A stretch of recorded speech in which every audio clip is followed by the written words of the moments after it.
Warning: some contents may be disturbing. Viewer discretion is advised.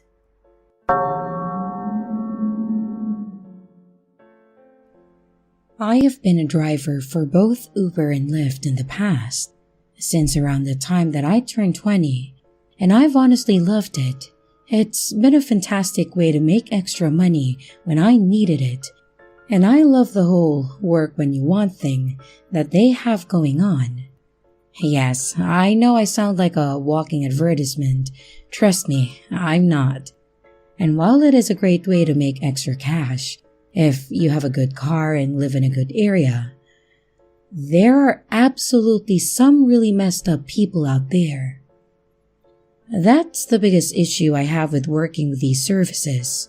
Most of the time, I'd say around 99.99% of the time, you get normal people that just need a quick ride to wherever it is that they're going. Then, that 0.01% comes along and makes you seriously second-guess everything in life. This story involves that 0.01%, that tiny bit of population that terrifies the living hell out of me. And this story is actually one of the reasons that I stopped driving for a while. I have since gone back to doing it, but you'll get why I decided to take a break by the end. I remember that this was one of those ride pings that I would look forward to. Those ones where you get the message saying that there's a rider nearby and that their destination is a good distance from where they are. I like these ones. You get to enjoy the ride, maybe have some small talk, and get paid an alright amount to do so. So, I accepted the rider and I headed over to the house where I saw that he was standing outside. I rolled down the window and told him that I was John, his driver. He nodded and then got in the back seat, buckled in, and just stared at the back of the seat that was in front of him. At first I thought that he looked tired, and that would make sense since it was late afternoon and I was a bit drained myself. I started on my small talk routine, basically just asking about random things like how the day was going. But when I asked him how his day was, he seemed to flinch a bit and told me that he wasn't having the best day. I apologized and asked if he wanted to vent anything, basically saying that the therapy sessions were a free perk of using Uber. You'd be surprised of how many people open up when they think about the fact that you'll likely never see them again. And he just shook his head and told me that he didn't want to talk about it. So I moved on to my last attempt, which was basically just mentioning any small detail to get him thinking.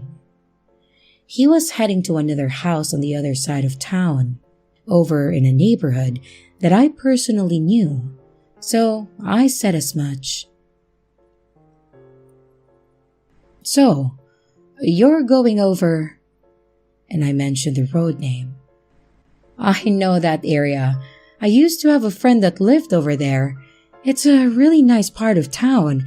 She used to take her dog over to the dog park because they didn't require a leash." And after I finished my statement, he just nodded and kept staring out into space. It was then that I noticed that he was clenching his jaw really hard, that his eyes looked bloodshot, and that he just seemed out of it. We pulled up to a stop sign and I stopped, then glanced back at my passenger. "I just need to check and make sure that you're okay to be out here. You look like you're in pain or something is seriously wrong." I know, this may sound incredibly annoying, but I'm not going to be that driver that lets some injured person get out of my car and die because I didn't speak up. "If you need to go to the hospital, I can take you there, and we get the charge for the ride canceled. I just want to make sure that you're okay." He didn't even look up at me. He just started shaking like he had the chills and stared off into space. Hey, man, I won't report you or get you into trouble. I just need to make sure you're okay and that you're not on some sort of substance for my safety right now. I'm willing to help you any way you need me to. When I said this, he finally glanced over to me and actually looked me in the eyes. He said he was fine, just that he was stressed and had a bad day, and that he needed to get home. In the end, I had to accept this answer, and I couldn't force him to go to the hospital, but I was still concerned. I told him that if he changed his mind at any point during the ride, I would take him to get help at no charge. He said thank you, and I pulled back onto the road and kept going. The ride was silent for quite a while, and I think we were about 3/4 of the way to the destination, when he asked me to stop, and I did. I pulled over when I could and asked if he wanted me to take him to the hospital now. Then he surprised me and said, "No, I need you to take me to the police station." At this point, I was starting to wonder if this poor kid was the victim of a crime or if something happened at his original place. I asked if we needed to call 911 or if he just wanted me to drive him there, and he said to drive. I canceled the trip and made a mental note to call support and explain the situation to them after the fact. Then opened maps to get to the closest station. When I got back onto the road, I told him, "I went ahead and canceled the ride. You'll get a refund for it. I'll contact support and let them know that this was on me, so they don't think you did anything wrong." He then replied with, "I killed my mother." Obviously, this caught me off guard. I assume I misheard him and I said, "I'm sorry?" "I murdered my mother. I strangled her because she pissed me off. She made me so mad that I murdered her. I want to turn myself in." And as he said this, I could see his tears start to well up, and my heart was seriously racing. I nodded and I told him that we were on the way to the station and that he was doing the right thing. Clearly, he wasn't stable at this point in time, and I didn't want to antagonize him or make him second-guess talking to the cops. And as you can imagine, the entire time we were driving to the station after that, I was watching him in the mirror. I pulled up as close to the door of the station as I could, and he said thank you and got out, then walked to the door and went in. I pulled into one of the spots and just kind of sat there. And after a few moments, one of the officers came out to talk to me, which I partially expected. They asked me if I knew the kid. I told them that I literally picked him up as an Uber and that I was just taking him to another house. But then he told me that he wanted me to drive him here and that he murdered his mother. I told them that I had no idea who he was. I gave them the address of where I picked him up and where he was going. I showed them in the app all the proof I could that I was just an Uber driver and not an accomplice or anything. And my worry was that they were not going to believe me and charge me as aiding a murderer. But they let me go when they were satisfied. You bet your ass I called support and spoke with them about this whole thing. I don't know what I expected them to do, but I felt like I needed to tell them about it, just in case the police contacted them.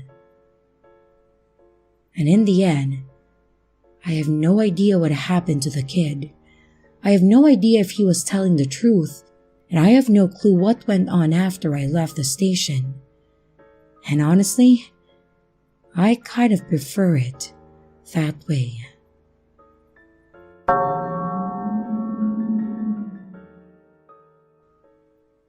Like a lot of other people in this country, I have to depend on Uber and Lyft and other ride services to get from point A to point B, anytime that I don't have someone that I can ride with. While most others out there use the services because they're convenient and also easier than calling a taxi, I use them because I actually have to, and I have no choice.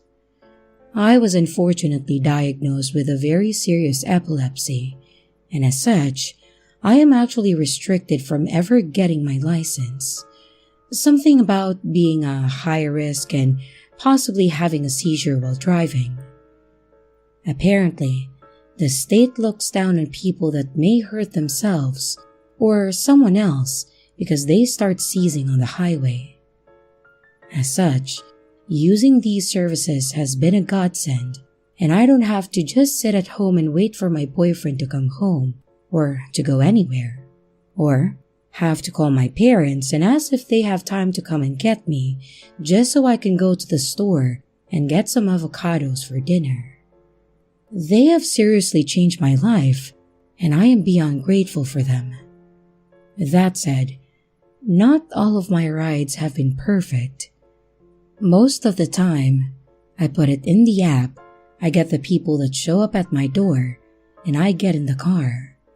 Most of the time there aren't any issues, and most of the time, it's just a matter of making sure that I have enough money to pay them. I will seriously say that most of the drivers I've dealt with have been nothing short of amazing.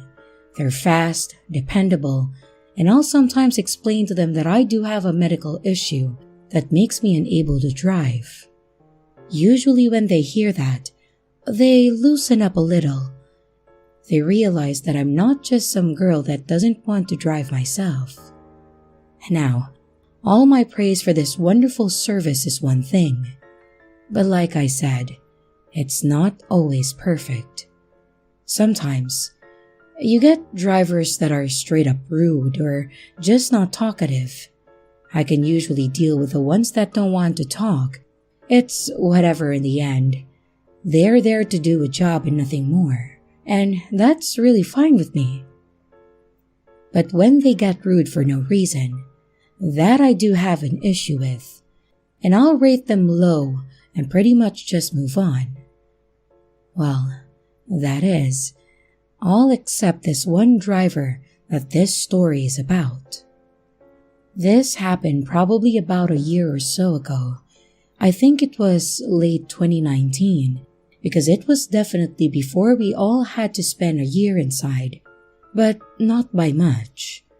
It was one of those days where my boyfriend was at work and I didn't want to bother my sister, and I needed to go to the store for various things. For the most part, just like any other day. I loaded up my app and I put in for a ride. I marked the local supermarket and it said that my driver Manny was on the way. Great, no problem. Everything was working as it was supposed to. Then, Manny pulled up in a not very well taken care of sedan, and I'm not one to judge people, honestly. I know that some people cannot afford a new car, and he may have been doing this to make ends meet for whatever reason. But this car was looking like it was coming close to the end of its life. The paint was peeling, and the rear passenger side tire was low. There was more, but in the end, I just said whatever and got in. I needed to get to my store, and it was only about a 10-minute drive at most. And I could just call for a new driver when I needed to go back home. In the end, if the car got me to where I needed to go, then I was happy. As soon as I got in, I noticed that this guy was just staring at me, like intently staring at me. I tried to smile at him in an attempt to maybe, break the tension or something, but he just kept his face focused and eyes wide open. After I got situated in the back seat, I looked back up and sure enough, he was still staring at me. It was like at this point that I realized this guy looked like he hadn't slept in a couple months. His eyes were sunken, the skin around them were bluish, and his face looked dry and tight. Again, not one to judge, but he was clearly either not well or on something. But again, me being the self-contained and fairly small woman I am, I just kind of nodded and asked if he knew the best route to the store. His response was, "The phone will tell me where to go." And then he slowly shifted his gaze forward. He starts pulling forward back onto the road, slowly, and he glances back at me again and asks me my name. I gave a slight smile and told him my name was Ashley. It didn't click until after the ride that the app told him my name, and he should have known it. He nodded slowly and started to make that weird noise people make when they suck on their teeth, followed by a bit of a low grumbling noise. I reflexively asked him if he was okay, and he seriously said, "No." It was around this time that I was certain that I was about to die. This whole trip, the whole 4 minutes and less than a half a mile of it, were honestly enough to make my stomach turn and my skin crawl. I grabbed my bag and put my hand in it, grabbing my mace and just holding on to it. He turned onto one of the main roads, making the turn as slow as he possibly could, and then he looks back again and says, "Are you religious, Ashley?" I sheepishly replied, "Not particularly." And he laughed at my response, then slightly shook his head. "You should be." He nodded as he started talking again. "You should be, Ashley. You should be. You need to be." I think I just replied with, "Okay." And he glared in the mirror again and started back up. "No, it's not okay. You don't know what's coming." His tone was seriously freaky at this point. He added, "Big things are going to happen, and you need to repent, Ashley. You need to beg for forgiveness, and you need to repent for everything you've done in this life, and every past life that got you to this point." Mind you, at this point he was already driving around 20 in a 35 and repeatedly glancing back up in a mirror at me. "Ashley, tell me that you're sorry for what you've done. Repent to me, Ashley." I'm sorry for everything I've done." I just kind of felt like if I did what he asked, I might make it through the ride. "Good. That's good, Ashley. Now that you've started to repent, you can beg for forgiveness when it matters." It was at this point that he pulled his car over toward the sidewalk and looked back at me again. I started to reach for the door handle, but he shouted to stop and I jumped when he did. I could feel myself starting to hyperventilate and I was in a state of panic. He then said that we needed to say a prayer and that he would let me go on with my day after that. And once again, I nodded and looked down, waiting for him to say what he needed to say. "To our dear Father, I beg of you, forgive Ashley, for she knows not of what is to come. Her soul is clean, she means well, and she deserves the love of you and all those that watch over us. I beg of you, Father, accept Ashley's request for forgiveness. Allow her to ascend when you return. I beg for you, Father. Accept Ashley's love into your heart as she has started to accept your love into hers. She has been reached. She has begun her first steps down the path to your paradise. And I beg of you, Father, please show her the way. Amen." By this point, I was starting to cry and I felt like I was going to pass out. I said amen and thank you to him. And yes, I seriously thanked him at that moment because I had no idea what was going to happen. Surprisingly, the answer is nothing. He hit the unlock button and told me that I could go. I opened the button and he told me to have a blessed day and then drove off. This whole ordeal was around 10 minutes and he hadn't taken me more than a couple blocks down the way. My only thoughts were, how the hell did I not get murdered just then? And also, what the hell just happened? Obviously, I contacted Uber support to report this, but I have no idea what ended up happening. They didn't inform me that they were going to take action against him, and I'm pretty sure he rated me as a 5-star passenger. The only thing that I ended up with was a refund of the trip because he was unable to get me to my destination. I have no idea what happened to Manny, the apocalyptic preacher, for whoever the hell his father was, but I hope to never ever run into him again.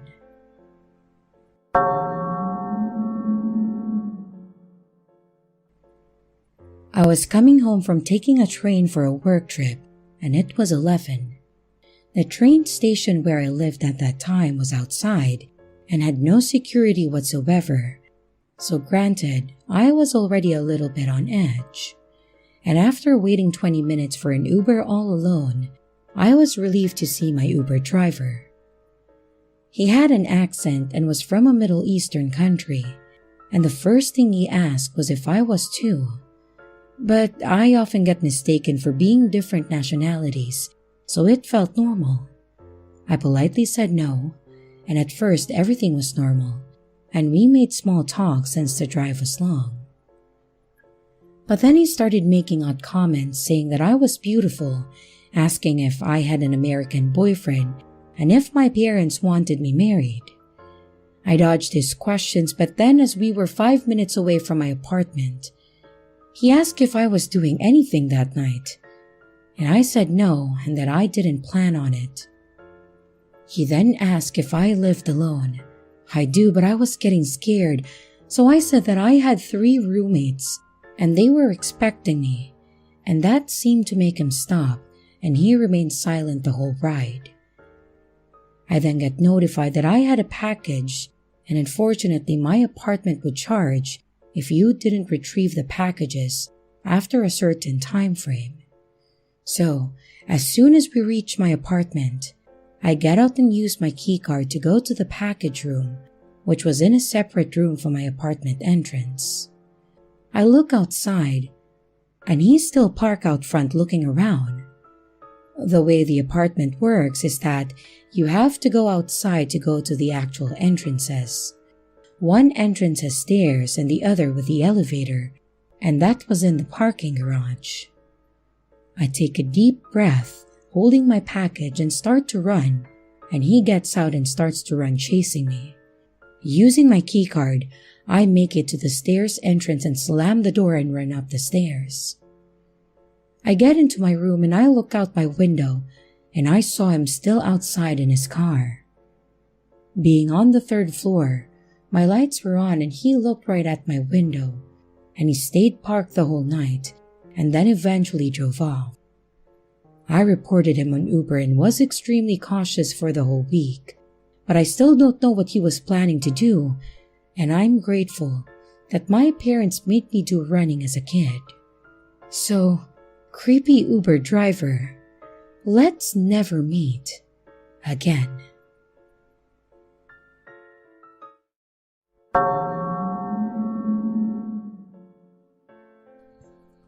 I worked as a flight attendant for a few years when I decided to take an extended sabbatical from college. There were a handful of let's not meet situations I encountered, but one in particular still makes my skin crawl more than any other. I was born and raised in Texas, but I had moved to New York when I was 21. So when I found out at the beginning of a week-long trip that I'd have a couple of overnights in Austin, I was super excited to go to my home state, even just for a few days. My brother lived just north of the city, and we planned to hang out and go to dinner the night that I arrived when he got off of work. And then the following day, we were going to meet up with our dad, who lived about an hour away. So, I get to the hotel downtown, the crew and I check in, and then we each head off to our rooms. Short elevator ride and I get to mine. But we're not even 5 minutes later. There's a loud, hard knock on the door. It was only around 1 or 2 p.m., and I hadn't called either my dad or brother to let them know that I was in town yet, so they wouldn't know what room I was in. So I assumed it was maybe one of my crewmates, so I headed to the door. And before even making it to the door, a loud male voice on the other side boomed. He said, "The front desk sent me about the bathroom problem you called in."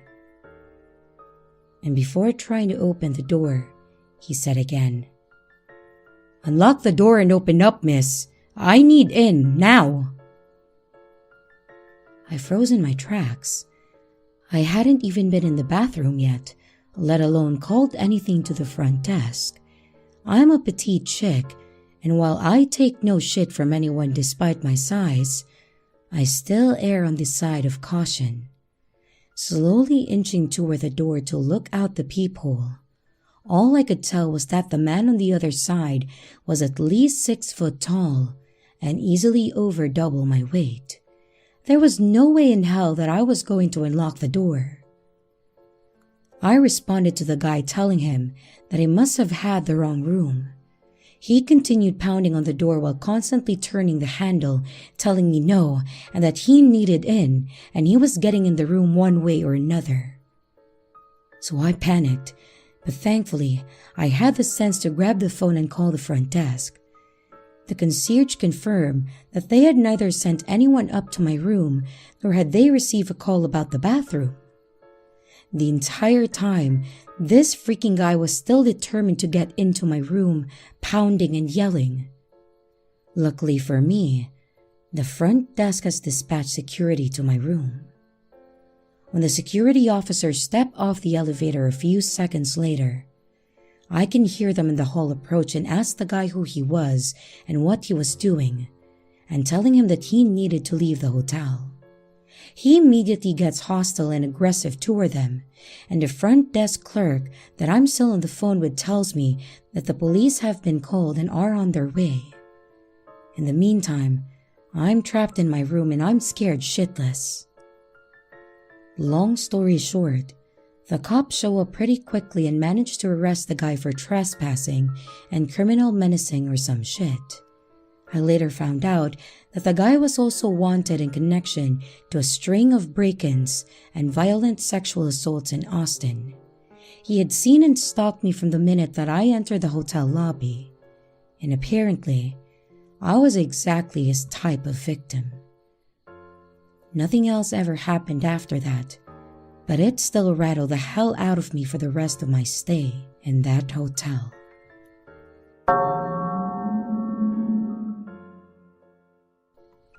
I'm female, 31, and states away from home on a business trip. About an hour ago at around 8:30 p.m. here, I had just gotten back to my room from a work dinner. I heard shuffling in the hallway and I peeked out of the peephole. I saw a figure seemingly outside the room to the left of mine.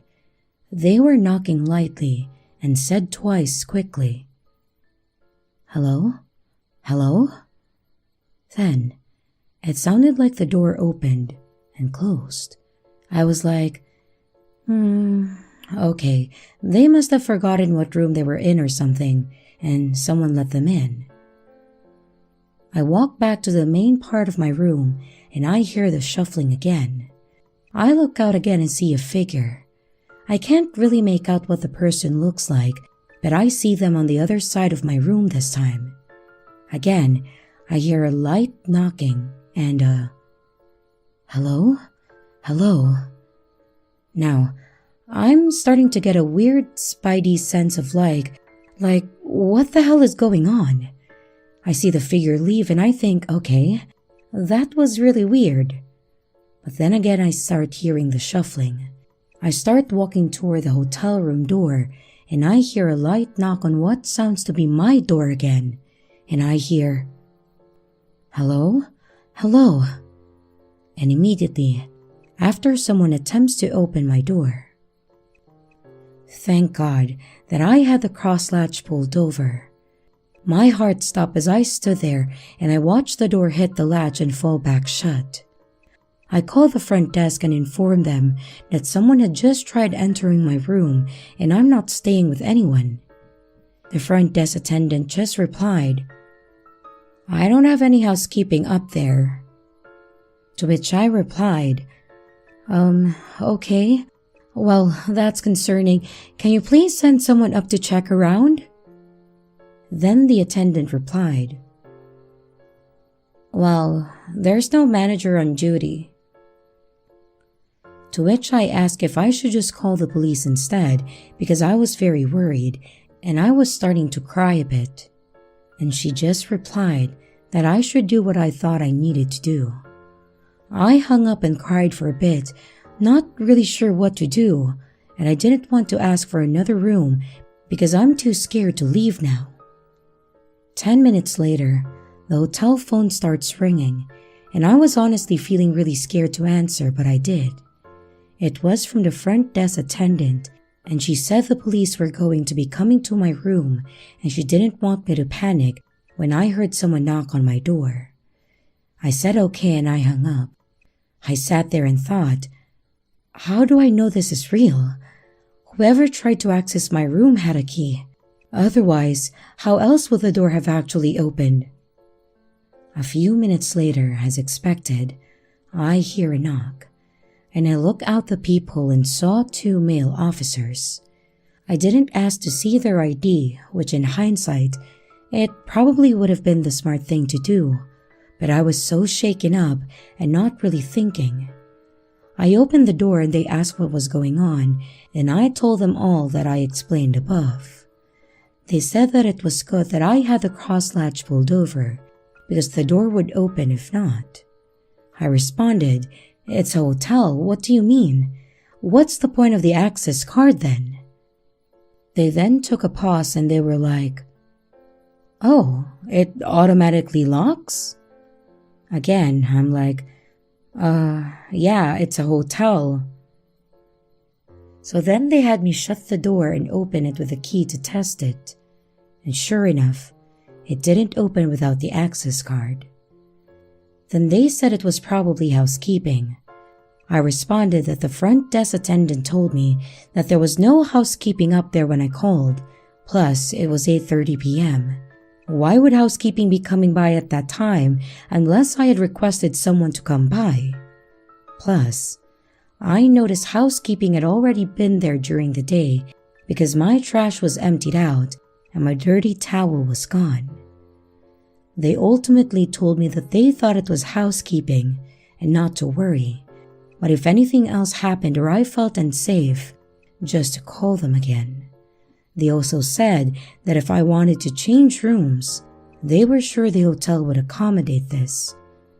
I said okay while crying, and they left. Now, I'm sitting in my room crying, laying under the covers in my clothes. I'm sure I won't sleep tonight, and I'm also too afraid to change rooms because I don't want to leave this room. I have the cross latch pulled over and the deadbolt lock.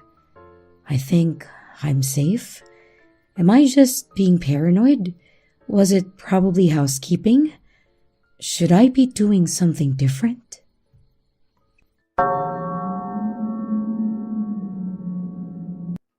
A couple of years ago, I was driving myself back to my little hometown in Idaho. My sister was going to be having her first kid, and it was going to be my first niece, so I wanted to be there for her. It was going to be about a 10-hour drive, and I was planning on leaving the following Friday morning since I was off and had the whole day to get there. Unfortunately, I had a maintenance thing come up at my apartment that I had to be there for, and of course, when you're given a time frame of 4 hours, they will show up in those last 30 minutes, then take another 2 hours to complete it.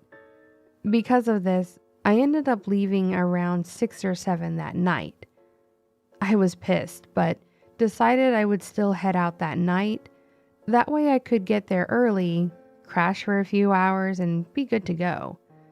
So I got my stuff in my car and headed out. Because I had planned this in advance, I already had a couple bottles of water, energy drinks, and snacks ready to go.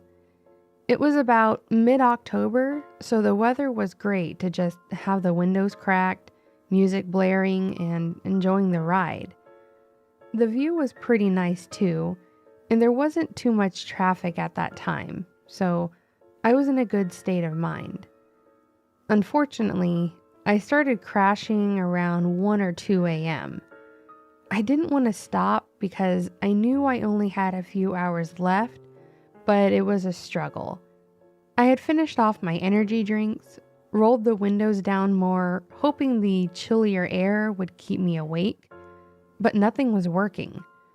I know how dangerous it can be driving when you're tired and on the highway on top of that, so I decided to stop at a hotel to sleep for the night. I drive a tiny 2-door coupe, so it's not exactly comfortable to lean the seat back and sleep. Otherwise, I would have just done that. I look for the hotel signs and get off the exit for the first one I see. It was a little old looking from the outside. I don't remember the name of it as it wasn't one of the bigger chains either. I just thought as long as the door locked and it wasn't too badly priced, I'll stay. I didn't need anything other than a bed. I got out, grabbed my bag, and headed in. The lobby was a bit eerie. It was dimly lit with a single couch and table area, and the desk had what appeared to be bulletproof glass around it. It also smelled musty, like it hadn't been used in years. Even the carpet looked ancient with its dark red theater-looking pattern. As I approached the desk and saw that it was empty, I noticed the door behind the desk that was slightly open, and I heard faint talking, like it was coming from a TV. There was no bell or any way to get someone's attention, so I just said, "Hello?" and waited. I heard the talking get quieter and someone coming out of the room. It was a frail older guy wearing what I think was something like long johns in a robe. He wasn't rude or anything, but he also wasn't very polite. But maybe that's because I was there at 2 a.m. and I was interrupting his show. He said good morning, asked how long I was staying, gave me my room key, and told me the quiet hours and that no smoking was allowed. I thanked him and walked off down the hallway. I got to my room, which made me realize I definitely got what I wanted. It looked just as old in the rooms as it did in the lobby. Same red carpet, mustard yellow curtains and bedding, and the same musty smell. The air just felt still in there, so I quickly turned on the AC to get the air flowing. I sat my bag and purse down in the chair and went to the bathroom first. While I was in there, something just felt off. It was like that sense you get when you're being watched. I figured it was just me being on edge because I was tired and in a place I wasn't familiar with.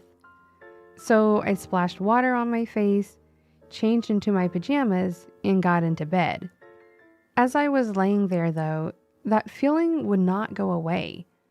I tried just falling asleep and ignoring it, but unlike in the car, I now was unable to.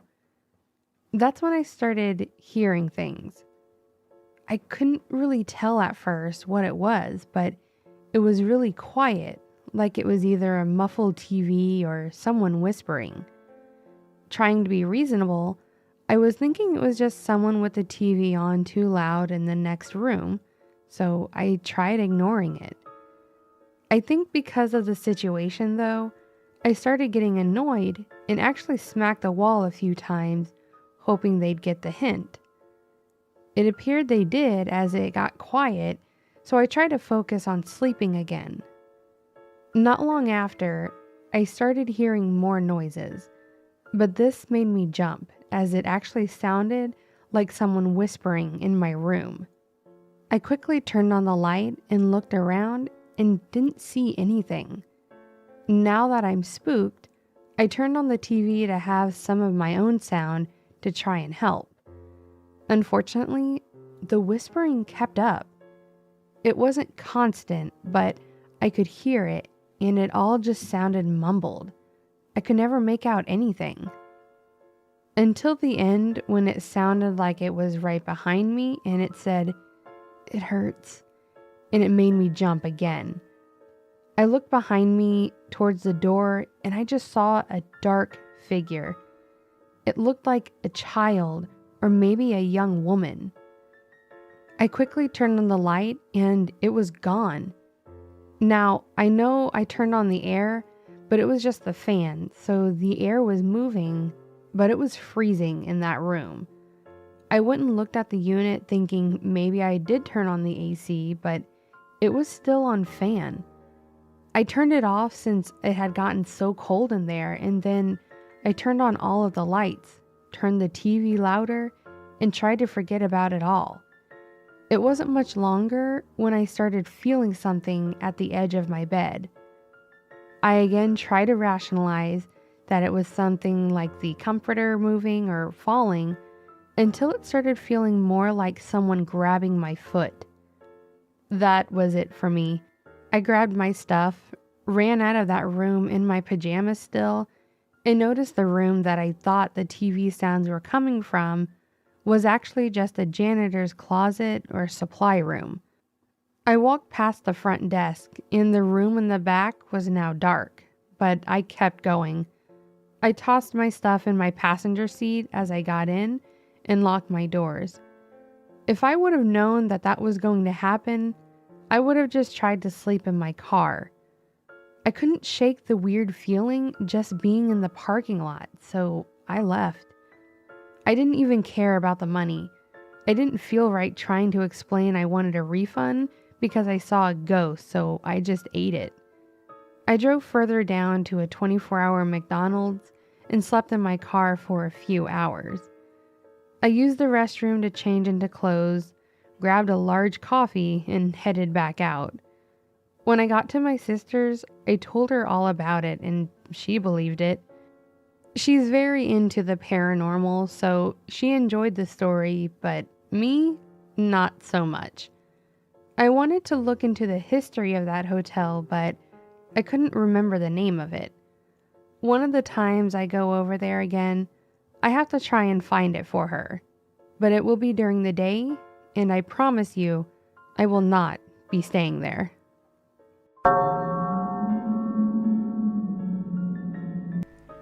Hi, my name is Taz. I'm not a native English speaker, so if anything's a little off, it's because Google Translate has failed me. A trigger warning: if you are uncomfortable with any mentions of nudity, then please stop listening. Your mental, emotional, and physical health comes first. Do you know those silly school trips that last a few days? I used to go on as many of those as I could. I love them. It was always fun to choose your roommates and decide who went on what bed and etc. And I would have been about 12 or 13 at the time of this story, and everyone else involved being around the same age. This school trip was meant to be like any other. It was for my English class, and it was about a certain author that we were studying. The day started ordinary. We got off of the coach and we went up to our designated rooms, and in our room was a shower and a toilet and 4 bunk beds. One was closer to the door and the second was parallel to it on the opposite side of the room. I was on the bottom bunk, my friend Rosa was on the bunk on top of me, and my other friends, Eloise and Noelle, were on the other bunk. Eloise was on the bottom and Noelle was on the top. To get into our room, you had to go up 2 flights of stairs and into a little foyer area. From there, you had a door directly to the left of the foyer entrance door. Go through that door and there were 2 more doors, one to the left and one straight forward, and the one directly in front was ours. It's important to note that some friends of ours were in the room to the left. We were allowed to go out in small groups in the village or town area, as long as we told the teacher. I remember my room and the next room to us went out to grab some snacks and food, as we would not be having food until the next morning. Our room was bigger, and we all went in there to enjoy our masterful feast. It must have been around 6 p.m. Maybe a little later. Our school was very friendly and everyone knew pretty much everyone, so we would have a set time that we would all go down and talk, socialize, play snooker, watch the Love Island, or just generally chill out. And our teachers would join in as well. It was a lot of fun. We would usually go up to our rooms at around 10 to 11 p.m. and that night, we went up at 10.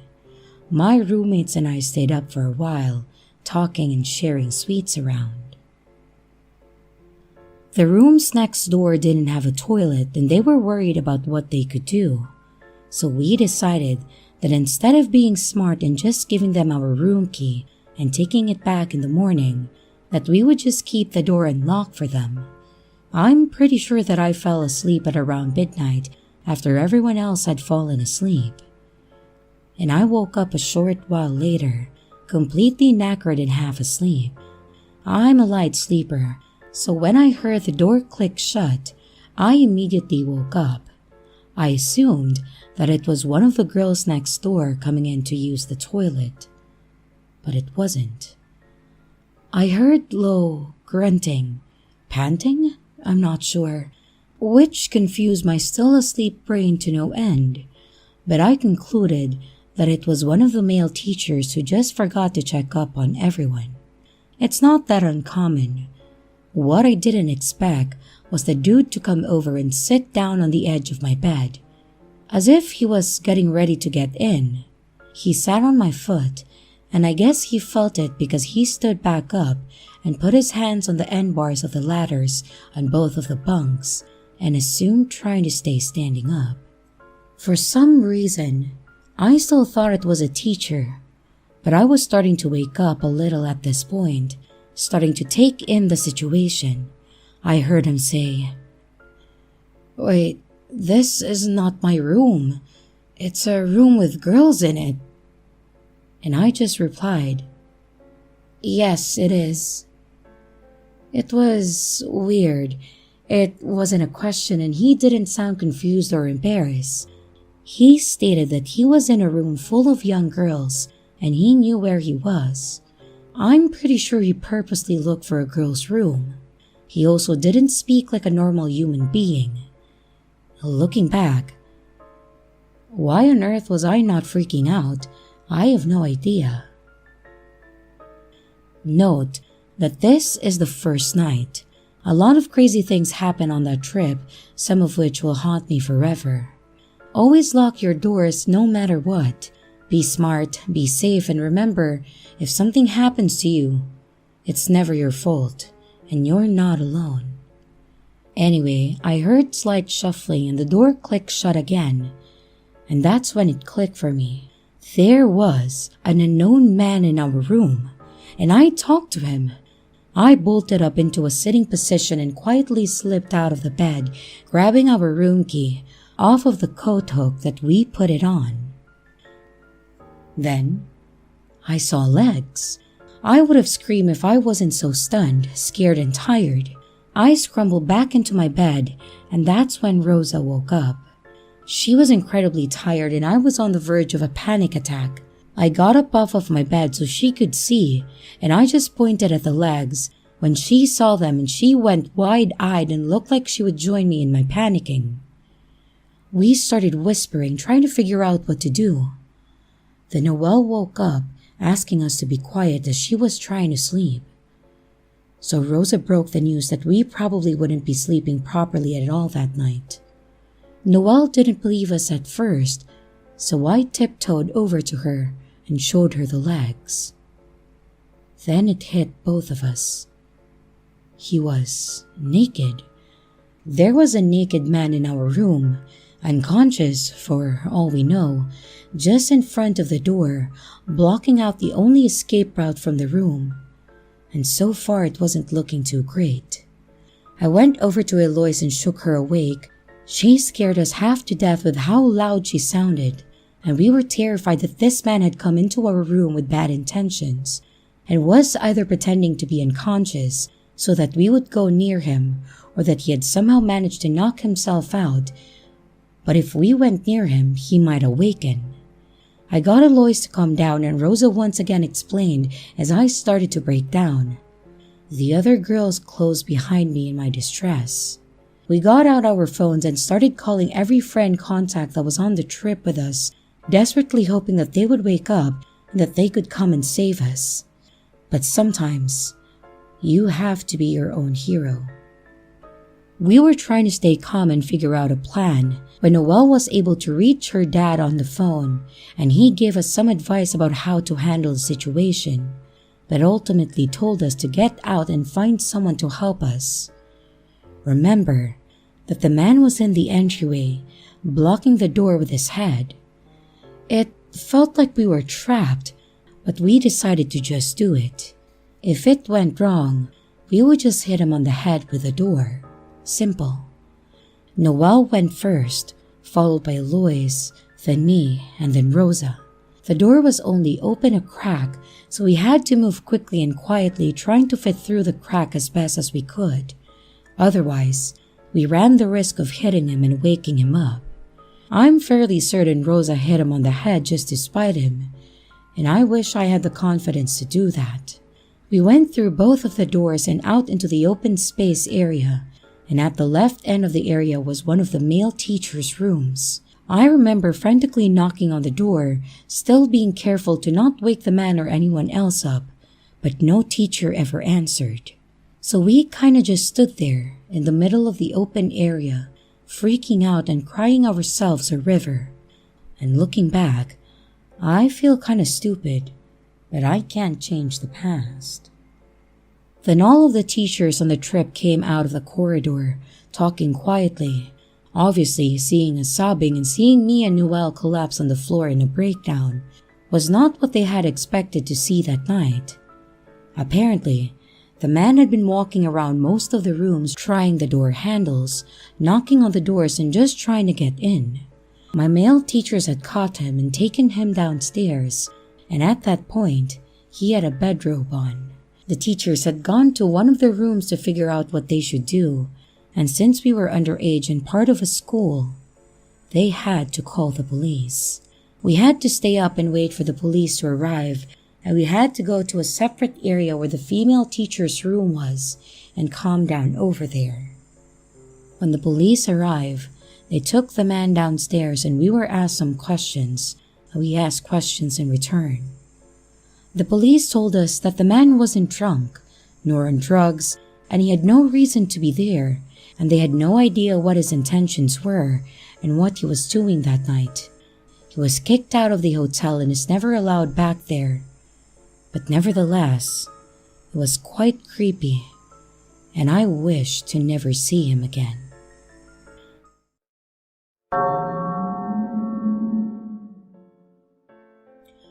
Back in the 90s, I used to work at a cemetery. I helped with the dirty work of digging the graves, lowering caskets, and helping with the upkeep of the fields. It was an easy enough job, and we hardly dealt with the customers, so we were pretty much left to ourselves as long as we got the job done and did it respectfully. I also typically only worked during the day, which I was fine, because some of the things that I witnessed were weird and creepy enough that I didn't need to know what happened at night. So, as mentioned, there were definitely some unforgettable events. We've had some edgy teens break in and run around the plots, we had a naked guy sleeping on a grave once, and someone even brought a gun, demanding we let him in after we had closed. So, it's not uncommon, but you still remember them. But there was one that messed me up for a very long time and actually led to me quitting. While we were working out on the grounds, we may occasionally see customers come and go, setting up services, making payments, and etc. We get all the work done on the plots the night before, so that way we didn't have a huge hole open during business hours. We had a truck that also came and always parked on one side of the cemetery that delivered flowers and other lawn supplies. And right as the truck was pulling in, there was a car that sped into the lot, cutting off the truck and stopped right where the truck usually parked. It made no sense. There was a whole parking lot and they chose to stop there. I started walking up to the fence to ask the person to move their car, but also expecting pushback just by the way they drove in. A woman frantically got out of the car in sweatpants and a hoodie and also a messy bun, and she was looking around. I kindly asked her if she could park in one of the actual spots, as that side was for the truck, not to mention a no parking zone technically. She immediately started yelling at me about how dare I ask something so inconsiderate and, "Do you know why I'm here? I just lost my father," and so on. I immediately shuddered because I knew this was going to be brought up to the people inside, and I couldn't really say anything to her because of the situation. So I just apologized, and I walked away as she continued yelling. Someone did come out a little later and asked me what happened, and I explained it all to them. Surprisingly, they understood and agreed that while it was common for people to come in still distraught, she was a little overboard. They said every time they would ask a question about what they wanted in the services, like the burial or cremation, visitation, type of flowers, and etc., she would burst into tears. They would try to calm her down and she'd be fine answering, until they asked another question. They said the whole process was exhausting, which told me a lot because this person never complained about their job. I let it go and then moved on, thinking that I'd probably not see this person again. A few days later, we were digging the plots as normal, and then we cleaned up the edges. We made sure the grass looked nice along the edges and things like that, when, lucky me, that woman shows up, walking towards me. I hold my breath expecting her to go off on me, but I kept my cool and greet her. She approached me smiling and asked if there was a plot number whichever. I pulled up my sheet to confirm, and she told me that this was her father's. She then apologized for her reaction the other day and explained that it just had been hard for her since she took care of her dad, and he was the only one that supported her too. I was polite because, just as expected, she was just going through the stages of loss and everyone grieves differently. I told her that it was okay and gave her my condolences.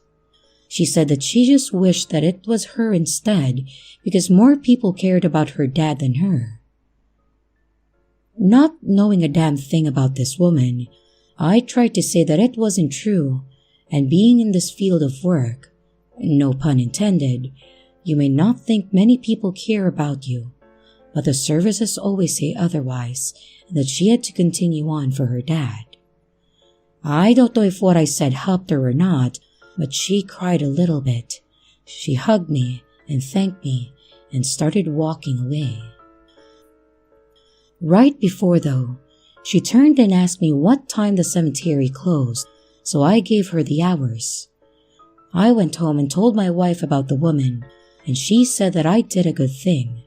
She actually told me on the first encounter that she was probably going through a lot and not to judge someone based on that encounter. I suppose she was right, because that was definitely a different person that I met that day. So not only do we dig graves, but we also help lower the caskets and bury them. So the next day was going to be the services for her father. I got up like I do every morning. I get ready for work, kissed my wife goodbye, and I headed out for the day.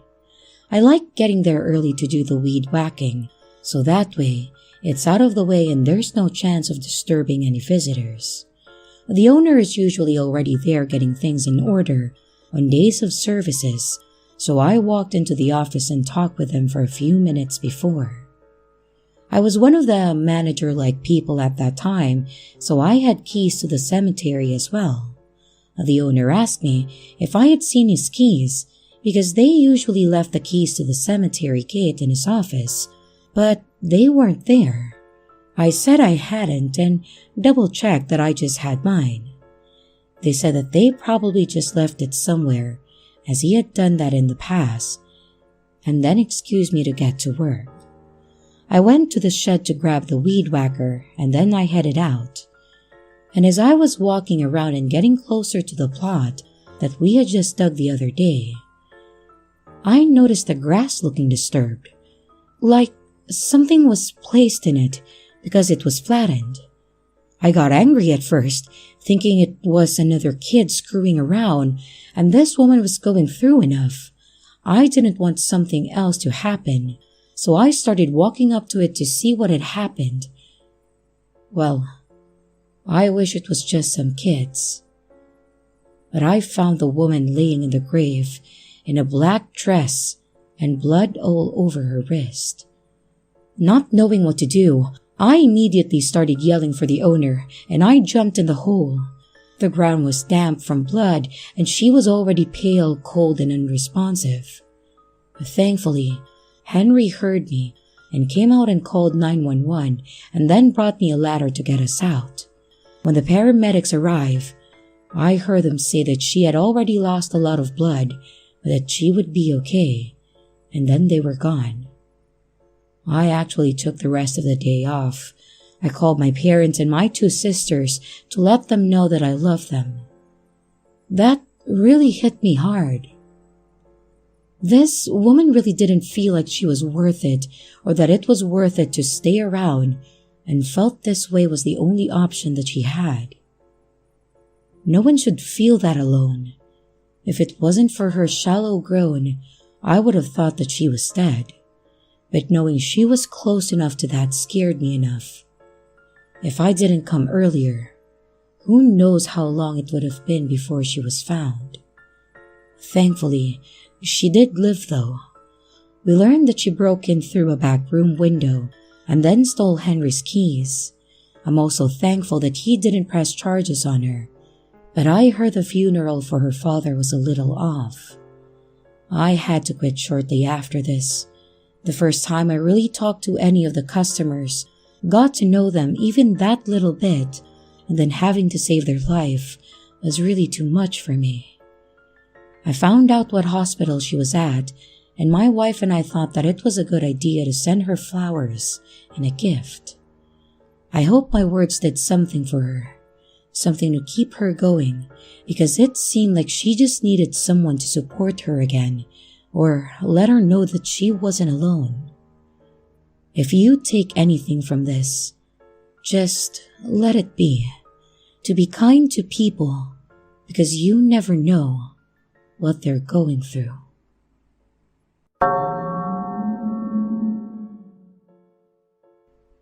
I used to do part-time work for my dad at a cemetery at about 15 years ago. He helped maintain the grounds by keeping the lawn mowed, flowers watered, and picked up left-behind trash.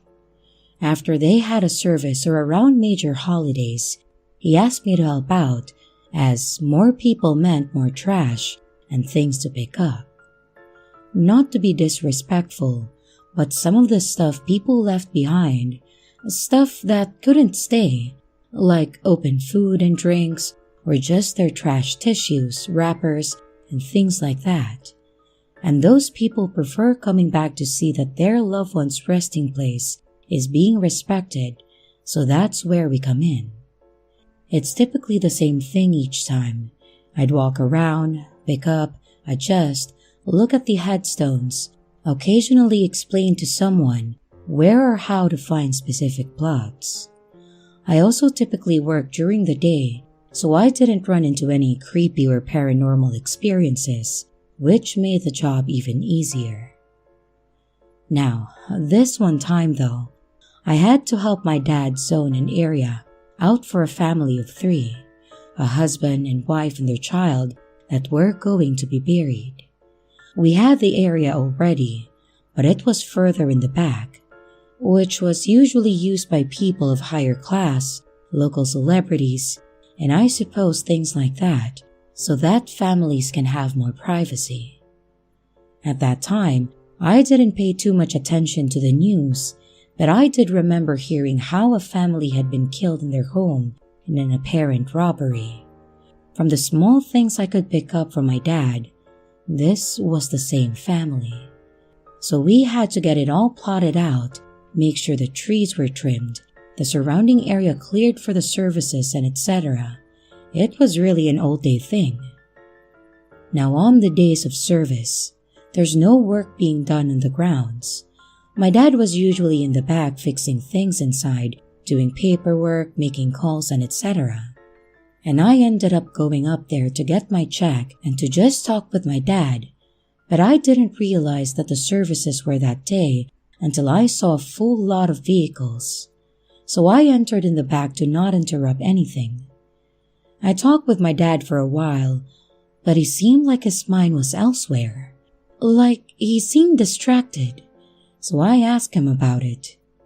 He said that the funeral almost seemed like something out of a movie because they had a few cars that were far behind the rest of the group, and one man that got out of the vehicle had several other men surrounding him, like bodyguards. I didn't quite understand the concern over it and just tried to reason with him that they were probably important people. And if it's true what happened to the family, maybe it was police protection for the rest of them. He still seemed to be keeping an eye on them, but loosened up a bit. I ended up leaving a bit after to enjoy having the weekend off and a fresh paycheck. Now around this time, my mother had recently had surgery on her knee, so she needed a lot of help getting around. My sister worked overnights and was still living at home at that time, so she helped my mom while my dad was at work, and he took care of her in the evenings. The day after the service, I was at my parents' for dinner, and while we were settling down after dinner, my dad was telling me how he had this weird feeling that something wasn't right. He said he couldn't explain it, but he just felt like something was wrong. We tried to go through the normal things, make sure the stove was off, the dog was inside, and nothing was missing. We even called my sister to make sure she was okay, which she was. Then my dad mentioned the cemetery, worried that he may have forgotten something there, like to close or lock the gates, the door to the crematorium, or something like that. And since he wasn't the owner, I could at least understand the concern because he would be responsible if anything happened. I offered to go check it out to make him feel better. They were both hesitant at first, but I finally convinced them that I would be fine. I didn't believe in any superstitions, and if all I had to do was to check some doors, then I would be fine. So I left with a promise to call them when I got there. I pulled up to the front and noticed an old beat-up car in the parking lot. The lot is usually empty, but we might occasionally get people parked there to sleep or just talking in their car or something. I got out and walked around the car, but as expected, there was no one in there and no one around. I figured the car just broke down as it looked like it hadn't moved in months as is. So I walked up to the building. I checked the door, which had been locked, and then I went inside. I called my dad from the phone in the funeral home, and I walked around to make sure that everything was turned off and locked. I seemed to have calmed his nerves some more, so after I hung up, I locked the front entrance and then I started to head out. As I was walking back though, I noticed the gates to the grounds were partially open. There was usually this chain-like lock that went around it so no one could get in. It was just dangling from the fence, so my thought was, my dad probably just forgot to lock it up, and that was probably the issue he was having. I went to secure it, and when I looked up into the fields, I had a weird feeling. Something was telling me to go check in there. I got annoyed with myself after convincing my dad that nothing was wrong, but something was really bugging me to check it out. So I skipped grabbing the golf cart and thought that I would do a quick walk through the grounds. Everything was looking fine until I kept walking towards the back. When I got there were 2 shovels sitting next to that family that was just buried, and even worse, they had been messed with. There was a pile of dirt on the side and they had knocked over one of the headstones. And as I went to turn around to go call someone, I was then knocked out cold. When I finally started to come back, I noticed that it was still dark and I was laying in the grass and my head was pounding. That's when I started hearing the familiar sounds of dirt being shoveled. I tried to turn around to check the sound when I felt something cold at the back of my head.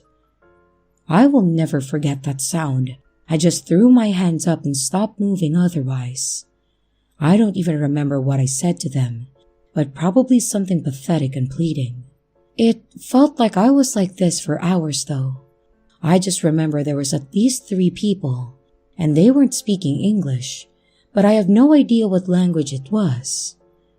And after a while, I was told to lie face down and count to 100.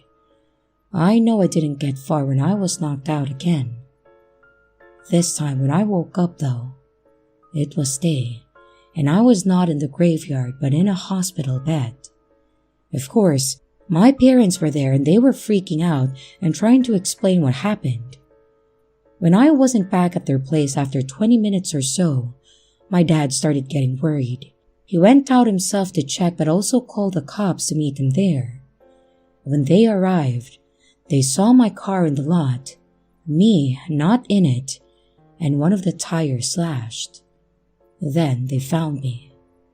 Those people had completely dug up the husband's grave and destroyed the coffin to obviously get something that he was buried with. But what? What could be so important that you have to dig up a grave for it?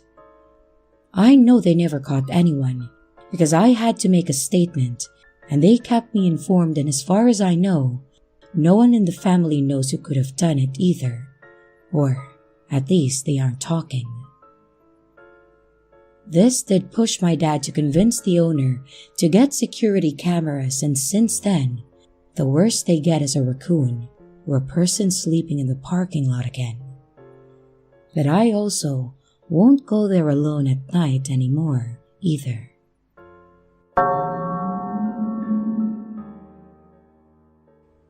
My dad's family has owned a funeral home and cemetery for many generations. The old office was so small that it is now used as a storage shed for our equipment, and a bigger and better office was built. It's a blessing in the sense that I will always have a job, but it's definitely not for everyone. I am not the type that gets scared or uncomfortable when it comes to death. In fact, being in this field has made me more responsible when it comes to end-of-life decisions. At 32, I can tell you that I already have my plans laid out, so there isn't a burden on my family if anything were to happen. I'm sure some of my friends think that I'm weird, but hey, life is short and you never know what will happen tomorrow. I also feel like I am more open-minded and in tune with those that have passed and the paranormal because of this. My mother has always helped out at the funeral home, but ghosts and spirits have never been her thing. Even dealing with death every day, she didn't believe any of it was real. I say this because I couldn't really talk to her about what I witnessed, but my father believed all of it. In fact, we joke about having some frequent ghosts in our facility or on the grounds and speak about them as if they were living customers right in front of us. I feel our place has become locally popular because of the paranormal activity alone. Because I am so connected to them, they really hold a place close to me like family, and I wanted to share a few that I will always remember.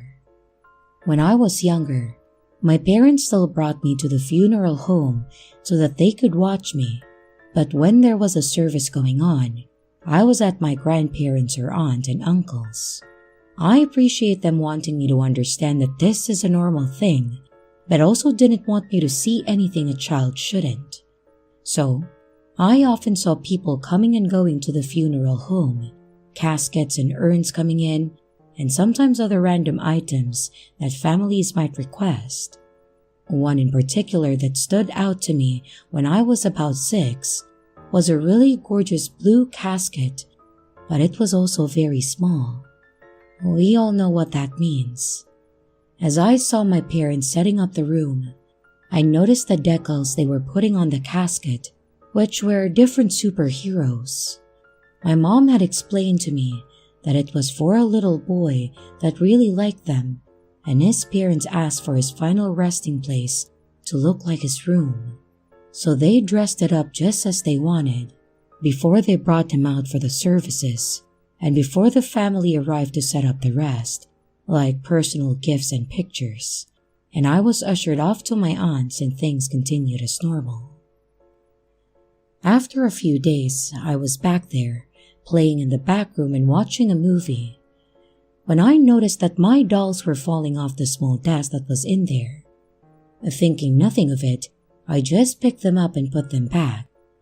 This actually happened twice more, and at that age, I was just getting annoyed and yelled, "Stop it!"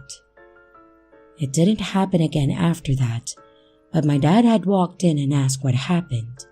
I told him what was going on when he smiled and said, "Maybe we should ask nicely next time," and then he walked out, but left the door open that time. After a few minutes of getting back to my movie, I realized this, and I look over to the door. That's when I saw a young boy wearing a long blue cape just standing there. Not knowing what to do, I just said hi, but he continued to stand there. I tried talking to him more, but he would never respond. So, I got up and closed the door, with him standing there. And a while later, my mom came in and asked how I was doing, and that's when I brought up the little boy. She said there weren't any boys there, and asked what he looked like. And after describing him to her, the look on her face changed to one of concern, and she just left the room. As I got older, I learned that my mom thought my dad told me about the little boy that was in the blue casket, or that I saw him because that was exactly what he looked like, down to the cape. Over time, my dad and I both got used to seeing the little boy. He became a little bit mischievous, and at times, just like my dolls, things would get moved, things would go missing, only to reappear right where they last were, or things would get knocked down. I finally found out his name so I could address him properly, and from there, it was as if I could communicate with him. I would ask him, "Charlie, where did my pen go?" And it would be in my seat or something. However, unlike some of the others, he's the only kid that I've seen, and my dad and I are the only ones to see or experience his presence. The other experience occurred as a young adult. The cemetery is open all day for anyone to come and go as they please. Some people go by themselves, or with another person, or where I've seen a whole group of people practically trying to have a party or celebration for their loved ones. We usually let them be and give them their privacy until close, and when we're closing, we walk or drive around and let everyone know so that they can start heading out. After one particular service, there was a woman that stayed around long after the service was over. I knew it was the same woman because of her outfit. She was in a long black dress that was flowy towards the bottom because you could see the bottom of it move with the wind. It looked like it had either lace sleeves with attached gloves or full-length gloves. She also had one of those small cocktail hats that had a long black lace veil over her face. She had a long dark brown hair that was all pulled to the side over her shoulder, and she stood there holding her hands in front of her, staring at the plot. She was still there when we started making our rounds. It was closer to the front, so I decided to walk over to her, hoping that I could comfort her as well. And as I got closer to her, I heard one of the groundskeepers holler out for me. I turned around, giving them a look of, "Seriously?" because I felt it was rude to shout like that, but by the time that I turned back around, the woman was gone. I looked around for a moment trying to see if I could find her, but she was nowhere. So I turned around to walk back towards the groundskeeper, and I was about to tell him to not shout like that when he apologized and said he thought that it was okay since there was no one around. That's when I immediately mentioned the woman that was standing there, and his only response was, "What woman?" And at first I was confused, but it quickly clicked in my mind. I apologized to him and again just advised to avoid shouting on the grounds while we were open. We finished up for the evening and started to leave when I was driving by the side of the grounds and saw this woman standing there again. I had to know for sure what I was seeing, so I pulled over. I walked up to the fence line and stared at her for a few seconds. And after a while, I watched her turn around, walk off behind our big center oak tree, and then she was gone. And I drove around as far to the other side so I could see if she just went over to the other side, but she wasn't there. The next day, I went in and checked the books to see whose plot she was at. The plot belonged to a gentleman that was born in the 50s, and his wife and children survived him, so I was stumped as to who this woman would be. I started going back through the records to learn and found out his mother had passed away when he was still a child, and you guessed it, she was buried here as well. I went to find her plot and learned that it was on the opposite side of that oak tree. My guess is that she was here and was waiting to meet her son again. I still see her in passing, but I always let her have her space. It doesn't seem like she wants company, so I respect her space and try to tell others as well, the best that I can. We have had a few people say that they've seen her, and we've had a small talk for those that I know that are gifted like me. So, these were two experiences that have stuck with me since my time here, especially since they are two recurring events. It's not hard to open up and realize that we are not alone here, especially in my field. I feel it has drawn me closer to the paranormal, and I welcome the opportunity to possibly learn about someone's life and help celebrate it.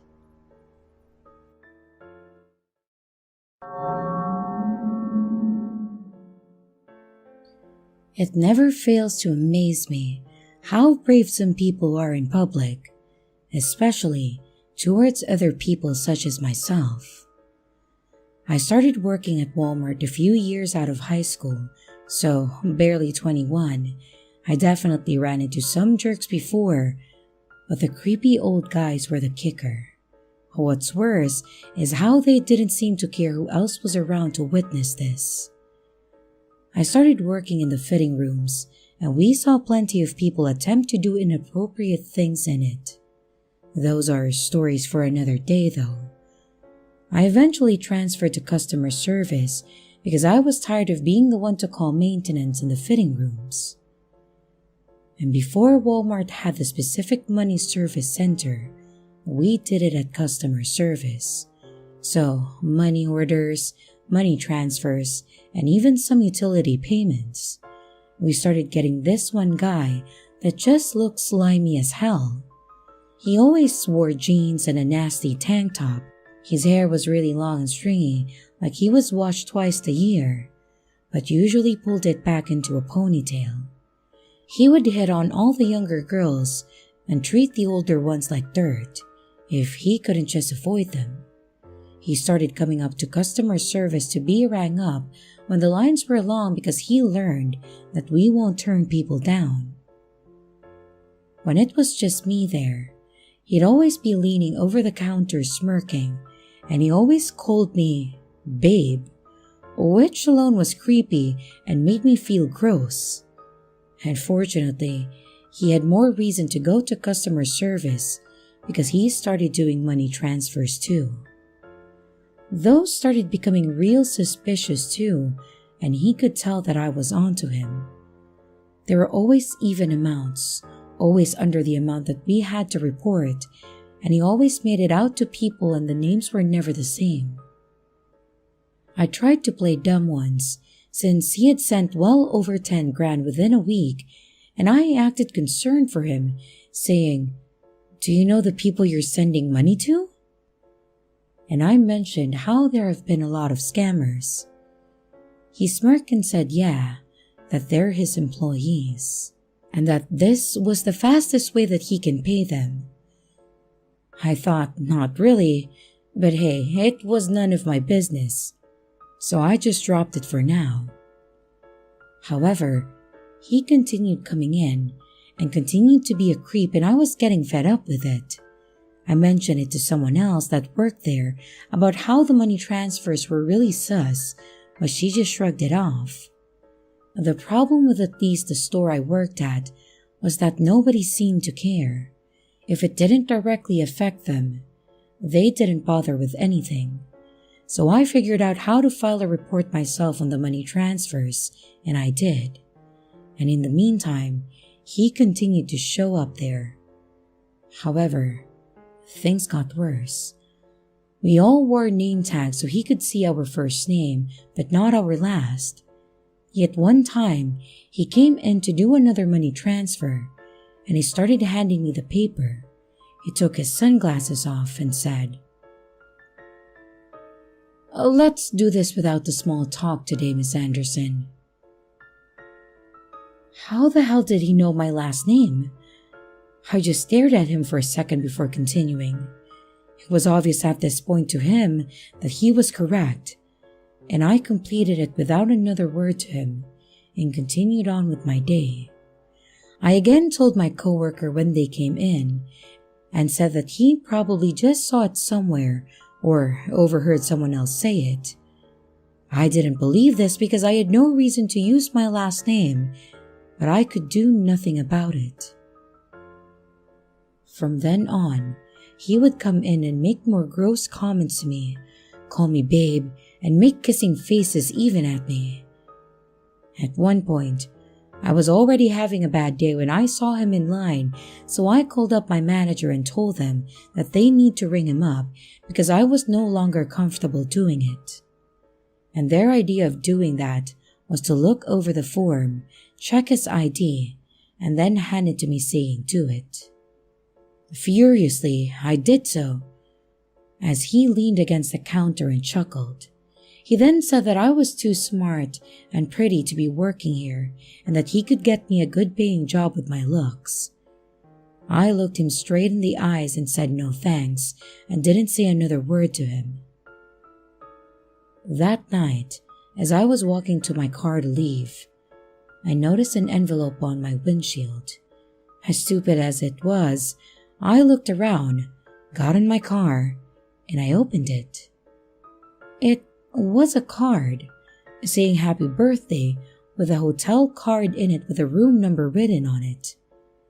The card said something like, "In case you change your mind."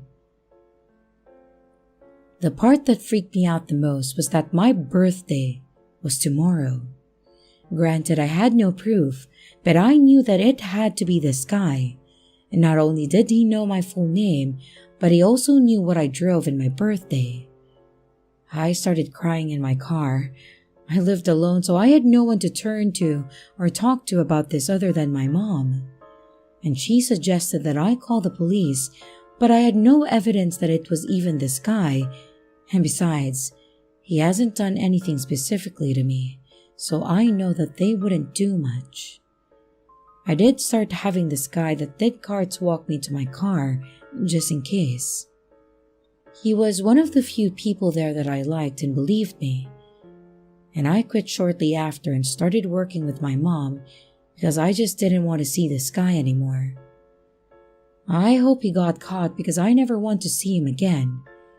And I hope that he didn't put anyone else through this.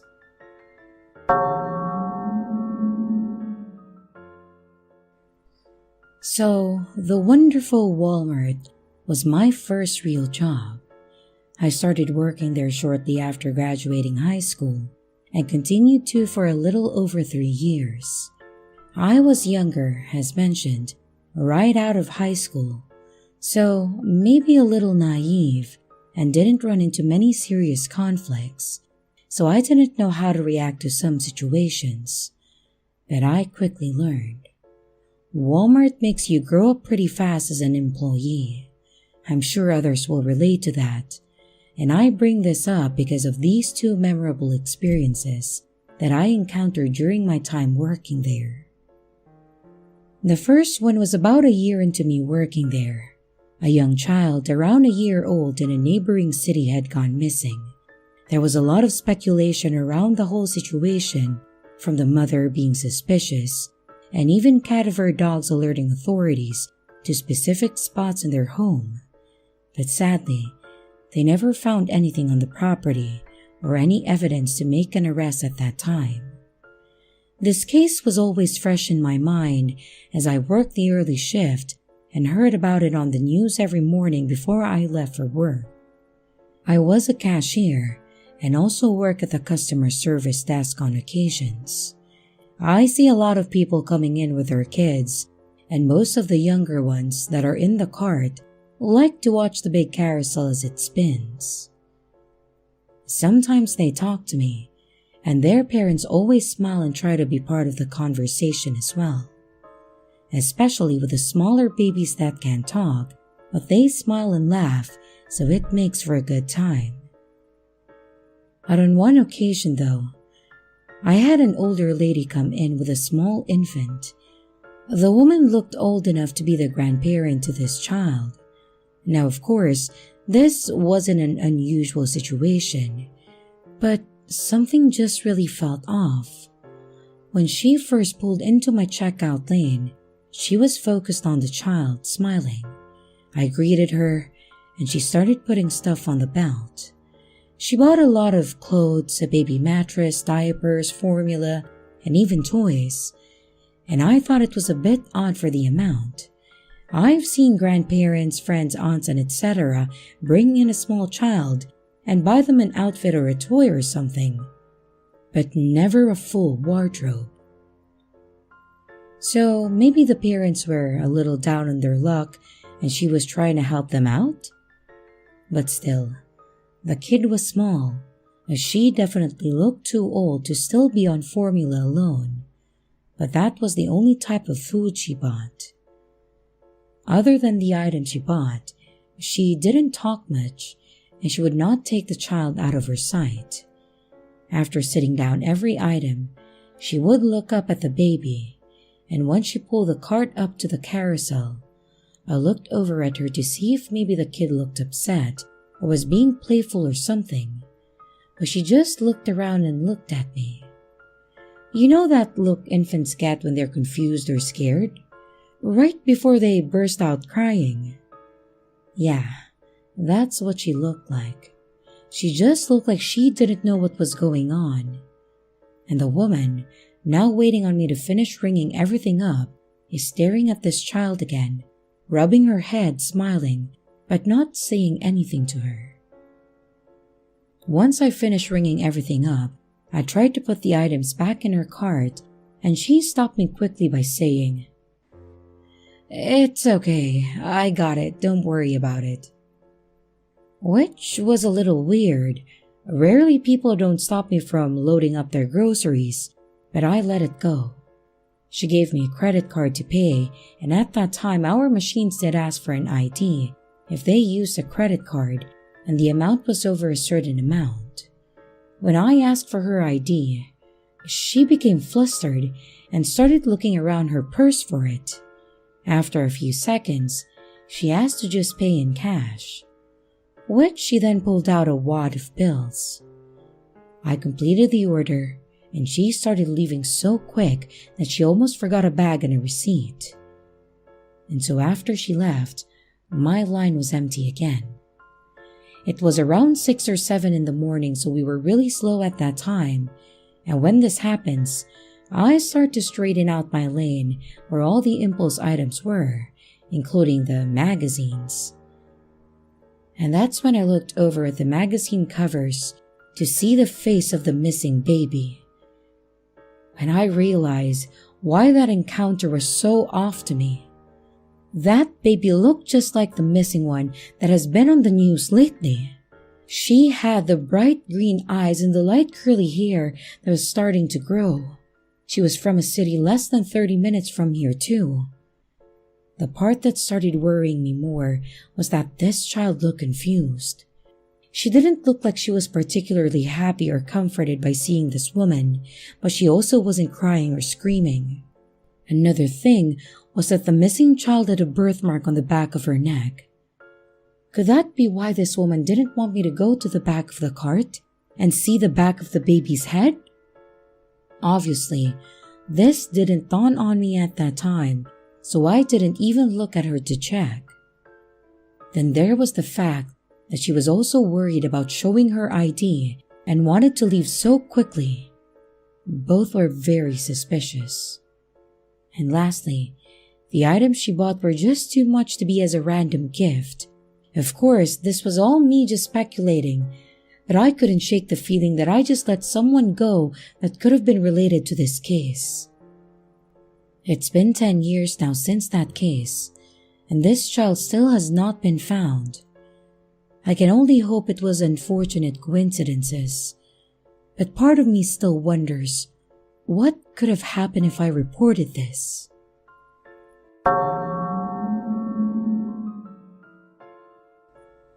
I will say I'm a female. I'm 18 to 20 years old at that time, so it was a normal thing to have both men and women call me sweetie, hun, baby, and etc. Most of the time it was fine. Usually it's the older people who do so no harm done. And every once in a while, I get an older guy that may call me beautiful, but I moved on. However, this guy was more persistent. The first time he came through my line, he says, "Well, good morning, beautiful." I smile and I said good morning back, asking him how he is, normal small talk stuff.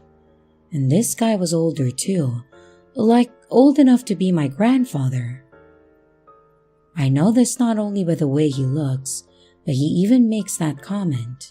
He even went as far to say something about, "You wouldn't want to be with someone like me, not at my age." And by the end of his purchase, I hand him his receipt and he holds out his hand to shake mine. It was kind of weird, but I held it out. He put his other hand over mine like he was cupping it, and as he looks at my name badge, he says something like, "Well, it's a pleasure to meet you, Marie. See you next time." And I again smile and say, "Same to you. Have a good day." And I move on with my day. But not only a few hours later, this guy is back and in my line. He is literally only buying a soda from one of the small cases right up front by the registers. I remember this because I thought, why go to a Walmart for a single soda when you could have just gone to a gas station or something? When it was his turn, he said, "We meet again." And I just smiled and made a comment about, "Miss me that much?" And to my surprise, he actually answered, "Yes, actually." It was awkward as he tried to make small talk, but we were busy at that point, so he was trying to stand next to my register and talk while I'm still ringing up other customers. I think he finally took the hint that I couldn't really talk, so he just said, "Well, I'll let you get back to work. Good night, Marie." and then he left. This guy was already making me feel weird when he said my name, but I did my best to ignore it. Sadly, this continued as mentioned for months, and he would be there several times a week, and he would always end up in my line just buying random things.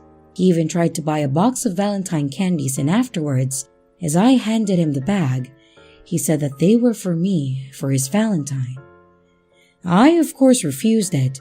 I told him that I could not take gifts from customers, and I was also happily taken. And this seemed to upset him a bit. He made a comment about how it was rude to not accept a gift in his religion, and that he wanted to speak to my manager to convince them to let me have it. I finally got a manager, and they insisted that I could not take it. He finally accepted that answer, but said that he wanted to return it and get a refund. I remember him throwing a fit because he had to go to my customer service instead of through me to do so, so he just left with it. At this point, I told my manager about this guy and how he made me feel so uncomfortable, and they said that if it's ever too much to call them over, and they will switch me out so I don't ring him up. I thought that was fair, and I left it at that. And this night in particular, my fiancé had to take me to work and pick me up because of my car issues. And as I was leaving the store for the night, my fiancé was actually walking in when I noticed the creepy guy was sitting on a bench by the carts. And of course, he noticed me. So as he started getting up, I was close enough that I did a fast walk to my fiancé and I hugged him, making it very obvious to this guy. He saw this and just stared at me. So he walked around the store and I told him about the guy and agreed that if he was going to start sitting out there or causing any more problems like that he will park and come in to walk me out of the car until we felt that it was safe again. Well, sadly, this guy did not stop. I never saw him waiting around by the doors anymore, but he would continue to show up around the store and try to go in my lane. He would make it there sometimes, and he was never short on questions to ask me about my personal life, but I never gave him any answers. If anything, they were vague. But still, he didn't stop. When they would switch me out though, he would holler at me as I was walking away from the register, saying things like, "Where are you going? I miss you. Are they doing this to us on purpose?"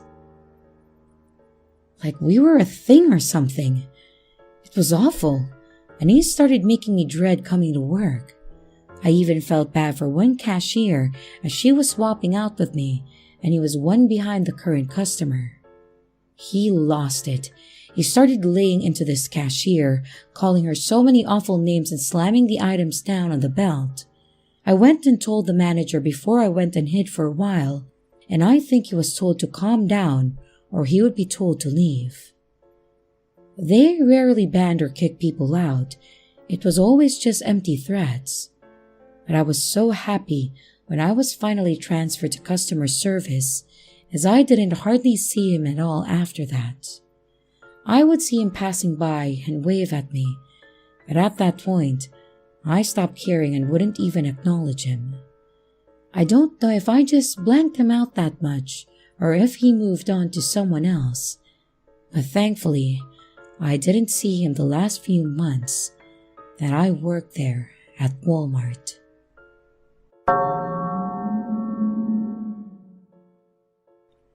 I was lucky enough to work at Walmart for 4 years. These are a few experiences that I have had just from those few years. I started there working the evenings, usually noon to 9 p.m. or as late as 3 p.m. to midnight. The first one I recall was closer to when I started, which is why it was so memorable. I was a cashier and eventually also worked in customer service, so I was all over the front end. It was my first job, so I took it seriously, and I was proud of it too. I did a great job. Well, at least according to my reviews. I was polite, friendly, and fast at bringing people up. I got a few people that I called my regulars, some of them that price matched, if that tells you how long ago this was, and some of them also did extreme couponing. Some of them were definitely unbearable, the ones that are unorganized and nitpicky on the order. You ring everything up and bag them, but I dealt with each one as best as I could. One lady, though, made it to where I cringed anytime someone pulled out their binder of coupons afterwards. She came in probably every 2 weeks with a small child in the basket part of the cart, not in the front where you would normally see a kid. He was holding an old tablet that was not in good condition. The screen was spider webbing in one corner, and it looked like the plastic frame was splitting apart too, but he was still watching or playing something on it, and the volume on full blast too. He hardly looked up from it. His legs were pulled up towards him, probably because he didn't have any room, as this did not stop his mom from filling the cart up with items. Not just dry foods, but raw meats and produce too. The lady was always very organized. As she laid her items on the belt, she made sure to tell people behind her that she was going to be a while, and they usually left my lane. If you reached over to grab a different item, she would flip. She would yell slightly to say, "Stop," or "Don't," or give you some kind of lecture about doing items in order, but without ever making eye contact with you. She would keep looking down on the floor or her purse or something. So I learned and kept everything in order and bagged as she requested it. I never really had any more of an issue other than that, so my coworkers teased that I was her favorite. However, that would soon change. She came in as normal. The kid is covered in food, playing on his tablet. Mom is organizing the items on the belt. I picked up 2 packs of cookies, and then I noticed that the coupon on it was a buy one get one. But I noticed too that it had expired by 3 days. When I looked up, I told the woman that I wouldn't be able to accept it since it expired, and she yelled, "What?" and immediately snatched it from my hand. She looked at it and told me that I was wrong and to try it again. I again apologized and told her that there was nothing to try as it was expired, so we couldn't accept it. She began arguing about what day it was, telling me that my register obviously had the wrong date. I again had to explain that wasn't possible and even showed her the date on my phone to prove it. And from there, she lost it. She started screaming about how I was incompetent and a liar, and that Walmart's brainwashing had finally gotten to me too. And at this point, I called for a manager. I had only been there for around 6 months, but this was the most confrontation that I had come across, and I didn't know how to handle it. Thankfully, the manager's podium was within my view, so they could see the look on my face and started coming over fairly quickly. And when they arrived, she immediately directed her anger to the manager, saying that I was refusing to take her coupon. I tried explaining the situation to the manager when this lady pulled a steak knife from her purse. My manager immediately called security on the walkies and tried calming her down. She was pointing it at us, screaming that we were trying to ruin her and cause her to lose her kid. And this whole time, I kid you not, this kid has not looked up once. He continued to play on his tablet. He was not fazed at all, which sadly made me feel like he was used to this from her. At this point, the whole store seemed quiet, but her screaming and my manager trying to calm her down. There were people all around recording and taking pictures, which only seemed to make her angrier. And after what felt like forever, she tried to run towards my manager with a knife raised when another customer saw this and bravely tackled her to the ground. The knife slid away from her and my manager put his shoe onto it to hold it there.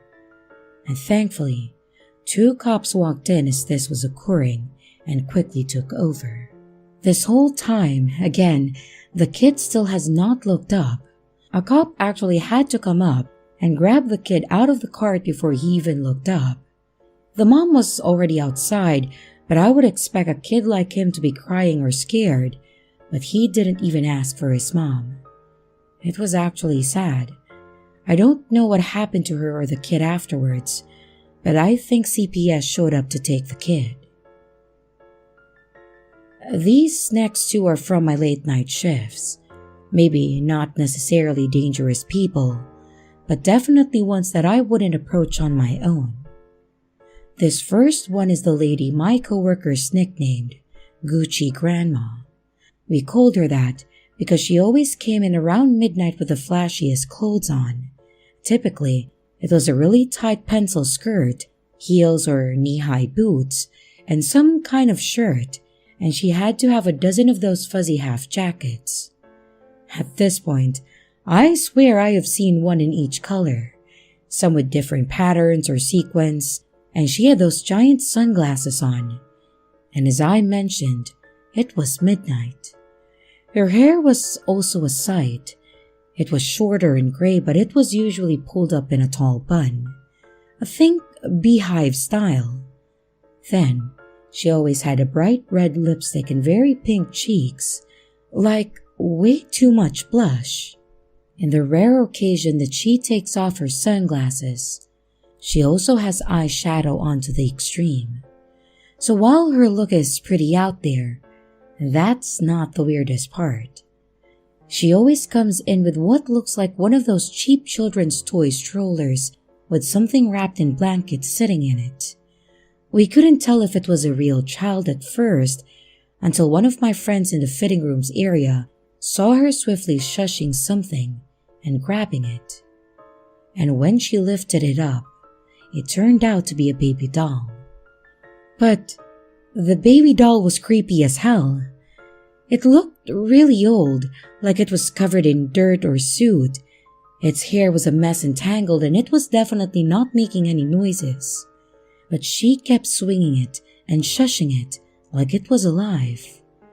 My friend tried to not make eye contact and just kept working on her stuff when she walked up to her and apologized for all the noise, saying that she gets cranky around this time.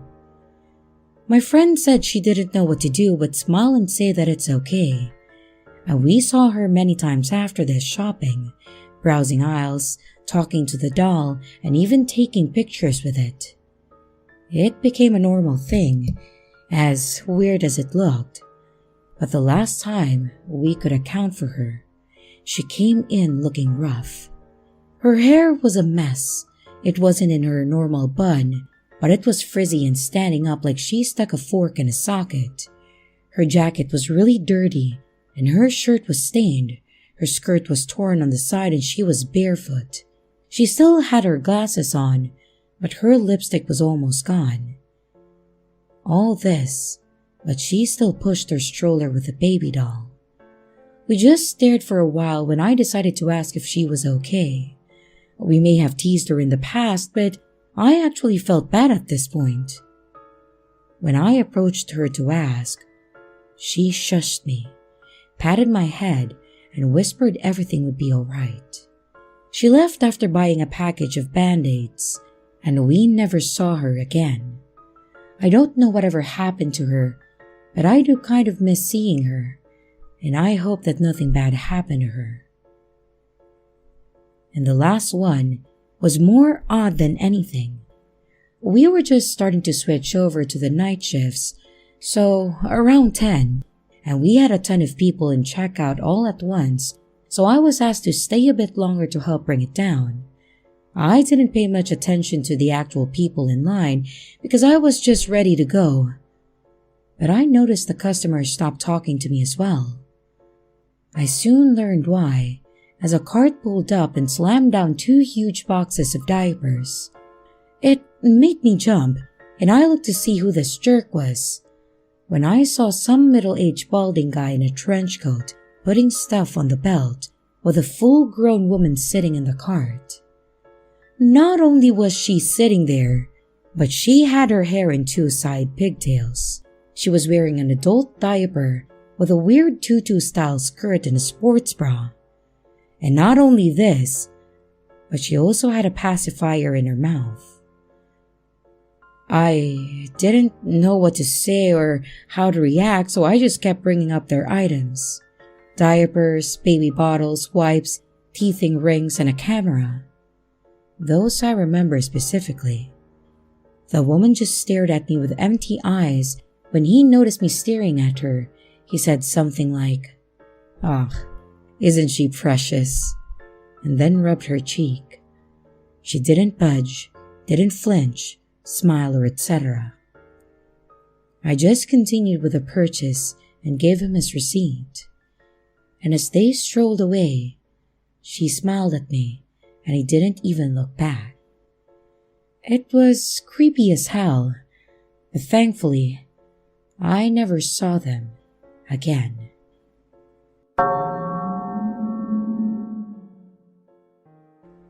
I got a job at Walmart in 2019 working as a cashier. I was laid off and I decided to get what I could at that time just to get some extra money so my husband wasn't the only one working. It was really alright for the most part. In 2020, I started helping more at the doors with counting how many people were coming and going and to make sure that they were wearing masks. It was alright for the most part. You got an occasional person that will lose their mind when you offered sanitizer or a mask, but it was tolerable. However, I did see people do some crazy things while just walking around on my lunch or breaks. At one point, when people started freaking out about the toilet paper issues and thinking that we were going to be locked down for months, things started to be too much. The store was a mess. Shelves are already empty and people were losing their minds. There was one night in particular that I remember walking to the back to go on break, and when I was walking past the toilet paper and paper towel aisles, there was one lady that was crying as she pushed the cart with a single gallon of milk in it, and a kid in the front of it licking the cart handle, touching the shelves and sticking his hands in his mouth. I overheard a couple debating if they should try using paper towels instead or go somewhere else first. I saw people fighting over sanitizer and the kid next to them screaming at their parents to stop. These were all upsetting to see, but it didn't stop there. One night, I was talking to my friend that was stocking shelves after I was off work. They were stocking toilet paper of all things, and there was a guy that came in from the other end of the aisle and slowly made his way towards us as he looked at the shelves. He eventually got right next to my friend, like within arm's length, and I motioned with my head to my friend that he was right by him, so he stood up and asked if there was something that he could help with. The guy went off. He started getting angry, claiming that we were holding back inventory on purpose to make people like him suffer. My friend and I were equally confused since he was literally stocking the shelves at that time. He tried calming him down, but the guy must have seen the box cutter sitting on the shelf, and then he snapped. He stepped backwards and pulled out like a switchblade, saying, "Let's have a real knife fight." And my friend grabbed the pocket knife, and we walked backwards as we tried to calm the guy down. He didn't really pay much attention to me, so I was able to pull out my phone and call 911. Someone else that worked there must have heard what was going on, and they rushed over to help us out as well. Somehow, we finally got the guy to put the knife away, but the police still came and arrested him. I know 2020 has been one hell of a year, but some people just snapped. I quit shortly after this because I couldn't risk any more weird occurrences like that. And all I can say though is be safe out there, watch your surroundings, and be kind to others.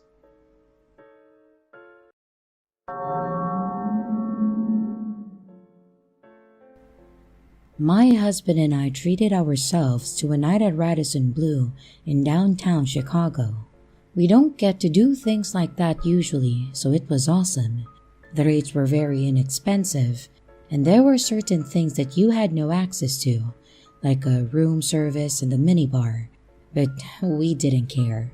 Since there wasn't any room service, we ordered off Uber Eats. Nothing fancy, just potbellies. And I went downstairs and it's 10 p.m. to wait and smoke a cigarette. To be kind, I went around to the side, but still near the front. There was no one walking around, and I got the food, but I decided to finish smoking around the side. Suddenly, a really nicely dressed dude with a camo mask walked up and asked me for a cigarette. And normally that's not an issue, but he seemed a bit off. I can't explain it, except to say that as soon as he asked me, I felt like something was wrong. His voice sounded odd. When I gave him a cigarette, he got really close, then it started to get scary. He asked for some food. I felt bad, but it wasn't possible to give him food. It was 2 sandwiches, and I said that I was sorry, but it was for my husband and I. I figured that he would leave and I could finish smoking. But instead, he walked up so close that he was against the food bag and I was against the other side, almost pressing the glass. Then he asked for some of the food again, and when I said no and that I'm really sorry, he insisted that I could, but I was just lying. He was getting angry, but he wasn't yelling, so as to not attract attention, I guess. And it continued like that for a few minutes. Then he asked to use my lighter. I gave it to him, and he started in on how I was lying again. He insisted that I could give him the food. Then he asked if I worked there, and I said that I was staying at the hotel. I was already really nervous. He asked where I was staying, and I asked why, and he said because there were a lot of hotels in the area. I pointed at the hotel behind me. I don't know why, but I was just really anxious by this point. This whole interaction so far was scary, and I usually have no issues dealing with people. However, he was getting pushier and angrier, and then he said, "So, you're staying here?" I said yes. And during this entire time, he kept saying that I was lying about the food. He started getting closer and closer to me as I backed up. He kept angrily insisting that I could give him food but didn't want to, and I said that no, that I am sorry that I can't. We were already too close for comfort and safe distances. He was pressing against the bag that I was holding against my chest, and his face was inches from mine. He then said, "So, you're here with your boyfriend?" I said husband, and I saw him check my hand. I started walking backwards to the back door, which was about 50 feet away. I thought that if I didn't act afraid, it would turn out better. But I was afraid. His cigarette was lit and he was still holding my lighter. People usually give it back at this point. He continued demanding some of the food, and I felt it was time to be more assertive, so I demanded my lighter back, and he started getting angry at me, saying over and over that I could give him some food. And he then gave my lighter back, but then grabbed both of my arms. I started getting terrified and banging on the glass door with my elbow to get the receptionist's attention, but she ignored me. He got pissed and said something, but I was so scared I wasn't even paying attention. I just wanted help. If anyone reading this knew me, they'd know that I'd never bang on a window yelling help unless I was absolutely terrified. I started crying because I was alone on a side street at night and no one could help me. I had no thoughts but to get away. I wasn't thinking he'd hurt me in a specific way. I just thought danger and run. That's how scared I was. He got angry that I was crying and then pulled me closer. Suddenly, something happened that changed everything, and I'm so grateful. My mother called. I had my earbuds in, which he couldn't see because my hood was up on my coat, so I pressed answer and I started crying hysterically and almost screaming. "He's trying to attack me! He's trying to attack me!" And that really angered him because he tightened his grip for a second, but also startled him, and he let go and I ran to the doors while still crying and shaking. I cried all the way back to my room, and my mom comforted me on the phone and told me not to go outside again. My husband was so comforting and sweet, and he just held me and then he wanted to know everything. I had to say it a few times because I was still crying and I couldn't breathe, plus I was talking fast. I saw him again at maybe 1 a.m., and I was standing in front of the hotel this time by those tall ashtray things that they have outside the restaurants and hotel. I wasn't alone though. A security guard was beside me, and I went inside and I saw him through the glass where he assaulted me. I don't know if he was waiting for me or what, but it terrified me. And that same night, another person asked for a cigarette, and it was a really nice woman. She thanked me, but she could tell that I was upset, I guess. She asked and I told her. She sympathized and explained that's why she carried a small handgun which was in her purse. I'm definitely getting mace, so this doesn't happen again.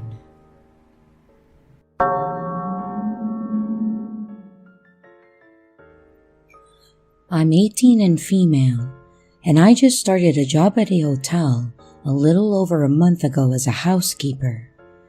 The hotel is located in a very rural Midwest, so not a super busy hotel, except for the occasional family reunions checking in and the few workers passing through the state. Many of the people who come through are older, around 40s, 50s, and even upwards. And when I first started, my parents had told me to be careful because the hotel was sketchy. I never really found it to be sketchy or the people passing through to be, until one day about 2 weeks ago. I had just clocked in at around 10:30 and I headed down to the end of the hall, opposite of where the lobby was, to start on my stayovers. These are rooms where people stayed more than one night. At the end of the hall, there were 4 rooms tucked in to almost a corner, I want to say. You can't really see the doors to these rooms until you reach the end of the hallway. There's 2 rooms on one side and 2 on the other. I was grabbing all the supplies that I needed to do the stayover when a man, another stayover, came out of one of the 4 rooms and asked how to work the coffee machine. He was about 3 times the size of me, 6'3", around 300 pounds, whereas I'm 5'3" and about 125. It didn't seem like a big deal or weird, and I'm pretty friendly and outgoing, and I can make a little small talk. I went back to cleaning the other room and minding my business when he comes out again to tell me that his room didn't need attended to. I figured so, and I was just glad that there was another room that I could check off of my list. My manager had come down to the hall to strip a room that had checked out, and I turned down the hall to go strip another room when the man came out of his room again. I assumed he had another question about something in the room, so I turned around to speak to him. He asked, "Aren't you scared to do your job?" And I replied, "No, not really, since I rarely ever have any interaction with guests as a housekeeper." He then went on to say that I was awfully pretty and I needed mace or a weapon to protect myself. And I showed him my car keys that I kept in my pocket for that exact reason. The conversation at first wasn't really off-putting, but when I realized what he was getting at, my body flooded with anxiety. He then said, "I don't think car keys are enough. You're small and could get easily snatched up." And in that moment, I went into the room my manager was in, across the hall, and waited for him to go back into his room before continuing my job as normal as possible. That experience really shook me up, and I sat in another room down the hall for about an hour crying and having anxiety attacks because I thought that this man would try to find me in whatever room I was in and kidnap me.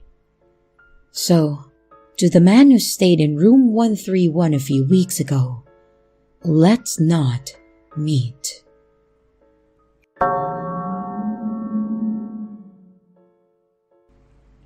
This happened in the summer of 2010 when I was just entering my teenage years.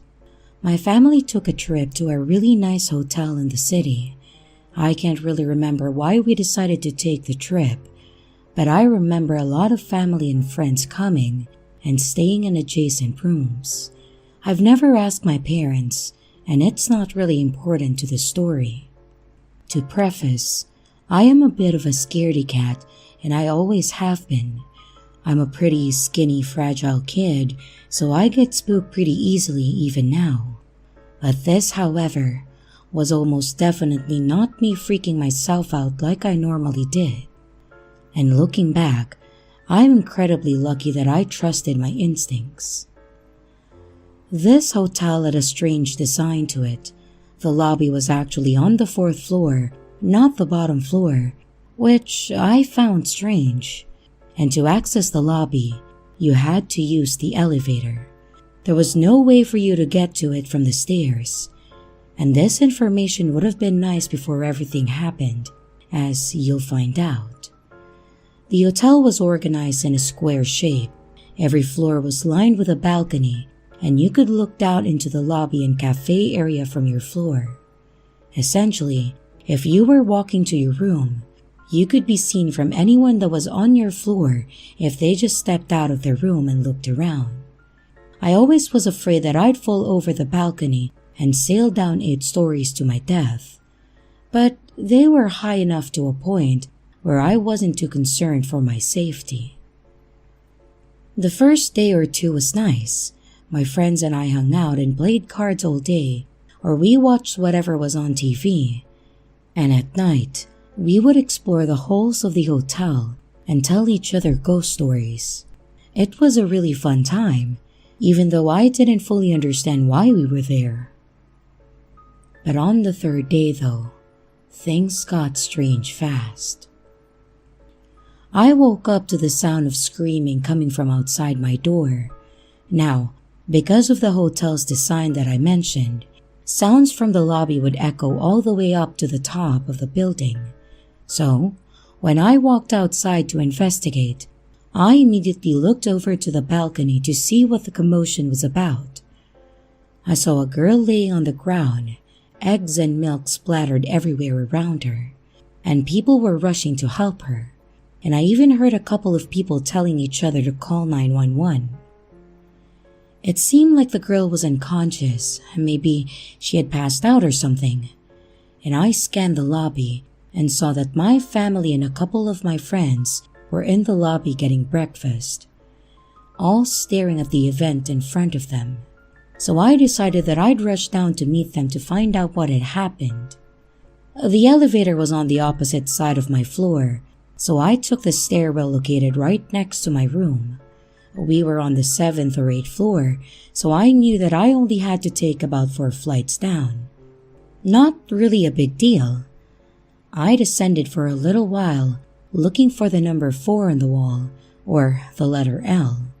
I passed floor 5 ready to find a door to the lobby, and I took about 2 more flights of steps before realizing that there hadn't been a door for the 4th floor, nor had there been a door for the 3rd or 2nd.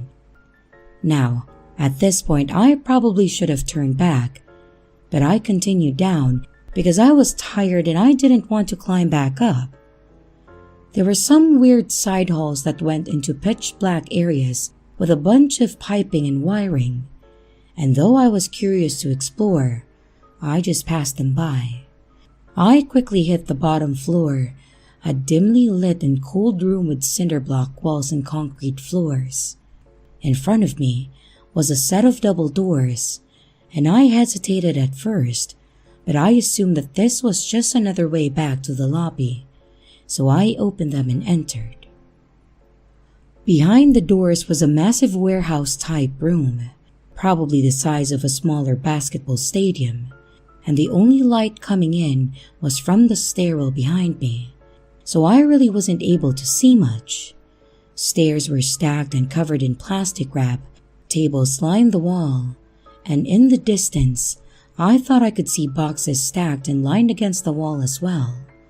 I was probably in the storage room for the hotel, and I looked around and saw an elevator in the back of the room, so I made my way towards it. I closed the door to the stairwell and I began to walk in the dim light. The room was super muggy and dusty, and it seemed like nobody had been down there in a long time. As I got closer to the elevator, I noticed that it was a little bigger than the elevators in the lobby and on the other floors. I pressed the up button, but I got no response. There was a card swiper next to the button, and it must have been for employees only, I thought. I turned back towards the stairwell doors, making my way past the chairs and tables along the wall. And when I got to the door, I gave it a tug. Locked. Of course. This is when things started to hit me, and I realized that I was stuck in the dark, dusty basement of a hotel. I didn't have a phone because my parents wouldn't let me get one until I graduated middle school, so I couldn't call anyone. Everyone likely assumed that I was still asleep in my room, so I began to freak out, believing that nobody was going to look for me. I searched around the warehouse looking for other ways out. Some areas of the place were better lit than the others, so I looked around in areas that I could see first before starting on the darker side of the room. There was one other set of doors that I found, but it happened to be locked as well. And I began to cry, scared that nobody would ever find me in the basement. I swear, it felt like hours, but I think only a handful of minutes passed before I heard the door creak open. It wasn't the door from the stairwell, rather, the second door that I had found. A slim middle-aged man in a lab coat came out of the doors. Now, if this was 21-year-old me, seeing this man, I would be very confused as to why this guy was wearing a lab coat in a hotel. I was only 12 or 13 at that time, so I immediately was relieved at the sight of an adult who looked smart. I approached him, tears in my eyes, and he immediately looked surprised to see me, as you'd expect.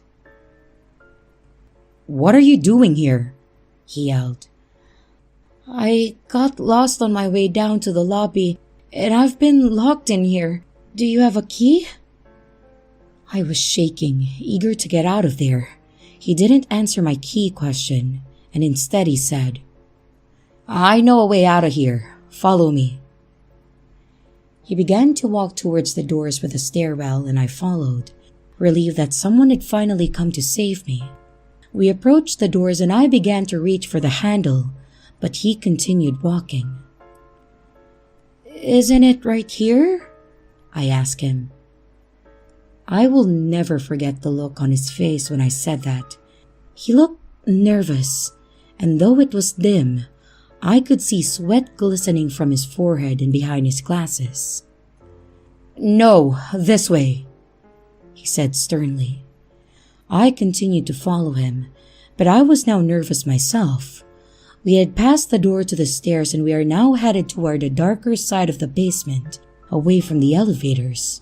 He looked like he had no clue where he was leading me, and as he kept checking around him, almost as if he was taking in his surroundings for the first time.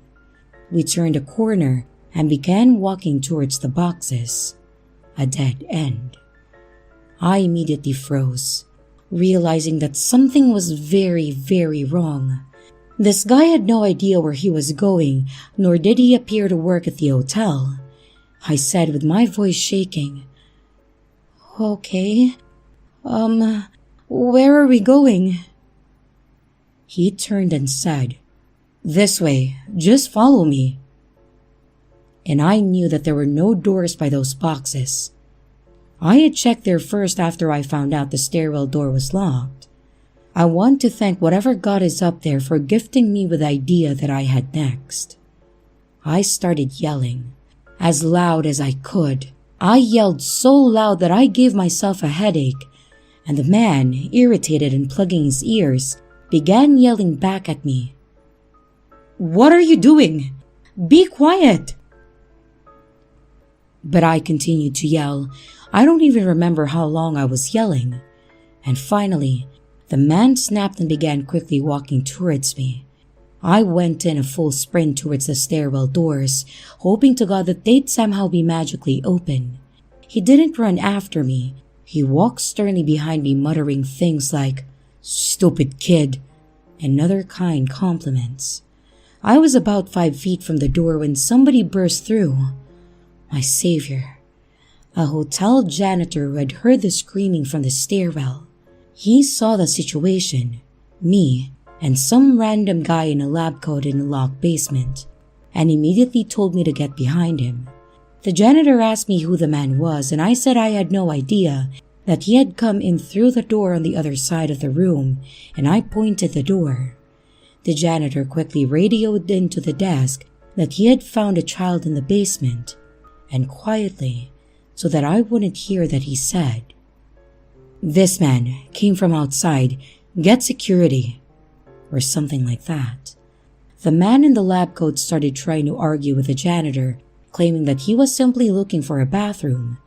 The janitor clearly wasn't buying it and kept saying things like, "Wait till security gets here and talk to them about it." And I was standing beside him the whole time, trying to take in what was happening, confused out of my mind.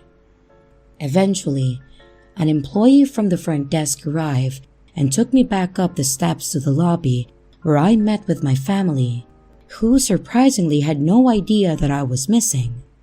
I told them the story, crying and shaking, and they hugged me tightly, thanking the employee over and over for their help.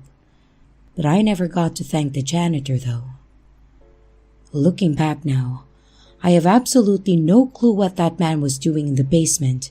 I don't have any information as to what happened afterwards or who he was. I know for a fact that the incident with the girl in the lobby was unrelated. Something about low blood sugar or something. I'm not sure. I've thought about that day a lot, and the only explanation I can put together is that the door that I had found in the basement led to the streets of the city, where he must have wandered in from. I have no clue what his intentions were and why he was wearing a lab coat or why he chose to pretend to know a way out.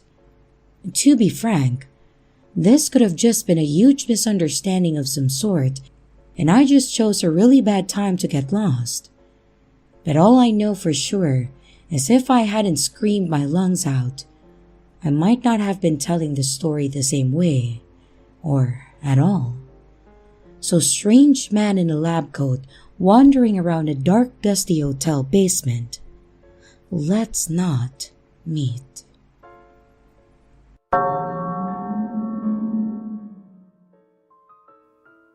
So, I've been a bit down on my luck as of late, and unfortunately have had to move out of my apartment due to the building being shut down because there was a major issue. I don't know the whole story, but I think it had something to do with mold in the inner walls or something. Basically, we were kicked out and told we could come back eventually, but there's been no updates for about a week. It's incredibly stressful not being able to be in your own home because of things out of your control, and to not know if you'll be told that you can come back and to just get your stuff really sucks. Thankfully, because this was an issue with the property and was not my doing, nor the fault of anyone that lives there, the rental company has to cover our living expenses until they get everything sorted out. However, they also have the ability to restrict where they are willing to let us stay, and they chose a hotel that is an extended stay type of place in a rather mediocre part of town. Now, I don't want to complain about a free living space, but this place needs some major TLC. The first thing that I noticed when I went to check in was that the main lobby's carpet was horrifically dirty, like stained multiple colors and fraying at most of the edges, kind of dirty, and the TV in the lobby was a thick CRT style TV that was really small. I know I sound like I'm complaining, but it's just one of those things that in 2022, if you see a CRT TV in the lobby of a hotel, it kind of speaks to the quality of the overall hotel. Some people will disagree with that, and that's fine, but that's just my opinion. Anyways, I checked in and got my key to my room, which was room 203. I got to the room and went in, and it was nothing special. It was a pretty bland and plain single bedroom, and that was fine. As wary as I was of the hotel, I was still happy that I had a place to sleep and that I didn't have to pay for it.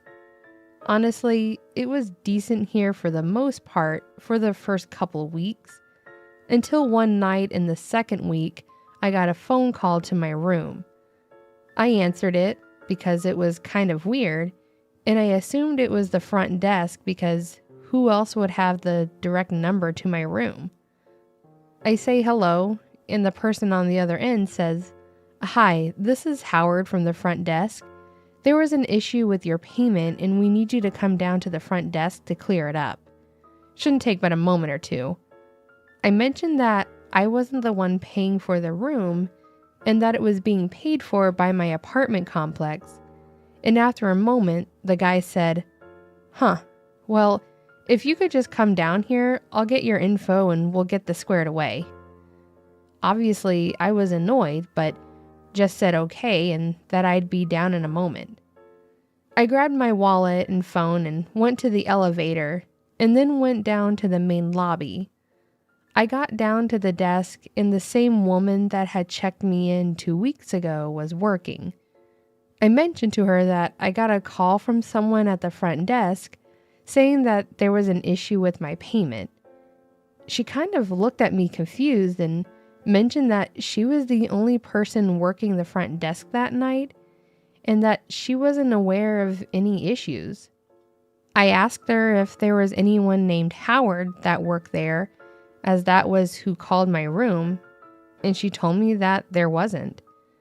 After a few more moments of her checking my booking and making sure that everything was okay with everything, I thanked her and mentioned that it must have just been a prank caller or something. She agreed, but told me to come back and tell her if it happens again or if there are any other issues. I went back up to the second floor and went over to my room, and as soon as I entered, I realized what had happened. I got in and my suitcase with all my clothes was gone. When I went downstairs, it was sitting on the chair in the corner, as I always do, and when I got back, it was just gone. I immediately called the front desk and told her that my room had been robbed, that someone had broken in while I was downstairs and stolen my items. She was a bit confused on how that could have happened since I was the only person that should have had a key to the room, but she said she would call the police and would send one of the hotel staff up to the room right away. I just sat there, honestly feeling violated, like I should have realized something was up, because there was no way something would have just been wrong with my payment, as I wasn't the only tenant staying here. I should have asked more questions and pressed the guy, and I would have realized it was BS, but hindsight is 2020. After a few minutes, I had a knock on my door from one of the hotel staff, and then the police showed up. I explained what happened to all of them. I told them that I had gotten a call on the phone saying there was an issue I needed to come downstairs for, and I fell for it. I then said that when I got back into the room, my stuff was gone. The police asked me if I was the only one that had a key to my room, and I told them I was. And the staff member mentioned that the only people that could get into the rooms were the customer that rented it and the cleaning crew. It was at that point that one of the officers asked if they had cameras in the hallways, and they confirmed they did. I'm not going to get into the specific details of all that happened, but they checked the security camera and they did see someone enter my room. Sure enough, he used a cleaning crew key to get in. It was a different color than the normal room key, and even the staff confirmed that it was a staff key. Even worse, the front desk knew exactly who it was that was on the camera stealing my stuff. It was another tenant of the building that I lived in. It was seriously someone else that was in the same situation as me. They had decided that they would take the time that they were stuck in this hotel to steal a key from a staff member and rob the other people staying there. I think he was surprised when I mentioned that I was there from the apartment complex, because I think he was targeting other people, but he still saw opportunity and took it. After the front desk confirmed who he was, the officers went up and checked out his room, and long story short, he was arrested. He'd mostly stolen small things from people while he was there, but when he got to my room, there was nothing sitting out except my suitcase full of my clothing. So he just snatched the whole thing and ran. Hence why I was the first to complain about this. I was the first to notice. In the end, he was arrested and I got my stuff back. And I am actually, as of the time of writing this, still staying in this hotel. Mostly because I don't have much of a choice. There haven't been any more issues, thankfully, but I'm kind of paranoid now about everything I hear in the hallway, thinking it's going to be someone breaking in. I know that's dumb, but it's just a response to having my temporary home violated like that. Hopefully I get to move back into my apartment soon. Like, hopefully by the new year soon, but I'm not holding my breath.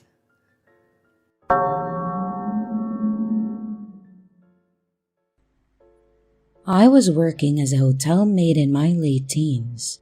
I would go around and clean rooms that the guests had just left, and then start cleaning rooms of those guests who were staying 2+ nights. Usually, I cleaned their bathrooms, bring in fresh towels, empty the trash, and even sometimes vacuum. So, we had this one man who was at this point what we call a regular. He would stay at the hotel for 5 to 6 weeks at a time, and he would almost always be in his room, and nobody knew what he was ever up to. But he always looked shabby, looked like he never had enough sleep in his room, and had this lingering heavy smell. He was reeking of alcohol and smoke, but usually the mixture of both. But I had not seen him smoke or even seen cigarettes or alcohol in his room. I got weird vibes from him, so I would always leave the door open if I was in the room and he was there with me. I usually would put the trash can against the door and leave it like that until I am done and gone. So, one day like any other day, I knocked on the door saying, "Housekeeping," and I heard him say, "All good, come in." I entered and put the dirty towels in my basket and began cleaning the bathroom. He almost always had lots and lots of trash, which usually included junk food, an inexcusable number of soda bottles. I proceed to change his beds, and he sat in the recliner watching me the entire time. No small talk, nothing. I grew more uncomfortable, but then he got up, moved the trash can and closed the door. I immediately moved from in between the bed and the wall and sheepishly said that I forgot the fresh towels. He was leaning against the wall with one arm at that point and shaking his head. I said, "I need to get you some towels." Kind of pushed him out of the way and then ran out of the door as fast as I could. and I never cleaned that room again after that incident.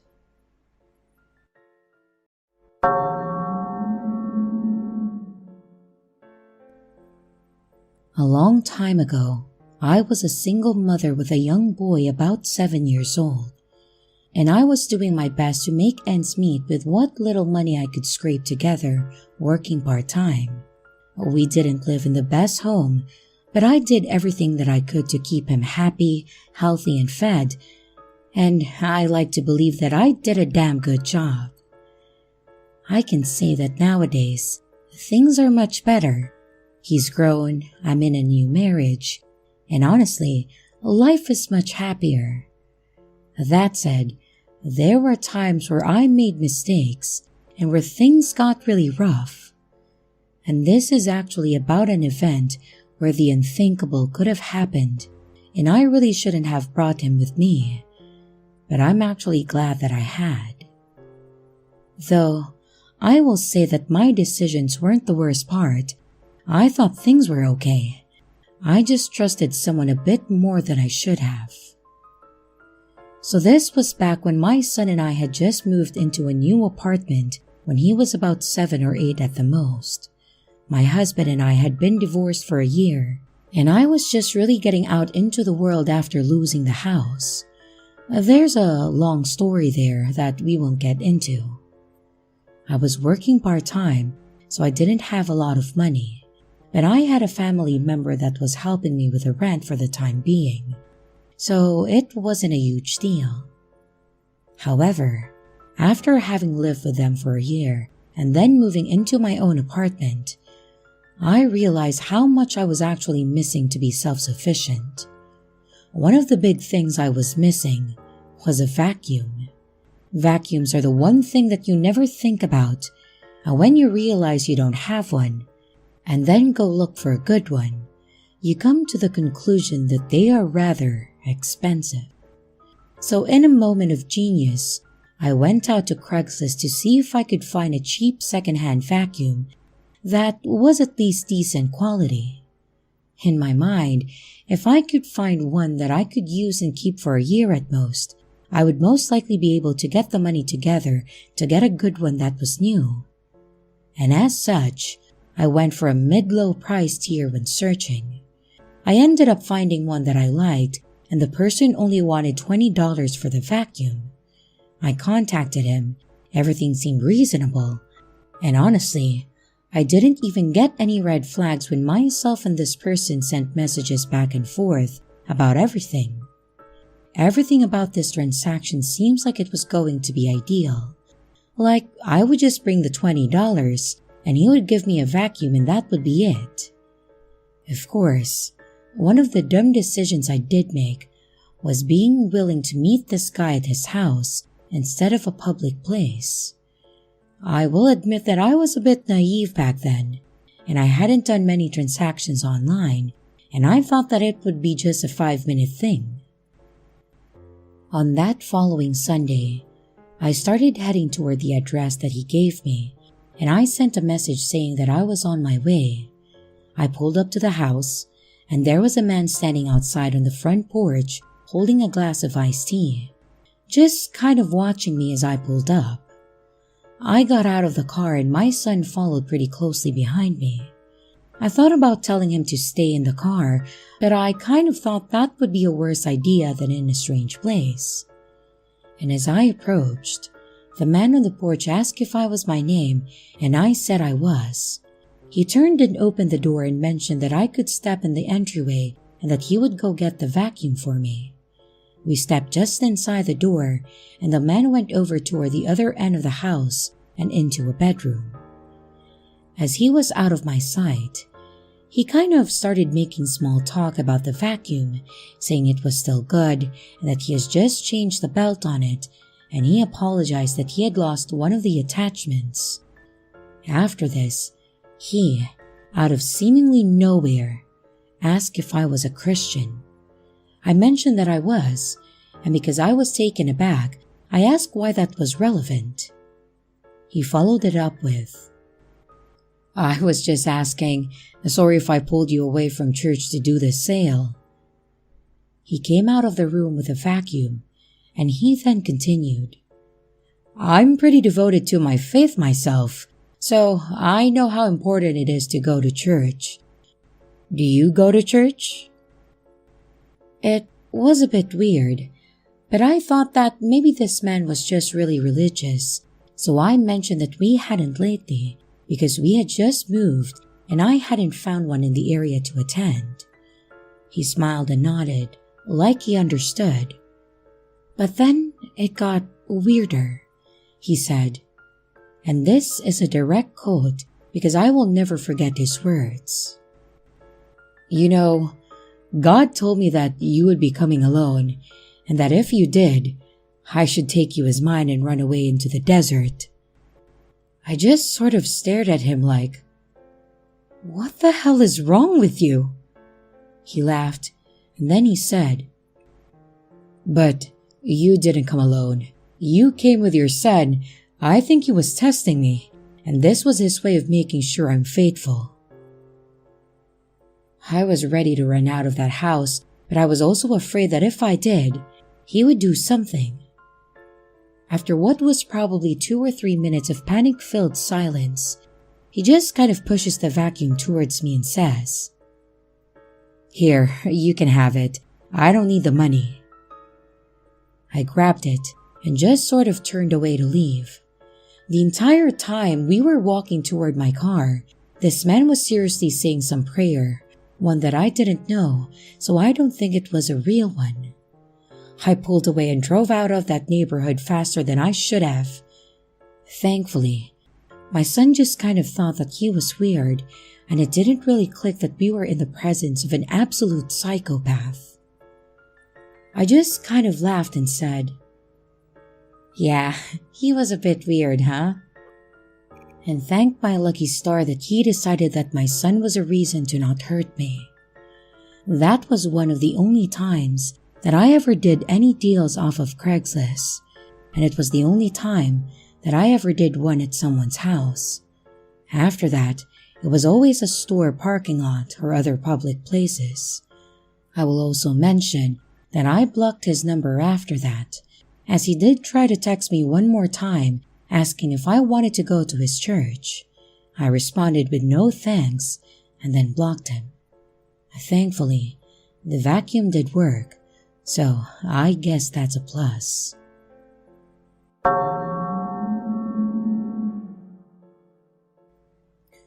So my fiancé and I have been on the lookout for a kitten to accompany our 3-month-old kitten that we already have. We searched and searched until one day he said to me, "Let's look on Craigslist." And so I did. We found the perfect one, but the only problem was it was 2 hours and 30 minutes away from our home. I inquired about it at around 10:30 p.m. I know it was late, but I almost immediately got a response. She sounded very nice over text and asked to see where I lived so that she would feel settled about the kitten living with us. She also insisted on going to their house. I know, I should have just dropped it, but at that time I thought nothing of it. So I sent them a video and we sent up a time for the next day to meet. The next day came and I wasn't going to take my fiancé, but he insisted on coming with me because he wanted to be my protection in case, since Craigslist is sketchy. So we drove 2 hours and 30 minutes on our way there.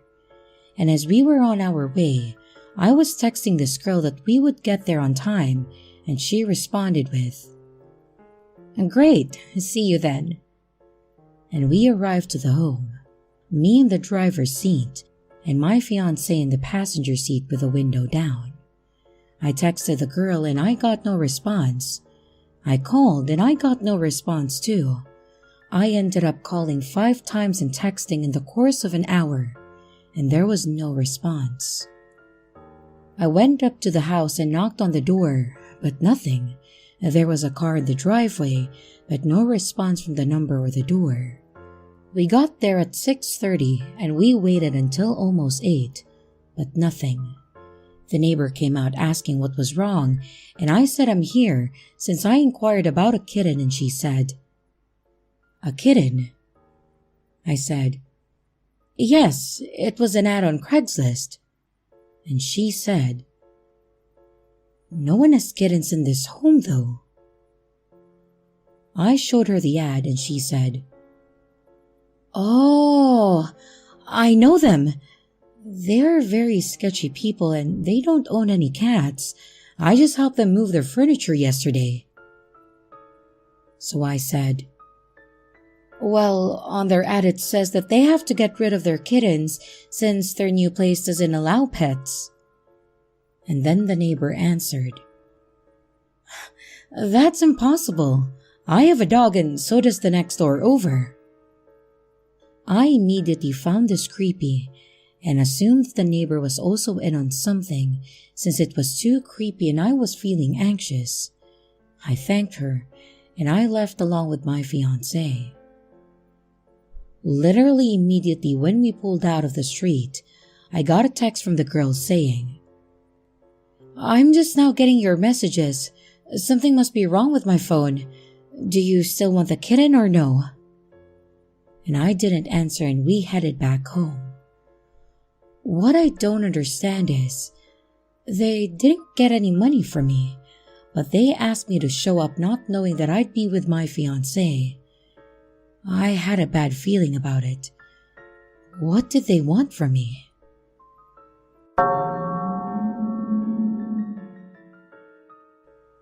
A few years ago, I moved with my family right before I started college.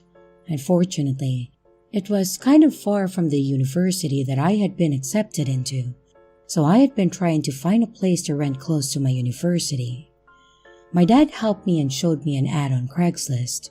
There was a nice-looking house for rent, and it was close to my university.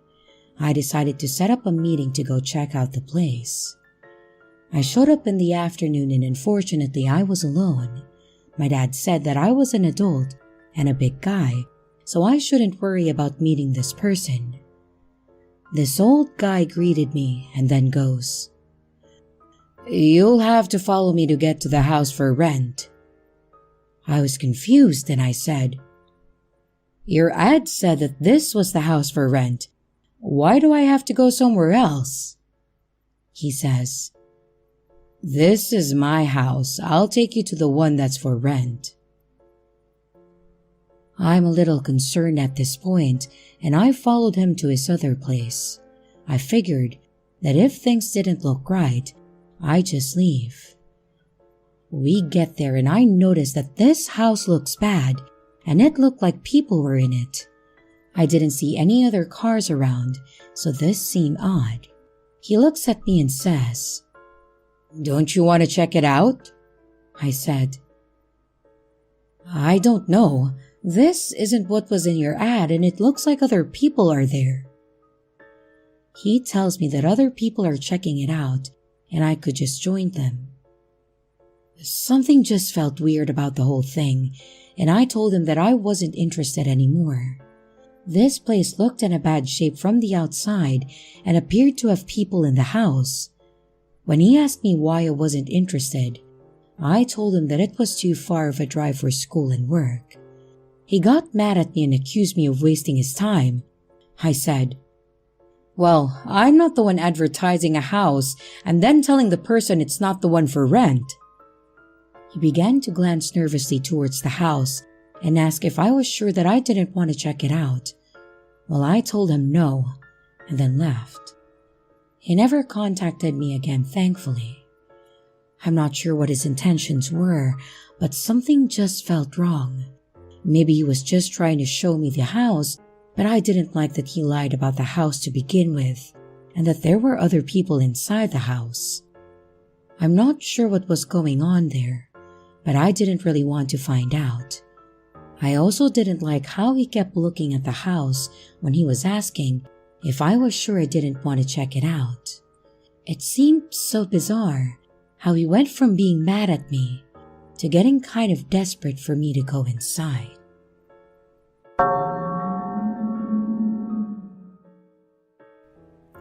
A while back when I hit 19, I kind of ended up in a situation where I wanted to get out of my house and get my own place, mostly because I was tired of living with my parents. It was more that I was tired of living by others' rules. I love my parents dearly, I really do, but they were also pretty strict with things, and it was definitely holding back my social life. I'm kind of a free spirit, and I like to be out socializing, but they wanted me home by 8 every night. And that's not me complaining, it's their house, their rules and all.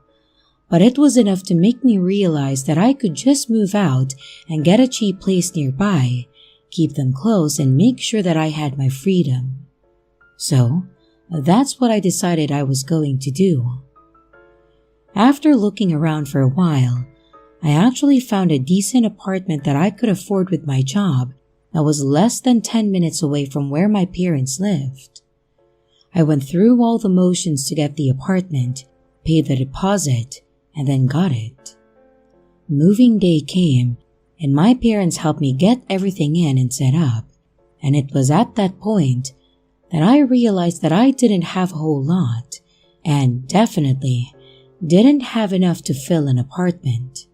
My bedroom had my bed, my desk, dresser, and my living room had a table with a TV on it, and that was pretty much it.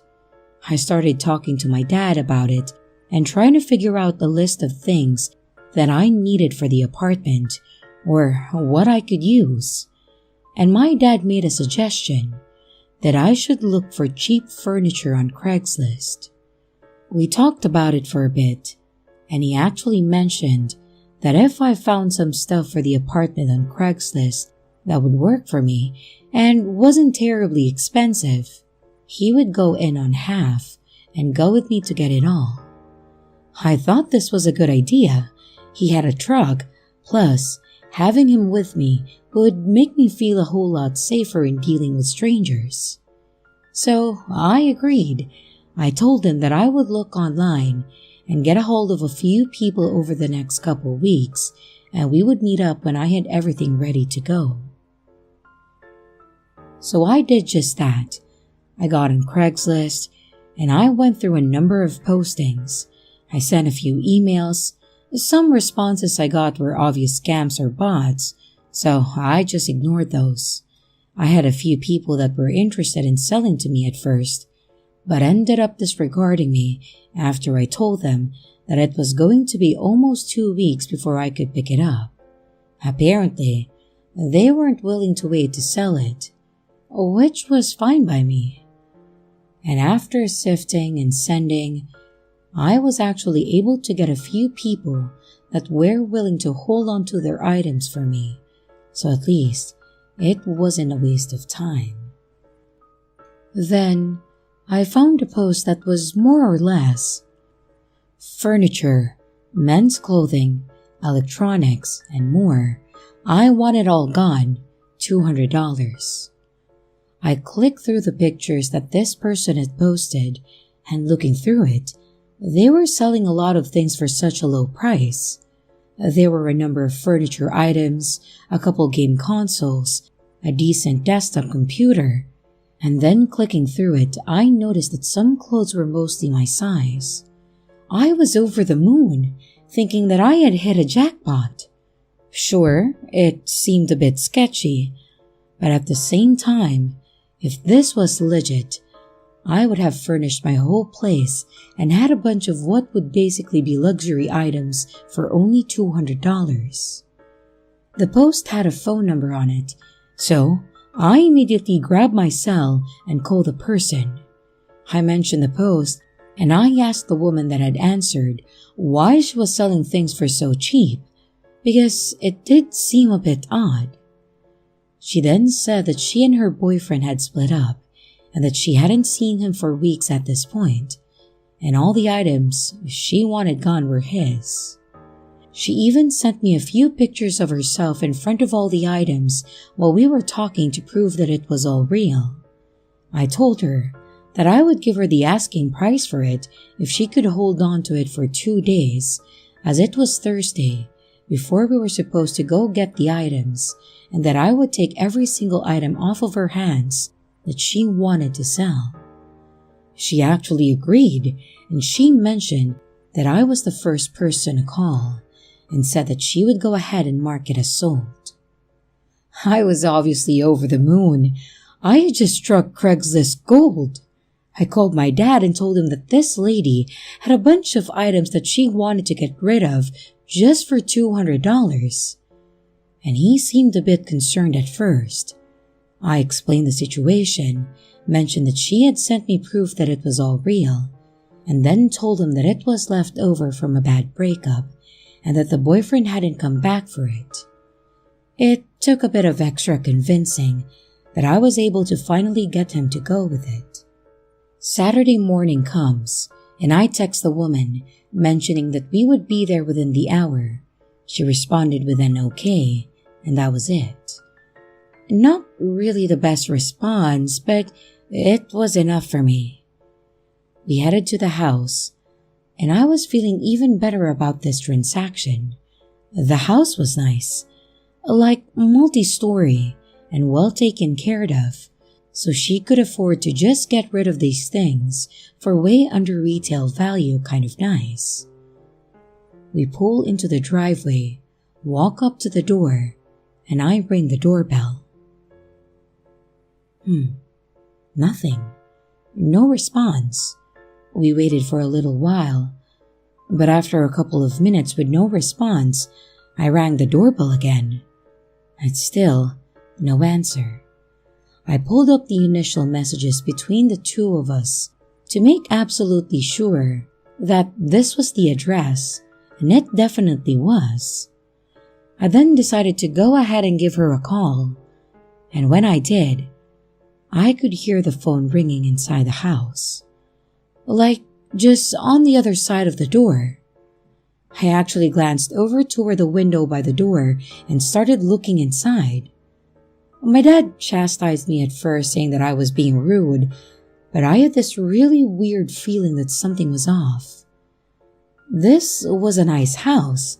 The woman I spoke with was friendly and seemed like she really was wanting to get rid of these items, and I was really wanting to get the stuff she was selling.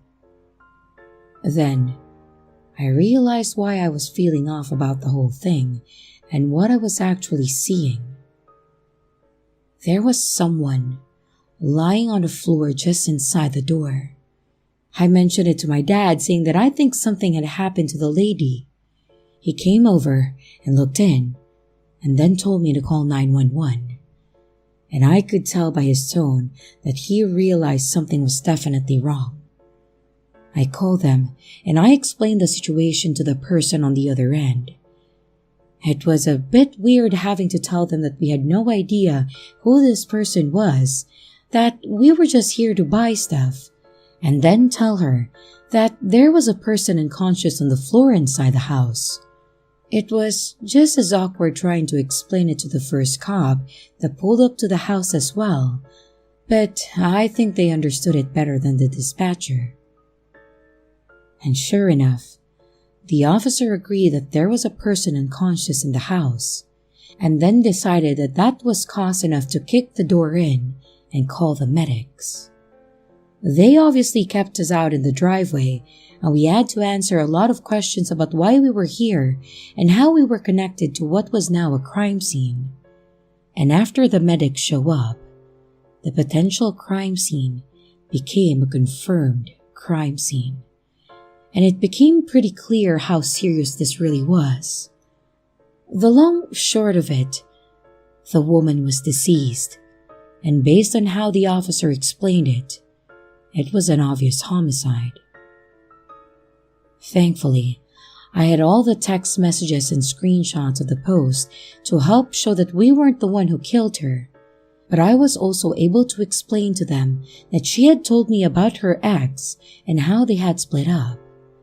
They ended up taking my information and telling me that they would be in touch with me if they had more questions, and we had to leave at that point.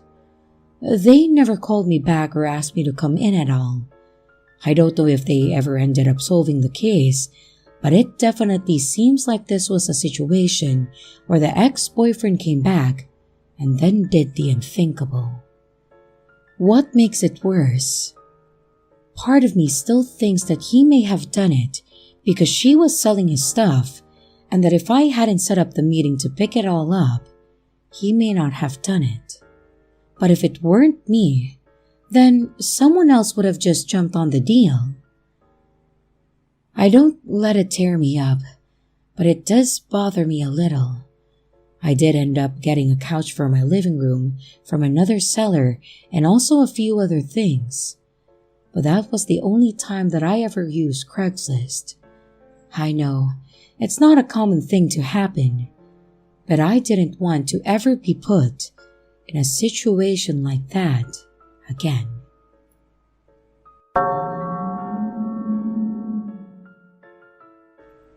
About 2 years ago, I moved into a new apartment. The walls were very thin, and because of the fire safety laws in my city, my bedroom had one window, which led into the living room, and none with outside access. The window will be important later. It was 3 bedrooms, one for me, one for the master tenant, and one spare, which at that time was rented out by a pretty friendly guy. Well, a friendly guy had issues with his work visa and had to move back to Canada last minute, leaving us about 2 weeks to find another roommate. Our quickest and easiest option was Craigslist. Due to my work schedule, I had no part in the selection process, but I was content when the new roommate moved in a little later. He seemed a bit off, but friendly. He was a very tall, large guy, but pretty quiet, and not someone I wanted to go out of my way to hang out with, but was okay to be around and be cordial with. About 2 weeks into his move-in, the master tenant left for Hawaii, leaving him and I alone in the home for the month-long duration of his stay. For the first few days, things are normal. But all of a sudden, about 4 days into the trip, I am woken up at about 8 a.m. to a frantic knocking at my door. A roommate, we'll call him Kyle, is standing there when I open up, looking frazzled. He looks me dead in the eye and says, "So, do you want to tell me what went on last night?" To which I was shocked and confused because I had come home from work at about 9 p.m. and I immediately showered and went to bed. I explained this to him, and he tells me that he heard me screaming and arguing with someone in my room, and that he saw me in the side alley out the window arguing with our landlord, whom I've never even seen at this point. And he also said that he heard people coming in and out of our house. I tell him no way, none of that ever happened. And after staring at me for a little longer, he leaves and doesn't bring it up again. The next morning, I wake up to the same thing. This time, he says he saw me arguing with my boyfriend. I was single at that time, and he said that he had seen me talking with our other roommate who's in Hawaii and asking me for the badge number of the officer I'd spoken to, since he had apparently seen me talking to a bunch of police as well. This time, I get angry and more or less tell him to cut this shit out because I'm not doing anything and don't know what he's talking about. He gets a weird look on his face and says, "I think I had a seizure in my sleep. The next time it happens, call an ambulance," and leaves for a bit, only to start knocking again about an hour later. And when I open up, Kyle repeats the exact same story verbatim. This happens once more before I tell him to leave me the fuck alone and leave for work. I go to work as normal, and I am reluctant to return that night, but I am too tired to switch to an alternate location. Well, big mistake. About 1 a.m., I wake up to slamming doors. Kyle is pacing back and forth between his bedroom, the living room, and out the front door, walking in and out of each room, turning the lights on and off, mumbling angrily and slamming the doors. I can see his figure pacing back and forth through the frosted window in my room that leads to the living room. And since my room is dark, he can't see inside. Suddenly he screams, "I can't live like this! Why are you doing this to me?" I think he's on the phone and I don't respond. A few moments later, he screams my name repeatedly and I realize that he's directing it towards me. I knew I had to get the fuck out of there. So I very quietly creep out of bed and start getting dressed and packing a bag of clothes for work in the morning. I'm almost done when he screams, "I hear you!" and charges over to my room, slapping the wall next to my door but not touching the door itself. I look towards my window and see his shadow lean all the way forward, pressing his ear against the glass. I was freaking terrified and I sat completely still, unmoving. He eventually screams my name again and moves away from the window, and I hear him start pacing between rooms again. Now, my shoes are kept on a rack outside my door and not inside my room, so I know that when I leave, I'm going to need a moment to put them on. I decide to wait until his pacing takes him out of the front door again, at which time I plan to grab my shoes, put them on, and run. And as I'm formulating this plan, the pacing stops. He screams, "Do you want to fucking fight about this? Come out right now, and we'll fight, I swear to God." I'm very small, I'm a 5-foot girl, and this guy is easily 3 times my size, so I am definitely not looking to fight. Thanks. And after a few minutes, he turns off all the lights, and I hear the door to his room open and close, followed by silence. I wait for a moment to be sure, and I can't hear any movement, and then I decide to take my chance. I took a breath and pulled my door open quickly. I step out and grab my shoes before I look up a second later and see him standing shirtless with just a pair of boxers and socks on in the dark of the hallway. His arms hung slightly outward in an awkward position, and he says in a low, calm voice, "Ma'am, we need to talk." That was a hard no for me, so I grab my shoes and run out of the door with them in hand. I ran about a half block barefoot before I stopped to put them on, and when I look back, he is standing in the porch light of our front door, watching me run but not moving. Luckily, I had a friend who lived 2 blocks away and I had their spare key, so I let myself in and crashed there for the night. And that's where I stayed for the next week or so while we worked things out with the master tenant, and Kyle agreed to move out within the week. He says he doesn't remember anything that happened or wasn't sure if it was real or not, but if I said that's what went down, then it must be real. The day Kyle left, he sends a photo of the house keys sitting on the table and says, "I'm out," and nothing else. I take a friend over there with me to scout it and ensure that he has actually left. When we got there, we discovered that not only had he left a ton of food and furniture, but he had ripped all of the fire alarms out of the ceilings. He had unscrewed and removed the deadbolt to the front door and left them lined up neatly on the front table. We then realized that my front door can only lock by using a key from the outside, and it had been locked when we arrived, meaning Kyle still had a key. So we called the locksmith immediately. But even after changing the locks, I was still terrified to stay there alone afterwards, and never went to sleep at night without barricading the doors with chairs and other furniture. To this day, I still fear for his safety. He was obviously psychologically unstable, but I also wonder what could have happened if I hadn't been as lucky as I was.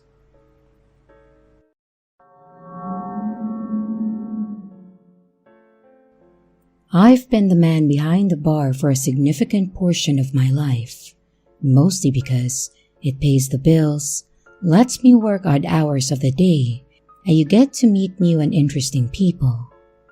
Though that last one may have varying definitions for some people out there.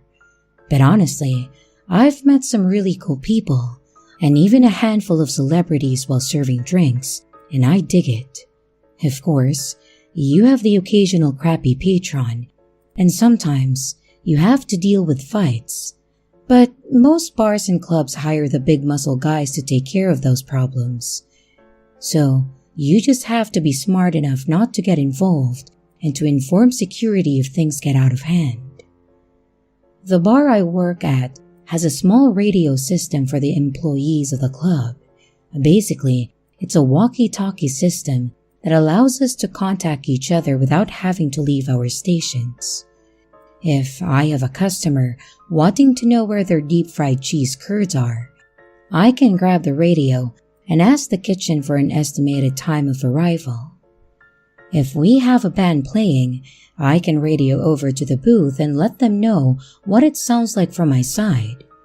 On top of this, if we have a customer or patron that is out on the floor and looks like they're getting too hammered, I can call out to security and the other bartenders and inform them that the guy with the skull shirt and blue jeans is cut off, and we can all act as a unit behind the counter. It's probably one of the best things that this club has implemented if you ask me. And the story that I want to tell you is one where this radio really held up its end and made our jobs easier, and potentially saved someone from a horrible situation. This was several years ago. It was a pretty typical night. I think there was some DJ playing a dance set for the bar, and quite a few patrons were out that night.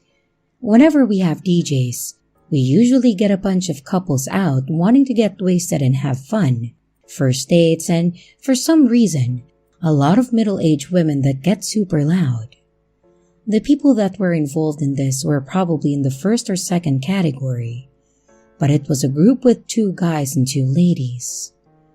One of the couples walked up to the bar. The young lady ordered, I think, a strawberry daiquiri, and he ordered a couple of shots for their friends over on the other side of the room. She pulls out her credit card and asks me to start a tab for them. I grab it and ask for her ID, all the basic stuff, and she checks out and all goes as expected. He tells her to take them over to the friends so they don't have to walk over, and she excitedly agrees. As soon as she walks away, he looks me dead in the eyes and drops a small baggie on the counter, then says, "How much to add this into her drink?" I was clearly taken aback by the fact that he would ask. Then he drops a couple of $100 on the counter and nods toward the baggie. Obviously, I wasn't going to add this into her drink, and I was ready to knock his ass hat out myself, but I grab the bag and the money and tell him to take the rest of the shots over to the friends. He stares at me confused, but then I tell him that he can't be around when I do it, otherwise he'll look guilty. At first, he didn't seem to understand, but after processing it for a few moments, he smirks and nods, then starts to walk towards the group. The second he stepped away from the counter, I grabbed my radio and called for security. I literally told them that I had an attempted drugging, and that management needed to call the police, and the security would need to detain him, and gave his description: black short-cut hair, blue-colored button-down, and khakis. And as soon as they both confirmed that they were all doing what was requested, I stepped out from behind the bar and walked up to the group, then got their attention.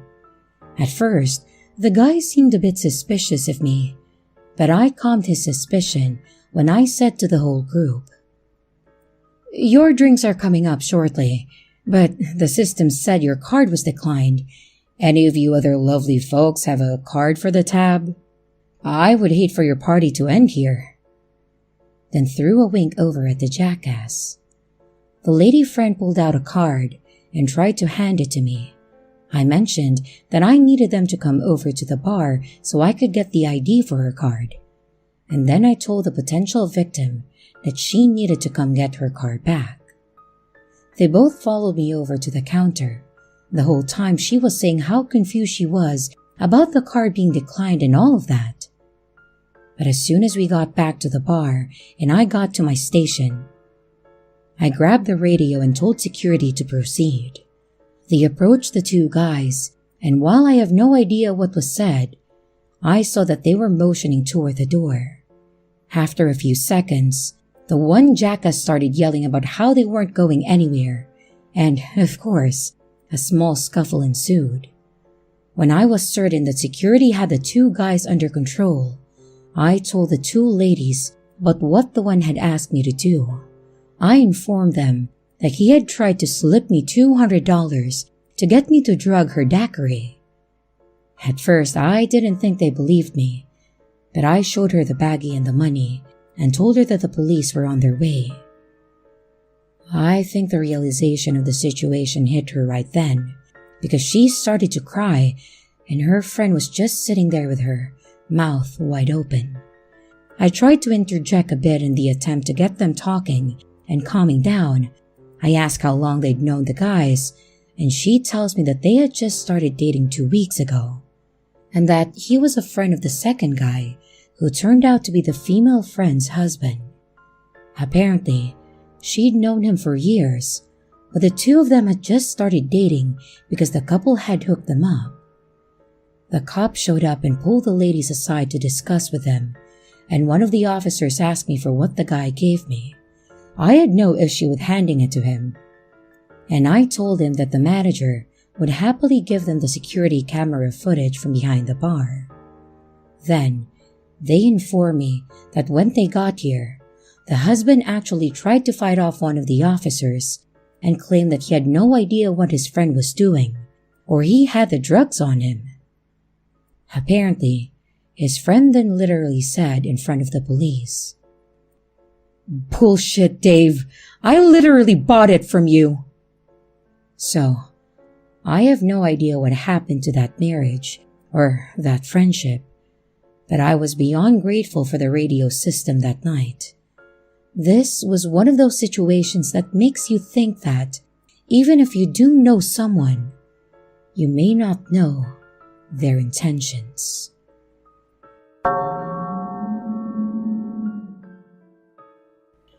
This story happened about a year ago when I was a bartender up in the northeast part of the US. I'm not going to give a specific location for privacy reasons. Just know that it was a fairly decent part of the country and a fairly decent part of the state. The bar itself wasn't one of those snooty high-class joints where people dress in shiny clothing to go to, but it did have standards, in that people were expected to act civilized and know when to cut themselves off. There was the occasional patron that would drink too much and try to start fights, but our door guy was good at his job and we were pretty damn close to a police station. My point is, if they got out of hand, it wasn't long before we had them under control. I think that's why the bar was actually popular, because it was a chill place where you just hung out and played pool. We also had a pinball room that was pretty legit too. Overall, the 6 years I worked there were decent. We didn't have too many problems. But there was one night that I will absolutely never forget for the entirety of my life. I remember that it was a pretty normal Friday night.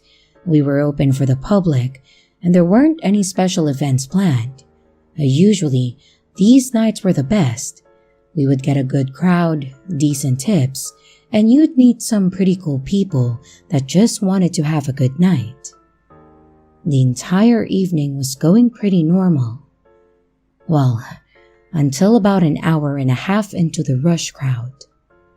I was sitting there, mixing drinks and handing them out, when I look over to see some random guy walked out of the men's restroom, completely naked, with the exception of his shoes. This guy was pushing past people as they stared at him, and he was trying his damn best to get out of the floor. When he got out to the area by the stage, he started busting his ass in some sort of spasm-filled dance, just absolutely losing it. Remember how I said it was a normal night and no events? That meant there was no DJ, no band, meaning that the only music that was playing was going on overhead, and it wasn't loud, nor was it dance-worthy. But despite that, this guy was flaunting his, manhood all over the dance floor in probably the fastest-paced dance that I'd ever seen. And it would have been absolutely hysterical had I not been working, and had there not been a huge crowd of people trying to enjoy their evenings. When I realized that this guy wasn't going to stop anytime soon, and was probably not doing this in sound mind, I decided to step out and get our security on the situation. I walked over to the door and waved down Bert, the door guy, and explained to him, literally saying the following. "Hey, Bert, there's a naked guy busting a move on the floor to non-existent music, and while I'm happy that he's having a great time, we should probably get him off the floor." I could see Bert laughing as he nodded, and I went back to my bar to finish what I was doing. When I got back over to my station, the manager informed me that he had called the police and that they would be there in only a few minutes. Within a few seconds, I hear a commotion happening, and I assume this guy is giving Bert a hard time. Well, sure enough, I look up and see that Bert is trying to grab the guy's arm and get him off the floor, and this guy is screaming at Bert that he's ruining his night. Bert tells him that he needs to either leave or put his clothes on. And this guy seriously thrashes and decks Bert square in the side of his face. Bert is a big man, and I've never seen him stagger when someone gets aggressive. But this guy apparently had one hell of a right hook, because he was able to knock Bert down. While I wish I could say that he went back to dancing, he didn't. Instead, he made a beeline straight to my bar and started climbing up on it to get away from them, whoever they were. Again, had this not been happening while I was working, I would have been laughing my ass off. But at this point, I didn't really know what to do. After a second or two, Bert got back up and walked up to the bar and basically just tried to talk to this guy down from the top of the bar. After a bit of back and forth between this guy that is clearly tripping hard and Bert, the guy jumps down and tries to run to the back. Thankfully, Bert grabs him and gets him in a lock. But unfortunately for Bert, this guy wasn't done fighting. At this point, this guy is wailing his arms and legs out in any direction he can, and Bert is trying to carry him toward the door. Out of nowhere, this guy goes full psycho and screeches as loud as he can, then literally sinks his teeth into Bert's arm. Like, he literally bit into his arm as hard as he could, to the point that it drew blood and caused Bert to scream in pain. Thankfully at that moment, the police had entered the building and saw what was happening, though I don't think it was hard to figure out what the situation was. It took 2 officers and a crap load of blast from the taser to finally get this guy away from Bert and out of the door. Thankfully, due to the fact that this guy was clearly on something, they also sent the paramedics. If you're curious, I believe it was bath salts and speed, so this guy was higher than a Zeppelin. The medics came in and checked Bert's arm out. He ended up needing a few stitches and has a permanent scar on his arm from the guy.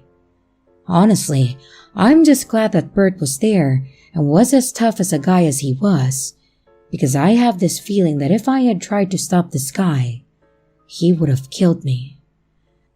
We ended up closing for the night after that whole thing went down, and the manager actually hired a second doorman for every shift.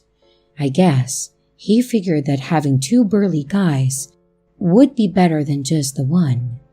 And while that was true, we never had another event like that, thankfully.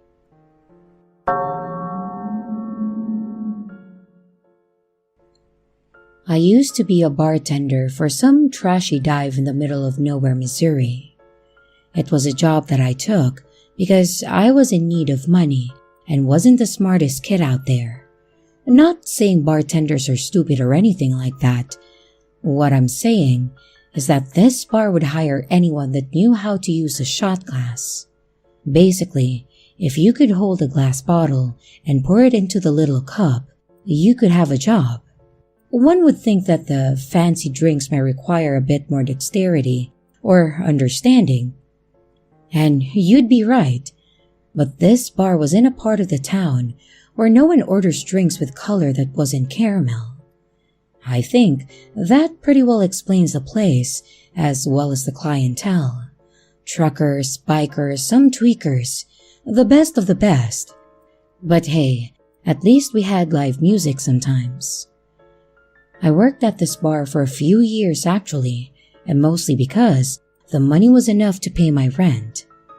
To tell you when I worked there was at that time before Lyft or Uber, back when you had to actually have the number of a taxi company. You had to call them to get someone out, and then they would send the little yellow car to come get you, or whomever. Most of the people that came into our bar would get what they wanted, drink, and then get out. Most of them could take care of themselves, whatever that meant to them, be it a designated driver or just self-control. However, we also had a good number of people that would come in, get completely trashed, and we would have to take care to make sure that they didn't get into a car. Strangely enough, this wasn't actually that hard. We would tell them that they would have to give up their car key to get more to drink, and most people were there to drink too much, so they would then hand me the key and then move on. Then, as stated earlier, when they were done drinking, we would get them a cab and get them home, or somewhere. I hate to be this guy, but after they left the bar and got into the taxi, it wasn't my problem anymore. This situation is one of those times where the events took place, and while there was nothing I could have done, I kinda wish I could have. That specific night was fairly busy. We had a group of bikers that had come in to have a night together, which usually meant that things would be a bit more calm. It's funny how having 10 or 15 burly guys in leather sitting around the bar makes other people behave. And because of this group, I was spending a lot of time and effort taking care of them and also their request, which is fine. But when you're one of two people working the bar, you have to try and balance the handful of other people with a large group. Of course, the large group were also great tippers, and that kind of made me lean into their needs a bit more. I know, a selfish reasoning, but it is what it is. We had a few people leave after only one drink, probably because they were annoyed. But there was one guy that was sitting in the corner and was just kind of staring off into nothing, like he was just spacing out. As a bartender, you have to make sure your customers at least feel welcome in the establishment. So, I went over to his table at one point and asked if I could get him another drink as his glass was empty. He kind of stared at me for a second and then smiled, then shook his head. I could tell that something was up with him, so I paused and decided to go ahead and talk to him for a moment, asking if he was all right. At first, he seemed like he wanted me to go away, but I dropped the line that always seemed to work on people like that. Hey man, I get paid by the hour, and a couple of drinks is a hell of a lot cheaper than a therapist, so if you need to get something off your chest, now is a good time to do so. It seemed like it got through to him. He nodded and kind of grinned before he started talking. Well, man, I'm gonna be honest. Today was probably the worst day that I could have had in a very long time. I was actually fired from my job for the last 9 years today because I made a single mistake that cost the company a couple of grand. I was used to hearing the "I got fired today" kind of stories, and I could tell that this guy was stuck in his own head and needed someone to talk to. So I pulled a chair and decided to sit and listen for a moment. I told him to keep going. The talking it through would help him in the long run. He laughed a bit and then he kept talking. It was a really stupid moment. I messed up and my boss had to fire me. He had no choice. And now I'm sitting here spending what little money I had trying to feel a little more numb than I was already, so that I can go home and tell my girlfriend that I don't have a job anymore. I could tell that this was really hurting him at this point. You know that look people get when they want to break down but are holding it back? That was the exact look that this guy had. I asked him what he was drinking, and he told me that he couldn't really afford another one at that moment. I told him that it was on me in celebration. He kind of stared at me for a moment, and I told him that it was to celebrate the future, because while that situation sucked, things would get better, and it was better to believe that the future was worth celebrating than to wallow in the pain of the moment. A side note, yes, being a bartender made me a philosophical person, and I was damn good at it.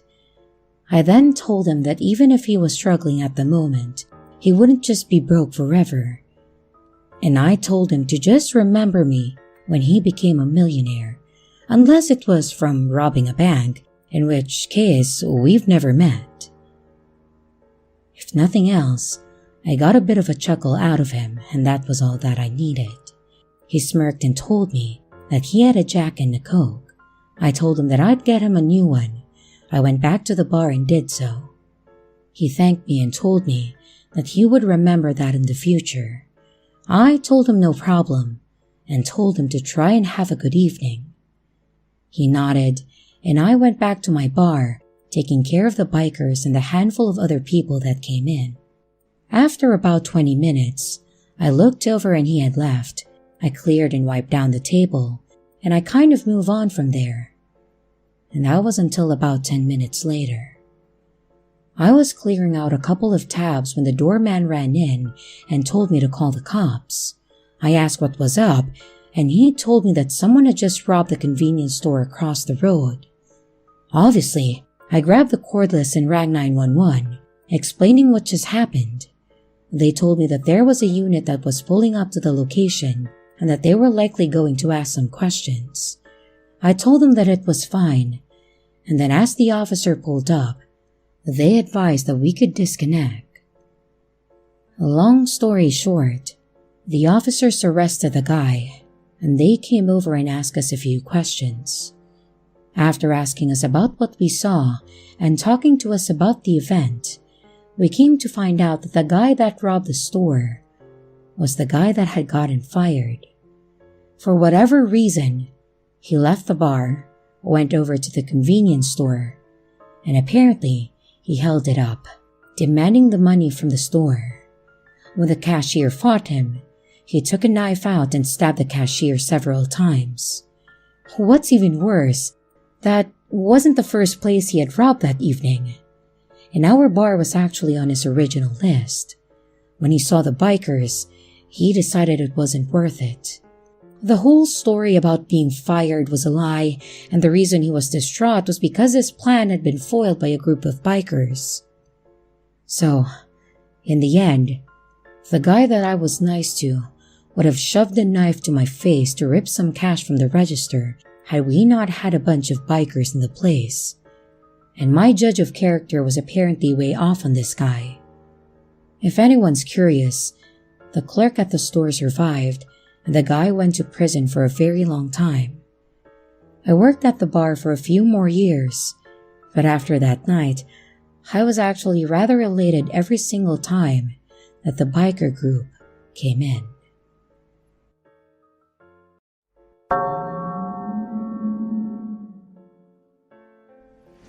Several years ago, I was in the midst of an acrimonious divorce from my then husband, full of crazy allegations and typical angry filings centered around custody of our child. As with many divorces, friends and professional colleagues seem to pick one side or the other. In my case, there was one sort of professional contact who reached out to me after hearing about the divorce, who offered to be a witness for my case because of some experiences he related that I had been previously unaware of regarding my ex's behavior out at networking events. After this initial call, he started calling on a semi-regular basis to make sure I was okay. This wasn't someone I knew well prior to the separation, and he was much older than I was, but he claimed to have experience with divorce and custody, and I figured that it was a good idea to be polite and not alienate him, since his testimony was important per my lawyer. I kept things friendly, but I always had a weird feeling about him. After a few months, he called one day that my son was very sick, and when I told him that I couldn't talk and explained why, he offered to run to the store for me, which I honestly appreciated. But after that, he was dropping by the house uninvited, or he would stop by with cookies for my son and etc. Again, I kept telling myself to keep things polite. The divorce is coming soon, so I don't want to make this guy mad. He had called me out of the blue, and I was worried at this point that I was walking a very fine line between polite but clearly not interested, and that if he got mad, he might decide to go testify for my ex and say who knows what. During this time, he had also helped me set up a security cam system that my dad had mailed me, and at one point, I needed someone to walk my dog, and he had offered to do it. He used and returned a spare key the same day, and one evening, he showed up while I was painting and insisted on sticking around to help, even though I was having my starting over catharsis and I wanted to do it alone. Just after the painting day, he came around, uninvited and unannounced, with the magazine photos of Decker, and started carrying on in this manic way about how we could finish decorating the house. I was so weirded out that I made an excuse to leave. I started ignoring his calls, and I took my son and dog to stay with my parents for several weeks to avoid a drop-in. I came home a few weeks later, thinking he would have gotten the hint, and it was a quiet day. The following morning, I took my son on an outing, something like a zoo, and we both came back hot and tired. I put my kiddo down for a nap in my bed, and I decided to close my eyes with him. I woke up maybe an hour or so later, and it took me a moment to realize that something was way off. As I'm blinking off to sleep, I realized there was a rose bush sitting on my bedside table that I mostly definitely had not put there. There was a post-it note on it, something about planting it in the yard. I started shaking immediately because I recognized the handwriting and stood up to go splash some water on my face and decide whether to call my parents or the police. As I stepped into my bathroom, I realized that the mirror was covered in post-it notes, all with super creepy messages that were intended as like love notes or with affection, but which all scared me. I was still waking up and trying to figure out how these notes could possibly have gotten into my house. My front door was definitely locked. But as I went from room to room, there were notes everywhere. And I mean hundreds of post-it notes covering the walls, in my cabinets. There were even one inside my coffee maker. I started grabbing all of them and putting them into a pile. And when I got to one in the kitchen, that made my blood run cold. It said, "You're cute when you think no one is watching you, and I realized that there was a security camera pointed right where the note was left. The one that he had helped me set up for months earlier when I didn't think he was a psychopath. I called my parents in hysterics, sent them a bunch of photos, and my dad insisted that I should not call the police. Remember the custody battle? But that he would drive over and change the locks and put a chain on the door. We also immediately changed the passwords on the security cameras. We had installed this to document if my ex tried to break into the house, so there was one on the front porch, but 3 inside the house, including one in my bedroom. This man could apparently see and hear everything going on inside my house for the past months. The security cameras, I realized, he had just paid attention to my passwords when I was setting up the system. But the only way that I can figure out that he got into my house is that he must have made a copy of my house key the day he had it. And because my dog had gotten to know him, he wouldn't have barked to warn me, which also scared me. I was absolutely horrified. This man had been in my house for a long time. There's no way he could have put that many notes up quickly. And he was right next to my face and feet for my son while we were sleeping, and somehow thought that it was okay. I left and stayed with my parents again for a few days, afraid of what he was going to do when he realized that he was now both physically and digitally locked out of my house. And when I came home, my son had gone to his dad's for the night, and I was home alone and on the phone with another friend from out of town. At about 10 p.m., this man showed up at the door, pounding on it, trying the locks, screaming obscenities, and demanding to be let into his house. Gone were all the niceties. This was someone completely furious and derailed. All I could do was hide in my bedroom until he left, which what felt like an hour later. This was St. Patrick's Day, so I am sure he had been drinking. After that, there were several other times someone would start knocking on the door in the middle of the night, always when my son wasn't home. I think he was crazy, but not that crazy, and I figured that if I called the police, he would get in more trouble if my son was there. But he knew the schedule, so I know it was him. He tried reaching out using fake social media accounts several times, always getting blocked. Years later, I discovered that he had friended my mom on Facebook and was therefore still able to see all the photos of us that she posted or shared. And there was a huge argument when I saw, because she had left her computer logged in, a conversation that they were having about me and how it could get back into my life. I sold that house 2 years later, and I'm still finding new notes even as I was packing, and I am more than relieved that he no longer knows where I live. I don't post photos of my new house online, well, not the front anyway, and I have changed the privacy settings on my social media accounts.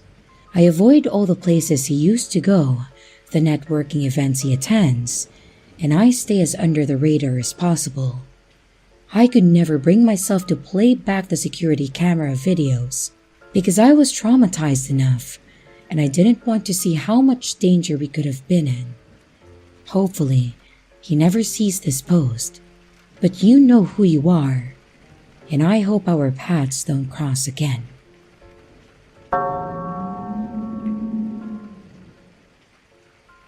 So I was on my way home from Arby's with a mint chocolate shake. I zoned out for a second, and I almost didn't notice his car.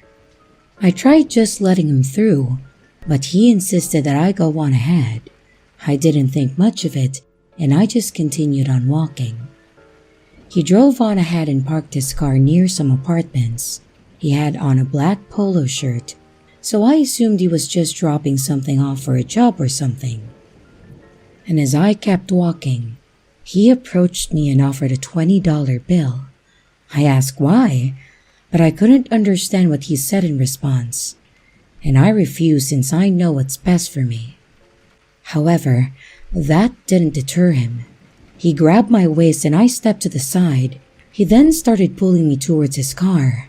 I bit his hand so he wouldn't silence me, and I made sure to scream as loud as possible to try and attract any bystanders if I could. He managed to get me into his car, and just before he could close it, I stuck my foot through the door to keep it open. I then got out and made myself go limp, since adding dead weight without warning creates sudden resistance and makes it harder for them to grasp you. Due to this quick thinking, I was able to get away unharmed. I quickly booked it and then got on the phone with my mom. Once I was at a safe distance, I made sure to stay on the phone until I got back. After that, I'd taken some time to calm down and then waited for the cops to get there to get my statement. The officer ended up praising my quick thinking, telling me that I'd luckily done everything right in this situation. Please, guys, take self-defense seriously. I've only ever had a week-long course, and just that alone had managed to save my life.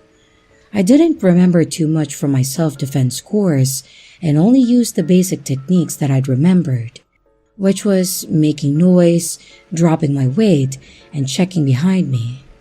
Any other actions I'd taken were a result of logic and quick thinking. Chances are, if I'd gotten more self-defense training, it likely would have been as close of a call as it was. Also, never accept money from strangers. While there are good Samaritans, there's also people who don't have your best interest in mind. If you do think they have good intentions, make sure to double check by asking why they're offering you money. If you don't get a good legitimate reason, then make sure you refuse. And if you refuse and they still persist, get away immediately.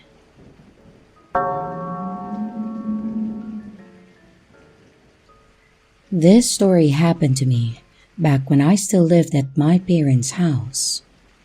I was commuting to college at that time, and I had 3 siblings that also lived at home, my brother and my 2 sisters. For some context, we lived on 5 acres in rural Ohio. We were surrounded on both sides by woods and farm fields.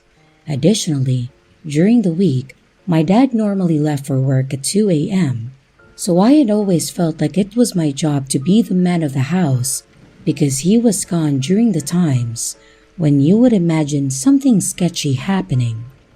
However, on this night, because it was the weekend, my dad was home. I woke up to the sound of my brother's voice trying to get my attention. We had separate rooms upstairs, and coming out of our rooms, you could look down over the banister to see our front door. When I woke up, it took a few moments to get out of the haze and realize what was going on. I looked at the clock, and it was around 2:30 a.m. My brother told me that there were 2 men at our front door. Now, this really woke me up. We quietly walk out of my room and peek over to look down at the front door. When we looked, there was no one at the door, but I noticed my parents off to the side, out of view of the glass on the front door. I whispered down to my dad, and he told me that there were 2 guys who had been talking to each other and also knocking on the door. Hearing my dad say this freaked me out even more. I went back into my room and I grabbed my pistol, quickly shuffling down the stairs after looking to make sure they weren't at the door. If they had been, they would have easily seen me coming down the stairs, as it is in direct view of the door. My brother is right behind me as we head over to where my parents are, whispering to try and find out what was going on. My parents had awoken to the sound of our dog barking and had come out to find these 2 men knocking loudly at the door. At this point, the men returned and began knocking again. Despite the fact that no one had come to the door and our dog was still actively barking, the fact that they were there at this time, in a location where houses are spread out hundreds of yards, and still knocking with the dog barking, made the situation even more terrifying. After a couple of minutes, the men walked away, and we all shuffled across the kitchen into the family room to peek outside the windows into our driveway, which is lit up by our outside light. There was a black Cadillac sitting there, but no one was inside from what we could see. Immediately the question was, where did the guys go? They weren't in their car, and they were no longer at the front door.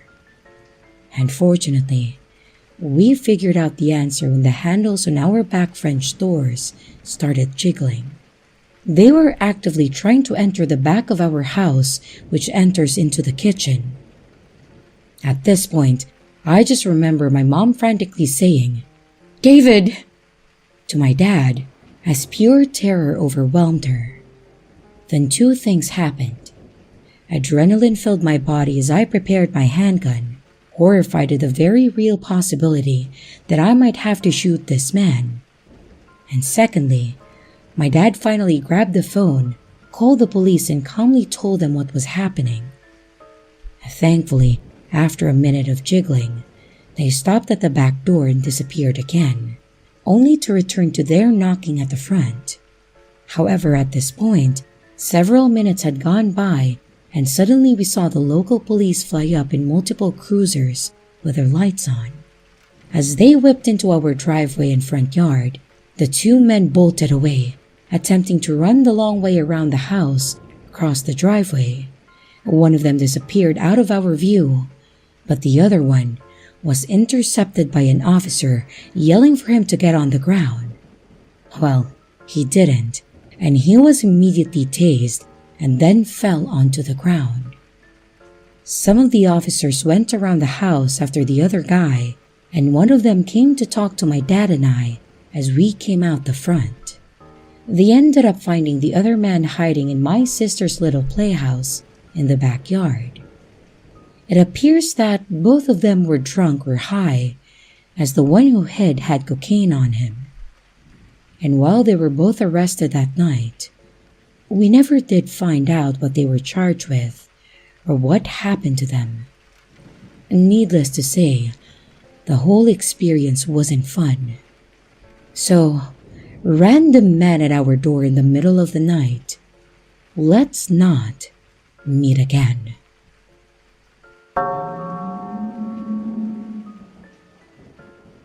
I have quite a few horror stories from when I was a front desk attendant for a hotel, but most of them take place when I work the overnights for the same location. I have a lot of experiences with genuinely creepy and weird people, but I think it would be more fun to share one of the experiences that was a bit more unexplainable and less just this was one creepy guy. So, as I mentioned, I worked as the overnight front desk attendant for this hotel for a couple of years actually. The schedule kind of sucked, and I had to really work to adjust my sleep schedule, and it made days off incredibly difficult. But the pay was decent for the time, and I didn't have much going for me in my life beyond working there.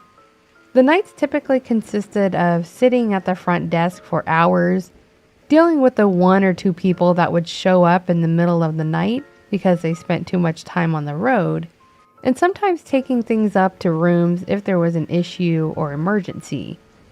Beyond that, I would sit at the desk and pretty much just file out the paperwork that had to be done each night. This story I want to share happened during my first year there.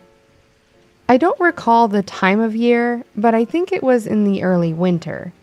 The whole thing started when I got a call from the third floor of the building.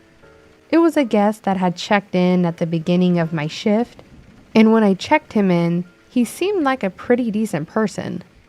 He seemed sane, stable, and polite enough. And I know it sounds weird that I'm saying this, but I'm saying this to demonstrate that he probably wasn't crazy. Anyways, he called down and asked if I could come help him, and he asked me if there was anything I could do about the temperature of the room. I mentioned there was a thermostat in the room, and that most of them were set to a pretty standard temperature, something like 73. He then said that it was set to 73, but the room was feeling cold by the door, like there was a draft coming in from the hallway. That was kind of weird since his room was literally in the middle of the hallway, so he was nowhere near any draft-causing spots like windows or exits. I told him I would come up and check it out shortly. After I hung up the phone, I went ahead and placed the "Be Right Back" sign on the desk and went up to the 3rd floor to see what was going on. When I got up there, I was a bit annoyed. The floor was a pretty standard temperature, but then I walked towards his room and noticed that this guy wasn't lying. As soon as I approached his door, it felt like the hallway went from this nice ambient temperature to about 20 degrees or so colder. We weren't booked full. There was only one other guest staying in a room near him, and their door didn't feel cold, so they didn't have the AC on or anything. But for some reason, the closer I got to his door, the colder it felt. I knocked on his door to let him know that I at least felt what he was talking about. When he answered, I told him that he was definitely correct. It was colder, but that I couldn't figure out what it was as there weren't any drafts, and there was nothing that should have been causing the colder temps. I then asked him if he wanted to move to another room, and after a bit of contemplating, he said that he would. We went through the whole process. I got him in another room down the hall, closer to the elevator, and apologized for the inconvenience. He seemed satisfied with my resolution, so we moved on, and I thought that was the end of it. Except about 20 minutes later, he called down to the front desk again. This time, he was a lot less happy. He started going off about how someone had knocked on his door multiple times, but then when he went to answer it, there was no one there. This was a really weird thing to have happening, mostly because, like I mentioned, there was only one other person near him, and that person was an older gentleman that looked like he was there for business, not the type to knock and run. I pulled up the camera system to check if I could see his door, and sure enough, I could. I asked him when the last time it happened was, and he started telling me that it started happening almost right away as soon as he got settled into his new room, and that had been happening every few minutes. He said that each time it happened, there would be no one on the other side of the door, so he assumed that they were knocking and running away. He then said that he had walked around the hallways and not seen anyone. As soon as he finished explaining this, I heard, clear as day, 3 very aggressive knocks on the door of his room come through the phone. He then got up and angrily said, "See, there's that SOB again." The problem was that I was staring at his door from the camera. There was no one there. I even kind of said that under my breath, and at first I don't think he understood what I said, because he said, "Right, because they knock and run away." I then reiterated my statement saying, "No, sir, I'm looking at your door from the camera, and there is no one there. As in, no one came to your door and knocked at all." He paused for a moment, but came back with a much less angry, much more confused tone, saying, "But you heard the knocking, right?" I told him that I did hear it, but said that at no point in time did anyone come to his door. Pretty much right away, we heard another very loud knock on the door, and he started saying, "Is there anyone there now?" To which I said no. I could tell that he was starting to freak out, and to be honest, I was as well. Between the weird drop in temperature around his old room, and now the phantom knocking, it seemed like some sort of spirit or ghost was following and messing with this guy. I know it was just 2 isolated incidents, but they were bizarre and were not things that we'd ever had reported. The knocking was definitely more terrifying than the cold spot, but both kind of had me leaning into supernatural territory. After a few seconds of silence, I offered to move him to one of the expensive rooms on another floor, basically upgrading him for free because of this. He did agree, and when he came down to the front desk, he was pretty pale and obviously freaking out. I asked if he was okay or if something else happened, and he told me that as he left his room with his stuff, he started hearing something laughing. I kind of passed over his comment and told him that we would get him taken care of. I got him in one of our most expensive rooms, which was not on the third floor, and told him that if there were any more issues, I would go ahead with a full refund. He nodded and just slowly stepped back to the elevator with zero energy in his step. A few things to wrap the story up. First thing first, he did not have any more issues. When he checked out in the morning, I was told that he wanted to give praise to my manager for my handling of his issues, basically saying that I went above and beyond for him. And to anyone that will say that he was faking the issues or doing something to cause them, I'm going to say that I highly doubt it. The cold spot issue, I guess he could have had the AC on in the room, but that would be kind of dumb to do if I was coming up to see why it was so cold. Plus, it felt like it was more in the hallway than coming from his room. The knocking thing, I'm certain wasn't his doing.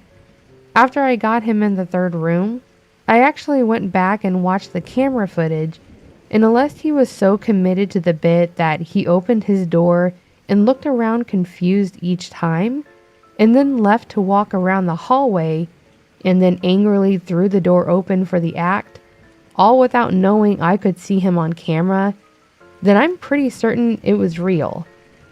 On top of that, after he left his room, I saw him start to walk down the hallway and then pause to look back and around for what I'm assuming was the laughing. I watched the color drain from his face on that footage, and there's no real way to fake fear that intense. Also, this was the only complaint that I ever received about all this, which makes me seriously think that whatever this was directly attached to him. In the end, it was a super weird and genuinely creepy situation, and I felt bad for the guy. By the time he got into the new room, it was already past midnight, and I'm concerned he didn't sleep very well.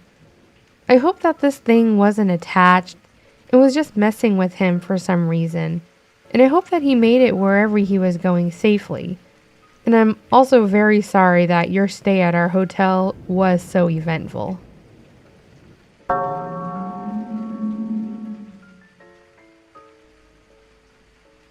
Starbucks is my favorite place to get coffee. Part of my morning ritual is to go there, get my coffee, and then go about my day. Like most of the population, I'm addicted to coffee. I'm not the friendliest person to talk to in the morning, and I can be standoffish. When my name was called out, and naturally it was spelled incorrectly, I had to squeeze past several men to get there. I tried doing the polite, "Excuse me," while I tried to move past, and one of the men didn't move. I gestured with my hand that I needed to make my way through. He moved, but just enough for me to get by and for me to rub against him. I cringed as I did so. He leaned in close, sniffed my hair, and made a creepy purr sound in my ear. I was completely repulsed by it. I grabbed my drink and made my way out as quickly as possible. I sipped and smiled at the flavor, when I heard a creepy voice in my ear.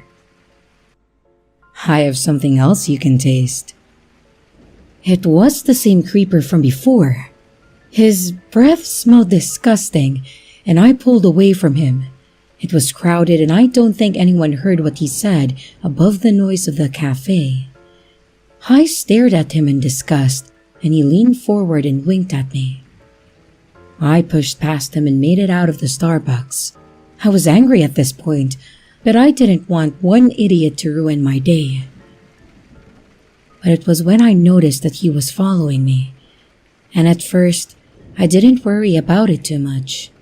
It was a busy street, and he could have been heading to wherever he had been heading.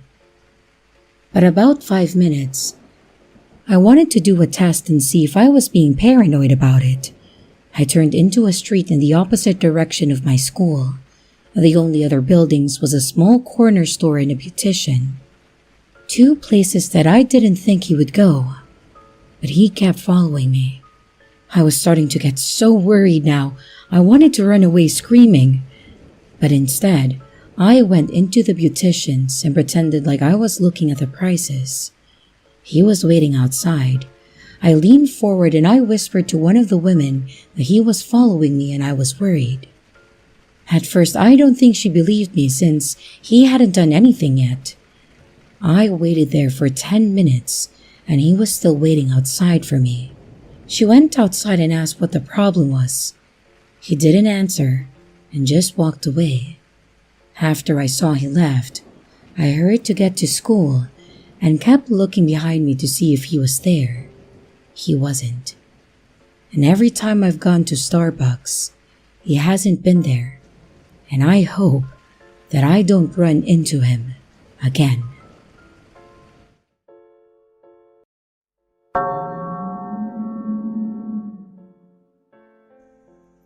The town I grew up in is considered to be a fairly small town overall. It's basically made up of continuations of previous generations. And while they have recently gotten a Sonic's Drive-In and a Dollar General, it is still and forever will be a super small town in north central Colorado. Most people think of Denver whenever you mention the area, but we're actually a solid hour and a half away. I spent most of my life in the arms of what was basically the middle of nowhere. But unlike the rest of my graduating class of like 30, I ended up moving out further west when I hit 20. So I know both sides of life, this tiny town that no one's heard of, and the big city out on the coast. What's weird, life in the small town is actually more terrifying in my opinion. Sure, living in Cali, you may get robbed or accosted by someone in some sort of substance, but at least you can expect it. For some reason, learning about the horrors of your hometown tends to blindside you, or at least it did me. I don't know. Maybe not all small towns have secrets that they hold on to like mine did, or maybe they do. My hometown actually had a few things that everyone knew about, but no one spoke about. Some of them happened in my grandparents' time, some in my parents', but they were some of the best kept secrets around, honestly. The main thing I learned was that I apparently had an aunt at one time. Back when I was about 15, my grandma accidentally slipped up and called me Nance. My name is certainly not Nance, Nancy, or any variation of it. I asked her who Nance was, and I remember that when I asked her, she looked like she was about to seriously burst into tears. She said that she couldn't tell me, but that I should ask my father about it. And I honestly had no idea who they were, nor did I expect what my dad told me. Apparently, Nancy, lovingly referred to as Nance by my grandma, was my aunt, my father's older sister. This took me by surprise, as I never knew that I had a paternal aunt. I thought my father was an only child, mostly because I had never seen a photo of this woman, never heard her name mentioned, and I had never spoken to her. Obviously, I was curious about who she was, where she was, and why she hadn't been around. And I wish that I had quelled that curiosity, because it was pretty horrible. I was informed that back when my father was 12 and my Aunt Nancy was 14, she had apparently gone missing. There was one night back then that she went out with her friends, and she just never came home. At first, my grandma thought it wasn't a big deal. She was just out there and being stupid. But then, by morning, it was apparent to her that something had gone wrong. He told me that my aunt was a straight A student and would have likely graduated valedictorian. But that night she seemingly vanished. This was obviously creepy to me. I had never expected to have an aunt that was a missing person. Then he told me that she wasn't a missing person. She was murdered. He went on to tell me that when she went missing, the whole town went into what was essentially a small town lockdown. They put a curfew into effect and every adult was on the lookout for Nancy. They seriously combed every inch of the city and spoke to everyone they could to see if anyone had known of her whereabouts. They had spoken to the friends that my aunt had gone out with, and they all told the same story. They were out basically loitering wherever, and a police officer pulled up with his lights on. They said that the officer rolled down the window and then called out to Nancy, and she ran over to speak to the officer. Apparently, she then turned around, yelled that she needed to go, then got in the car, and that was it.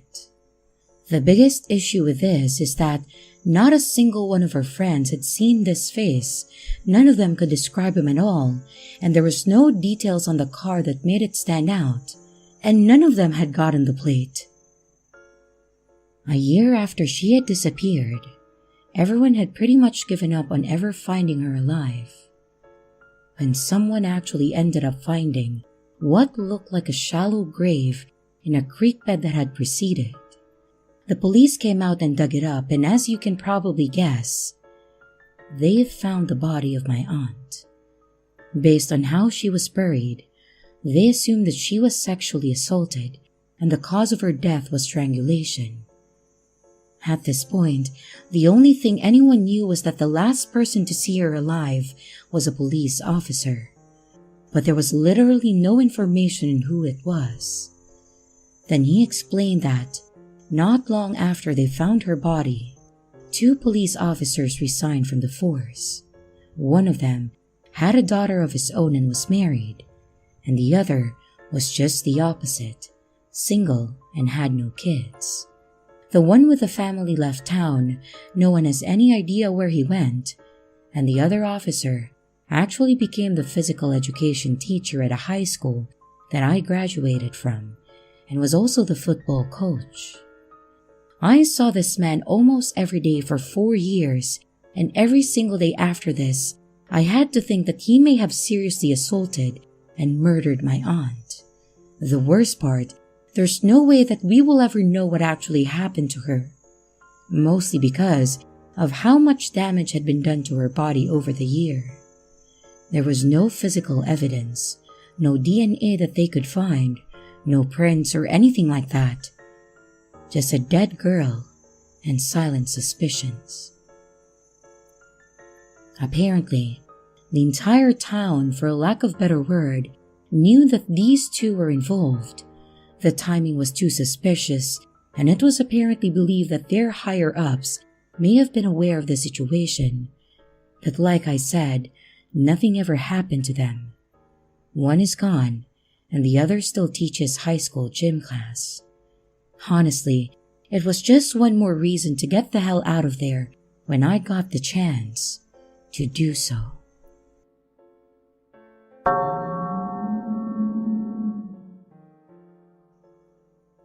I grew up in a small local town.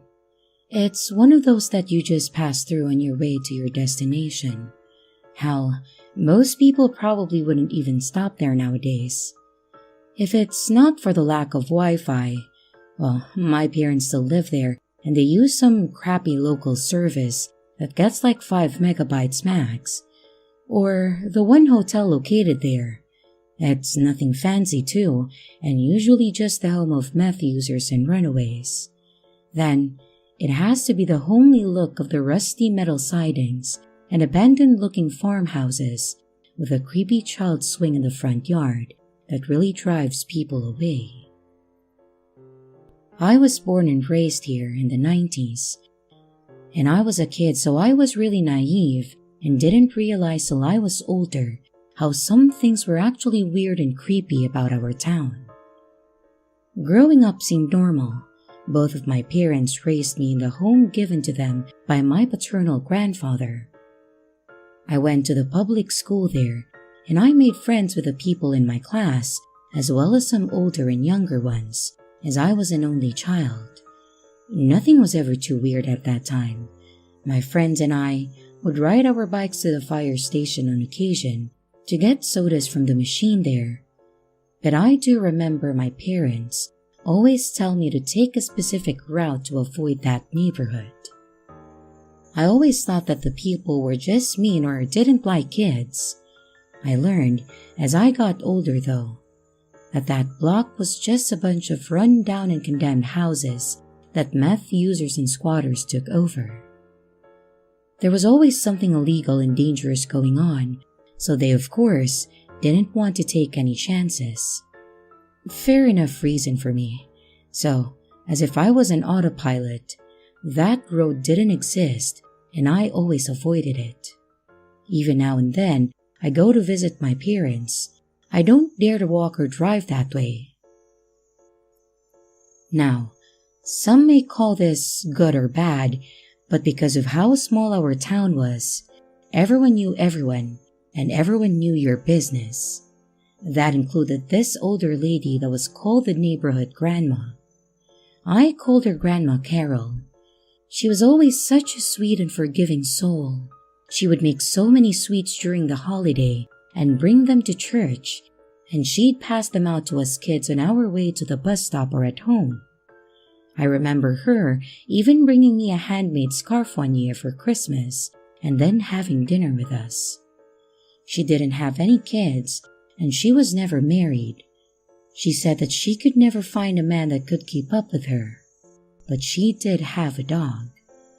I believe it was a Boston Terrier, the small dog that always looked old and has a long mustache. His name was Prince, and she spoiled the hell out of him.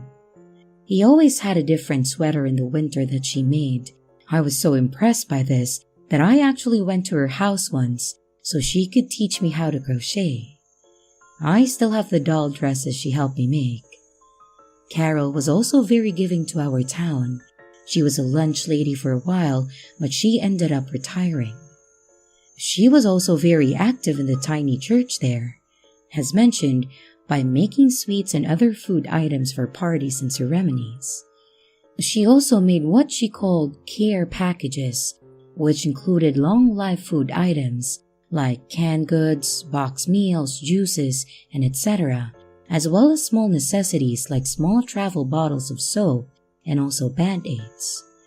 She always included a card with a different Bible passage on each one of them, and she would drive them over to the forbidden neighborhood and hand them out. I remember my dad saying that she was crazy for it because they could easily overpower her and kill her, but she didn't see it that way. She brought them food and water and treated them like everyone else, and they loved it. I remember one time, my mom actually went with her and was telling me a story that when they saw Carol, one guy put out his cigarette, dusted off his shirt and hands so he could hug her. He even helped pass out the gift baskets. My mom said she even got worried at one point because one of them said something inappropriate, and the guy helping had this raging look in his eyes, and he just smacked him on his head and told him to apologize to them. That Carol never had a concern being around them. She was always fine with them and even stayed and tried playing with the kids. Carol really made a difference to them, which made this whole situation even stranger. I was in middle school at this time. The school year was almost over, and next year, I would be going to high school. I was planning on going to Carol's when I got home because she agreed to help me make treats for our school graduation that was going to be that Friday. I got home, grabbed some of the ingredients that we had bought, so not to use up hers. I told my mom that I was going, and then I headed over to her place. When I got there, I noticed her gate was open. She had a beautiful front yard, and she loved gnomes, and they were all over the place in different poses, different sizes, and she was proud of it. But I also know that she always kept the gate closed because she would let Prince run around while she was working on her yard. So I found that strange, but still a kid, so the thought didn't stay long. I got up to the door and knocked and waited. As I looked around, when she didn't come to the door, I rang the doorbell. Maybe I was impatient, but I remember it feeling like I waited forever. And after a while, I tried the door and it was locked, so I carefully walked to the back to make sure that I didn't step on any flowers, and I noticed that the door was cracked open. I knew it wasn't okay to go into someone's house without permission, so I yelled for her.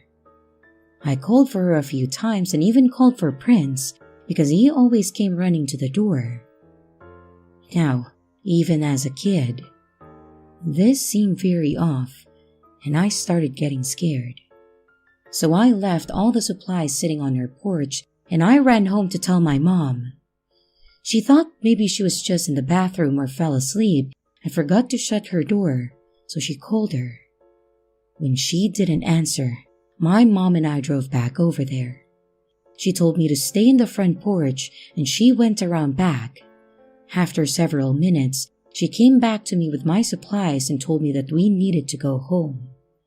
Once home, I wasn't really told much, but I do remember her telling me to go to the kitchen to make my treats, and that's about when the police showed up. My mom went outside to talk to them and then they left. I found out after a while that Carol was missing. My mom tried not to scare me but at least tell me what was going on. She said that when she went in there, neither Carol nor Prince were anywhere to be found, and she wanted to make sure she was okay, so she called the police. Not only our home, but the entire town was affected by this. It wasn't the same. There were many rumors, some hateful comments, and some flat-out crazy conspiracies. This was over 20 years ago, and Carol still has not been found.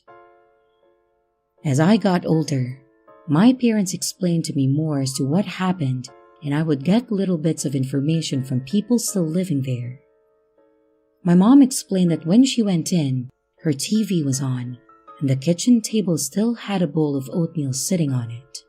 Her medication was also sitting next to her breakfast, but hadn't been taken for that day. It was one of those weekly pill boxes. I remind you, we noticed this after I got out of school, so around 3 or 4, way past the time that she would have taken her meds and eaten breakfast. She said Prince's food bowl was either empty or knocked over, which that bowl is never empty, and her purse was sitting open on her bed. My mom knew pretty quickly something was wrong because she didn't leave the home without her purse either, and when she was home, it was always sitting on her kitchen table. The fact that it was in her bedroom and open was not right. I heard from a lot of people that the police couldn't find any evidence, such as a break-in, no blood, nothing else seemed disturbed, but they definitely felt there was a foul play. A lot of people accused the addicts, including my father, which is possible. Maybe someone was high and thought they could get money out of her or something. But I didn't feel the same way. She was the only person that didn't see them as less of a person. She tried helping them, and they seemed like they had a lot of respect for her too. I get that some people are unstable and unpredictable, but I think they were just as shooken up. But that didn't stop them from being harassed and interrogated, I heard. The only thing that ever happened that gave us hope, but also tore us down more, was a few years after her disappearance. My mom told me when I came home from high school that there was a group of women that got together to play bunco at night, and as one of them was leaving, she heard barking. When she finally saw where it was coming from, she noticed it was a small gray dog that looked malnourished and in need of a bath.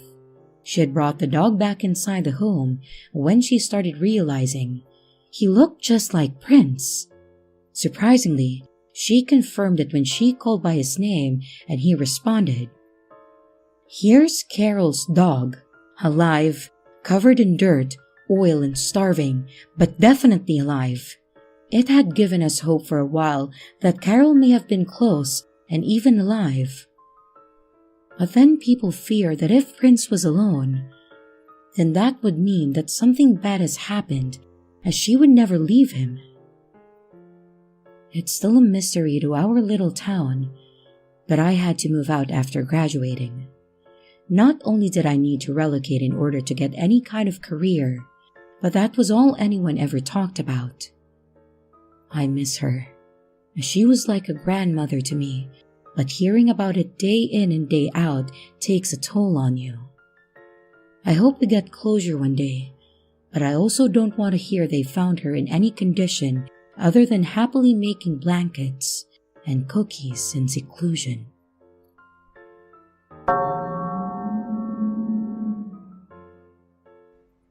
This isn't as much a small-town horror story as it is a middle-of-nowhere horror story, or a horror story that took place just past a small town. But I think it still qualifies because it occurred on our way out of a small town. A few years ago, around the summer of 2018, my girlfriend and I came into a bit of money, and we decided that we wanted to take a cross-country road trip. Basically, we would drive from Pittsburgh all the way to Las Vegas, spend a few days in Vegas, and then drive back. The trip in both directions was going to take around 32 hours total if we went straight across on I-70, and we would be tasked with driving from Pennsylvania, then to Ohio, Indiana, Illinois, Missouri, Kansas, Colorado, and Utah, before finally getting to Nevada, our final destination. We planned to do this over a few days, and we wanted to stop in a few states to get pictures and just kind of enjoy some of the Midwest. I know that a lot of people will say that the Midwest is boring, but if you think too hard on it, every state is boring. I think they all have their charm. So we plotted our whole route, decided on a few places to stop, and everything was going smoothly. And most of the trip was just straight driving, and we were making great time, and this event was really the only thing that stood out. There was one point where we had to stop to get gas, and my girlfriend said that she wanted to also stop and get something to eat. At this point, we were about 2/3 of the way through Kansas, and the next town was a small town called Ellis. Ellis is a bit to the west of Hayes, which is actually a decent-sized city for being in the literal middle of nowhere. But Ellis is pretty much the polar opposite small-town vibe, with pretty much nothing to do or see. But it has its own rustic charm. We pulled into Ellis and got gas, when I saw a menu for a restaurant that I decided that we needed to try. It was a locally owned pizza and Mexican food combo, and I am a sucker for small-town pizza. I grabbed the menu and got back out to where my girlfriend was finishing filling the tank, and I told her that we had to go.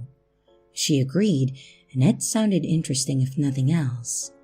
So we left for the station, and we found the small building for this anomaly of a restaurant. Cutting the details about the food, it was seriously good. If you're ever in Ellis, check this place out. You'll find it. It's literally the only pizza and Mexican food place there. And the visit seemed to be fine for the most part. I was enjoying my lunch, and I thought that she was as well. Until I looked up and saw that she had a strange look on her face, kind of like she was a bit worried. I immediately asked her what was wrong, and she mentioned that there was a guy at a table at the other corner that was staring intently at us. At first, I didn't think much of it, but then I looked back and sure enough, he was staring. He didn't even make an attempt to look away when I checked. He nodded at me, basically confirming that he knew that I saw him. I quickly looked back to my girlfriend and tried to play it off. Maybe he knew we were tourists and he didn't like the idea of outsiders. Maybe he thought she was pretty. Maybe he was just a very angry man by nature. She didn't really buy it, but my attention got pulled away from the situation when the waitress came to the table asking how we were doing. I told her that we were doing well, and then I started to tell her that we were actually from out of town and traveling across the country. As I mentioned this, I tried to pull my girlfriend into the conversation in hopes to get her mind off of the creep in the corner. It sort of worked. Then the waitress seemed excited to talk to us about our trip. We explained that we were from Pennsylvania and that we wanted to drive all the way to Vegas so that we could see the parts of the country that we otherwise wouldn't have. The conversation between us was all great, and she mentioned one or two other places that we should check out. She started talking about the one time that she had gone to Vegas when she was younger. Really, it was just friendly small talk. When we finished talking and she walked away to go do what she had to do, my girlfriend looked back and told me that the guy was gone. Honestly, that was a relief. I was thinking that we could stop worrying about him and that she would calm down and finish her lunch. I really thought that was going to be the end of the situation, that we would leave, get back on the highway, and continue driving for a few more hours before we checked into a hotel somewhere. Unfortunately, as fate would have it, that's not how things went. At least, not right away. After lunch, we got back in the car and we hopped back into I-70 and then started out of the town. It was less than a couple miles down the way when we spotted what looked like a minivan stopped in the middle of the road long ways. It looked like they were in the middle of a U-turn on the highway and just stopped, or maybe their car had died. Either way, I slowed down as I approached, and I stopped the car a bit of a distance from the actual van. A couple car lengths at most. After a few seconds of just sitting there, I noticed that there were two guys sitting in the van, one in the driver's seat and one in the passenger seat, and they looked like they were discussing something or arguing. It was really hard to tell. Then after a few more moments, they looked back at us and get out of the car.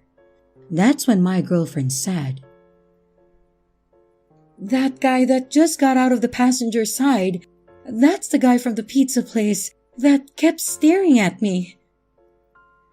I thought maybe she was mistaken and maybe she was just being a bit paranoid because she was freaked out by the whole thing. But then the guy walked around the van, same flannel shirt, same blue baseball cap, same torn jeans as the weirdo from before. It was at that moment that it clicked what this was, or more so what it likely was. These guys were looking to do something aggressive towards us. Obviously, I didn't know the specifics, if they were going to rob us, steal our car, kidnap us, and etc. But it wasn't going to be good. Everything seemed to be incredibly still and silent for a few seconds, until I saw the pizza creep start to reach out for something. I have no idea what it was, but as soon as I saw him reach, I told her to get down and I floored it. I pushed the pedal as hard as I could, and while I may have been driving an early 2000s Honda, that thing jumped in speed quickly. I aimed the car straight for him and tore the shoulder, basically playing chicken with this guy. He was either to get out of the way and let us pass, or embarrassingly run over my tiny-ass sedan. Thankfully for his sake, he jumped out of the way and I got past him on the shoulder. We kept going at max speed until I thought it was safe to slow down. Honestly, it was really weird, and I realize now how dumb it was to do what I did. If he had a gun, he would have shot me and killed me while I was driving toward him. If he hadn't moved, I would have murdered him with my car, and that would have been a whole other situation. Alternatively, they could have chased us, and let me tell you that Ellis is one of the last small towns that have an actual presence through Colorado. It was a solid 4 hours to Denver, which was the next metropolitan, and I'm assuming that these guys wouldn't have been keen on us letting us lead them on for 4 hours without ramming us off the road. As lovely of a city as Ellis was, and as good as the pizza was, I don't think we'll ever go back. On the way home, we actually took a different highway just to avoid that part of Kansas altogether.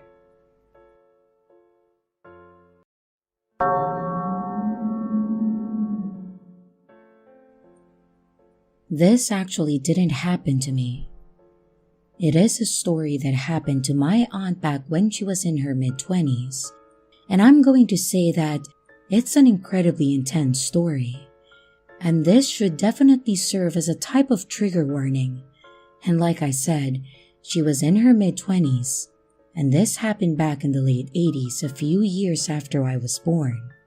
Unfortunately, all of this had been told to me as I was just a baby when it happened, so I may miss some of the details, but I don't think it diminishes the overall story.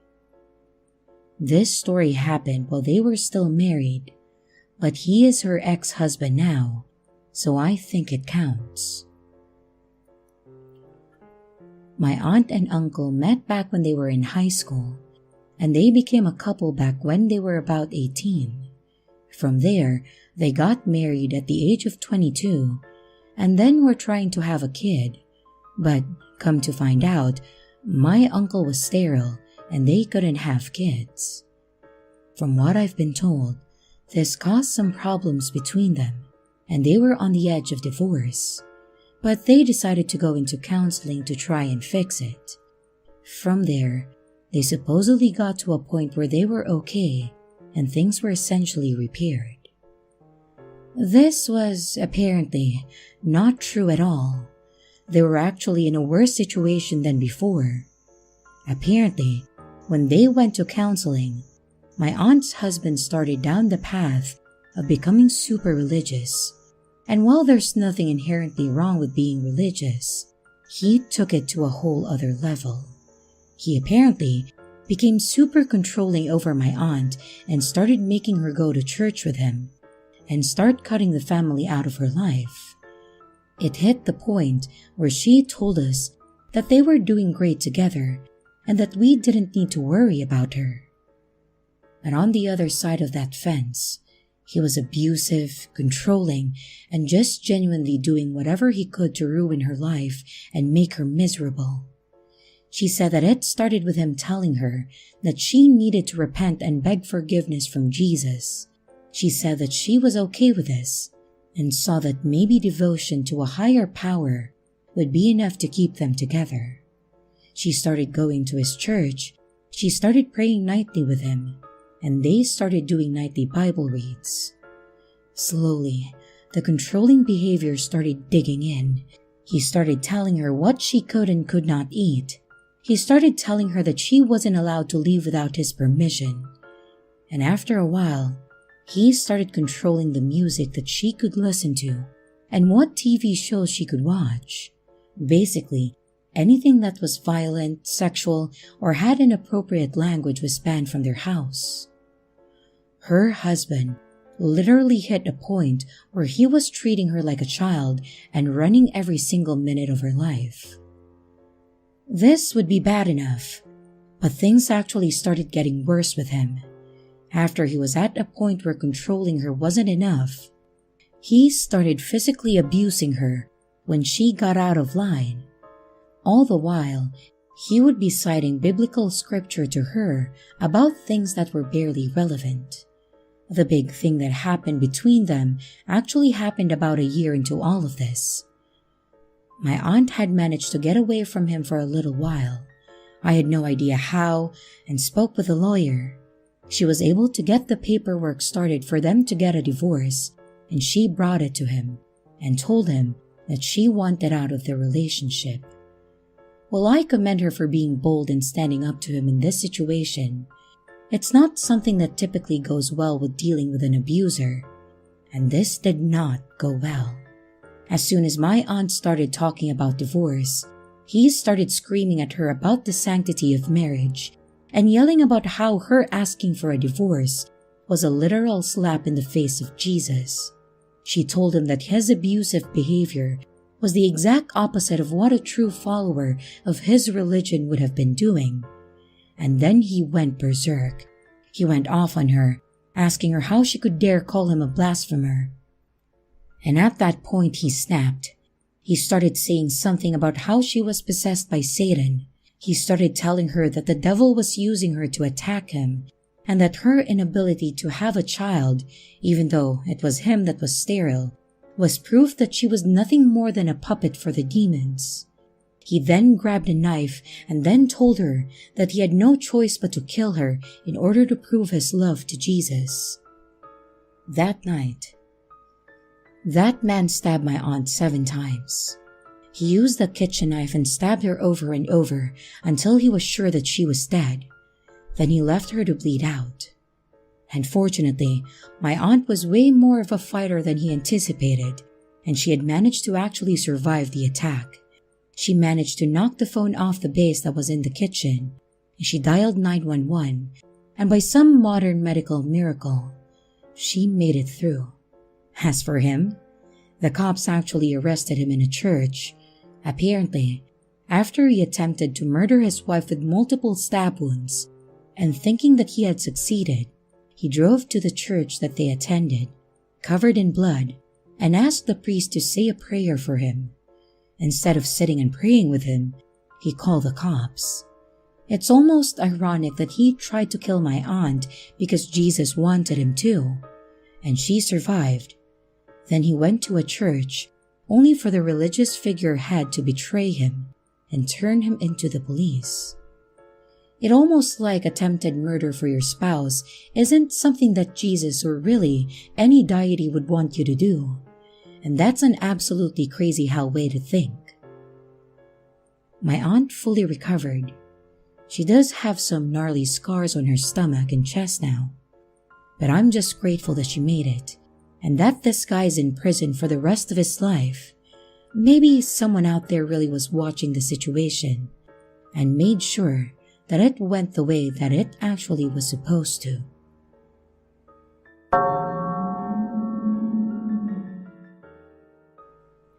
As a child, I was raised in a small tight-knit town.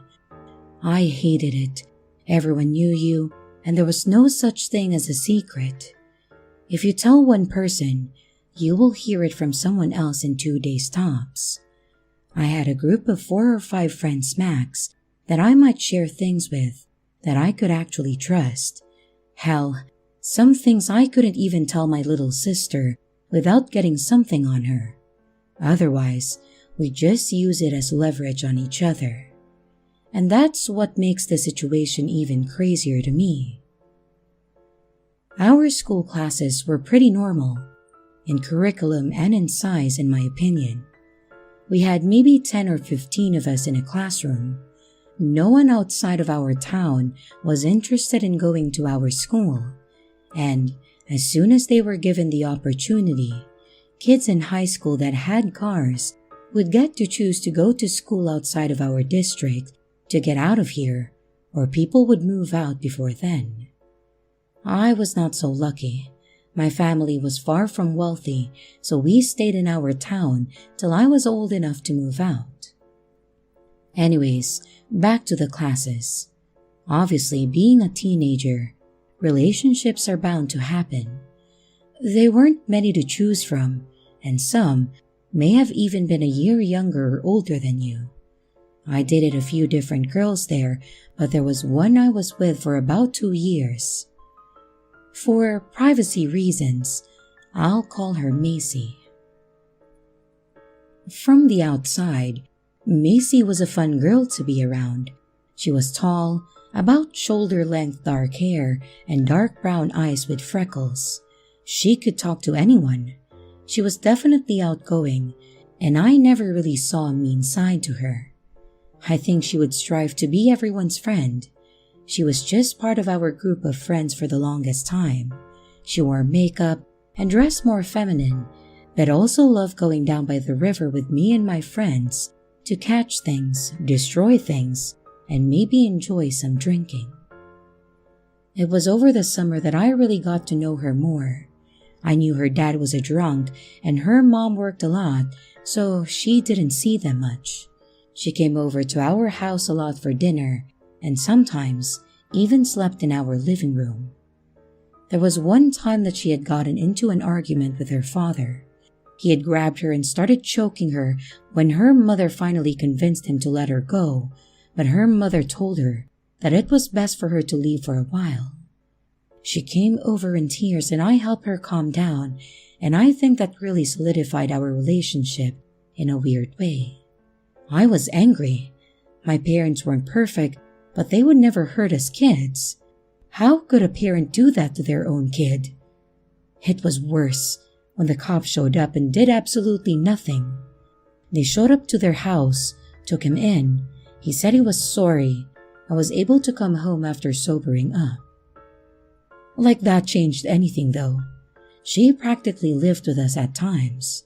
She slept on the couch. Sometimes she'd fall asleep in my room and I'd sleep in the living room. We acted like a normal couple for the most part, hanging out with friends together, always walking to class together, things like that. But after a while, I started seeing a different side of her. I noticed some of the smallest things would set her off. If a friend teased her about something, like throwing a ball weird, and I didn't immediately defend her, she would be pissed. It started as her just ignoring me for the rest of the night. Then she would complain to me in private about how she was embarrassed. But then it started to become more public. She would call me out in front of our friends and even my parents and then storm off. This was my first real relationship, so I didn't really know how to react to it. I would go through the motions, apologize and make up, and we'd be fine. However, it always seemed to get worse. The more serious fights would happen when it was just us. She'd kick things, punch things, scream if she could, and sometimes she would even hit me. It was actually just punching me in the chest or smacking me in the face, but it was still unusual. I thought surely it had to do with her father being the person he was. Maybe this was what she did because she was used to it. So I would do what I could to calm her down, but it stopped working after a while. I would have to lock her out of my room or I would leave until she calmed down, but of course, that's when the accusations would fly. She would start getting loud and push me while at school, and it was embarrassing for me at that point, so I would just walk away. For some reason, when I did this, she thought that I was trying to hide from my other girlfriend. She started accusing me of cheating on her, and she'd always show up at the door of my classroom and wait to see if I walked out with another girl. We had a group project in one of my classes, and I was paired with my friend, Jeff, and some girl that I didn't know too well. And when I was leaving the room, she punched me in the face and started saying that she finally caught me. I remember the girl just looking horrified as she tried leaving without Macy noticing her. People were starting to gather, but she had her eyes locked on and jumped on the girl's back and started slamming her around.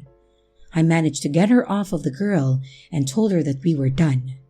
I remember that I called her psycho or something equally hurtful because the look in her eyes changed to sorrow, and she ran off.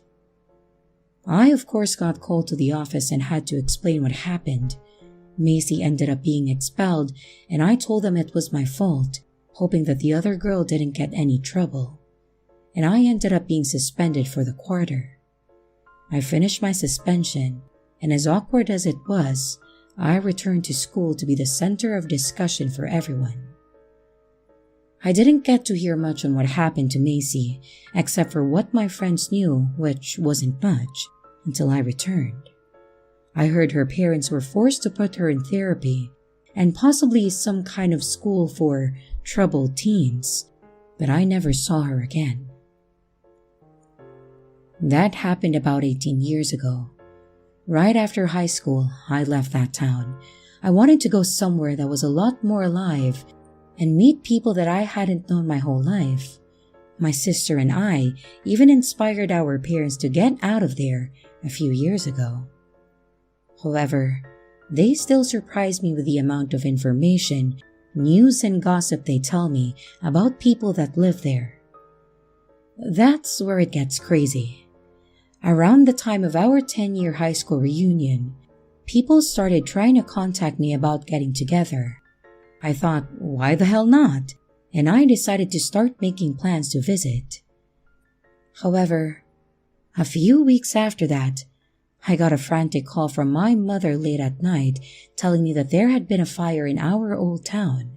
She told me it was Macy's house, and the terrifying part, her parents died in the fire.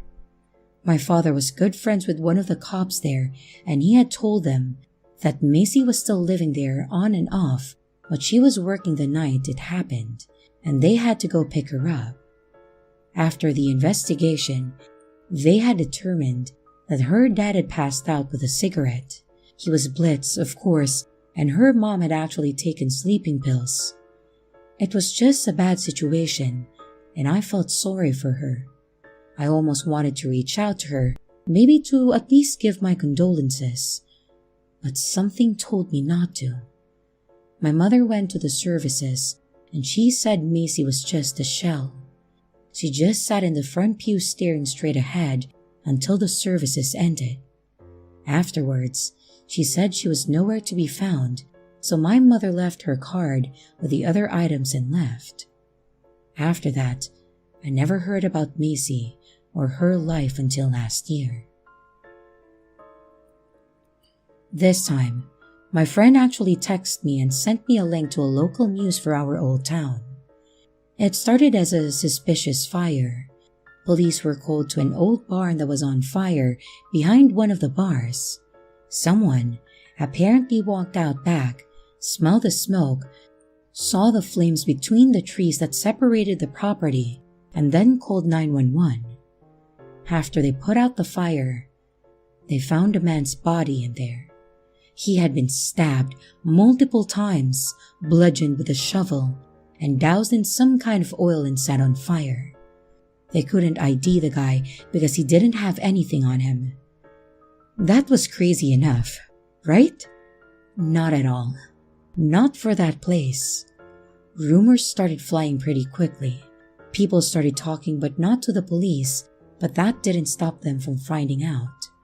That's when my friend started filling in the blanks where the story left off. He still lives there. He actually took over his parents' drugstore, so he gets just as much information. The guy ended up being identified as the owner of the bar. They figured this out because his wallet was found in the dumpster at his bar, but his cash was missing. Coincidentally, someone showed up at a different bar, flaunting cash and buying everyone drinks, saying it was in this guy's honor.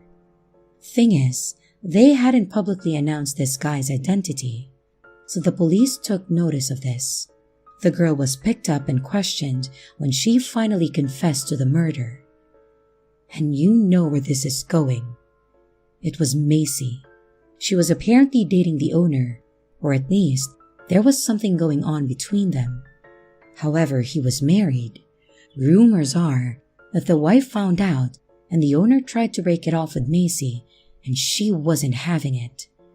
And now that she is locked up for this, the rumors are coming back that she may have been involved in her parents' death. So, not only did I date a not-so-stable girl in high school, but she turned out to be a murderer. So I guess I got lucky at that time. But it does make me think what could have happened if I did reach out to her when her parents passed. What if we didn't move? Could I have been a victim? I also think if this was related to her childhood, and if that could have made a difference as well. One thing I told my friend though, is that he'll have to come to see me from now on, because I do not want to step back. in that place.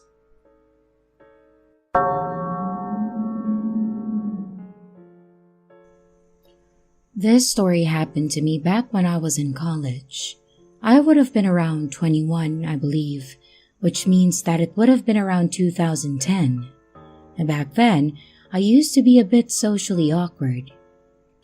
Okay, really socially awkward. And I lived on campus for most of my college career. Because I've always been a bit of a loner and a bit of awkward, I've never really been one to make a lot of friends.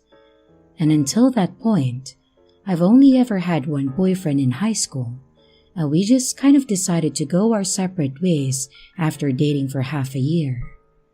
And when I say dating, I mean basically just talking in the hallways a lot. So yeah, you could say that I was a bit inexperienced when it came to boyfriends and relationships in general. Well, due to this lack of experience, I was a bit desperate, and the minute that a guy showed any interest in me, I kind of fell into it. In late 2009, around the end of August, when the fall semester started, I met a guy named Jack. And no, before anyone thinks it is, it's not his real name.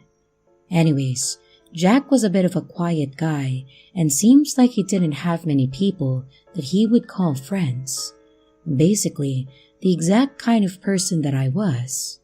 Because of this, and because of a lab that we had to do with a partner, I ended up sitting by and subsequently getting to know Jack. I think the instructor saw that we were both loners and wanted to try and play matchmaker, which I really wish she hadn't. Jack and I became pretty good friends over the couple months that we worked together in that class, and there was some obvious chemistry between us. Then, on my birthday in January, he took me out to dinner and told me that he really had a crush on me and that he was wanting to ask me out. Long story short, we started dating. Of course, and again, I was inexperienced in the world of dating, and it pretty much felt the same to me, except we talked on the phone more and about deeper things. The relationship was going pretty well, honestly. We had our class together, we worked on various projects together, we studied for our exams, and while we were dating, I honestly was looking at Jack more of a best friend than a boyfriend. Obviously, I know now that it was likely that I didn't actually have feelings for him. But back then, I just kind of thought that this was what being in a relationship was for people in college. I mean, sure, others would go to parties, go drinking, clubbing or whatever, but that just wasn't who we were. We were the loner nerds, and I think I really just enjoyed having a fellow loner to talk to and spend time with. He treated me fine for the most part, and we rarely got into arguments, and I was happy. Obviously, this wouldn't be a story about a crazy ex if things didn't start to go sour, and they did start to go sour. We got together in January of 2010, and I think this all started around Valentine's Day. In fact, it was Valentine's Day that started to set this whole thing into motion. Something to note about me, I am a bit of a prude. I do not like my body, and I didn't like my body then, and I've just never really been into things that people think are sexy. This seemed like it wasn't that big of a deal to Jack, and we had never really even discussed sex in any way. Then, come Valentine's Day, I remember that he and I went out on a date, and it ended with us sitting in his car in the dorm parking lot. We were talking about how much we enjoyed dinner, how classes were going, and I think I was telling him about issues that my parents were having back home. And he handed me a box. My initial thought was chocolates, the stereotypical Valentine's gift. However, no, this was not chocolate.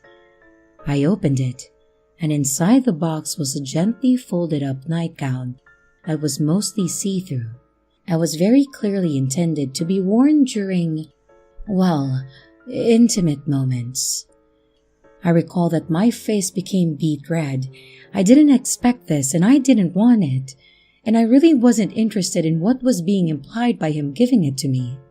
What's worse, despite my embarrassment and my clear look of mental anguish, Jack followed up with, "I have a bit of extra cash this month.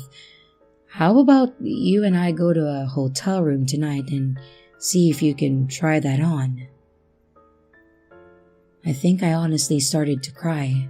Like, not tears of joy or sadness, just literal eyes watering from some strong level of embarrassment and disdain. I folded it back and placed it back in the box, then handed it to him. I told him that, as much as I really like him, and as much as I appreciate the thought, I was not ready for this relationship to go to the next level. I remember apologizing over and over again and just telling him that I was not ready. And after a few moments and heavy sighs, he turned to me and handed the box back. I was a bit upset, but he comforted me with, "Look, I'm not trying to pressure you. I really do love you and I want to be with you for the foreseeable future. So, what I want you to do, I want you to keep this, and then, when the day comes that you're ready, it'll be there. That way, I don't have to go through the awkward process of returning it, and we can still call it a gift. Is that okay?" And, of course, I accepted this proposal. I would keep it and then it would be there when I was ready. I told him that I didn't know when that would be, and he seemed genuinely okay with it.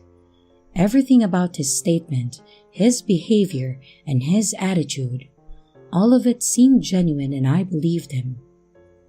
This was, unfortunately, where our relationship started to fall apart.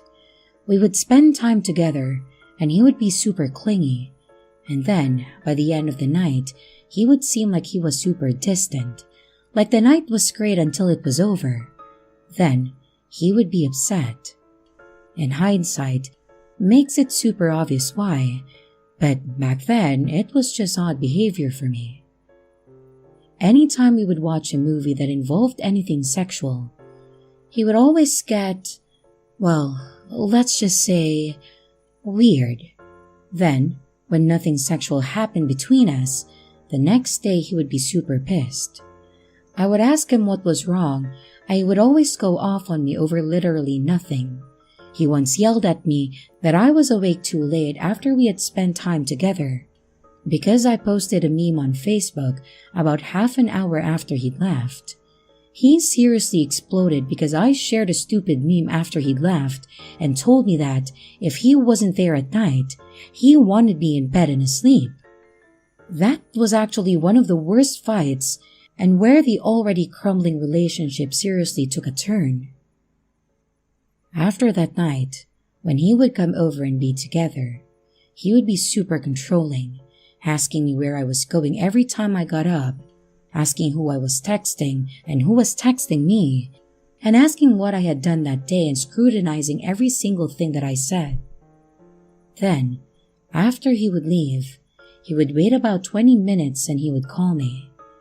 I made the mistake of answering a couple times, and the times I answered, he actually yelled at me asking why the hell I was still awake.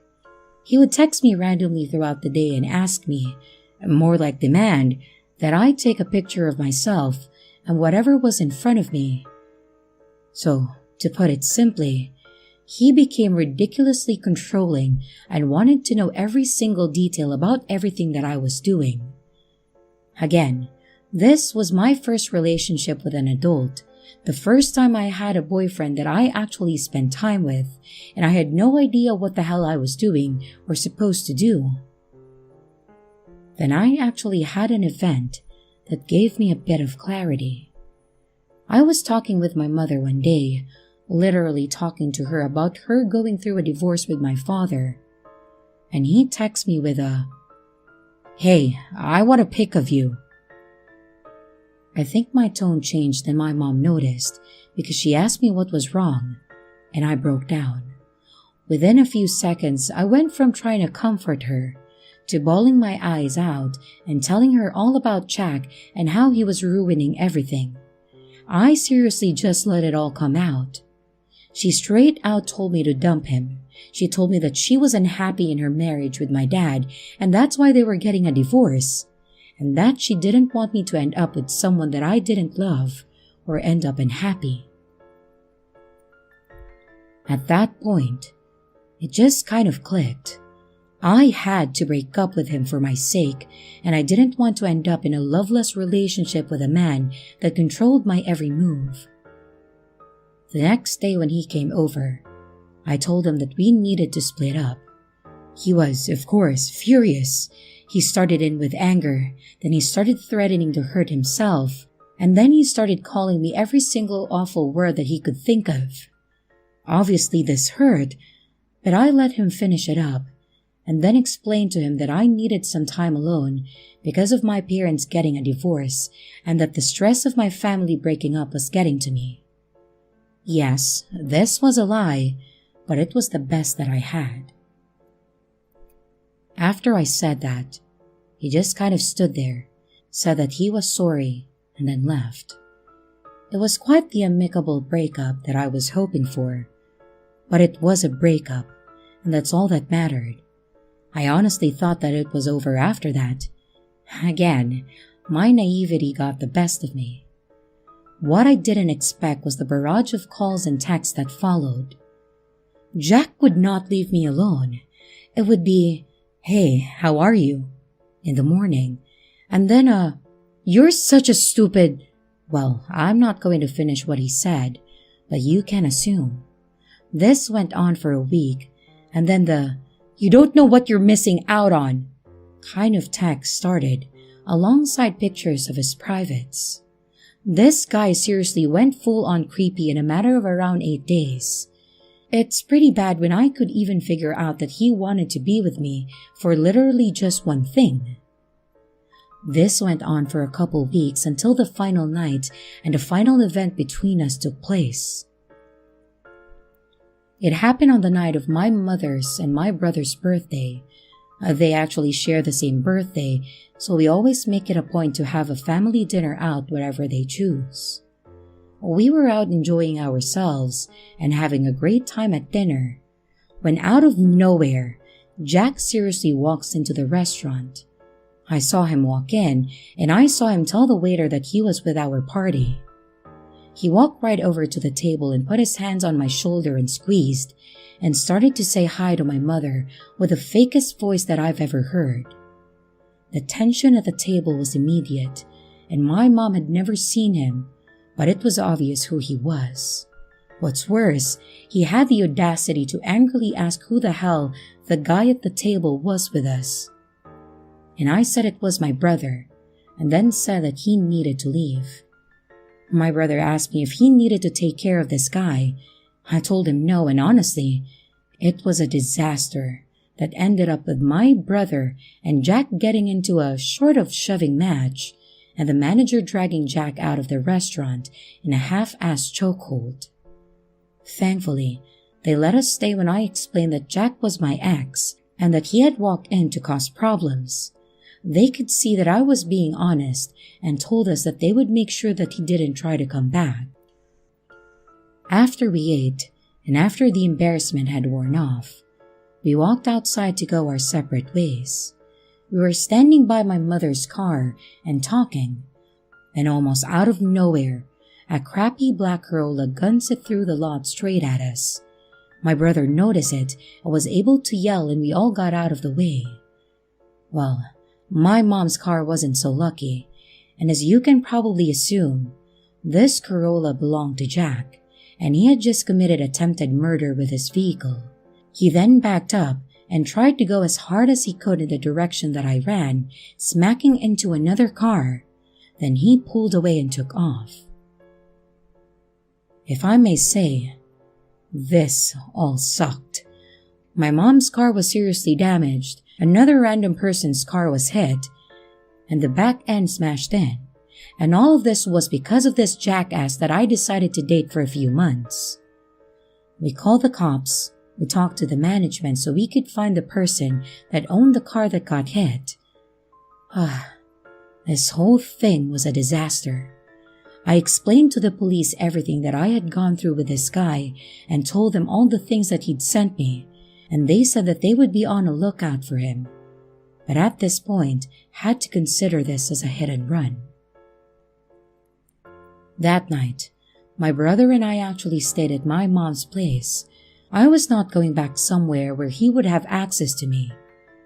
And about an hour or two after we had gotten back to my mom's place, Jack actually called me. I was enraged, so I answered.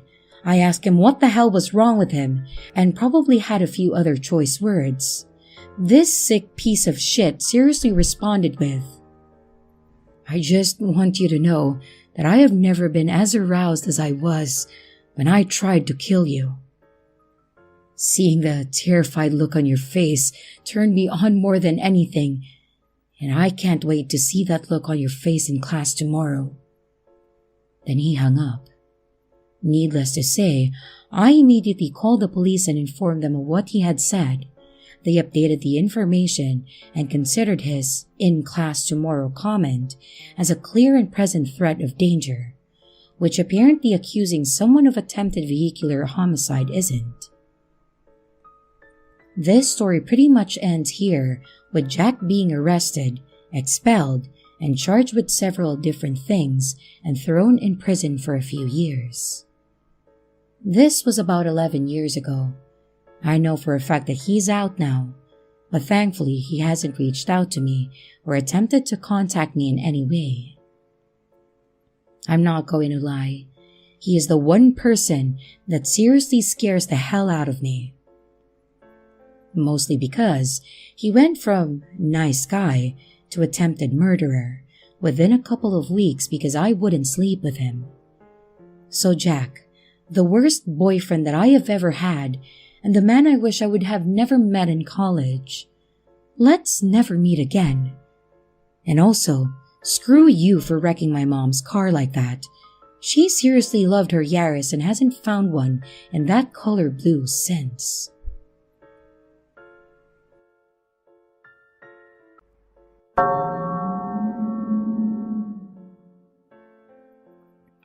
So about 12 years ago, I was 9 years old, and I was home alone with my 12-year-old brother. We were supposed to go to my aunt's house to have lunch and wait for my mother there. We always did that because we were too young to stay home alone according to my mom. We got up at 10:30 a.m. I took a shower, then my brother, and after that, we were both in the bathroom brushing our teeth and finishing up, when we heard someone knocking on our door.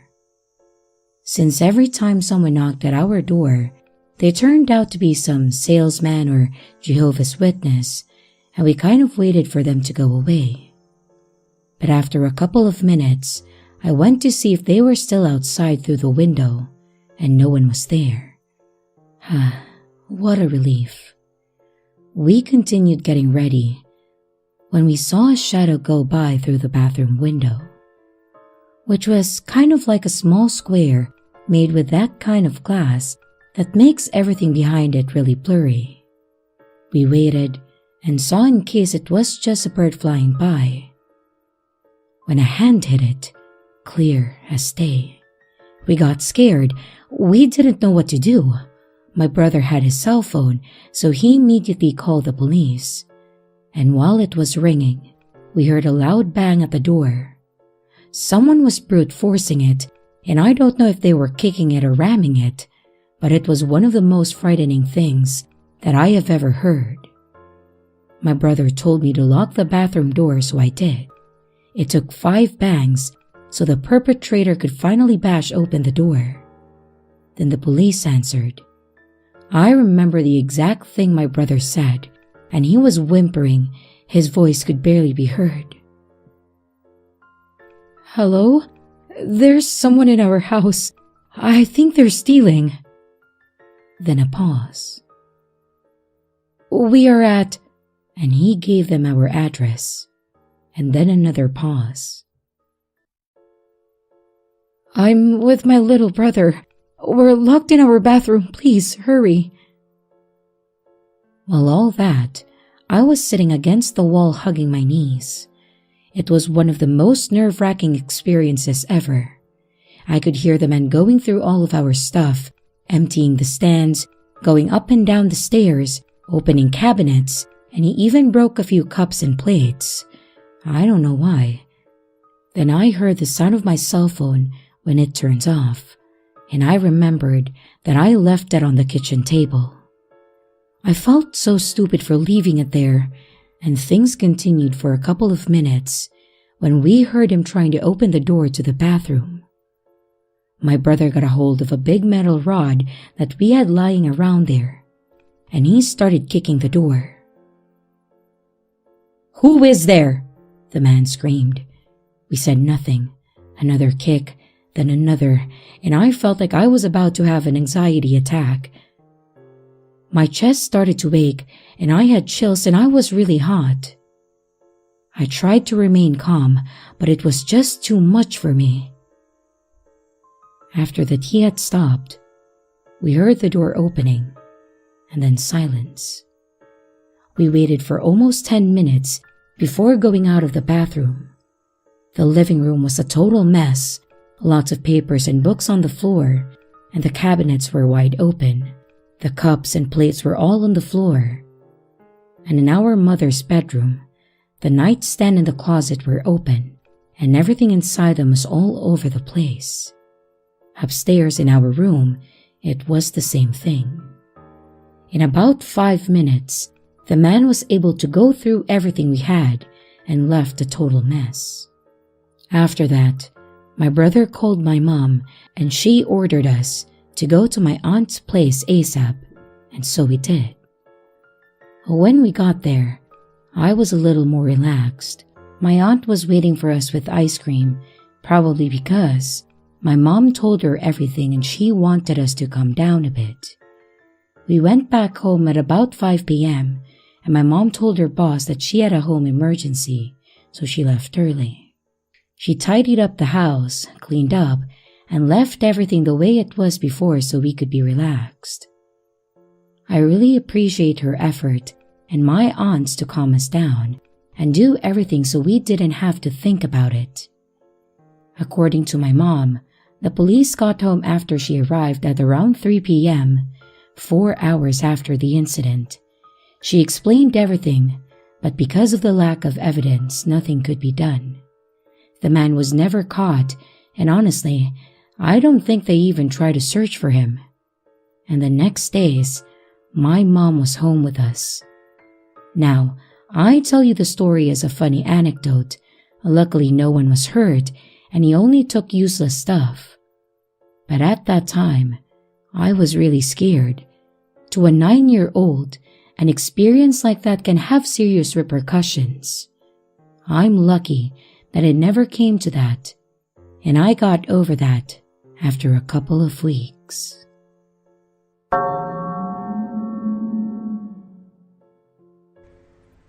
My dad and I were never close.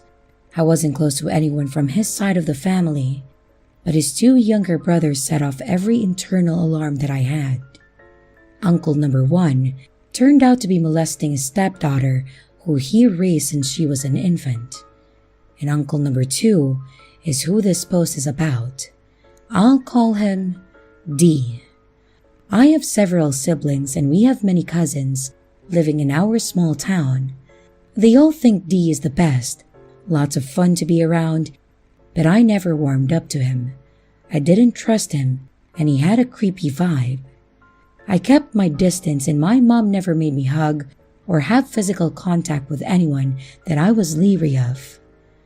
D lived next door to Grandma and seemed to always be down with some kind of illness. I was staying with Grandma for the day and he was making food for D because he was sick.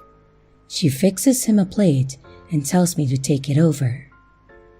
I'm not happy about it, but I know better than to disobey, so I take the food next door. I walk in the door and he yells out and says to bring it back there. I walked into his bedroom and I set the plate on the wardrobe by the foot of the bed. D says he can't reach it there and to put it on the nightstand next to the bed. I take it and I set it on the nightstand and D grabs my wrist. I panic and I pull away trying to get loose of him. He's pulling me towards him and I brace my foot against the nightstand and I resist and saying, "Let me go." He says, "I just want to talk to you." And I just say, "Let me go." I'm ready to leave that hand behind if necessary, and he finally lets go. I bolted out of the house, but I said nothing to Grandma. Later that evening, I tell my cousin, and she said that I'm stupid. He doesn't know why I'm the only kid that doesn't like him, and he just wanted to talk to me. That I should feel terrible about thinking that he was trying to pull me into his bed. What a terrible thing to say. I didn't mention it to anyone else and I began to question if I was wrong and I reacted badly. I felt guilty for a long time, but I still stayed away from him. As I've gotten older and look back, I think my reaction was correct. What adult tries to get a kid to warm up to them by grabbing them and then pulling them towards a bed? What adult continues to do this when they can see the child is terrified? You get a child to warm up to you by terrifying them? No, adults with good intentions don't do these things. We were obedient children. If he would have said, "Wait, I want to talk to you," I would have obeyed. D passed several years ago, and there were rumors about inappropriate behavior with young girls, but nothing more than rumors. And I still believe that I read the situation right.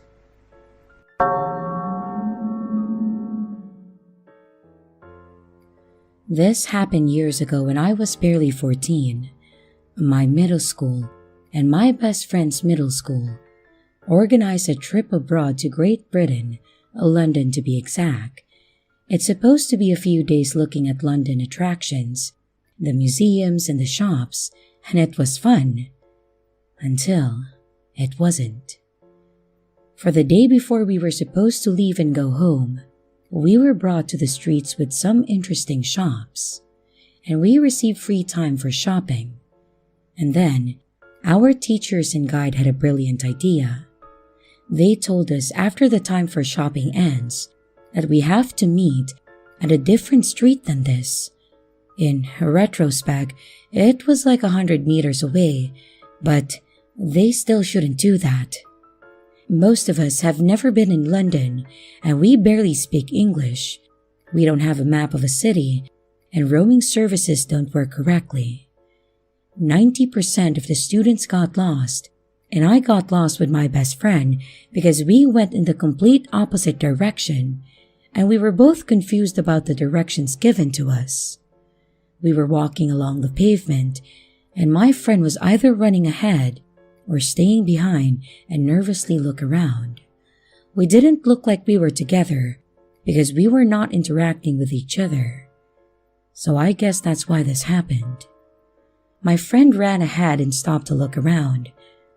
When I saw a black car approach me and then match my speed, I started to feel like this was a scene from a movie. It was broad daylight, and there was a lot of people around and no one reacted. I was so confused and I didn't know what was happening. Then, from the car stepped a man and said, "You look nice. Come with me," and then tried to grab me.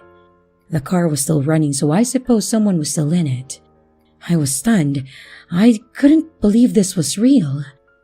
And at that moment, my friend ran from behind me, grabbed me, and then dragged me away. We ran and tried to lose the tail of a man or a car following us. And after some time, we stopped, and my friend nervously cried, shaking me and screaming on why I didn't move when the man tried to catch me. I explained that it was like a deer in the headlights kind of moment. And we cooled down and then managed to ask someone for help. And then we found our teachers. We didn't tell anyone about what happened. We were not sure if anyone would believe us. And after that, when we got back, I told my parents about it, and I never went on a trip organized by my school again. My mom considered all of that really unprofessional and very irresponsible.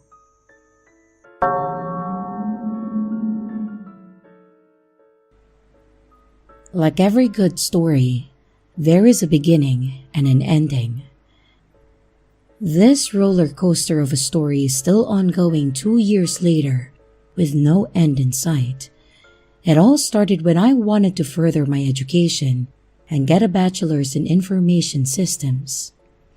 To give a little about myself to help paint the picture, I'm 26, 4'8" female, and I get called jailbait often because I look way younger. And during the beginning of my studies, my current boyfriend and I had broken up, so I told myself that it would be best to stay single until I finished school. And I took to the internet after my breakup, as most do, just looking for company. I had found this one group on Facebook where I felt like I belonged. I got along well with everyone, and I loved to flirt in this group. And that's where I met him. Let's call him Kemper. Like many others before him, I had latched my claws into him and began flirting.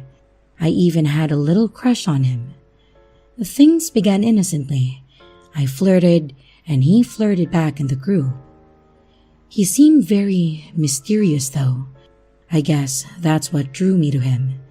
He didn't have a profile picture, not of him at least, and he never told me his age or what he looked like. After a few weeks of flirting, a woman in the group that we were both in had mentioned that it was his birthday. I knew that I wanted to do something for him, but I was pretty limited on what I could do. Now, before I get hell for this, just know I have never ever sent unsolicited topless pictures to another man. Not until that day at least. On the pic, I wrote happy birthday, and then I insert his name, and I pressed the send button on the messenger. Just that split-second decision has changed my life the past 2 years. It's so easy looking back and thinking what you could have done differently, but there's no going back now. Within a week of talking non-stop to Kemper, he was already telling me that he loved me. He was working as a truck driver, but at that time he had broken his knee at work, so he was out of commission for a few months, which allowed him to talk to me as much as possible. During this time, I was working as a delivery driver with DoorDash, so it was easier for me to make my own schedule since I wasn't done with school yet. The first few months were great. We would talk constantly over the phone and through Messenger. And also, let me point out quickly that this was a long-distance relationship between Kemper and myself. So I remember the first fight that we ever had. Well, even before then, I could see the red flag slapping me in the face at every turn. However, our first fight was because I was texting him while driving. He flipped his lid and totally went crazy on me. It was very unexpected, and it made me cry, and I can't tell you how many times I tried to apologize and tell him that it wouldn't happen again. After the incident, I was blown away on how easily something so little, or at least I thought it was little, would make him do a complete 180. Months go by and the fights continue, more frequently. At one point, he had mentioned how cool it would be to have an app where we could see each other's location. In my naive and in-love state, I did some quick search and I found an app called Life 360. We both downloaded the app, and now he could see everywhere I go. At first, it was a neat idea to say the least, to follow him around everywhere he went, to feel closer and more connected to him. That's what I use it for. Well, he, however, wanted to use it for different reasons. And I learned over time how controlling, manipulative, and how damn right psychotic he was. He would argue about things, and even when I get mad, he would somehow turn things around on me and make me feel like I'm the bad guy. The first time we broke up, it was a shit show. He had broken up with me on the group we were both in, just because that I flirted with another guy and he didn't like it. He was telling the other guys in the group how much of a whore I was and how they could have me. He even threatened to give out my address to the guys in the group so they can come to my house and well, I'm sure you get the idea. My friend, let's call him Aussie for the sake of the story. He was a member of the group, and he could tell how upset I was in the group comments, and he messaged me personally for the first time. Now, let me tell you, I don't know what it is, but seems like I attract monsters. Monster is the best way to describe Kemper and Aussie. They were both well-off men with the world at their fingertips. I guess that's part of the controlling bits, or showing aggression when they don't get their way about things. Before I go into more detail about Aussie, I just want to recount a few incidents with Kemper to give the readers a better understanding of what kind of a man he is and how dumb I am letting things to continue the way they have. One incident happened months ago. He and I were fighting, seemingly over nothing, and I was driving home from a long day of work and school, and Kemper just blurts out, "I wish you would just run off the road and into a ditch and die." I was speechless. The tears welled up in my eyes, and the driving became harder because I couldn't see. So, he almost got his wish. I had to stop at a Dollar General in my town to compose myself. I couldn't breathe. I was wheezing. The man I had thought I loved was wishing that I would die. If he hated me that much, why is he keeping me around then?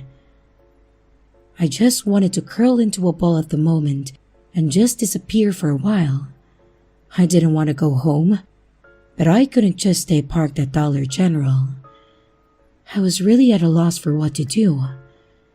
And it wasn't until a while later where I told my mom and dad what he said. They were already getting their pitchforks ready, wanting to reenact the Salem witch trials because of him. And ever since then, they haven't liked him. Another incident, he and I were talking about meeting, and he told me that we would need the Menopause Act in place. Yeah, he made that up, but basically, he doesn't want to have sex in the off chance that we get pregnant. He told me that if I ever did get pregnant, he would make me have a maternity test to see if it's his, and then he would make me abort the child. He doesn't want kids, but I do, so of course I was really upset, and he made me cry yet again. Making me cry is a common occurrence with him for over the last 2 years. One night, another fight breaks out and he loves to drink beer. He loves to hurt me even more by saying that beer is his best friend and beer would never disappoint him like I do. During this late night phone call, he was extremely drunk and he was threatening to kill himself.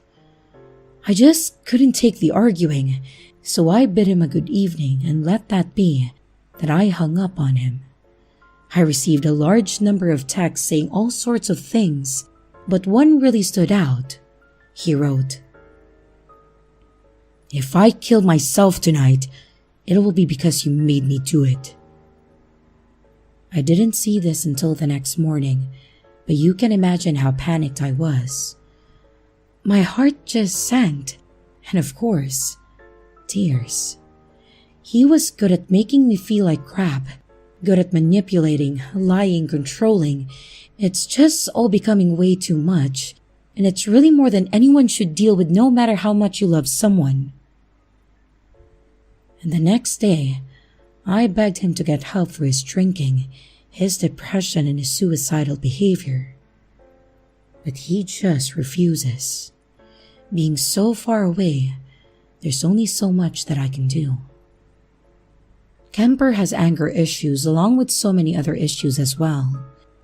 I know I'm not perfect, but at least I don't act like he does. I'm very friendly and I get along with almost everyone. I guess that's part of his problem with me. We are complete opposites when it comes to that. And during our time together, I had gotten 2 other jobs at different times beside the DoorDash gig. And just part-time though. Notice that I said I had gotten 2 jobs? Well, the first one was at Walgreens.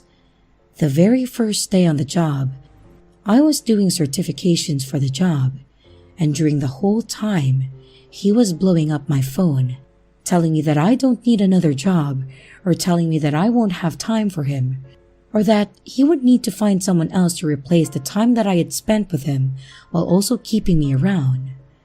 I just couldn't take it, so I quit. Fast forward a few months later, I get another job, and this one was at a Dollar General just at the town over. I did work there more than a day, but his bitching and nagging ultimately made me quit that job as well. I just recently had a talk with him about graduating soon and how I will find a job at a hospital working normal hours with better pay. Well, he didn't like that too much. He found some reason to be mad at me and start a fight, and he has gotten in the habit of ignoring me for a day or 2. He's even ignored me for a whole week now, and honestly, that was the most peace that I had gotten in a long time. Things have just drastically gone downhill and quick. He tells me all the time now how he doesn't trust me because I wanted to go on a date with a cop. This was some guy that I had met at a gas station down from where I lived and gave him my Snapchat. He seemed nice and I was curious what kind of pics he would post on Snapchat or pics that he would send me. When the cop sent a dick pic, that's when he was blocked. And yes, I told Kemper about this. This incident with a cop had happened on one of many times that Kemper and I have broken up. I do respect him, as weird as that is to say. I would never go on another date with another man or flirt with another guy, but I'm very friendly, and I guess some guys just take that the wrong way. Now, Kemper tells me all the time that I need to build trust because the incident with the cop has caused him to have trust issues. I even had a work colleague, yes, a guy, that works at a Mexican restaurant, offer free food. And boy, do I love me some Mexican food. I see this guy quite frequently, and I talk to him when I see him, because I pick up the DoorDash orders from where he works. This guy has asked me out quite often, but I turn him down every time. So he asked me if I would like free Mexican food, and we could just hang out at the restaurant and eat and talk as friends. I guess I really am naive, because I learned later on that this guy had a crush on me. How did I find out that he had a crush on me, you ask? Well, I was talking to him one day, maybe about a week after he offered me free food, and just to hang. And he began to get extremely close to me, and then he kissed me on the lips, at the restaurant where customers were sitting around and eating. I jerked my head back and told him how inappropriate that was and reminded him that I did in fact have a boyfriend, which he knew from the very beginning. I just don't understand, Ben. I know how bad it seems, and you're probably thinking that Kemper has every right to have trust issues, but I respect him in every way possible. And every time a certain situation like this happens, I handle it the best way that I know how, and I didn't want to make a scene with a waiter at the Mexican restaurant that kissed me. Now, in each fight Kemper and I have, he always tells me how much of a whore I am, or asks if I do OnlyFans, and he even told me the reason why I deleted Life 360 is because I'm going off at night with other men and eating their buttholes. His words, not mine. But no, the reason why I deleted the Life 360 app is because I needed to gain some of the control back and some of my privacy back. As of right now, Kemper and I will have the chance to meet this coming January 2023. Although, I'm really not sure about it. 2 years of ups and downs and him having my heart and ripping it out with its convenience for him has me thinking that it may not be the best idea. Also, it may be the fact that he has told me of his violent past with an ex-girlfriend of his. This happened many years ago, but it scares me knowing that he can be this violent. What had happened was, his girlfriend at the time was putting on makeup. He hates makeup, and they got into an altercation with him blacking out and him pinning her down to the bed and choking her. He didn't even realize what he was doing until he came to. He's told me lately that if he ever caught me in bed with another man, he would punch me in the face. Not the guy, simply because the man didn't know better, and I did. I spent a lot of time and effort into this relationship, wanting it to work out in the end, but honestly, I'm not sure if meeting would be the best thing to do, now or ever. So, let's talk about Aussie. He's a tad bit older than me. He's 49 years old, while Kemper is 48 years old. You would think they would be mature enough for their age. Well, Aussie is very mature. Kemper, not so much. Aussie and I began talking the first time Kemper and I had broken up. He was being a concerned friend and messaged me asking me what was going on. I spilled everything to him. He was like a best friend that I didn't know I had. He was so easy to talk to, and he even began opening up to me about his troubled upbringing.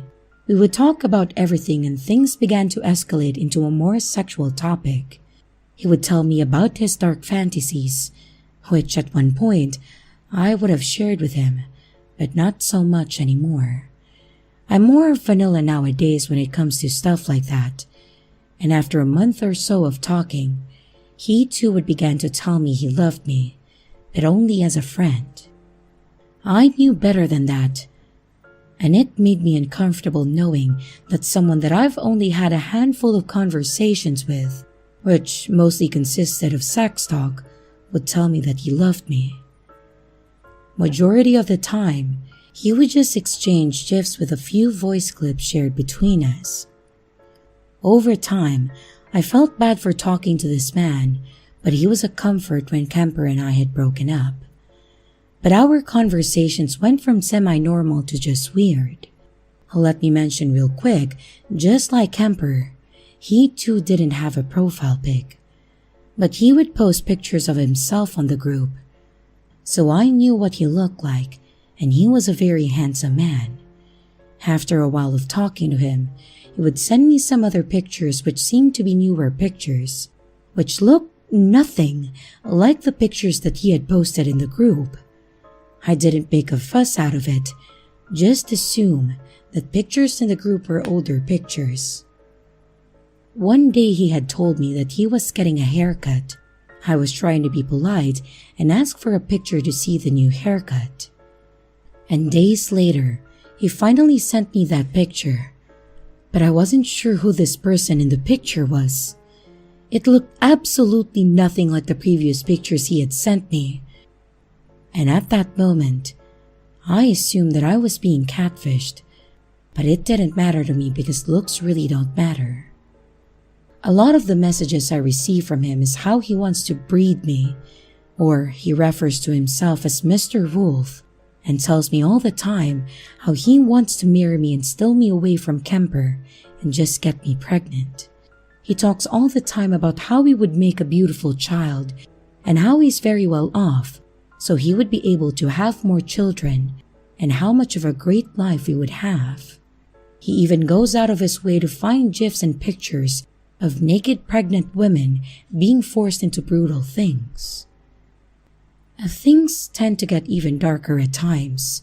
He has told me that he wants to have his way with me in front of Kemper, while he is tied to a chair, and then have his way with Kemper next. One time, he was talking about some women in the Facebook group we were in, and just women in general who would cheat on their husband and flirt with other men behind their husband's back. He would say how these women need to be taken care of. Well, not the exact word he used, but I hope you get where I'm going with that.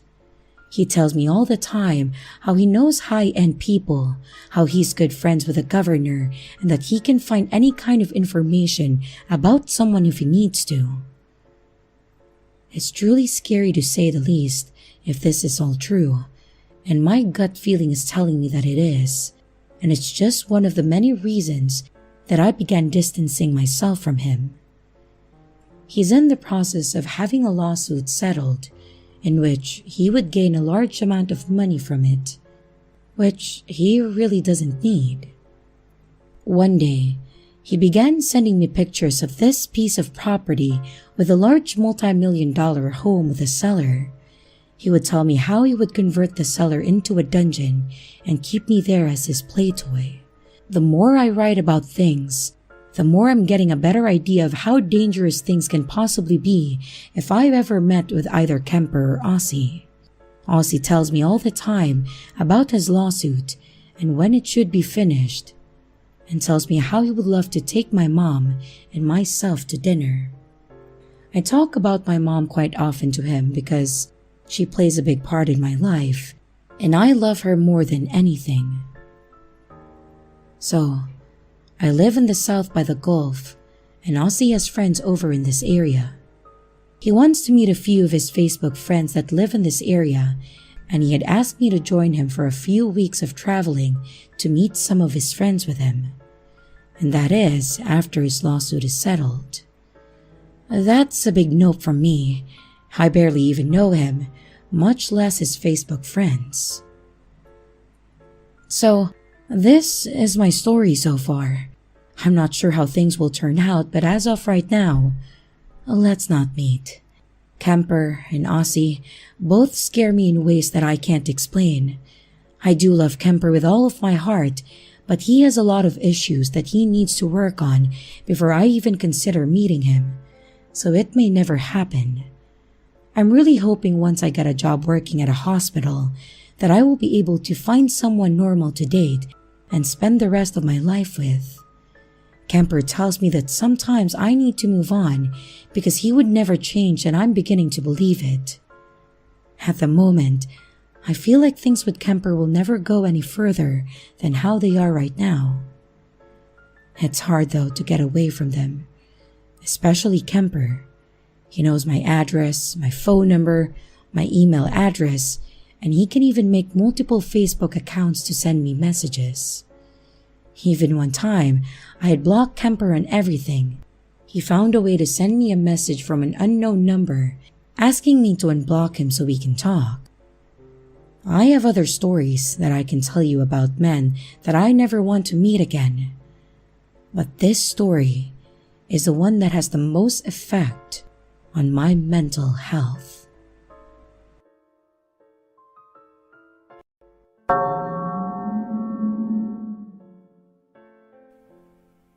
This is gonna be a long one, so I apologize in advance, but the background details are necessary for the story. I, a 23-year-old female, was recently in Africa on vacation with my family, and we stayed 2 nights at a desert camp in the Sahara. The first night, my sister and I were talking and hanging out with the guys who worked there, who were all probably around age 20 to 35. It seemed that they were just friendly and harmless. I noticed at the campfire that night that one of the guys started paying more attention to me, and I felt a little uncomfortable, but I figured that it was just a language barrier or something. So out in the desert, you can see the stars really well and even the Milky Way on clear nights, but you have to wait for the moon to go down, which is around 2 a.m. I guess it's a normal thing for the guys to come around to the tents, which are luxury tents, furnished with beds, lights, and a toilet and a shower, as well as a lock on the doors. So, not really normal camping. They knock on the door to see if you're awake and want to come out and look at the stars. My sister and I were sharing a tent, and my parents in a separate one across the walkway. The first night around midnight, I told my sister that I was too tired to go out because I was falling asleep, so she left to look at the stars without me. And I didn't lock the door because I didn't want her to get locked out if I fell asleep. Fast forward about an hour, and I'm on my side asleep when I wake up suddenly to see a head peeking in from the tent door. I thought it was my sister, so I groggily asked her, what the hell are you doing? Because it was just weird the way that she was standing there. I start to wake up more, and I realize that it's this freaking guy from the campfire's head peeking in my room while I'm asleep. Now, I know it could have been a simple misunderstanding, but I felt totally violated with my privacy, especially because we were on their territory in the middle of the freaking desert. Like, I'm not kidding, we had to take a 30-minute truck ride into the dunes. I was in a fight or flight at that moment. He literally woke me up with a panic attack, and I started to have the nervous shit. So, I went to the door and told him that I was tired, and he kept trying to get me to come out to the dunes with a blanket. But I just kept saying no, that I didn't feel good and I was tired. At this moment, I don't know where my sister is, and I don't know where my family is. I'm very disoriented, and all I know is that this man is standing in front of me and was literally just watching me sleep. I don't know how long he was there for. It could have been a literal second, or it could have been 2 minutes. But either way, I was high-key horrified. I told him no again, and I said I'd go look at the stars tomorrow night. He told me that he wouldn't be at camp the next night, and that's why he wanted to go out tonight. But I wouldn't budge. And once he realized that I wasn't going to come outside, he asked me if he could have my number, and I told him no, and that I have a boyfriend. I really don't, but it seemed that was the only way that this man would respect my disinterest, by knowing that there was another man in the picture. After I said that, he asked me for my first name, and I gave it to him because I thought it wouldn't do any harm. I then said goodnight and locked the door this time. I went right to the bathroom and had diarrhea, and while I was on the toilet, I heard him come back and start calling my name from outside of the tent. But I just stayed quiet and I didn't say anything. I finished in the bathroom and I lay down in my bed, still trying to calm down from what had just happened because my heart was racing. I heard him come back again calling my name, and I laid in bed as still as I could, and I didn't say anything. I tried texting my dad, but he was not answering, and I didn't feel comfortable leaving the tent. Finally, my sister came back and my dad was with her, so I told him what just happened and they were confused and thought that it was weird. And that was kind of it. The next day I brought it up at the breakfast again, and my sister and dad basically told me that I was being dramatic and that I should just stop talking about it already because it wasn't that big of a deal. My mom was the only one who was like, "Yeah, that's not okay at all." And the second night, my sister and I were both out under the stars, talking to the guys and relaxing. Keep in mind, it's very, very dark and you can't see any faces, so I was having a normal conversation with this one guy, and all was well. But after a while he asked me if I remember him, and I'm like, "Well, no, I can't see you." And he's like, "Oh, then shine a light." And so I do. And wouldn't you guess, it's the same weirdo from my tent. I especially wasn't expecting him to be the dude in front of me because he had told me that he wouldn't be there that night, which leads me to believe that he picked up a shift just to see me. But I can't be too sure. But surprisingly, he was fine that night and respected my boundaries, so I didn't say anything to the guys who ran the camp. I was planning on doing so if he did anything remotely uncomfortable, but he didn't. The next morning we left the area, and a few days later, I started getting message requests on Instagram. Would you believe this freaking weirdo found me? I tagged the whole entire desert, and like you're telling me he found me based on my name and location. Not even a specific location, an entire desert. And my name isn't unique either. Well, anyway, he messages me, and although I'm creeped out, I'm also thinking, okay, well, now he's harmless. Might as well see what he says. And he says, which is a direct quote, "You know, I'm really so happy to find your account. I was looking all the time."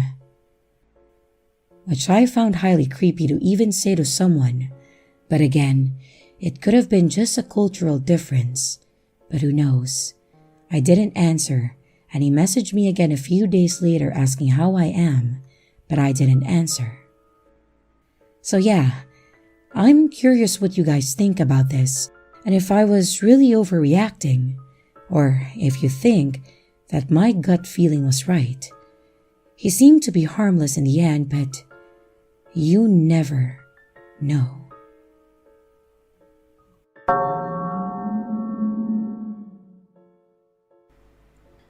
When I was in 6th grade, I often went to the park after school to play. It was always fun. But one summer's day, something weird and unforgettable happened. I saw a woman who looked just like me. She was an office worker, and she was clearly a lot older than me. But nonetheless, all of my friends said that she looked just like me. It was like she was the grown-up version of me. I remember that as soon as my friends laid eyes on her, they started shouting, "Hey, she looks like you." We were always noisy. I mean, that wasn't anything out of the ordinary. I guess that we were a rowdy bunch back then. Usually, when we were being loud, any adults or teenagers passing by would either tut at us or ignore us. But not that office worker who looked like me. She just stood there and stared at me and my friends. It was creepy, and once me and my friends had quieted down a little, we just kind of stared at the office worker, and we were stuck in a silent standoff.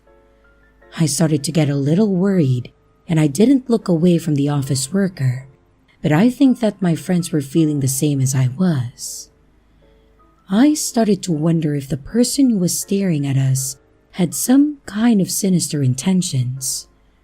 However, just as I was reaching the height of my concerns, the office worker stopped staring, and I chose that moment to look back at my friends just to see their expressions, and by the time that I looked back at the office worker, she was gone.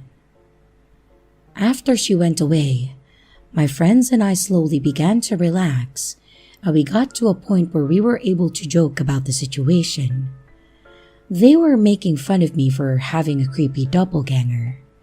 It was all fun and games that day, but when I thought about it later that night, there was something a bit less funny and a bit more disturbing about that experience. It was a weird day, and one I thought about for a while after. Fast forward to when I was 22 years old, I had a strange dream at that age. I was living in a city miles away from my hometown, but in the dream I had, I was alone in the same park that I used to play in as a kid. I felt very nostalgic to be back and somewhat lonely. I looked ahead into the park. It was a bright sunny day and all the playground equipment looked nice and new, just like it did when I was a kid. I saw myself as a child playing in that park. I was with my friends and I was laughing as my friends were pointing and screaming about someone who looked just like me. I just stood there like a statue staring, and I couldn't believe what I was seeing. I guess that I wasn't aware that I was dreaming. Suddenly, I felt an intense feeling that I wanted to leave. I felt as if I didn't belong there. I just needed to go. I wanted to go home. I felt a sense of fear which I can only describe as being lost.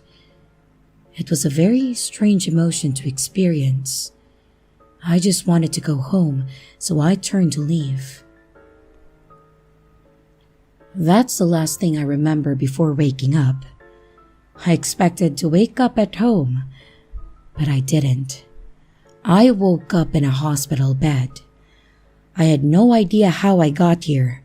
I was told that I had gotten into an accident while I was on my way to work.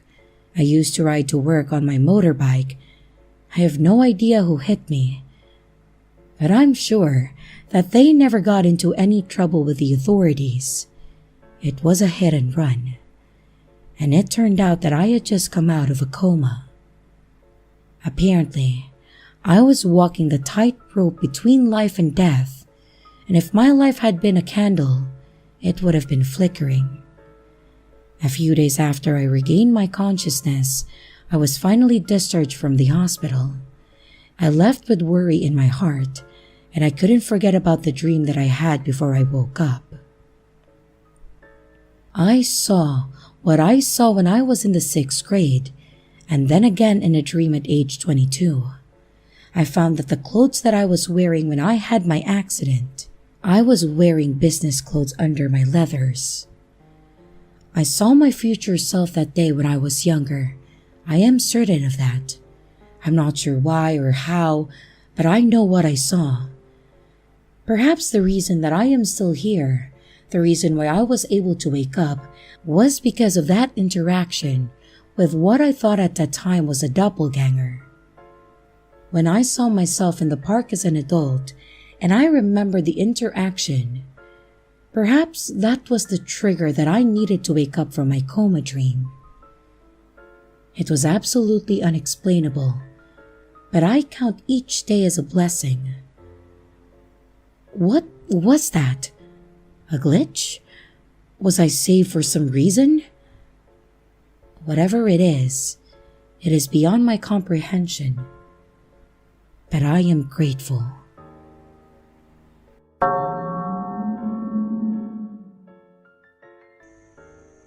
I have been clean from all drugs since 2019. It took me a while to write this, and I never thought that I would be posting because of how stupid I was and the stupid mistakes that I made. I know I will get a lot of duh comments on here, so just don't even say it. I already know. I am telling this story to remind people that everyone's intentions are not what they say they are. I am mentally traumatized from this experience, and I get reminders of it every day. I am grateful to be alive, and I have no idea what would have happened if I didn't get away when I did. So just save the rude and cruel comments. Thanks.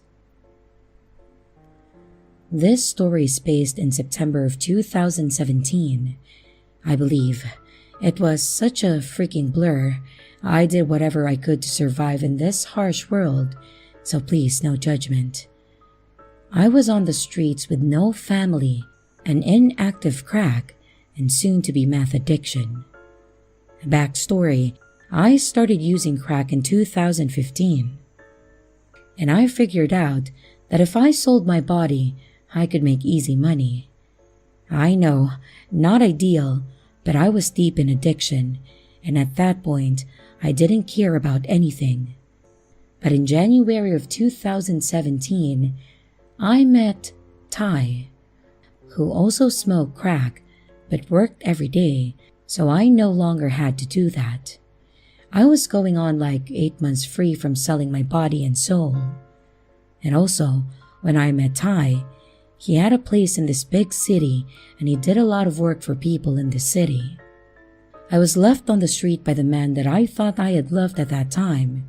I must have said something wrong because he flipped out and left with everything I owned in his truck. We spent days getting high and I was sure he was just throwing a fit, so I went over to a friend's house. Let's call him S. It was my home away from home and I felt safe there.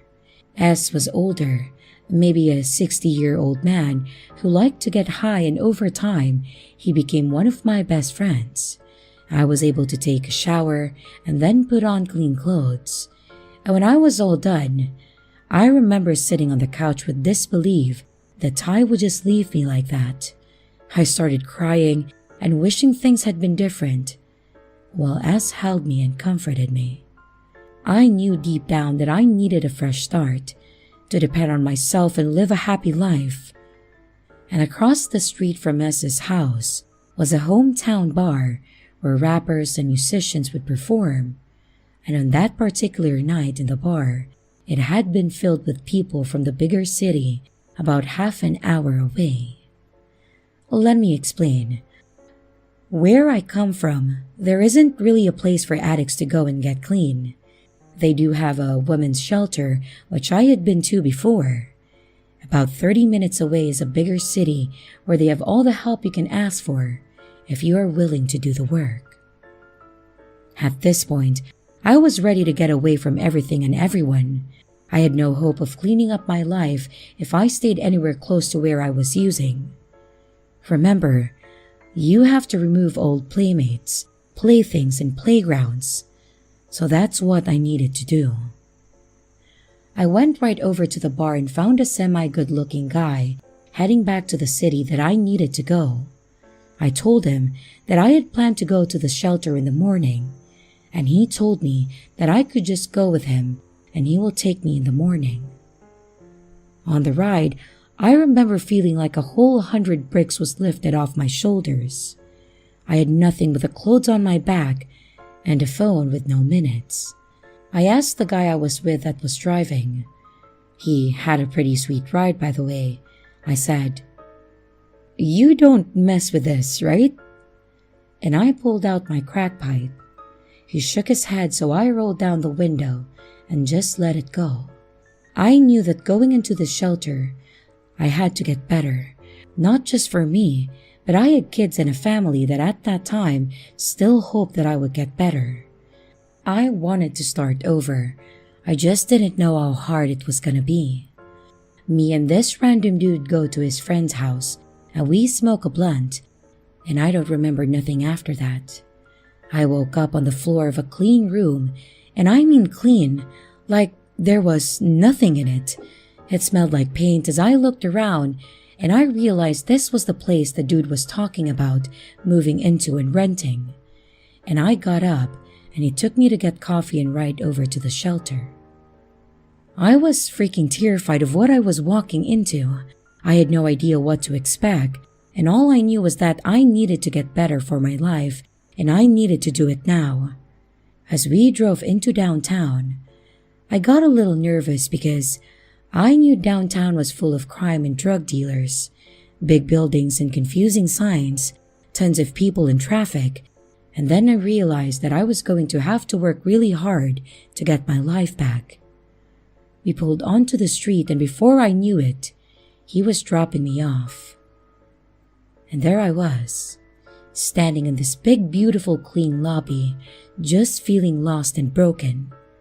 I had been with Ty for almost 7 months, and this was the first time that he left me like this, so I was kind of hurt over that.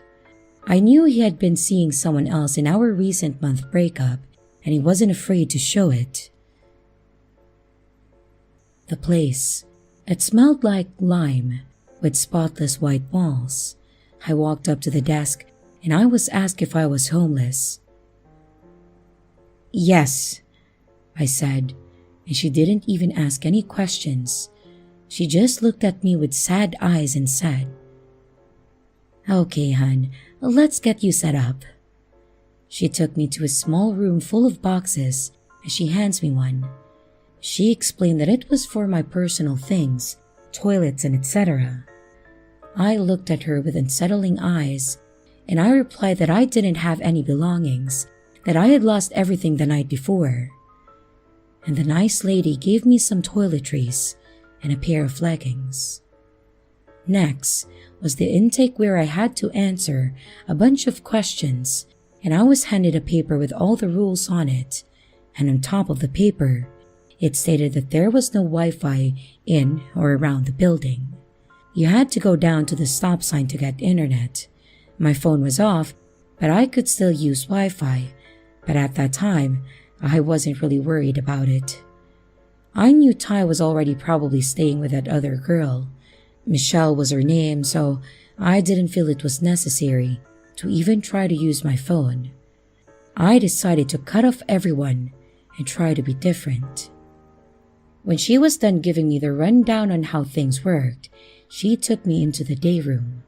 Walking from the lobby was weird, and I remember feeling sick going through the double doors with stairs off to the left. Under the stairs was a pile of mats, and I was told to grab one. I followed her through another set of double doors into the day room, which was huge, and it was filled with at least 50 females. A lot of older ladies with nowhere to go, but it was loud and bright. The wall to my left was full of lockers, which I was told that I would get one if I stayed there long enough, and in front of that wall was about 10 to 15 round tables set up where most of the girls were sitting playing cards, coloring, and talking. On the other side of the room was the shower or bathroom, and a small TV that sat on a cart with wheels on it, and next to the cart was an end table that had an electrical strip full of chargers and phones. In the far back right corner was a door that led outside to go smoke. It was nice. There was picnic tables and lawn chairs set up with a huge fence in the yard for the kids to play in. And when 7 p.m. hit, the whole dynamic of the room changed. Everyone was moving around, people were running in, and then you would hear it over the speaker. Roll call! Then we were instructed to go and get one mat to sleep on. They passed out the blankets and pillows to those who were without, and they let us keep the TV on. The first night was scary and lonely. Here I was in a strange place, not even 2 full days clean off of a week-long crack binge. I was up half of the night with my head just racing. I finally fell asleep when the other girls started to get quiet. The morning came way too fast, and the rule was you had to get up at 7 a.m. You didn't have to leave, but you had to get up. A lot of older ladies didn't even leave the shelter. They knew they had a place to stay and had nothing else to do all day, so they hung out together at the shelter all day long.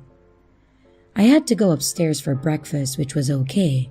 I'm not really a breakfast person, but that morning I was starving, and I had the whole deal: eggs, bacon, and milk. And after breakfast, I went out to smoke, and I noticed this tiny black girl with cornrows in her hair had some cards in her back pocket. I had been playing cards since I was a kid. My dad taught me a few games, and I played with friends, and I also had done some time in jail in the past. I was lonely, and I didn't know where anything was, and it was obvious that I needed help. I asked her name and if she wanted to play cards, and after 2 games, we had a connection. She was cool, and she liked me, so I was okay with that. I can be awkward around new people, and females tend to not like me, so I find it hard sometimes to make friends. She asked me after we played a few more games of rummy if I wanted to go to McDonald's with her. I was cool with that because I needed to learn the area anyway. On the walk there, as we were talking, something caught my eye, so I looked up and there he was. It was Ty. With all of my belongings in his truck, he drives right by us. I tried to call, but he ignored me every time. Guess he was done with me for good this time. That really crushed me. I wanted to fall to the ground and just sink till I disappeared, but instead, I had about 10 different emotions running through my body all at once. I was so angry that he was just looking for a reason to leave me since the month before when we broke up, and I stayed with my dad for a while.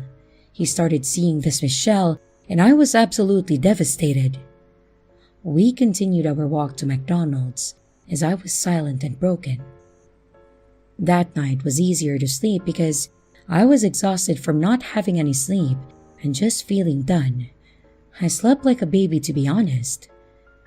The next day, Mish wanted to show me this place where she goes to get good free lunch, and the only thing was, it was a church, and we had to sit through a 30-minute sermon, which was cool with me. We were standing outside waiting on the church to open their doors, and this blacked-out Mercedes with a trailer hauling a badass Harley pulled up and parked in front of the church.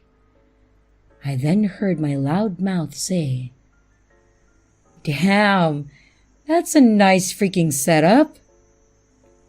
I looked at Mish and then looked back at the Harley. That's when I saw him. I specifically remember everyone knowing who he was. Will is what they call him. I remember getting excited to meet new people and be a part of a new community.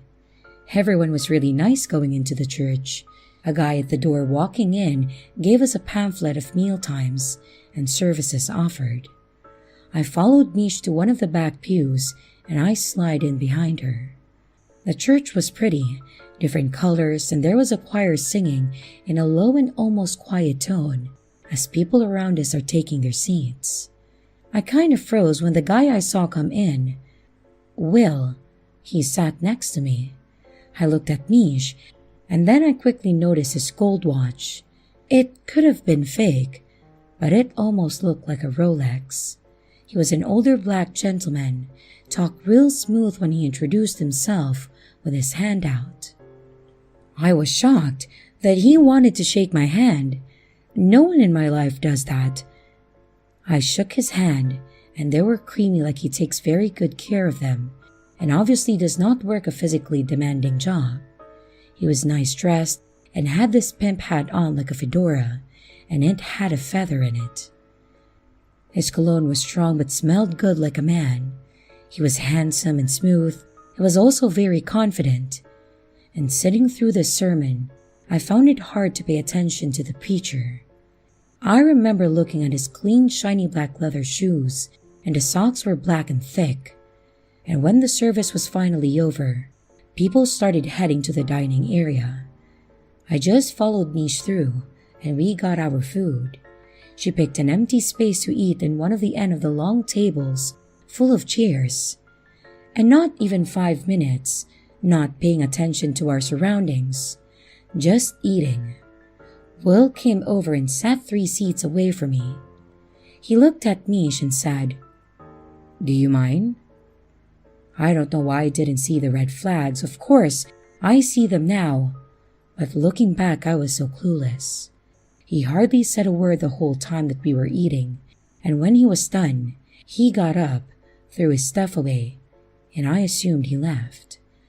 Mish and I decided to go home, play some cards, and go to a clothes bank she knew about. We were walking home and talking when he pulled up next to us. He rolled down his window and asked if we needed a ride home. But he was looking at me with a deep stare, and I looked back at Mish and she refused. Smart girl. But I went with him. Dumb girl. I think I was more curious than anything. I had to know how he made that kind of money, and I remember wanting that. We drove around till my curfew, and we just talked. I don't know what it was. I think we had a lot in common, and we related a lot. He asked me how I ended up at this shelter, and just asking questions, so I told him. I don't know what it was, and I'm not sure if I trusted him, but I told him about my past anyway, how I sold my body for drugs, and how horrible it was, and I even said that I was glad that I didn't do it anymore. He didn't say much about it, and we agreed that we would continue our talk the next day, and he would help me put in a couple applications, and he had some errands too. I woke up the next morning to a text from Will that said, "What if you made that kind of money, but spent it on yourself, not drugs, and everything you make will go to you building your life? Just think about it." I thought about it. I'm not gonna say why I agreed, and went with the idea that this would work and I could actually get my life together and get my kids back. $200 a half hour. I could be free. I chose to go with him, and at that time, I think he thought that I wanted to be with him. But really, I just wanted a way out of the situation I was in. I hated that stinky, loud shelter and I wanted out. He got a room at a motel, and we dropped off my stuff, and he told me that I needed some new clothes. He did tell me that he was just fired from a trucking company. He was a truck driver, and he was currently trying to find another job as far as I knew. He took me shopping, and he got me a few new outfits. More or less outfits to take pictures in to bring the money.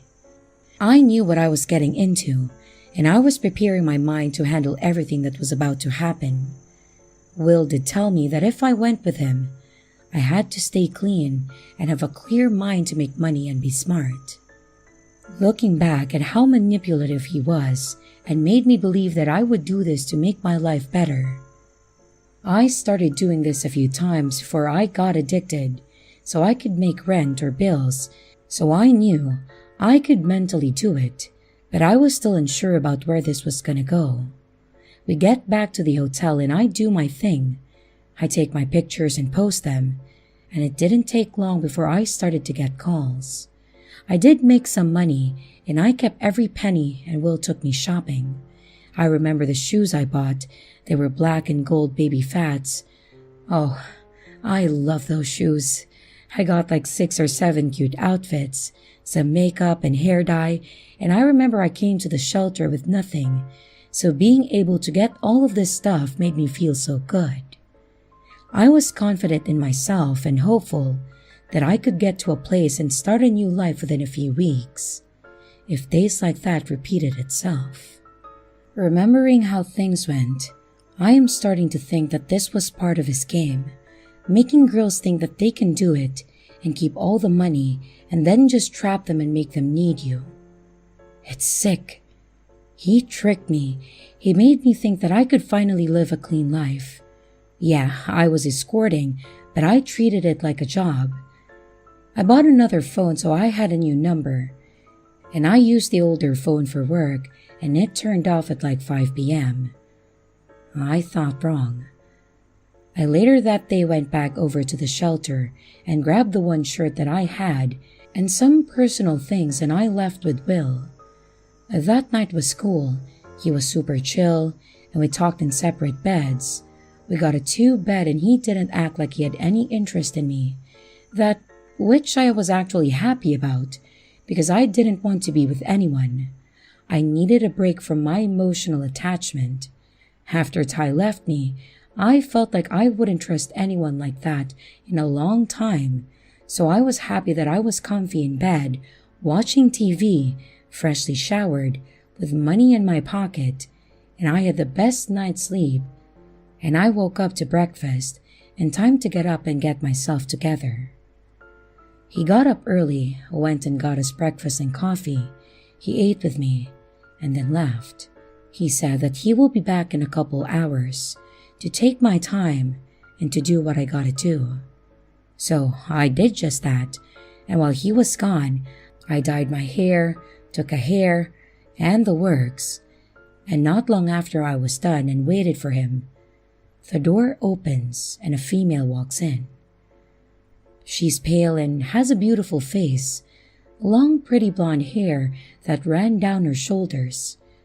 She was real petite, way too skinny, and a size B chest, pretty big blue eyes that had dark circles under them. and it looked like she had been crying, and she was carrying a black trash bag that contained all of her possessions. Will walked in behind her and introduced her as Anna, and that she needs some help too. He instructed me to get her together, get her pretty, and get some pictures and post them. He then told her to go on and take a shower, and then asked to talk to me outside. We went outside the door, and as I was shutting it, his voice got real stern and said, "I see you have not made any money yet. Why the hell is that?" I tried to explain that Sundays were the slowest days, and that I would be lucky to make any money today. But before I could finish, he cut me off and said, "I don't give a damn. You need to make some money. What do you think? This hotel pays for itself? I will pay for it tonight, but for now, you pay half and half of all expenses. Now, go make some money." I couldn't even believe he was talking like this. I never seen him so mad, and his voice scared the hell out of me. I looked at him when he cut me off, and I could see him get angry. His eyes got wide, and the white just disappeared, and they became all black. I was scared, but I did what he said. He then left me alone with her, while he went out and got food and whatever he did. While Anna got out of the shower, and her skin was more exposed, as she walked out of the bathroom in a small towel. I knew she was addicted to IV use.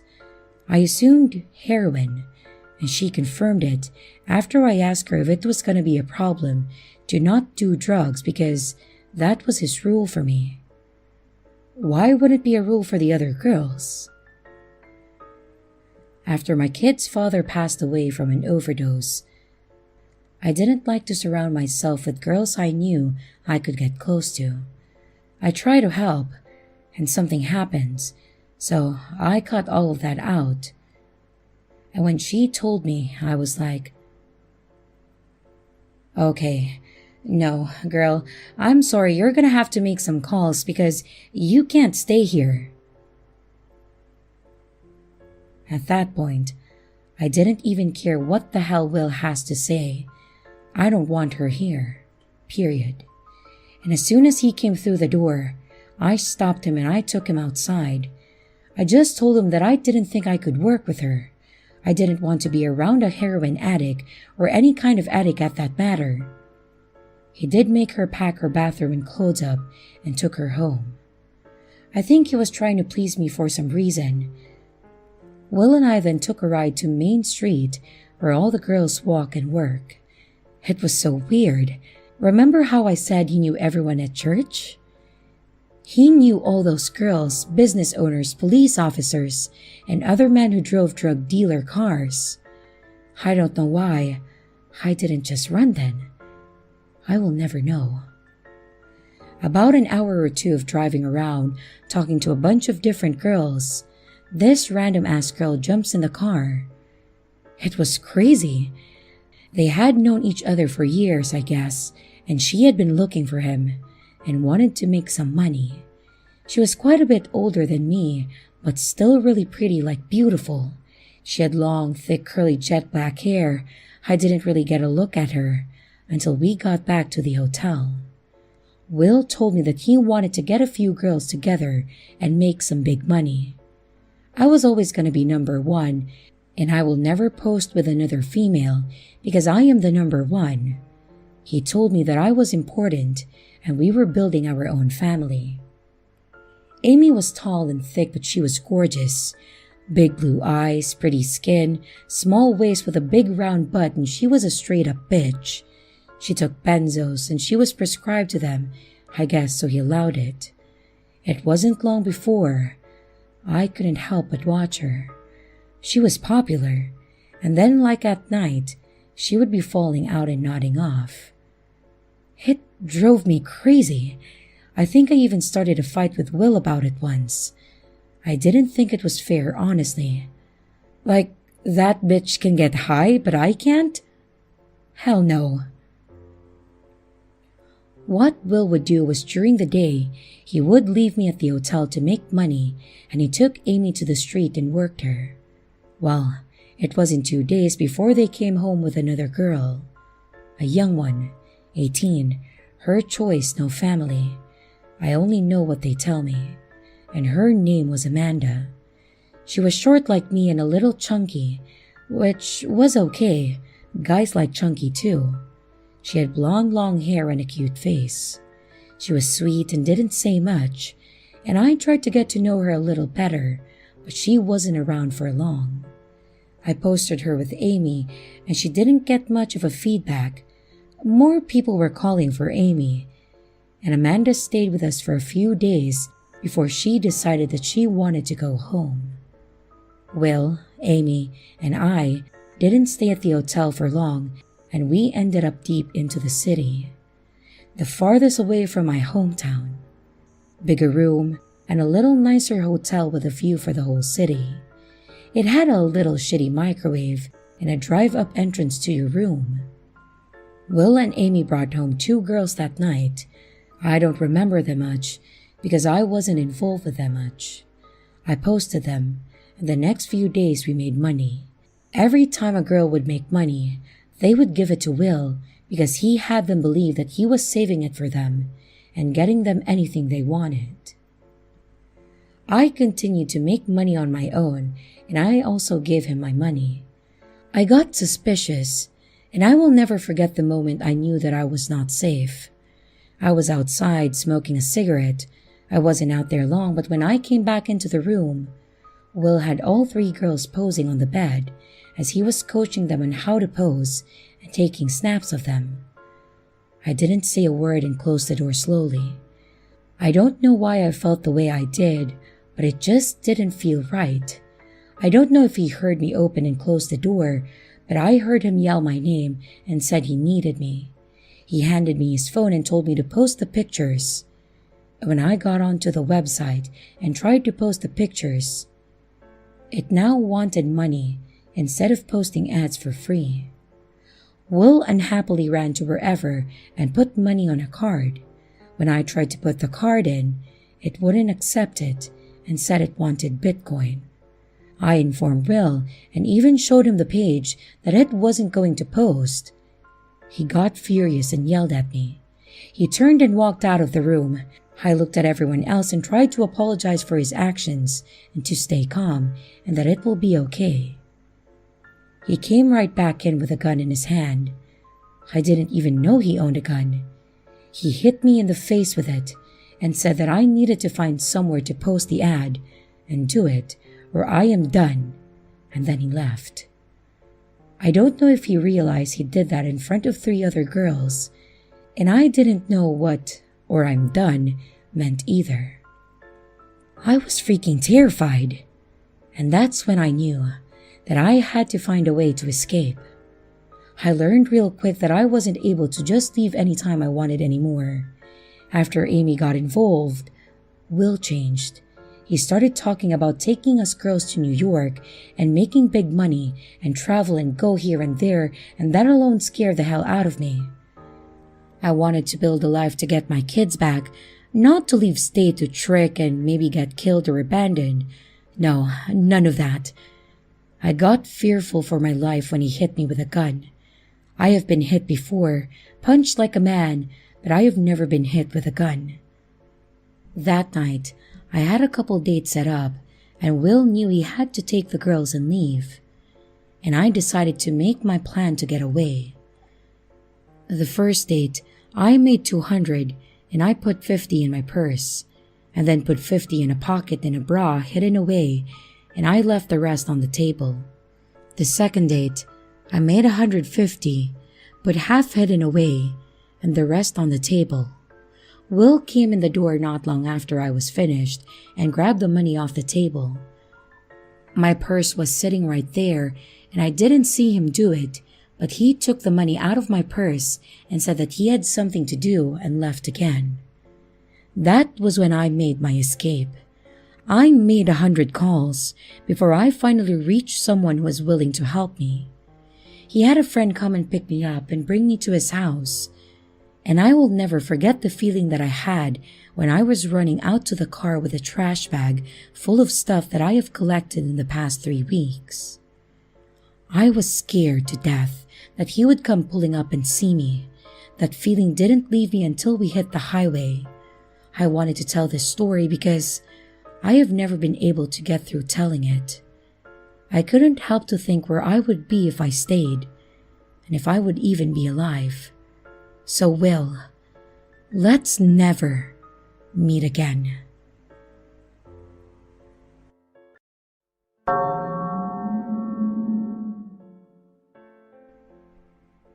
Let me start this story by telling you a bit about myself. My name is Jake, I'm 26, and I work in accounting. I came from a pretty poor family, so growing up, I didn't have a lot of things that most people my age had. But when I was 18 and I was getting ready for university, my parents and I decided that at this point, I needed a laptop. But since they were really expensive, we decided to look for a second-hand one. So every day after my summer job, I would browse Craigslist for something around my price range that was still usable. After a few days of browsing, I found a 2007 Dell that wasn't completely outdated. I contacted the vendor to see if it was still available, and to my luck, it was. We worked out a date for me to check it in person and then potentially buy it. Then when the day came, I got dropped off by my dad at the seller's residence while my old man waited in his pickup. He was trying to help me get out of my shell since I was a shy kid growing up, so he often made me do things on my own so I could get some more self-confidence. I knocked on the door and waited, and after a moment of silence, I could hear a kid yelling from the other side of the door, only for it to be opened by a man in his mid-30s. He smiled and asked how he could help me, and I introduced myself and told him that I was here to check out the laptop that he was selling. He said, "Oh, of course. I just need to grab it. Do you want to come in or do you want to wait on the porch?" I told him that I'd be fine waiting on the porch. He nodded and told me that he would be right back before closing the door. After about a minute, the man opened the door, laptop in hand, and sat down in one of the chairs as he booted up the computer. It turned on perfectly, and then he handed it to me. I opened Internet Explorer to check if everything worked, and seeing the window open and connect, I was very satisfied. This would do the job. I handed him the money before I got up with my new laptop.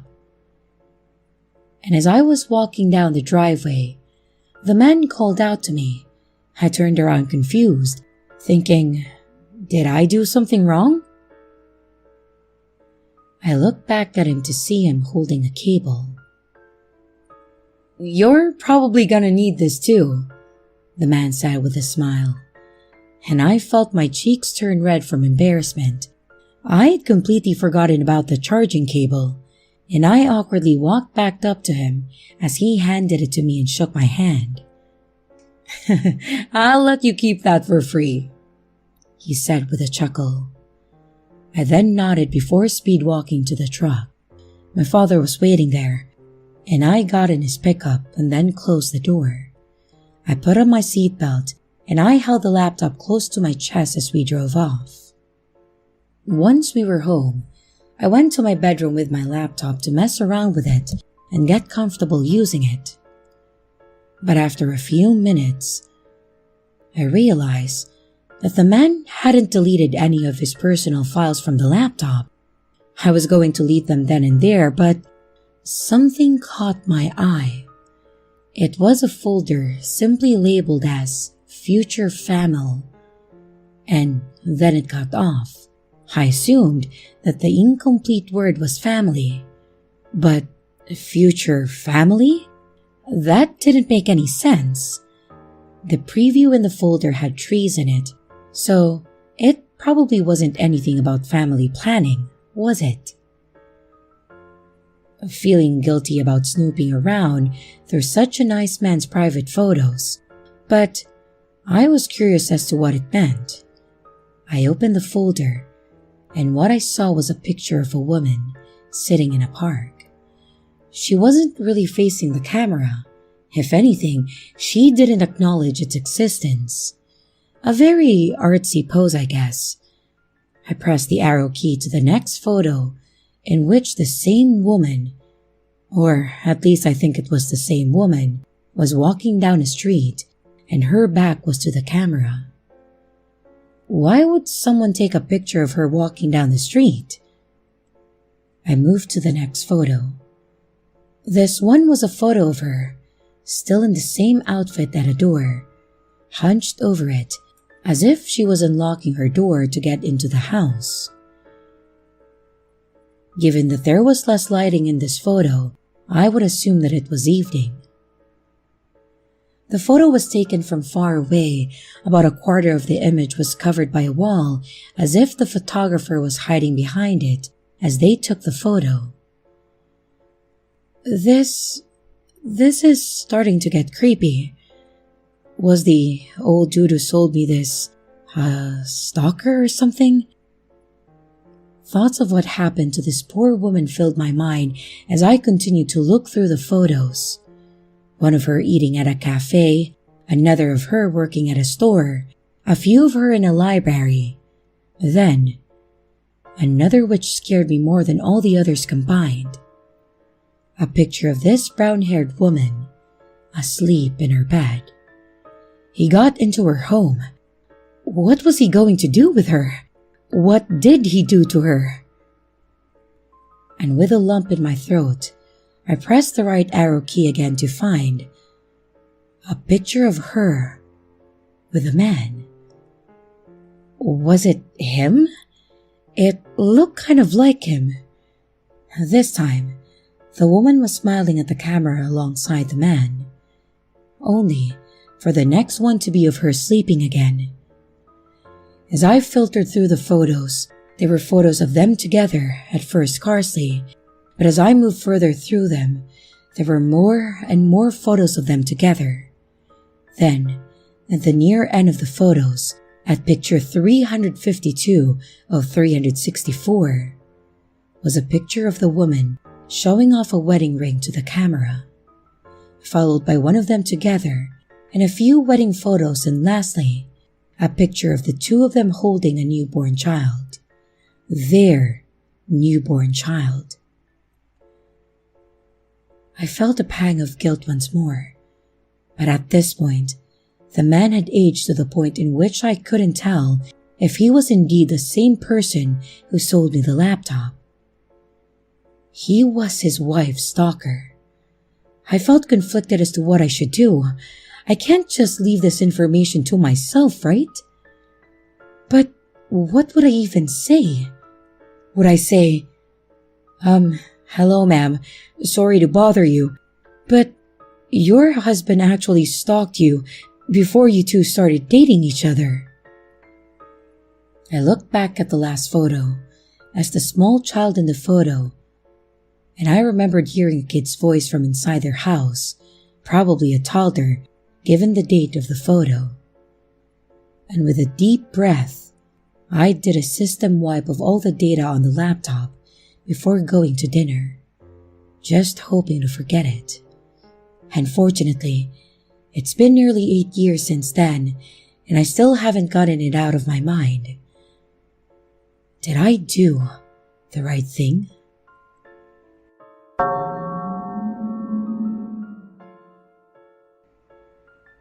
Hi, I'm Lisa and I'm 27 and female. I've been on this subreddit for a while now, and I've decided to share my own story. This happened 5 years ago. I had recently moved into my new apartment, which was further from my job, but given my lack of driver's license and how dodgy the public transport is in Detroit, I decided to just get a bike, since it wouldn't be too far. So, I opened my laptop and I started browsing Craigslist for a used bike to see if I could get any good deals. After finding a few I was interested in, I decided to give the owners a call. The first one had recently sold his bike and had yet to take the ad down, but the second bike I was interested in was available. I asked about the condition it was in, and the seller offered to let me see it in person before I made any sort of deal. I agreed, and I told him that I'd be there tomorrow at around 4 p.m. to look at the bike and then make my decision. And so the next day at 4, I arrived at his residence. It was a small flat with a silver car parked in the driveway. I walked up to the door and I rang the doorbell. And after a few seconds, a man opened the door. He was a tall, thin man with shoulder-length brown hair. He was wearing a white shirt with a stain on it, as well as a pair of jeans. "Hi," I said. "I'm here to see the bike.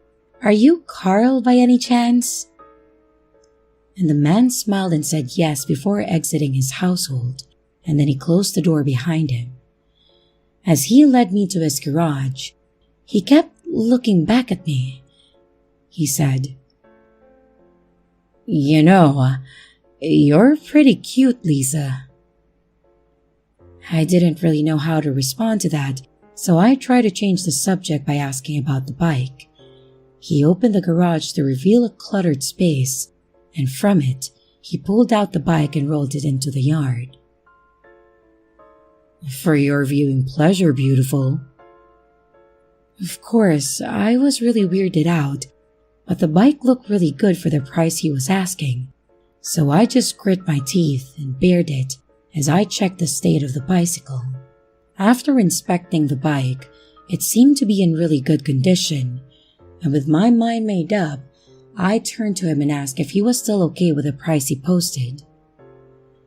But as I turned, I noticed him really close to my face. I flinched and I backed up a bit, but he didn't even react.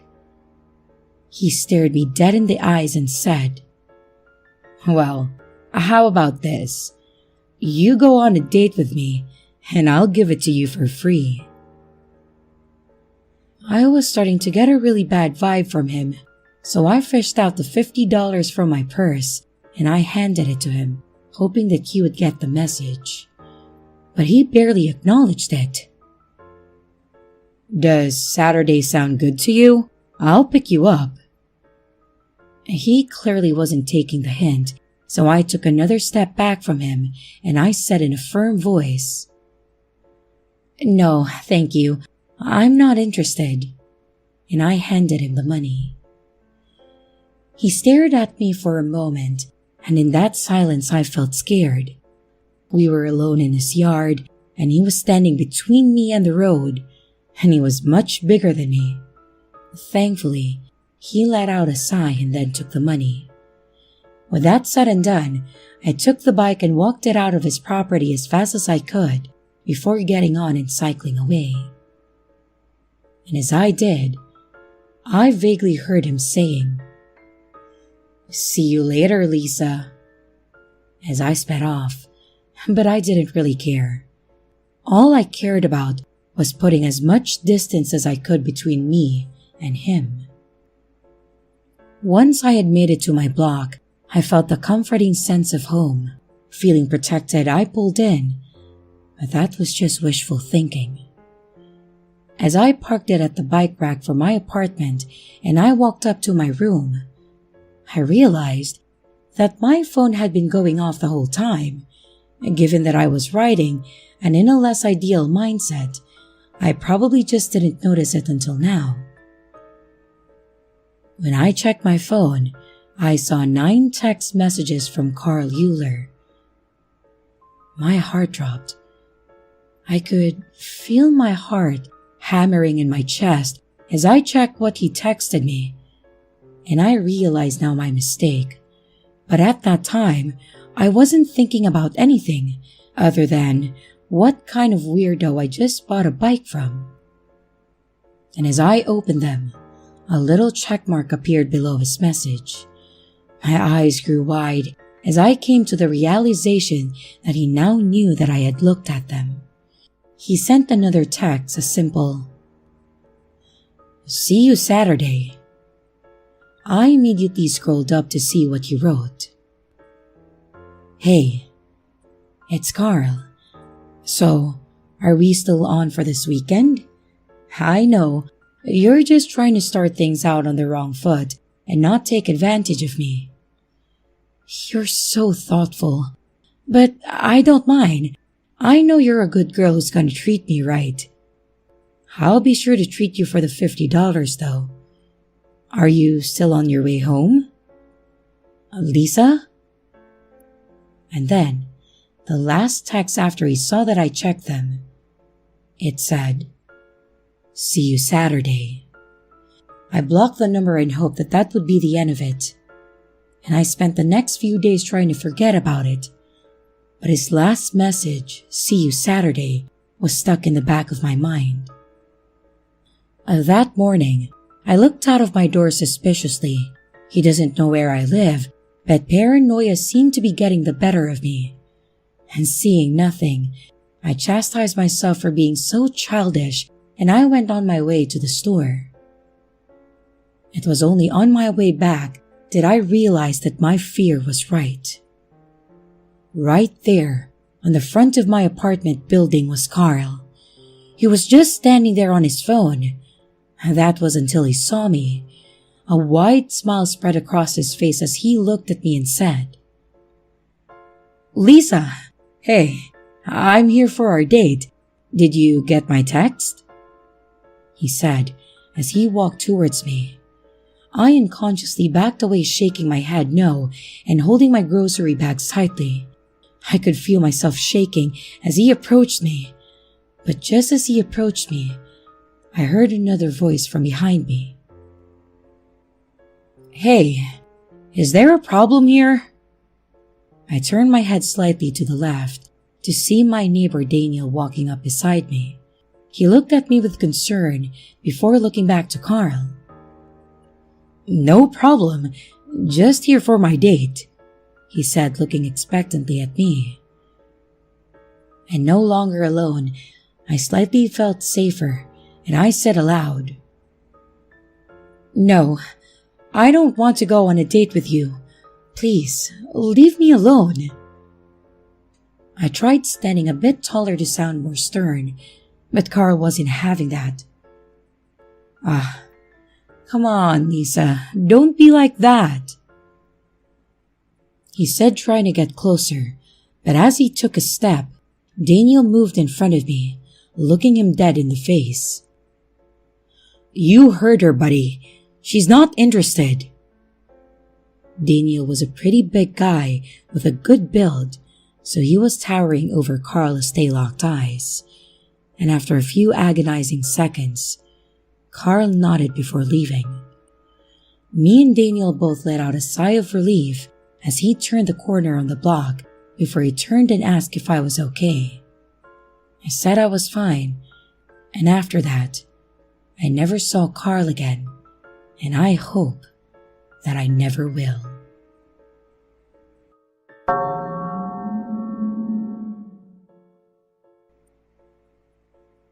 This all happened back somewhere around 2017. I had just turned 18 that year, and I was trying to save up money to get my own place. And not necessarily because I wanted to, but because I was the youngest of 4 boys, and I think my parents were at a point where they just really wanted me out of the house.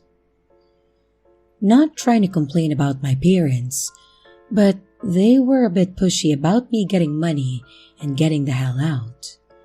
I had a job, it just didn't pay well, and I was still trying to figure out what I was going to do for college, about my career, and all of that.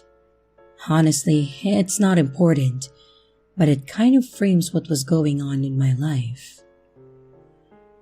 Because my parents wanted me gone, and they had given me a pretty tight time frame as to when they wanted me out, I was doing almost anything that I could to get money. It was around Christmas time, and thankfully, I did have a few avenues to get money saved up. Like I said, I had my job, and that was covering most of the necessary expenses. And every time anyone asked what I wanted for Christmas, my response was, $50. Mostly joking, of course. That said, I also had a few things that I could sell, but that was supposed to be my last resort. The week before Christmas, I kind of hit that last resort. Like I mentioned, my parents wanted me out pretty quickly, and they were pushing for me to find a place the first week of January. I was getting there, but I needed a little bit more. So, I moved on to selling my electronics, which is something an 18-year-old never wants to do.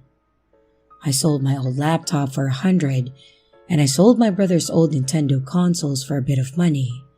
And I ended up at a point where I was listing my PS4 Pro, which was my prized possession.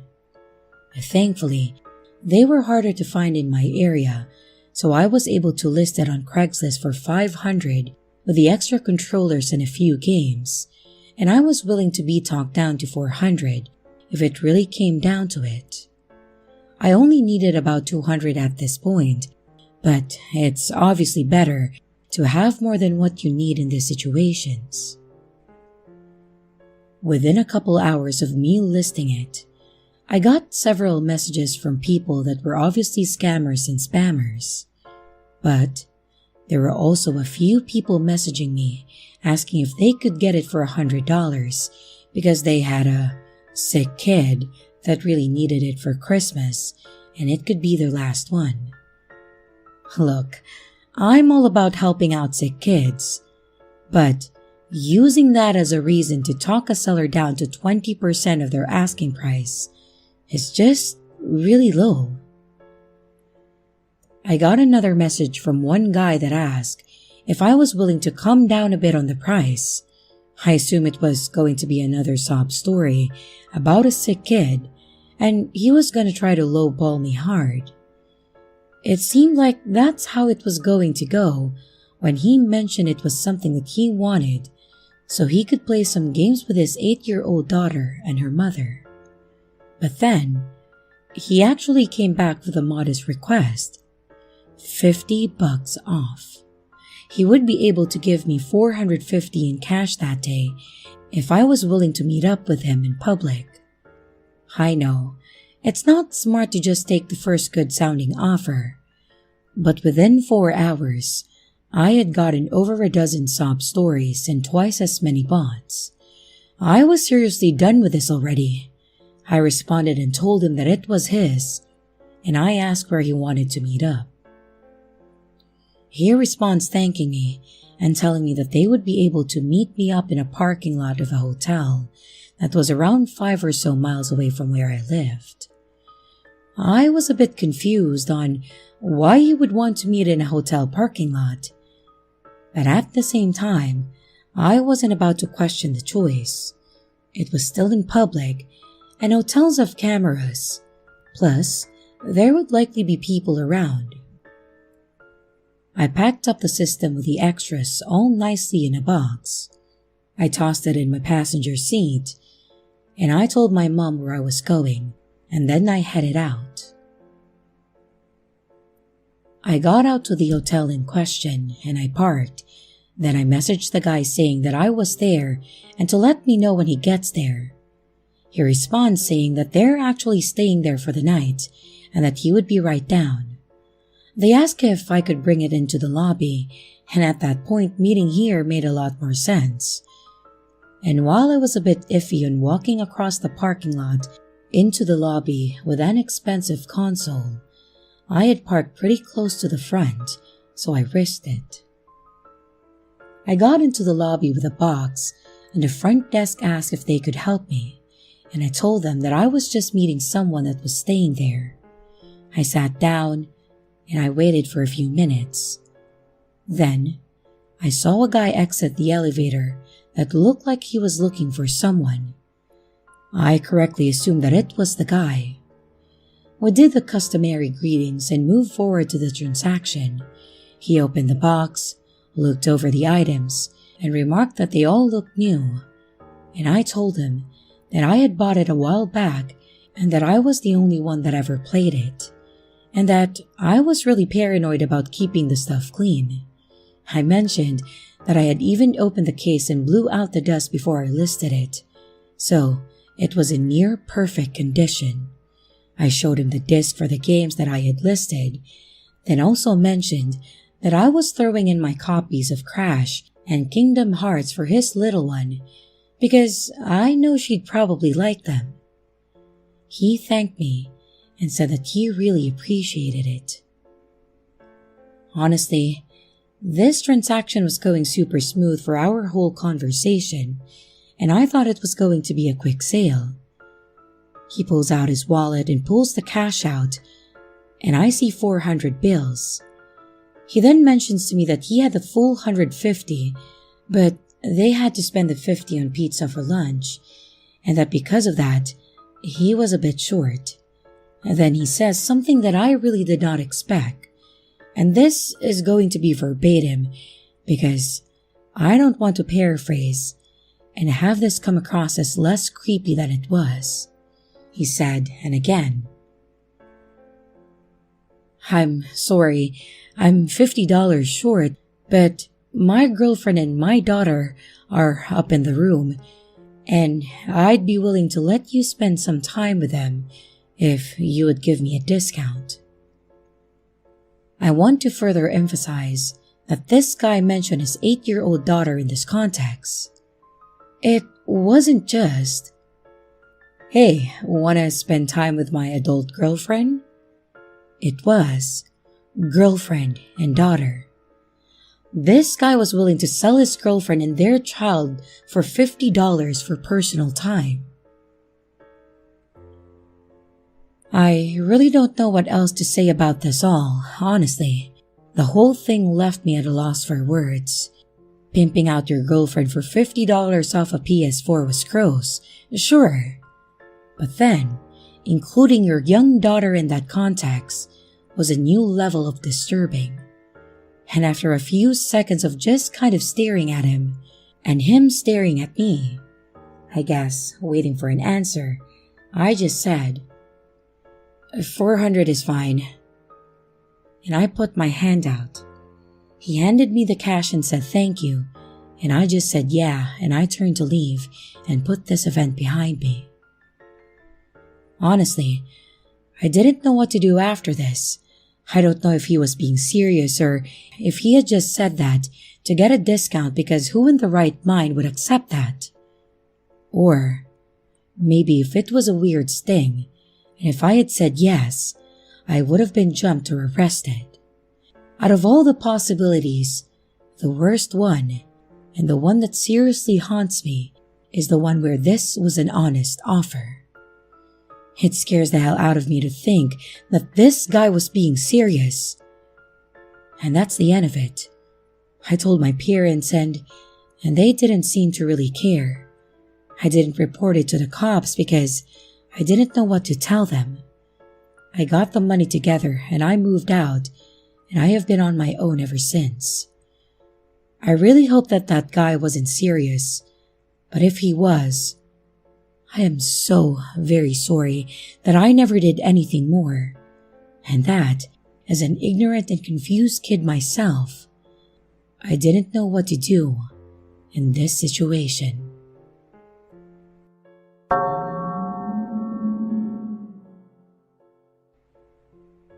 I'm a male, and when I was 25, I had finally gotten to a place in my life where I could start pursuing my passions while supporting myself after I had moved out. Feeling like now was the right time to pick up a hobby, I checked Craigslist for a guitar. I had always wanted to learn how to play, and now that I had the time and money to invest into it, I wanted to get started right away. Of course, I wasn't gonna buy a brand new one. Money wasn't tight, but a good guitar can cost a lot of money. And since it's my first one, it's better to take used instruments first. So, if anything happens due to my newness, I wouldn't have lost hundreds of dollars. Searching Craigslist, I had found one that seemed to be in good condition that wasn't too far from me, and after contacting the seller, I confirmed that it was still available, and according to him, the guitar was only in good condition. And while I didn't know anything about guitars, I did still want to go in person to check it out. After all, it was only a few blocks away and I wouldn't even have to drive. I arranged a meeting with the vendor, Mitchell, to see it tomorrow, and I went about my day. The next day, as I was driving back from work, I stopped by Mitchell's house and I knocked on his door. I was greeted by a pregnant woman with long brown hair wearing a polka dot dress. Hi, is this Mitchell's house? I asked. I'm actually here to look at the guitar that's for sale, I added. The woman nodded and smiled at me before calling to someone from the inside. A man with short hair and a red shirt, whom I assume was Mitchell, came to the door behind her. She informed him that I was here to see the guitar, and then went back inside with a smile. The man then looked at me as he stepped outside. He gestured with a nod towards the garage, which he opened to reveal a rather crowded space. The wife wants to make some room for when the baby gets here, he said. His voice seemed melancholy, with a hint of a southern accent to it. And the money will probably help too. But despite what he said, he seemed depressed as he looked at the piles of stuff in the garage. Everything from rifles to tools to boxes labeled Pokemon was there. And as he took a few steps in to bring out the guitar case, he brought it back to the front of the garage and set it down before opening it. It revealed an orange, woody acoustic guitar. I'm sorry, I'm not really good at describing guitars. She's a beauty, the man said. It's a shame I gotta let her go. He looked at the instrument up and down. A damn shame. I stood there awkwardly while he gazed at it. So, would you take 100 for it? Mitchell looked up at me with conflict in his eyes. 125? I shyly suggested, and with a deep breath, Mitchell shook my hand, still looking at the guitar. With that said and done, I paid him the money and closed the case before walking back to my car.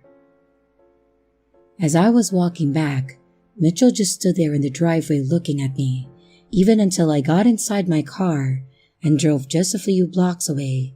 His eyes followed me. The rest of the day was pretty normal.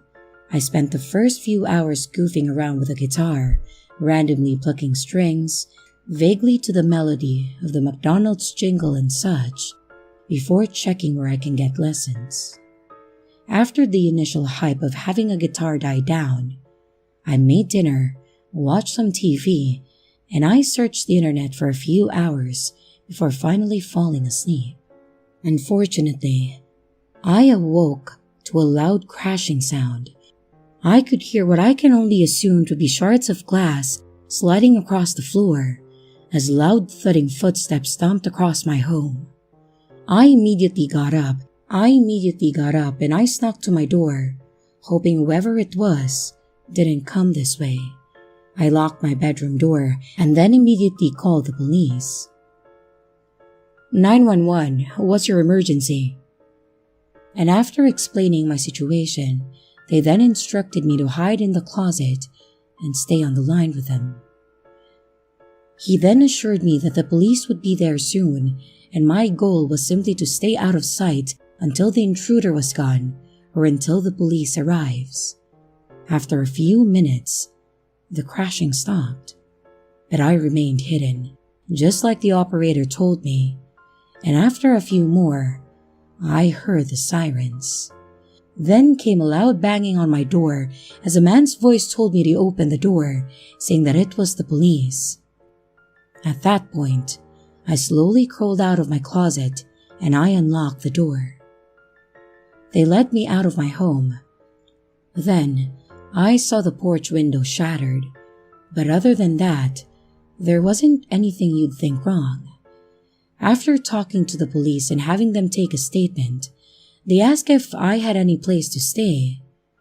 And after calling my parents and explaining what happened, they escorted me there while they investigated the crime scene. After taking inventory of my belongings, no cash or valuables were missing. The only thing that was missing, however, was my guitar. Now, I'm not sure what happened, to be honest, if it was Mitchell or just a random home invader, but because of it, I've been too scared to ever buy anything on Craigslist ever since.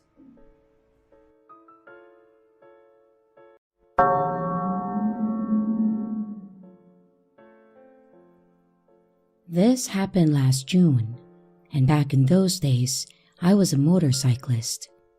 I bought my bike after I graduated, and I used to ride it at every chance that I got. I didn't even have a direction in mind, I just loved riding. I was riding one evening, and I knew that I had a day off on the following day, so I felt like going kind of far. I had a good night out riding, and I decided to head home sometime after midnight. I was on my way back towards Setagaya in Tokyo. The roads were not so busy, and I was taking it easy. Then, as if all of a sudden, the car in front stopped. It stopped at such a speed that it collided with a guardrail. I was shocked to see an accident happen right before my eyes, and to be honest, I was kinda scared. I had no other choice but to pull over and try to figure out what happened. I raced over to the driver's side window and I saw that the driver was a female. She was visibly distressed and she couldn't stop shaking her head, and her hands were firmly clamped onto the steering wheel. Oh, this is bad, I thought to myself. I started off by asking if she was all right in a gentle tone as I could muster, and I waited a few seconds, but she didn't reply to my question. I started to panic. This was serious, and I realized that I should call the police, and so I did. While waiting for the police, I asked several times if the woman was all right, and eventually, she got out of the car. She didn't look hurt, but her skin had gone very pale, and almost to the point that it looked blue. She was muttering something. I couldn't make it out what she was saying, so I leaned my ear close to her mouth, and she kept murmuring, What have I done? What have I done? I could hear the tremble in her voice, and then, as if in an answer to her own question, she said something. I've run over a child. I've run over a child. I've run over a child. She kept repeating these words. Her voice gathered strength and volume, and it was very hard to listen to her panicked wails. I was deeply disturbed, and it was a frightening situation. Then I remembered that I was behind her, and I didn't see a child in the road. I was certain that there was no one around. Plus, it was the dead of night. I looked back and I couldn't see a child anywhere. I sat with that woman and I tried to calm her down for a while, but occasionally I stood up and I went in search of the child that she thought she had hit with her car. There were no children in the area. A few moments later, the police arrived, and I spoke with one of the officers, and he searched with me for this child. The officer asked me about what had happened repeatedly, and I repeatedly told him that all I saw was the lady in front swerve, and then hit the guardrail. I said that I didn't see anyone on the road. The officer went and asked the woman about what had happened, and I went with him to listen. According to the woman, she saw a young child dart out into the road ahead of her car, and she heard and felt the collision. But no matter what we did and no matter where we searched, we couldn't find the child. The officer started back towards his patrol car while talking into his radio, and the woman was looking around the road absent-mindedly, and I watched as her eyes fell on the roadside mirror. You know those mirrors that you sometimes see in the rural areas that allow you to see oncoming traffic around the bends? They're a circular type, and they are usually on a pole high enough for the driver to see but not be distracted. I think they are sometimes known as convex mirrors. Well, that's what she looked at, and the moment she laid her eyes on it, a terrible scream rose from the pit of her stomach. The officer was shocked as I was to hear this, and he rushed over to her. Noticed that she was looking at the roadside mirror. I came over to look as well, and we looked into the mirror and saw a child in the road. There was no one there when we looked without the help of the mirror, but when we looked into the mirror, the child was there. It was the strangest thing that I have ever seen, and I couldn't believe my eyes. The child looked to be about 4 or 5 years old. She was wearing a kindergarten uniform, looked like the kid went to a good school, and that child stared at us with an utterly expressionless look on her face. The police officer and I turned to look at the road almost simultaneously, and there was no child in the road.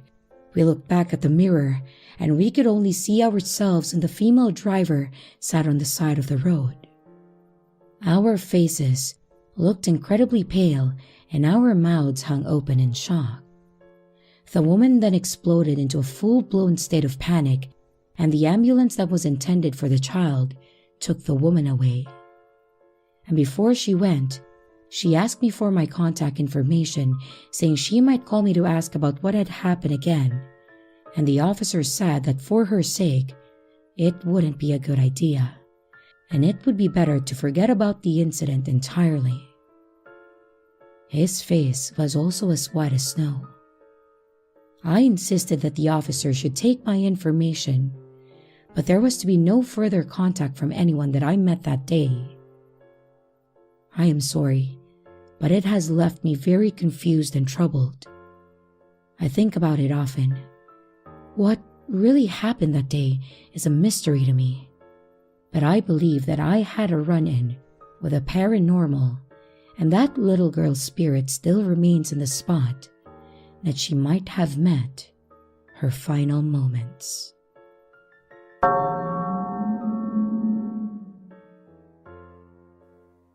I've been a police officer for somewhere close to a decade, and I've spent a significant portion of my career out on the road making sure that people out there aren't doing anything too crazy. For the most part, the job is pretty boring, which I guess is one of those don't look a gift horse in the mouth kind of things. If my job wasn't boring, it would probably be a lot more dangerous. I pretty much just drive around and make sure people aren't breaking the law, or respond to calls that come in nearby. I've had a few run-ins with crazy situations, sure, but really, for the most part, everything is fairly routine.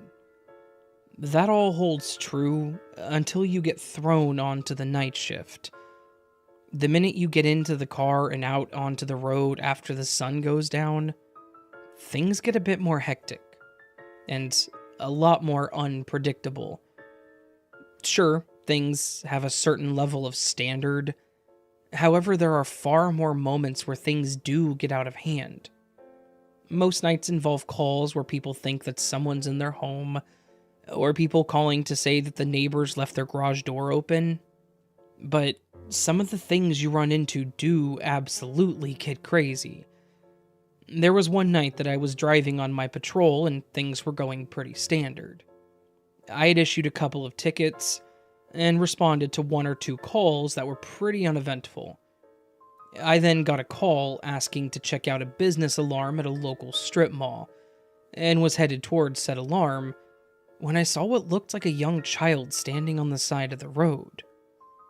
I slowed my car down and made sure that I wasn't just going crazy or seeing things, and sure enough, on the side of the highway on-ramp there was a small child. They couldn't have been much older than 6 or 7. I pulled over, grabbed my radio, calling in that I was stopping at a potential emergency, informing them that there was a child out near the highway and that they would need to send someone else to the business alarm.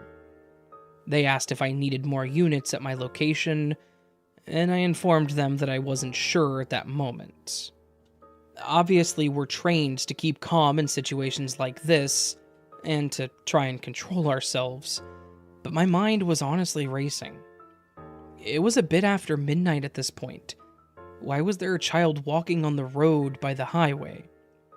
Where were his parents? Was this some kind of runaway situation? I flicked my lights on to try and get the kid's attention, and I jumped out to go find him. As soon as I got onto the shoulder of the road, I heard this kid sobbing somewhere a bit back. I sped up my pace and called out to see if the kid would run over to me once I got his attention. The second that he heard my voice shout over to him, I could hear him crying louder and yelling out to me asking for help. This made me jump into action more than I already had.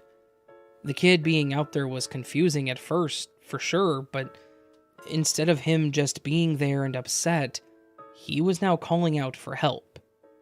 This told me that something else was going on here. As I ran back toward where the kid was, I called into my radio for dispatch and told them to send a second unit to this location and to have medical on standby just in case.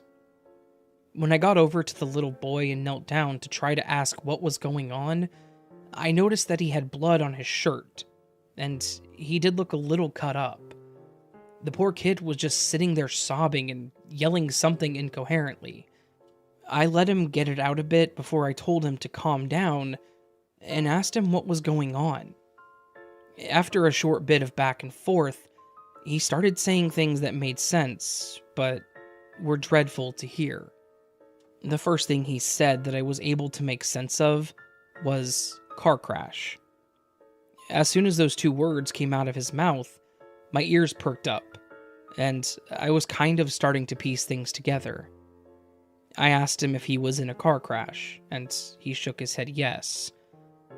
I asked him if he was in the car with his parents, and he again nodded, and then mentioned that his dad was driving, and they somehow got into an accident. This is what I was expecting, and honestly not wanting to hear. I grabbed my radio and told the dispatch to get medical out here, and as I was calling it in, my backup pulled up to the scene. As he approached, I told him that we may have an accident with an unconscious occupant somewhere, and that the occupant was likely to be this child's father. I went back to the little boy and asked him if the accident happened nearby, and if he could show me. He said yes, and then pointed over toward where there was a ravine by the entry ramp. I stood up and walked over toward where the dip was, and I shined my light down into the ditch, and sure enough, there was a small sedan lying upside down at the bottom. This is where things really jumped into motion. I called over to the other officer, and I informed him to take the child away from the scene, to call for more backup, and to get medical down into the ravine as soon as they got there. And I then told him that there was a vehicle down in said ravine. From here, it was mostly adrenaline, and I don't remember everything that happened. The most I recall was that I ran down into the ditch and searched the car, and saw an unconscious man buckled into the driver's seat. I know that I was pulling at the door and trying everything I could to get him out of the car, and then medical showed up and took over. At the end, as things got pieced together, it all fell into place, and I learned exactly what had happened. Apparently, This man had to go somewhere, and he didn't want to leave his son home alone, so he decided that he wanted to take him with him. Unfortunately, with it being as late as it was, he was apparently starting to doze off while driving, and he had done so while he was entering onto the highway from the ramp. When he did, he ended up going over the side and flipping his car down into the ravine. Thankfully, through some miracle from above, when the car flipped, neither of them were killed. The father had some moderate injuries, a concussion, and his son had a few scratches, scrapes, and bruises, but nothing that was life-threatening or anything like that. Like I said, it had to have been a miracle that neither of them were killed or seriously injured, and I'm beyond glad of the fact that I happened to be driving by at that exact moment that I needed to be. However, I think this experience should hold strong as a testament for why you should never get out on the road while you're tired, unless absolutely necessary. In this situation, no one was seriously injured, but I have absolutely seen wrecks at night where the people were not so lucky. As an officer, I have to say, please, be careful out there, and make sure that you're awake and aware when you get behind the wheel.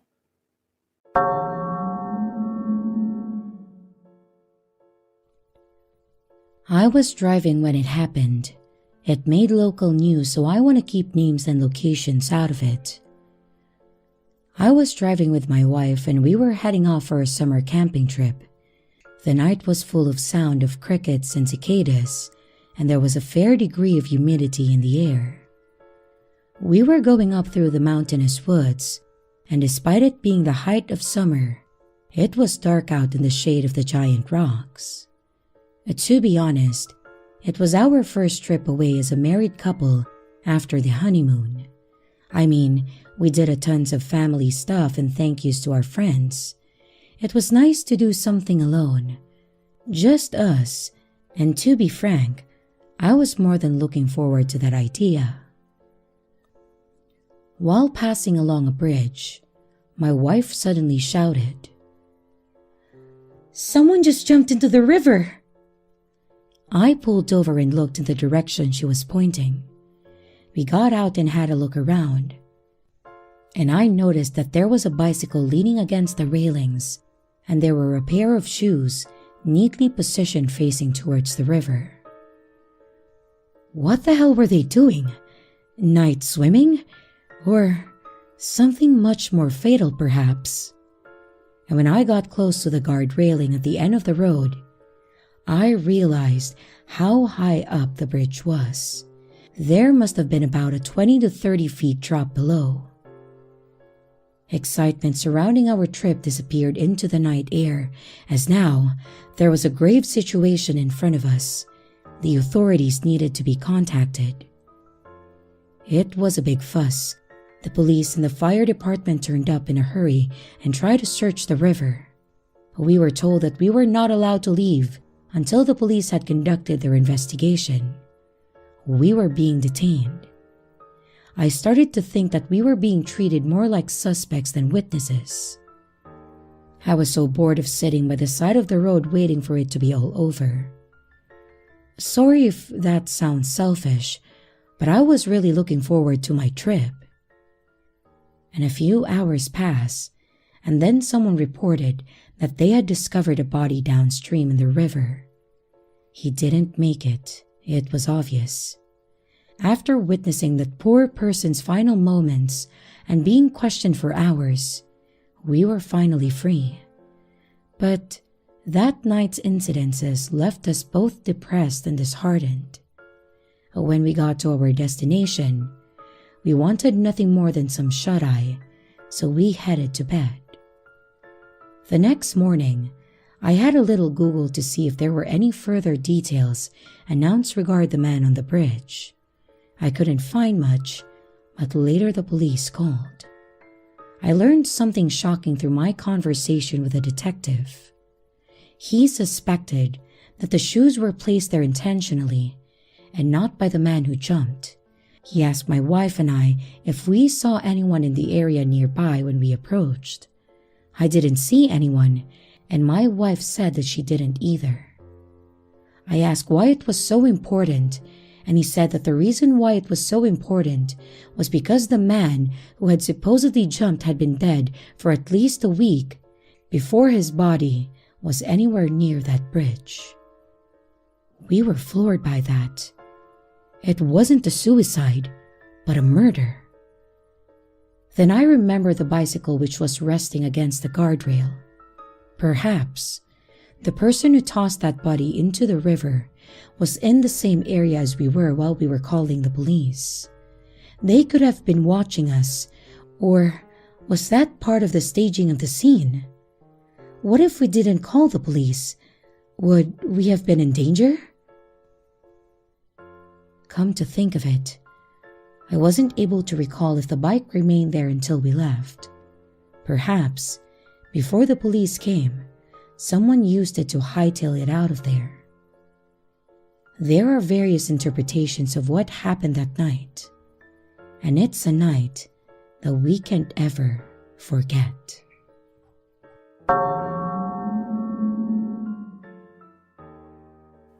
This actually happened to me last week, and I'm still kind of freaking out about it in my head and trying to process what I saw.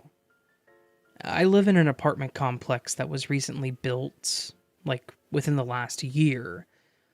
And they started tearing down a patch of trees that blocked the highway on the other side to build this place, so it disrupted some wildlife, I'm sure.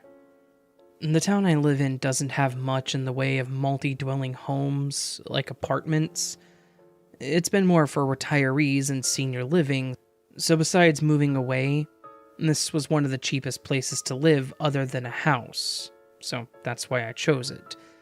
Besides the fact that it was close to my mom and my job. So, to get to the complex, you have to take a road that was basically made to get to this place. It's pretty long because it sits back in that carved-out field, and since it's still surrounded by some trees, you can still see a bit of wildlife. When I'm driving, I typically go slower down the road because I see deer, possums, squirrels, and even a few feral cats cross it.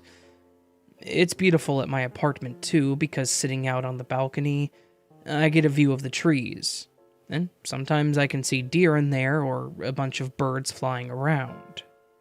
One of my neighbors actually has bird and squirrel feeders that she not only put by her patio, but also closer to the trees, so they were away from the people.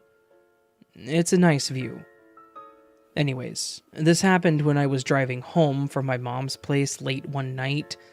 I went there to have dinner after work since I was off later, and she invited me over, so I didn't have to spend money on food. I could never say no to her cooking anyways. It was about 9 or so when I left, and I was already feeling tired. As I was driving back, I was trying my hardest to focus as the lights dimmed when I went between the streetlights. At one point, I saw something on all 4 legs crossing the road, so I started slowing down. As I came to a stop, I really got a better look at the animal, and I was horrified. My car was just a bit in front of the light where the animal was on the other side of it.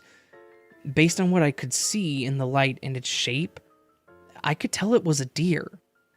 But there was something horribly wrong with it.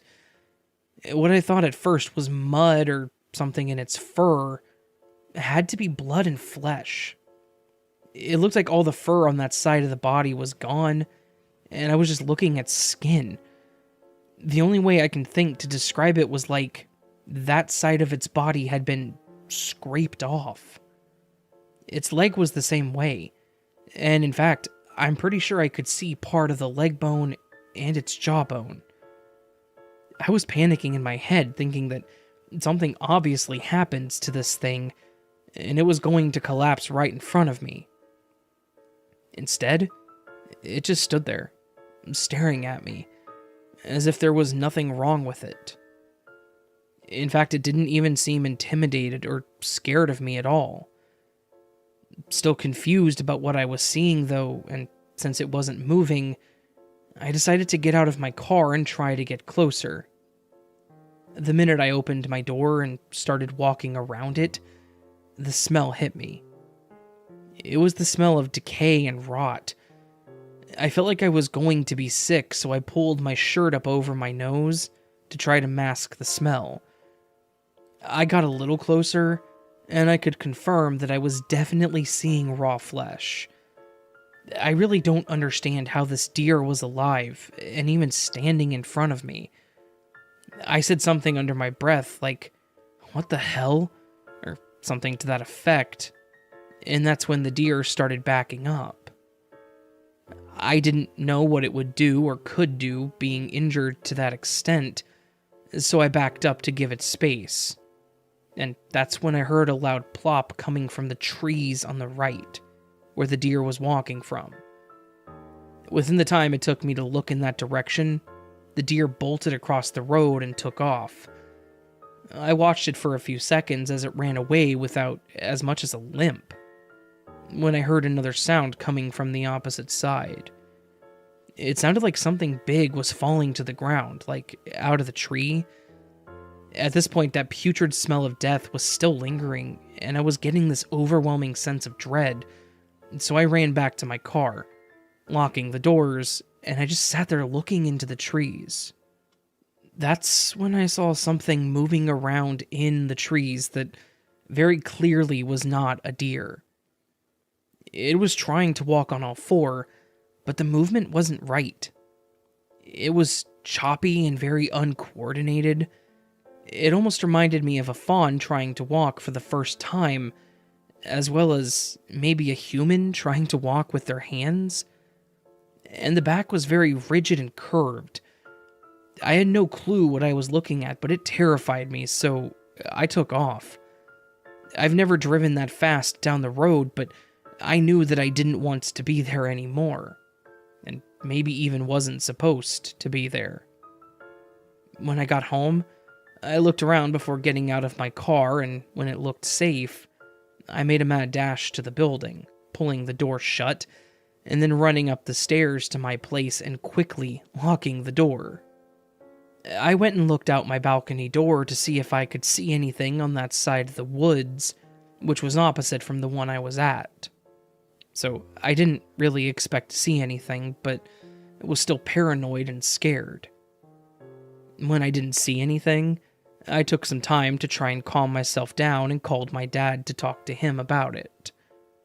As expected, he told me the deer was probably in some kind of accident and was in shock and probably died shortly after my encounter with him. I tried to stay reasonable and keep that in my mind, but then I was confused about the big thing trying to imitate a deer. However, I didn't tell my dad about that one. I figured he would probably just think I was seeing things. I haven't told anyone else about this until now because it's still nightmare fuel for me.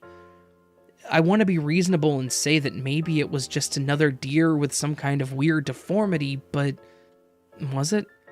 Was that really what I saw?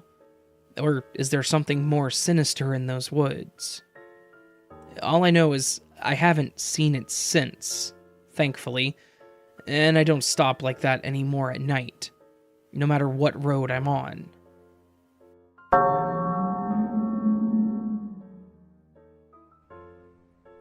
I was out late driving the other night.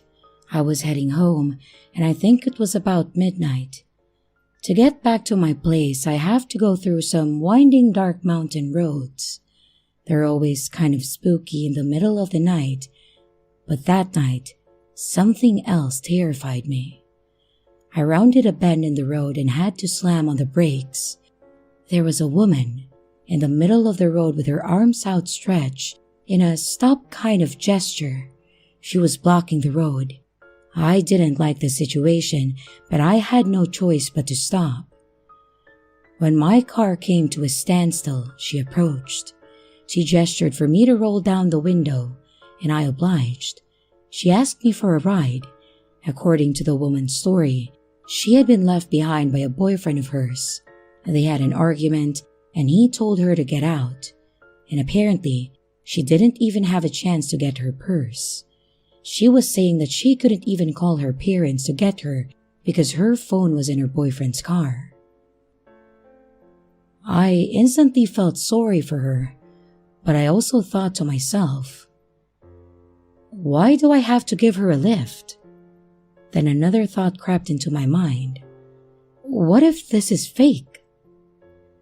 There is no guarantee that what she told me was even remotely true. It did kind of seem like a well-rehearsed story. Everything was covered, no phone, no wallet, and the reason for her being alone out here. I had my suspicions that she wasn't alone out here, and her role was to stop my car. I felt like that there could be people hiding by the sides of the road in the trees and bushes, waiting for their moment. Maybe I would be kidnapped or something, or maybe this is some kind of police thing. I have seen too many movies to know that whatever this was didn't seem legitimate. Something else was happening now, and she was really escalating. She was close to tears and pleading for me, but her performance didn't seem genuine. It felt a little forced and a little studied and unnatural. No matter how I looked at the situation, I couldn't convince myself that it was a good idea to let this woman in my car or to turn the engine off. I had to reply though. I tried my best to turn her down politely. I felt like a real piece of shit, but something was sketchy about the situation. She wanted my phone.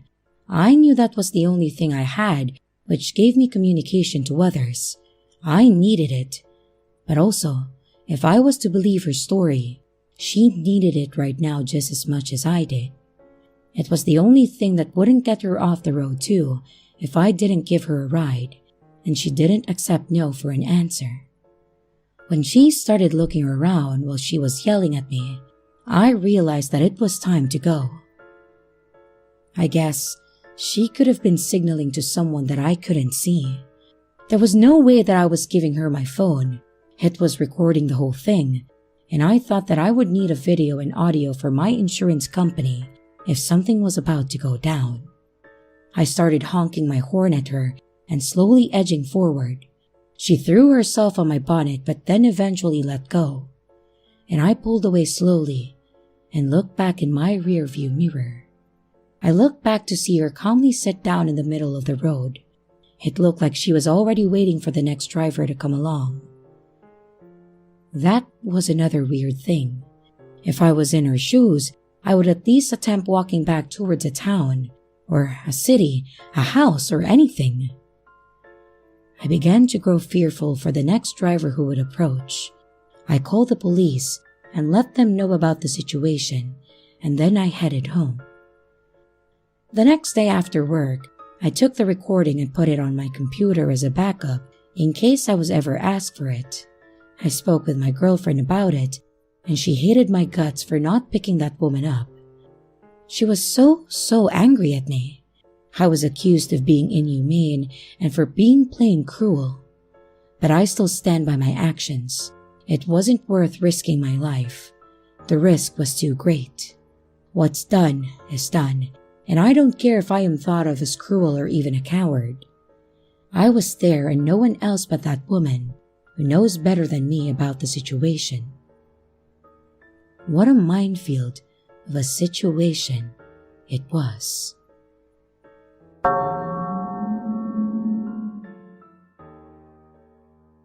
Back when I was fresh out of high school, I used to be a pizza delivery driver for a certain pizza place that is open really late. Like, way later than it needs to be.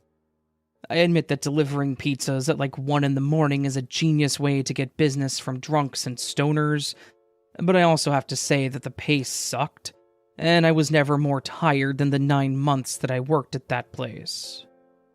This experience was a few months back, but thinking about it and how it could have gone, it seriously makes me feel like I want to get sick. I won't. I'll push through getting the story written out, but It really does cause a bit of panic in me. It was a pretty typical Friday night. I was nearing the end of my shift and was actually on my last delivery from a triple that was thrown on me by my jerk of a manager who knew that I was about to leave. This being my last delivery, it was the furthest out of the three. And it was definitely in a more spread out and remote part of our town. I don't live in a big city, but it's fairly concentrated with houses that circle the epicenter, and then there are the neighborhoods that are spread out in every direction. This delivery was in one of those out on the edge neighborhoods. I pulled up to the house after circling the neighborhood a couple of times trying to find the numbers, which, tangent, if you order pizza delivery, please turn on your lights so that we can see your house numbers. Anyways, I circled a couple of times, found the house, and grabbed the pizza to walk it up to the front door. The house looked decent. It wasn't run down or anything, it was just really dark. Like maybe the occupant was in bed, or not home. Which, yes, did make me feel a bit uneasy about this delivery, though it wouldn't have been the first time that I had taken a delivery to a drunk person that had passed out after putting it in. I knocked a few times, but no answer. I pulled out my cell phone, and I called the number on the order, but it was disconnected. At this point, I assumed that the delivery was either a prank or the aforementioned drunk person. I sent my boss a text message saying, knocked, no answer, phone disconnected, heading back, and walked back to my car. I tossed the pizza bag into the back seat on the passenger side, and started to walk to the other side of my car to get in, when I started hearing footsteps come up from the side. My dumb self thought that maybe it was the customer coming out to say, "Hey, sorry, I fell asleep, can I get my pizza?" But of course it wasn't. No. Instead it was a man wearing a pink hoodie, dark jogging pants, and walking straight towards me with a gun pointed in my direction. I put my hands up and immediately braced for him to rob me, but after a moment, he finally spoke up and said, "Keys, now." I nodded, reached into my pocket, and handed the guy my keys. And after a few moments of my heart racing and my face being drenched in sweat, he motions towards the car and says, "Get in the passenger's seat." At first I was thinking I was about to die, and then I was thinking that I could try to run as I got around the car, but again, where was I going to go? I was in the middle of a mostly empty cul-de-sac. Nowhere to go but open fields, and he could easily put a round in my back if I ran. At this point, I realized I had no choice but to follow what he wanted me to do. I quickly complied with his demands, and I got in the passenger seat of the car, thinking that this was seriously going to be my final few moments. He got in the driver's seat, started the car, and started driving down the side roads. I just sat there helplessly, silently staring at the streetlights as we passed them, thinking about what I could say to plead for my life. My hands were seriously shaking and my mind was racing as it occurred to me that this man, he wasn't wearing a mask, which meant that he didn't care if I saw his face. To me, this meant that he didn't plan to leave anyone to identify him, so I was definitely going to die. As we drove in silence, the carjacker seemed to become more and more agitated, glancing around nervously, muttering things to himself and staring at the clock in the road randomly back and forth. It felt like several hours were passing, though it was honestly only a few minutes. I actually started thinking about whether anyone would notice that I wasn't back after a while. I assumed that my manager would notice after a while since I had cash that belonged to the store and had texted him, but that was about it. A lot of strange things go through your mind when you're in this kind of situation. because really the only thing that I could think about was how I was going to get fired if I got killed. Again, not logical, but it was all I could think about. After another few moments, the carjacker pulled over to the side of the road and started breathing really fast. I didn't look at him. I didn't turn my head. I just shut my eyes, thinking, well, this is where he cracks. After a few moments, he screams, "This wasn't what I effing planned!" and then punches the steering wheel.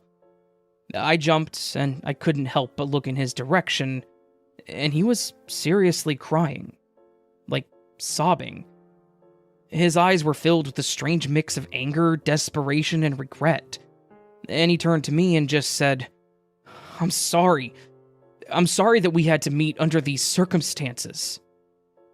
His voice cracked as he said this, and he just shook his head like he was seriously upset.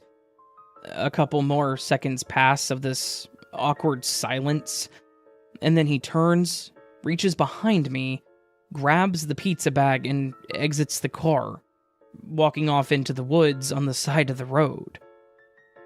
For a moment, I was too stunned to move.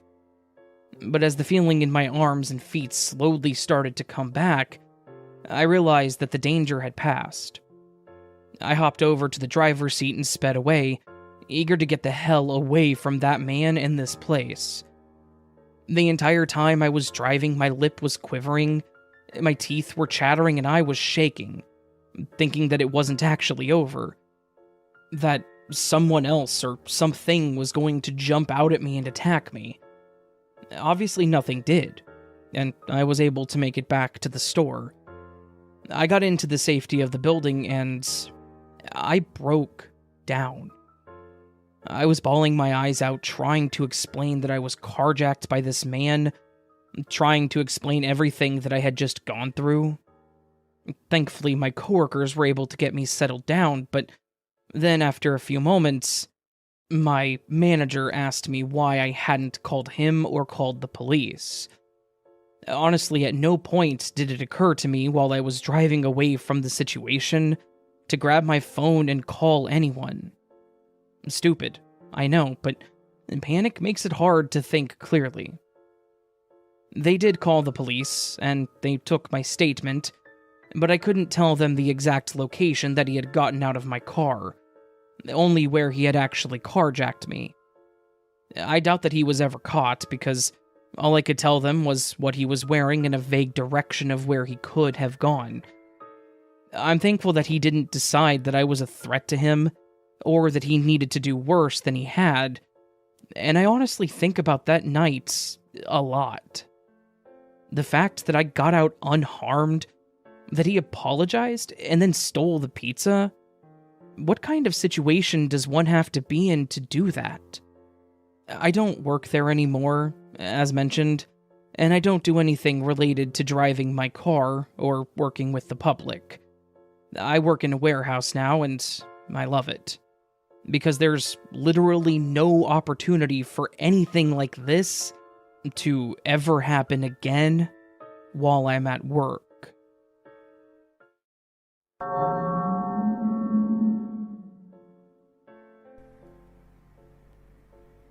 Yesterday, I took my son fishing.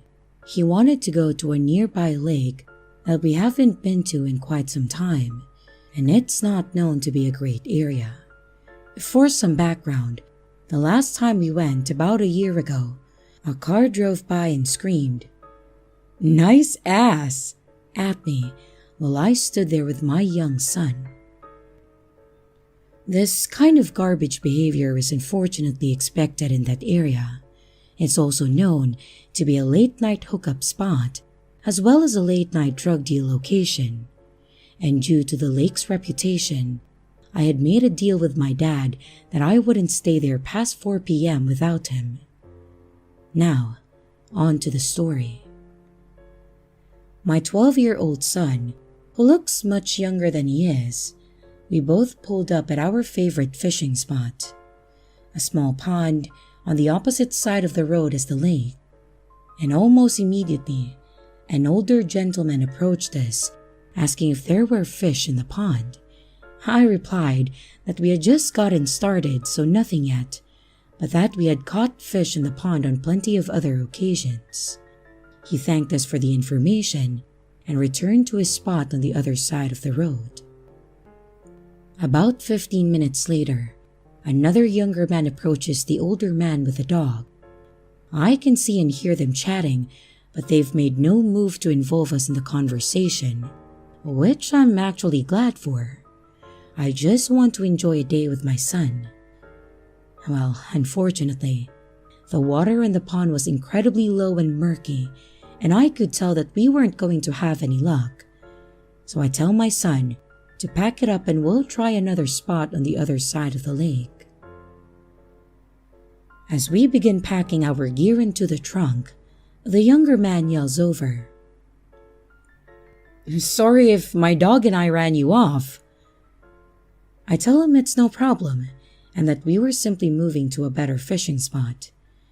He then starts telling me how nice it is to see a mom taking her kid fishing and how you don't see that very often and etc. I get this a lot, so I'm pretty used to it. We have a short conversation about it as I pack up, and I then move towards the driver's side doors to depart. But before I can leave, the younger man starts up another conversation, this time asking me how old I think he is. This feels strange to me, but I'm nice to a fault sometimes, so I answer his question. I tell him that I'm a horrible judge of age, but maybe 25? He tells me that he is 38, and that I'm too kind, and I laugh it off by saying something like, "I work with teenagers, so they always guess me well above my age just to be mean." He asks where I work, and I stupidly tell him my city. Turns out he lives there too, and starts going on and on about how he got a free apartment on such and such street because his baby mama kicked him out of their house. I think he's talking about some kind of government assistance program. It's a weird flex, but okay, man. At this point, I'm standing by the car door with my hand on the handle, and my son is already in the back seat. This guy can't take the hint and starts telling me all about his awful baby mama and how women are supposed to be submissive, quiet, and do what they're told to.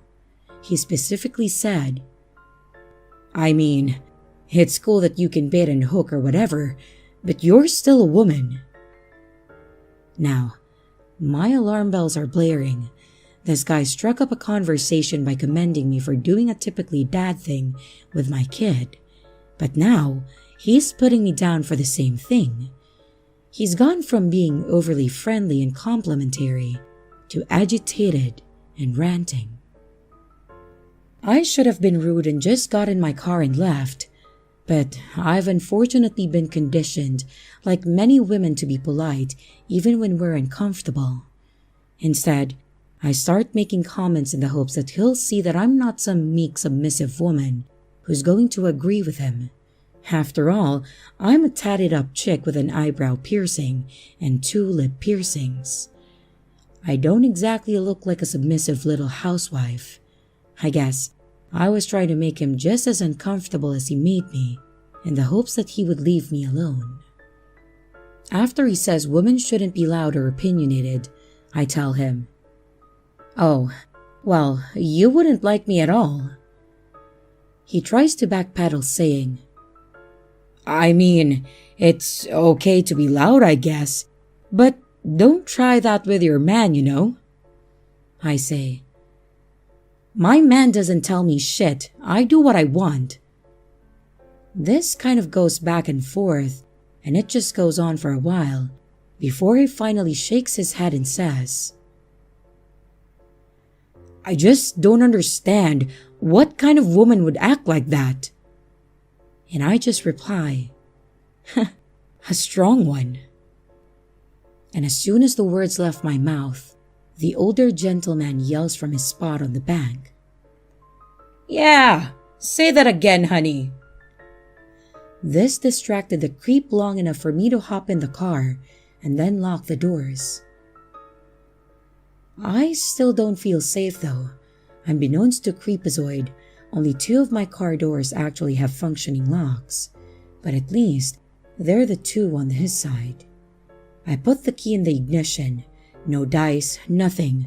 Of all the times for my car to act up, it chooses now. Panic has now set in as I repeatedly try to start my car.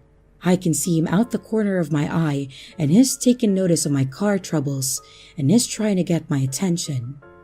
As he takes a few steps towards my car, the engine finally roars to life and I peel out of there. Only then do I let my composure crumble and have a long talk with my son about what just happened. To the older gentleman who took notice of my discomfort and provided a distraction, I'd gladly meet with you again any day.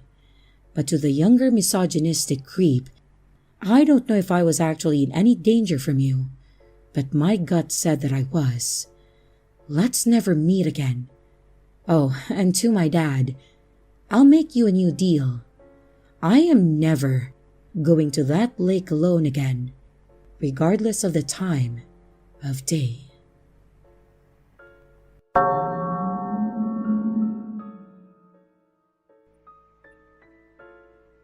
I'm a male, and years back when I was 20, I was walking back to my car from the library in the city. I was on a side street, and it was about 10 p.m. I had my backpack on and it was full and it had my laptop in it. So, I am on a pretty dark street and there are lights, but they are very far apart, so it gets very dark in between them.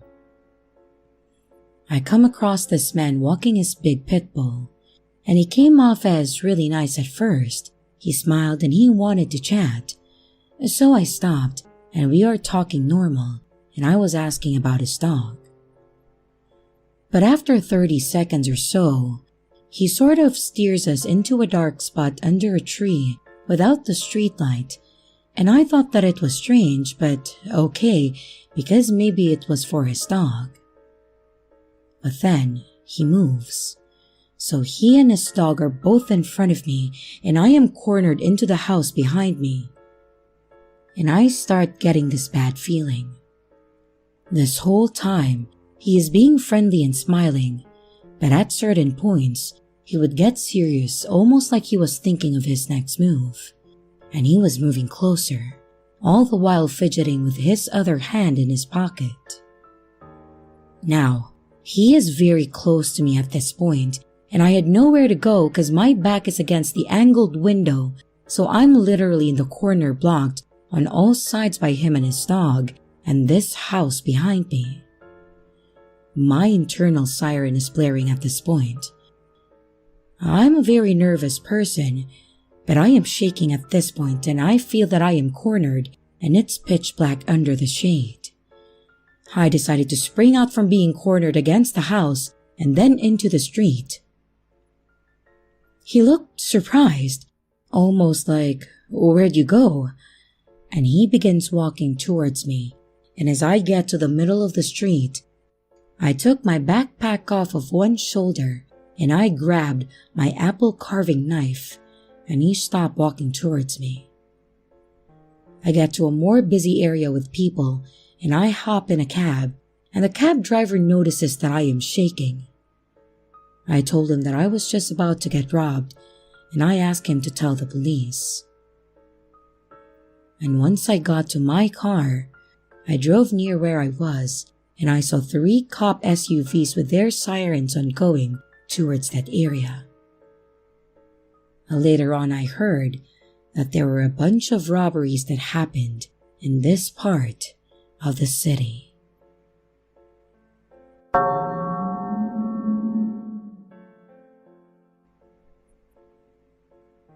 This happened around the summer of 2000 in Midwest USA, and I was a 12-year-old boy. I was shy and I never did well with confrontation.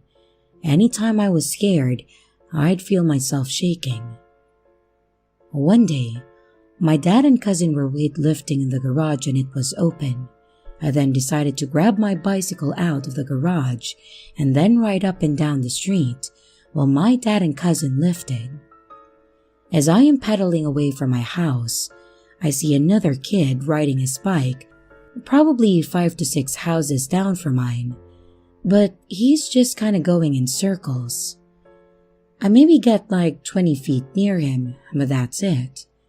No words were exchanged, not even a wave or a nod, and I just kept my head down and I kept pedaling. On my next circle back down the street, that's when things got weird. I got near the area where the kid had been riding and he's not around anymore, so I guess that he went inside wherever he lived. And right as I'm about to turn around and head towards my house, which is like probably 80 to 100 yards away, I hear a man yell, "Hey!" in an unsettling tone. I look up and a man is standing in his front doorway, probably 25 feet from me, as I'm paused on the street with my bike. He's one of the creepiest looking dudes that I have ever seen in my life. He has on a ball cap and he's wearing this thick Jeffrey Dahmer looking glasses, tan burnt orange, dirty looking wrinkled skin, and he had to be around in his 40s probably. He looked straight out of a horror movie and he just had this sinister angry look on his face. He then says, "If you say anything to my son again, I'm going to run your ass over." At this point, I was crying and frozen with fear, but then I start biking home faster than ever.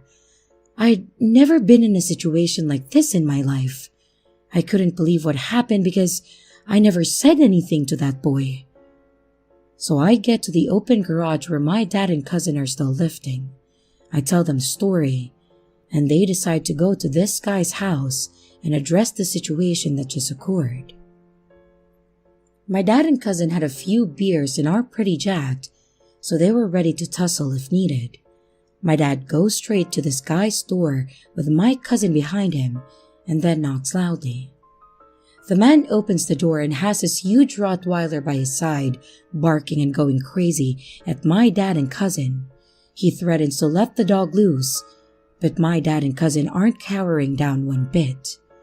After a bit of bickering for a minute, the guy goes inside his house and then shuts the door. Nothing else happens that night, and we walk back home. A few days pass and now I'm about to get to the creepiest part. During the summer when my parents worked during the day, my grandma would come over and babysit my little brother and I. We were about 10 minutes from downtown and my grandma was going to take us there to grab food at Sonic. We get in her car and start driving down the road towards that creepy dude's house.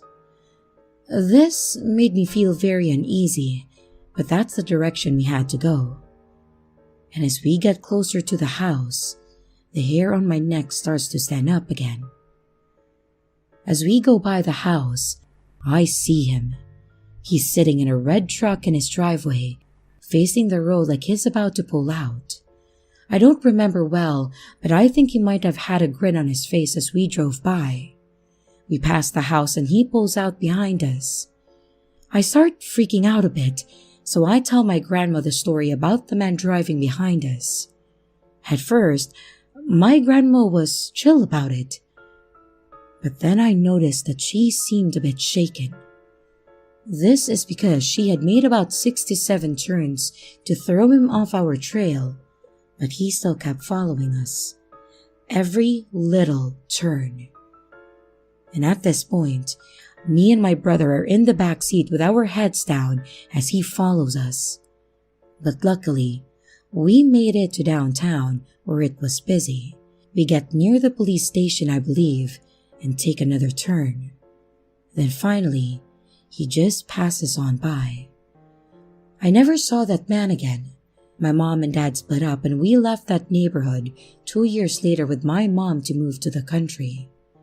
My dad still lives at the same house, and I wonder if that dude stuck around for a while or even still lives at that house. What was his intent? Was it a coincidence, or did he really plan on following us? It was so weird how it looked like he was just waiting in his driveway for us to pass by.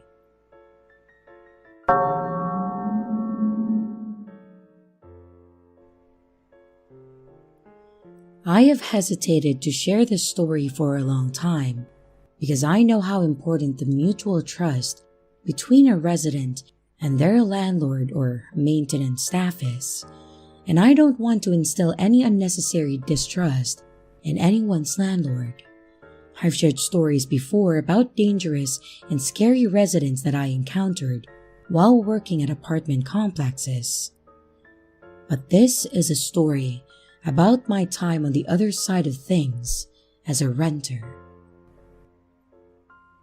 Before I had even graduated from high school, I knew that I wanted to live at Paradise Apartments. I was a bit naive at that time, drawn in by the many amenities that I would never use. But I primarily wanted to live there because the complex was pet-friendly and within my small budget. When the time eventually came for me to get my own place, I sublet the only apartment that they had available, and then I moved in. Unfortunately, I came to realize that the apartment wasn't as nice as I'd originally thought. The building was old but remodeled, so it had all the typical plumbing issues and thin walls. I also learned that it was not the safest part of town.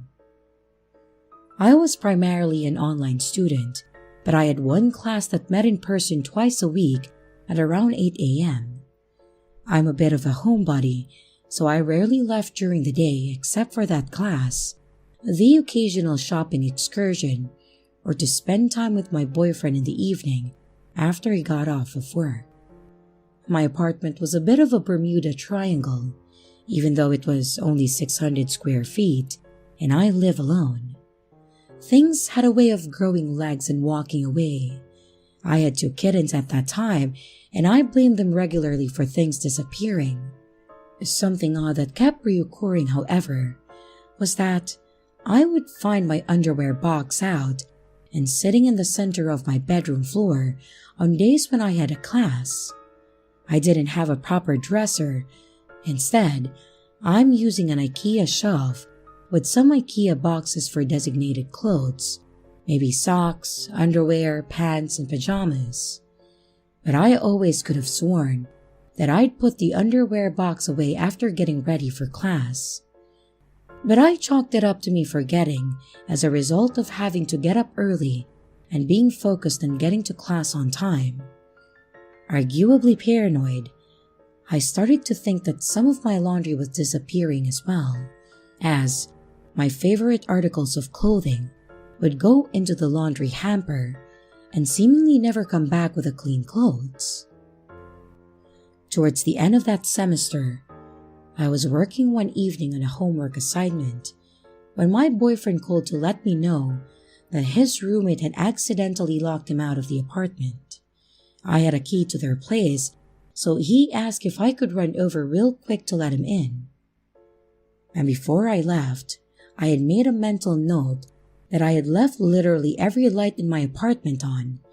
Because I was living on a pretty tight budget, I normally made a point of turning off all the lights when I left. But my boyfriend only lived about 5 minutes away, so I knew that I'd be there and back very quickly. Sure enough, I got back less than 15 minutes later. But I immediately sensed something was off, as I could see that the lights were off through the blinds. I called my boyfriend and he drove over to meet me. We unlocked the door and then we went in. All the lights were off in my apartment. Thinking maybe I'd have a power outage, I flipped on the main light and it came on. My boyfriend checked the entire apartment and no one was inside, but someone had gone through and systematically turned off every light at their switch, including my lizard's basking light. the only light that I always left on because it was on a timer. And my laptop, which I left open on my assignment, but now the computer had been powered down and closed. We called the emergency maintenance number and I explained that someone had been inside my apartment and that they have used the key because there was no sign of forced entry. My manager called me back and told me that I had to be imagining things. Maybe I had forgotten that I had turned off all the lights before I left, and I assured him that I wouldn't have turned off the computer or the lizard light. Someone had been in my apartment. I told him that I was extremely worried because obviously this person had a key to get in. Either they worked for the complex or maybe it was a previous tenant or guest. I asked if they had changed the locks after the previous tenant moved out, and they assured me that they changed the locks after they moved out. The manager suggested that maybe it was a friend pranking me, someone else that I probably had given a key. But the only other people that I had given keys were my boyfriend and my mom, and she lives 3 hours away. In any case, neither of them would have pranked me in this way. The manager finally agreed to send someone out immediately to change the lock for my peace of mind. I brought up my concern that it was someone on the staff since they would be the only other people with keys. The manager claimed that the keys were locked in a special safe that required a personalized code in an office with a security camera. They changed my locks, but I had my doubts that it would do much good. As far as I was aware, there were only 2 maintenance men that worked at that complex.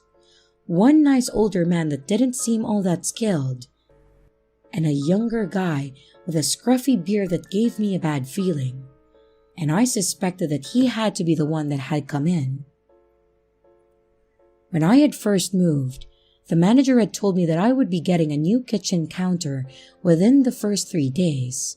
I waited to move in my kitchen stuff, but after a week they hadn't come, and then after a few months, that I had completely forgotten about it. One day I was sitting in my living room, and this scruffy maintenance guy walked in without knocking or announcing himself, and I hadn't received a notice to expect him. He said he was there to replace my countertop, and it took him 2 days to install one small piece of counter. A few weeks later, I was getting out of the shower, and I heard a single knock at the door. I called out, "Just 1 minute!" And I hurried to get some clothes.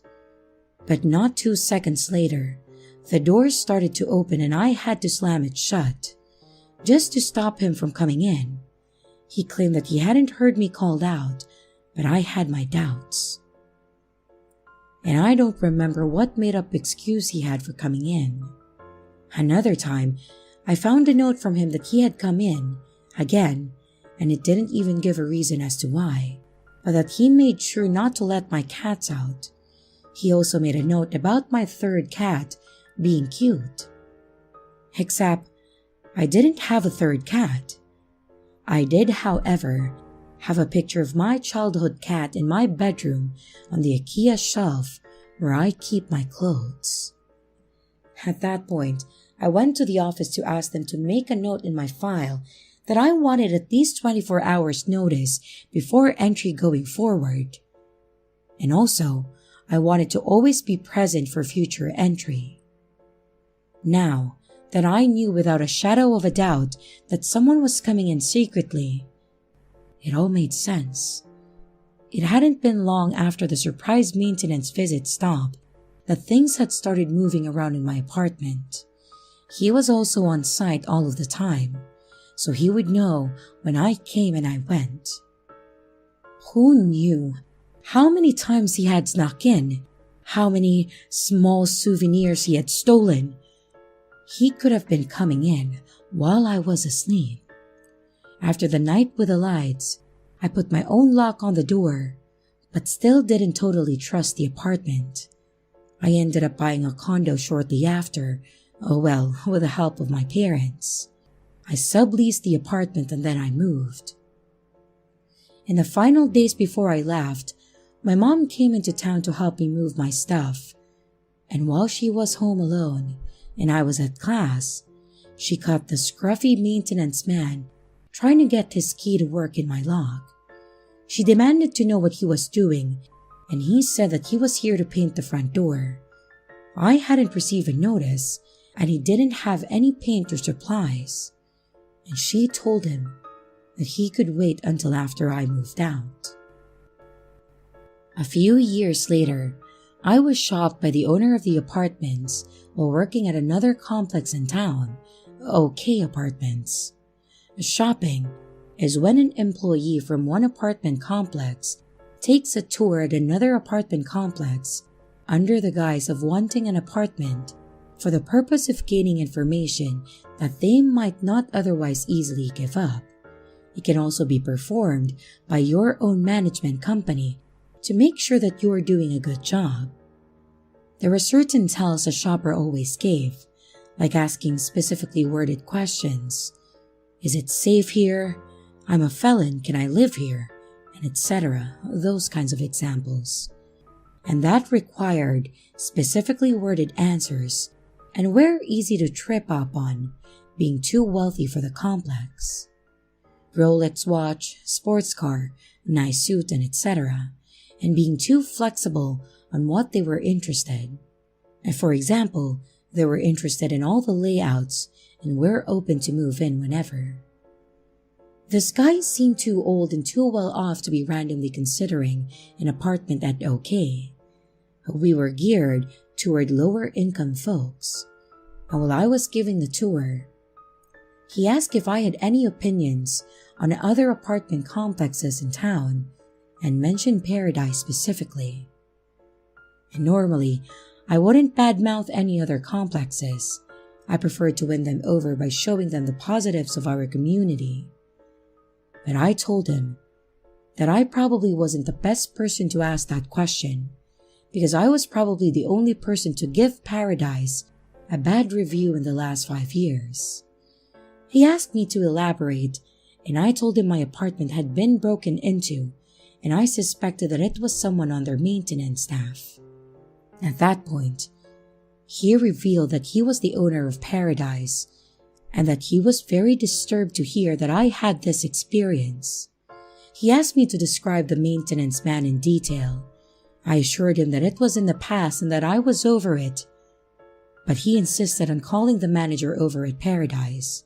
It was still the same guy, and he asked him over speakerphone if they had had any issues with the maintenance staff back in the year that I have lived there. He answered yes, that there had been a scruffy young maintenance man that he had to fire because he had been caught multiple times breaking into the apartments of single women.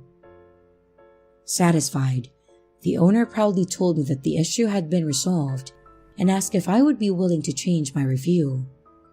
I told him no. None of this had changed the fact that I had experienced this and actually validated what I had suspected. In the years that I worked as a leasing agent, I learned a lot about where complexes will cut corners to save time and money. From my experience, a lot did not switch out the locks if the tenant was good, and a lot did not require background checks for employees, even though they did require them from tenants. Keys also got passed out willy-nilly to vendors and maintenance during turns, and the employees frequently got master keys that would open all of the doors. I won't go so far as to say every complex operated this way, but every complex that I worked at was doing this when I started there. Because of my own experiences, once I began managing a complex, I enforced strict rules about changing locks, tracking keys, posting proper notices, and requiring background checks for all employees and also tenants. At least here in Florida, with MIA's law going into effect this year, background checks for employees and security measures for keys are required for all the complexes. Even still, if you're renting an apartment, stay diligent. If you have a reason to believe that someone is coming into your house, document it and let the staff, police, family, and friends know about it. You never know who might have a key to your apartment.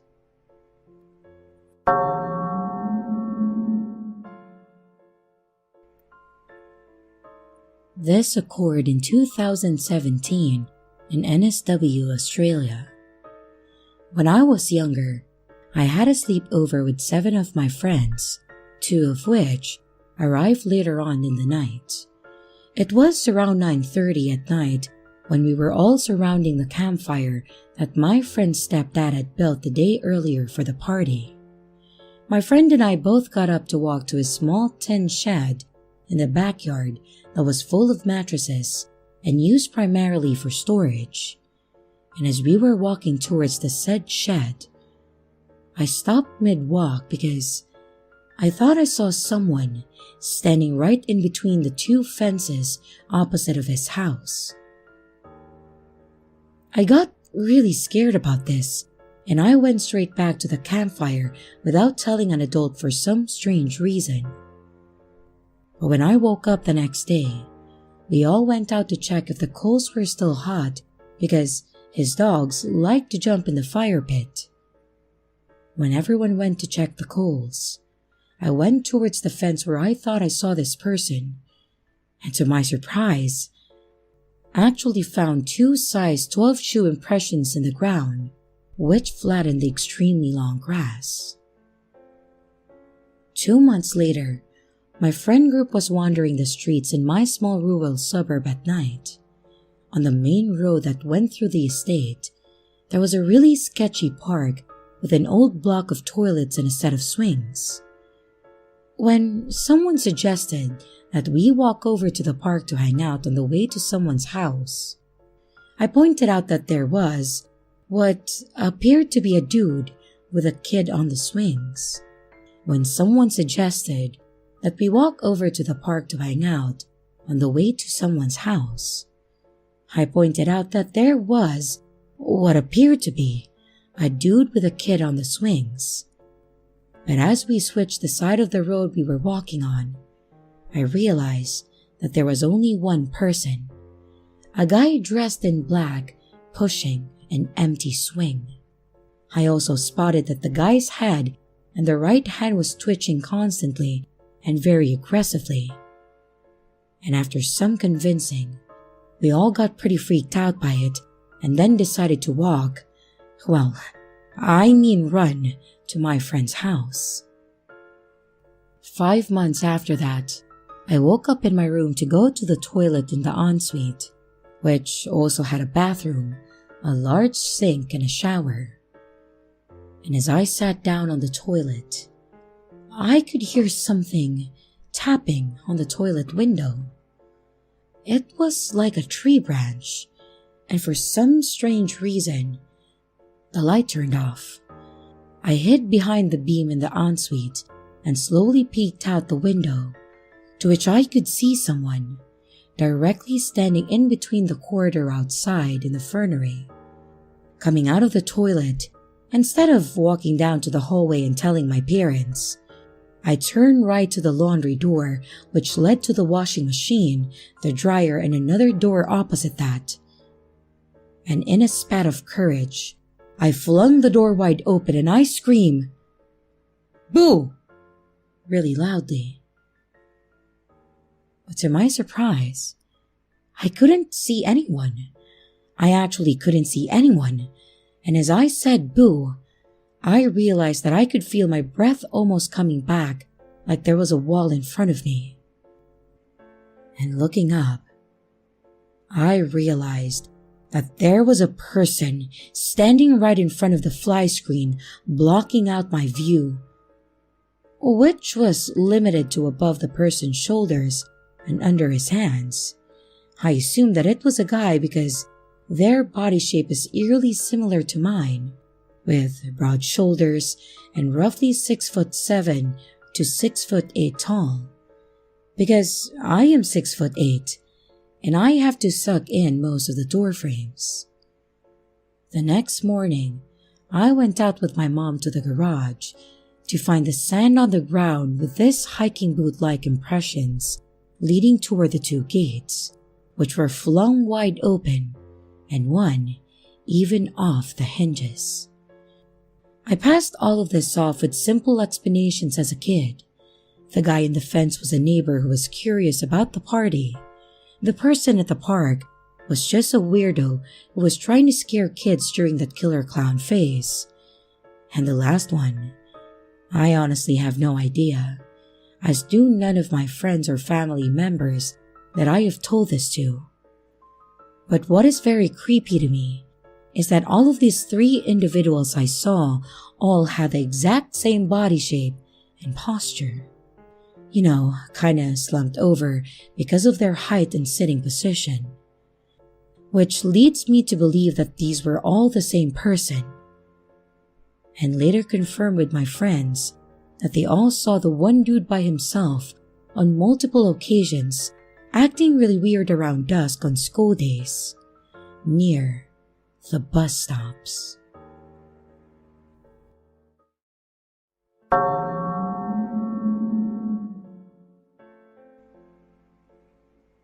Me, my mother, and my sisters will occasionally gather around in the kitchen or the living room or wherever and talk about the scary encounters or stories. My mom's side of the family is very superstitious. They believe in ghosts, angels, demons, spirits, and what have you. And there are a lot of true stories that my mom and grandmother can put into a book. But there's always this one story that's very unfortunate that I have heard a few times. My mom tells it in a mix of Filipino and English usually, so I'll try my best to translate. My mom was raised in a large town in one of the central Philippine islands in a relatively large family. All her relatives live close by, and this one particular cousin, let's call him Ronaldo, lived right next to her. My mom was so convinced that her other cousin, his sister, let's call her Bats, was a prostitute in her 20s. Well, anyways, Ronaldo was 17 at that time and was a handsome and loved kid. One day he was playing basketball with his friends and happened to suffer a leg injury. It was so deeply affected that gangrene had begun to emerge. Medical assistance in the Philippines, of course, being a third world country, at that time was quite an expense. So he kept it under the wraps no matter how much worse it was getting, and that he even had it for such a long time. His mom finally saw how terrible it was getting, and Bats had come home from her prostitution ventures and was able to take him and pay for his medical bills, in which the doctors and specialists eventually said that they had to cut his leg off. But the bacteria had already spread up to his hip, so at that time that he was recuperating, he was using crutches. To further understand, before there was ever any modern construction done around where my mom lived and Ronaldo and Bat's house, there was a gap/entrance/alley between their houses where one could go through to get to her cousin's house.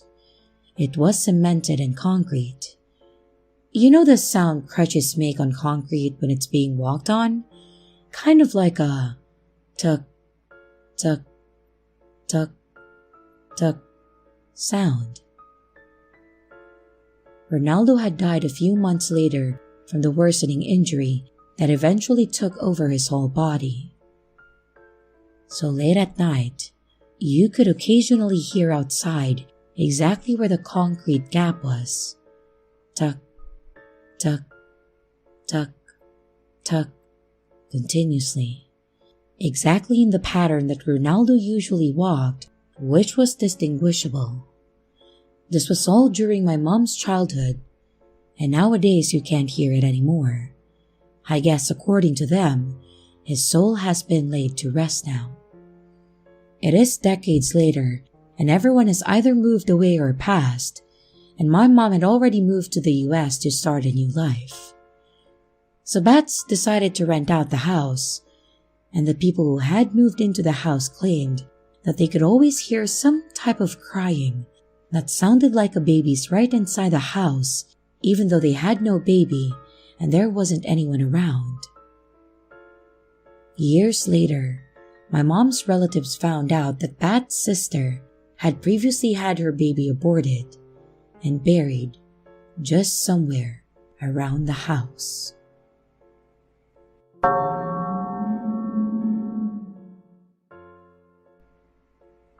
I've always yearned to help others, to save the needy from suffering. You see, the world doesn't need imagined monsters. Plenty of real ones haunt humanity every day. Disease, poverty, oppression, all scarier than the demons in horror stories. Or so I thought. 7 years ago, the charity I work for sent me to the Philippines to help a few villages prepare evacuation plans in case of flooding. The poverty was bad enough. The first village lay next to a dirty, trash-soaked river. The nipa houses rested on stilts that stood upon caked mud amid a sprawling jungle. 2 opposing tree stumps with perched buckets is how I would describe the basketball court. But despite this, the villagers exuded joy. During the afternoon siesta, men would gather on plastic tables and pass around coconut wine while playing cards or mahjong. And in the evening, they would congregate in the village captain's house and sing 90s classics on the karaoke machine, and sometimes even until the roosters crowed. They got the nipa wood for the houses from the mangroves that lined the river's edge like a wall of roots. And as strong as the material was, a fierce flood could annihilate an entire nipa village in an hour. A successful evacuation requires an easy path to high ground, and so, from the comfort of my hotel suite in Cebu, I drew a route through the jungle and up the nearby mountain, which loomed over the village like a titan. Aside from that, I spent my time at the hotel phoning corporal social responsibility heads, usually while drinking whiskey in the bathtub, and after much cajoling, raised funds for rowboats, life vests and canned food, and loudspeakers and other essential for surviving a flood. It was all going smoothly. Well, until I drove back to the village and then presented my plan. The village captain, whom everyone called grandmother because she was the eldest, had prepared a feast for me, which she cooked in literal holes in the grass. "No one here is old enough," she said, while we were having lunch under billowing black clouds. "But I remember what happened in that mountain." I loved eating on a banana leaf, but cupping the rice and meat with my hands still seemed a bit awkward. I answered her, "Good things, I hope." And she hesitated, chewing her food slowly, then shook her head and said, "Aswang live there." I didn't speak Tagalog nor the local language of that region, so I simply stared back, my eyebrows raised, and said, "I'm sorry, what's an aswang?" The village captain told me a story. When she was a young girl, the village was located on the other side of the mountain away from the river. And it was well off, because the men worked at the mountain's tin mine and the price of tin was high. But strange things began happening. A few men who went to work in the mine didn't come out quite the same. Some of the wives, specifically the pregnant ones, would claim that creatures called aswang had taken their husbands' forms. They would wake up in the night and see their husbands staring intently at their swollen bellies, slobber dripping from their mouths. I laughed in the village captain's face, thinking it was a joke. How rude and foolish I was. But I had 4 other villages to deal with during that trip. "I'm afraid there's no time to change the evacuation plan. Typhoon season is here after all." The village captain persisted. "Because of those aswang, no baby was born in the village for a whole year. The mothers always disappeared before they would give birth, and only when the tin mine went bust and we relocated to this river did things return to normal. I understand your fears. I didn't. But it's the only high ground for miles. It even has caves for shelter, and it's an easy climb. There's simply no better place to save everyone's lives. The other villagers I talked to didn't share her concern, which reassured me, because if they believed such a ridiculous tale, I'd be forced to find another site. I stayed overnight, intending to practice my evacuation plan with everyone in the morning before I moved on to the next village, which was on a different island. But we never got to practice. At sunrise, the sky bellowed and opened, wind screamed and howled, as if some mighty god were blowing upon the world and flinging coconut and papaya trees like twigs. The bulging river overflowed past the mangroves, and the stilts supporting the nipa huts weren't sturdy enough to keep the water from sucking them up. The world knows this catastrophe as Typhoon Haiyan, but they call it Typhoon Yolanda there. Over 6,000 people died and another 1,700 went missing. One of them because of me. Though I earnestly wanted to help when the floodwaters surged with a wind scourge, I wished I were back in my comfy hotel suite. Still, I did my job, and as soon as the storm began, I gathered the villagers at the basketball court. Then we marched along a dirt path through the jungle and toward the mountain. I ensured the children, the elderly, and the pregnant women among us walked in front so that they wouldn't lag behind. Because I'd scouted it a few days ago, I knew that the trek up to the mountain would be straightforward. A winding path brought us high enough where we could wait out the storm. Watching the villagers huddle together amid the caverns, still cheerful despite the calamity, I finally felt that I've done some good. And as I passed around blankets and canned food and life vest, I realized how much more fulfilling this was than phoning corporate heads while drinking whiskey in a tub. It all started to go wrong when a young man came up to the village captain and me. I'll never forget his pockmarked and narrow face and the way he waved his arms in panic as if he was trying to block a basketball shot. The village captain translated his pleading. His wife went to relieve herself, and now she's missing. I pounced at another chance to help, to fulfill my heart's yearning, so I organized a search party amid apocalyptic rain and screeching wind. I and several other able men and women scouted the mountain. We failed to find her together. We divided into groups of 2, and when that didn't work, we split up individually, each taking a life vest, flashlight, and blowhorn to alert each other in case of danger. I decided to descend and search around the mountain's base, and after 30 minutes trudging against the gale and through the mud, I discovered a wide cave, within which was utter darkness. As I stared at the mouth, I heard a woman's whimper, followed by what I can only describe as a deep, throaty cough that lasted a few seconds too long. Or was it simply the wind scathing the cave walls? "Hello?" I shouted. I considered using the blowhorn, but decided to confirm what it was before alerting others. I grabbed my flashlight and I continued inside. A damp, fleshy smell shot into my nose. I called the woman's name, and pained whimpers sounded back. I hurried forwarding and stepped on something sharp that almost split my shoe. I pointed my flashlight at it. A broken car track, and I had entered a mine. Around me, I saw wheelbarrows of ore covered in pounds of dust. A tin mine. Immediately, I recalled the story of the aswang that impersonated the miners. A tightness gripped my chest. I didn't believe in imagined monsters, but who knows what could have been waiting in the darkness ahead. I wanted to turn and run, but I pushed on, reminding myself why I was there. To save people.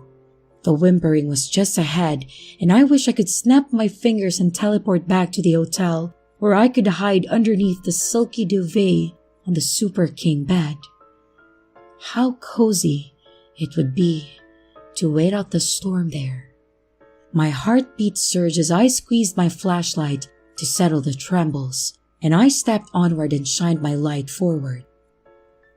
A pregnant woman lay writhing on the floor, and above her stood the same pockmarked faced man who'd been waving his arms earlier. He hunched over her, his mouth widened, and slobber dripped from it. "Hello?" I said. "Glad you found her. Is she all right?" He ignored me. His mouth stretched beyond what was humanly possible while emitting a throaty wail, and then a hand slithered out of his mouth. The arm the hand was attached to had 3 elbows, and they bent at odd angles as it stretched towards his wife's right belly. I pulled out my blowhorn and pressed. It blared like a trumpet of Judgment Day, echoing against the cave walls. The thing snapped its head toward me. The hand coming out of its mouth contorted with bony snaps until all 3 elbows straightened. It grabbed at my face, just missing as I backed away and turned. I'd said I always wanted to help people, but in that moment, as my heart quavered and panic engulfed every sense, I only wanted to help myself. I ran, and I ran until I was out of the cave and breathless, back amid the deluge. And instead of climbing up the mountain, I sprinted through the jungle toward the village, which was nearly submerged and drifting with the tide. Water reached my waist, but still I trudged through, my life vest keeping me from drowning. And then the current swept me, and it carried me through a thicket of downed trees, washed away nipa huts and plastic. And though terrifying, this was heaven compared to facing the creature in that cave.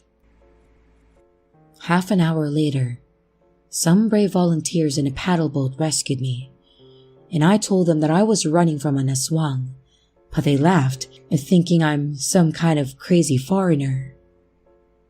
I spent a few days in a shelter, then I returned to Cebu.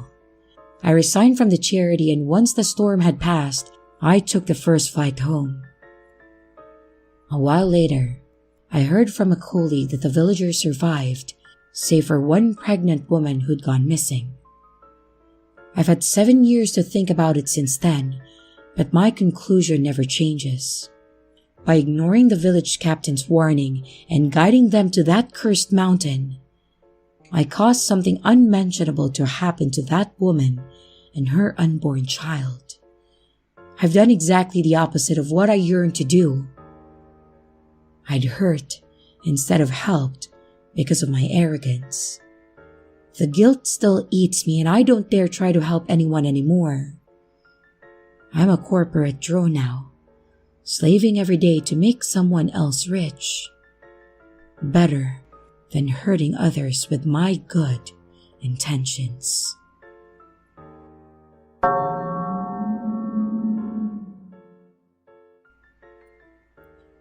I was born and raised in the Philippines, enjoying my time spent with the family, baking in the sun all day, running through the fields of sugarcane, and biking through small mountainous terrain without any care in the world. But at night, things were odd. Filipinos at large are raised with mythical and mysterious stories handed down from generation to generation that everyone predominantly believes. So, for a 10-year-old boy, the anxiety and fear kicks in when the sun isn't shining. I lived in a mansion located in a barrio that my uncle owned, in which he also owns fields upon fields of sugarcane that was processed to sugar and exported out to several countries. We had approximately 6 maids, 1 driver, and a security guard at night to ensure nothing were to be stolen or any intruders were to come in. Sometimes at night, to make myself feel better, I would join the security guard Lauro and be a badass, taking watch, looking after the mansion and the family. Lauro asked, "So, what do you want to talk about tonight?" "I heard several of the barrio kids talking about this thing called manananggal," I answered. "Oh, yes. Those are really scary flying demons. Wings are attached to their torso and they're missing its lower half of the body. They hunt at night for children because this is what they prey upon. As a matter of fact, I saw a huge bat that I could have sworn was a manananggal," Laro said. The hairs on the back of my neck start to rise, and I start to feel anxious and scared. I ask him, "What do you mean you saw one? That was probably a bat. Those things aren't real." "Maybe you're right. But listen, it's getting really late. Your uncle would get mad at me if you're out too late. So go inside and go to sleep." And I said with a panic, "Oh, I lost track of time. You're right. I'll run inside and go to bed." It was approximately 35 walking paces, 21 if I ran, which I did because at this point, I was scared as shit, hoping that damn manananggal wasn't real. My heart was racing, blood pumping, and I was lightning fast. I rushed up the stairs and I got in my room and I went to bed under the sheets. It seemed like it took me forever to just pass out, which I eventually did. But later on I could feel a little sweat from my neck that was now in my uncomfortable bed. I was rolling around it and I had fully woken up. I don't remember what time it was, but it was loud. One of the elder maids, Miss Garrett, was yelling weird things. "Get out of here. You are not welcome. Leave us alone. Get out of here. Stop pestering us. You are not welcome." This went on for what seems like hours and hours, and at this point, my light was turned on. I was staring at my ceiling, wondering why she was yelling. If there was an intruder, Laura would have been in there and taken care of the business. Miss Garrett, after all, is old and maybe even senile. My aunt told me that she supposedly spoke randomly when she felt a presence of some sort. But I mean, she's old. All of a sudden, Miss Garrett was quiet. I can finally sleep in peace, but then my lights flickered and then turned off. I was about to shit my pants. I know no one is in my room, so why did the power go off? Was it a blackout? The hair on the back of my neck start to rise again, and I'm scared shitless. I feel a tugging on my pillow, as if someone's hand was trying to feel for something or find something. Then it gripped my pillow. My pillow and blanket was yanked out from under me, and immediately the lights went back on. My pillow and blanket were on the floor, and Miss Garrett knocked and opened my door and asked me if I was okay. I gave her a very shocked look, but nodded to her to let her know that I was okay. "Now you know why I sometimes talk out loud, even when you don't see anyone that I am talking to. They are there. I try to keep the evil spirits away from you and your family," Miss Garrett said. My life changed that night, 21 years ago. I don't believe in those folkloric mythical creatures like the manananggal, but I can confirm with experience that there are evil spirits. 3 years after that incident, I moved to Florida, and nothing like that has ever happened.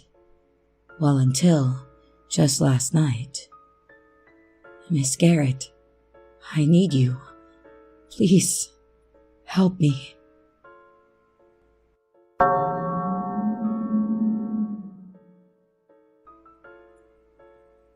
About 4 years ago, I took a vacation to the Philippines.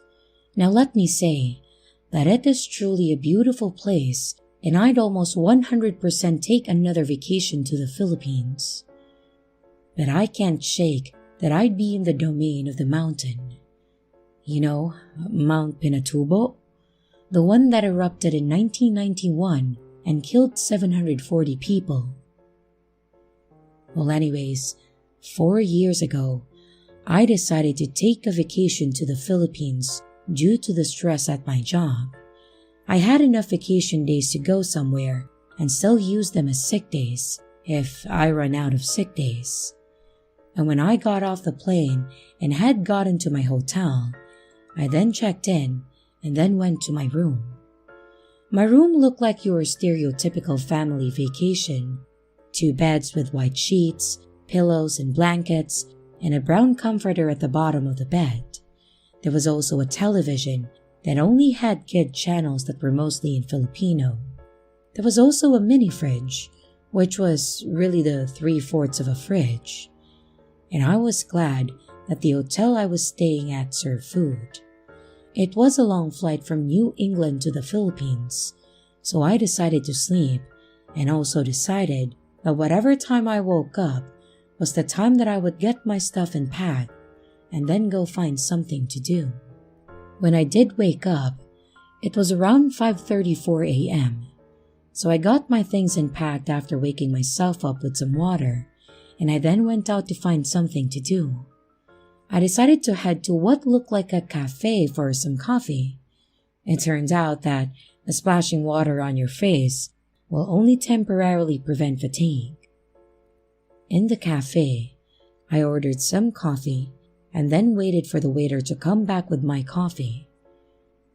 While I was waiting, a group of Filipino college students came up to me and asked me a question, and thank God they spoke fluent English. And I know it sounds a bit wrong, but it was really nice to have someone who was not a television screen speak fluent English to me. "Hey there, we're going hiking for a fundraiser for our school. Do you want to come?" asked the female student. It took me a minute to respond because of how open and cheery the student was. I almost wanted to praise her for being so open. "Sure, I'm just waiting on some coffee. Care to join?" I said in return. She looked at me with a grin and took a seat next to my table. The rest of the group sat down with me and we talked as we waited for my coffee. "So, what are you raising money for?" I asked. "Oh well, our school is in a pretty poor condition and we want to help the administration as much as possible," she answered. "So, how exactly are you collecting the money?" I asked. One of the male students answered. "Well, we just tell people, the more money we get, the higher we climb." "Yikes, that seems a bit dangerous," I replied. "Indeed, it is, but we did receive a lot of donations from the people of this town," the second male responded. "Well, what exactly are we climbing?" I asked. "We are climbing the great mountain of Pinatubo," replied the female student, throwing her hands in the air for dramatic effect. I really wish she hadn't done that because she nearly hit the waitress right in the face with her hand. And thankfully, she only flinched and didn't drop my coffee. After a bit more talking, we had come up with a plan. Go to the mountain, climb to the crater, and swim in the crater for a bit so we could cool off for the journey back. And after I had finished my coffee and paid the cafe, we all left for the journey. After about half an hour later, we had arrived at Zambales. After we got out the car, we started toward the mountain. Most of the way toward the mountain was us just joking, except the fourth member. He hadn't said a single word the entire time that I was in the group, and I asked the female student, and she said, he doesn't speak good English, and not to mention he's pretty shy. It was kind of hard getting him to even go with us because of how much of an introvert he is." "Well, that's fine with me. I honestly would take 3 out of 4 than none." and after we reached the mountain, we started to prepare. We stretched, put on safety equipment, and put on backpacks, and the way up the mountain was excruciating. I had never really climbed that much in my life, and on the way up we all learned each other's names. The male who first talked to me was Nimwell, the lady who first talked to me was Lantain, and the second male was Crisanto. And finally, the man who could not speak good English was Rodrigo. About halfway up the mountain, Nimwell brought up an interesting topic. Do you guys know that some people have died on this mountain? Lantain responded saying, Duh, it's a mountain. People can die at any time on a mountain. The answer made me feel a bit uneasy. Nimwell then said, No, I mean in the lake. 2 guys drowned in 1995. The cause of death for all of them was supposedly a heart attack while swimming. Well, where are they buried? Lantain asked. Nimwell answered saying, That's the scary part. They won't let anyone even see the bodies. Rodrigo was obviously very unsettled by all of this, but still stayed quiet.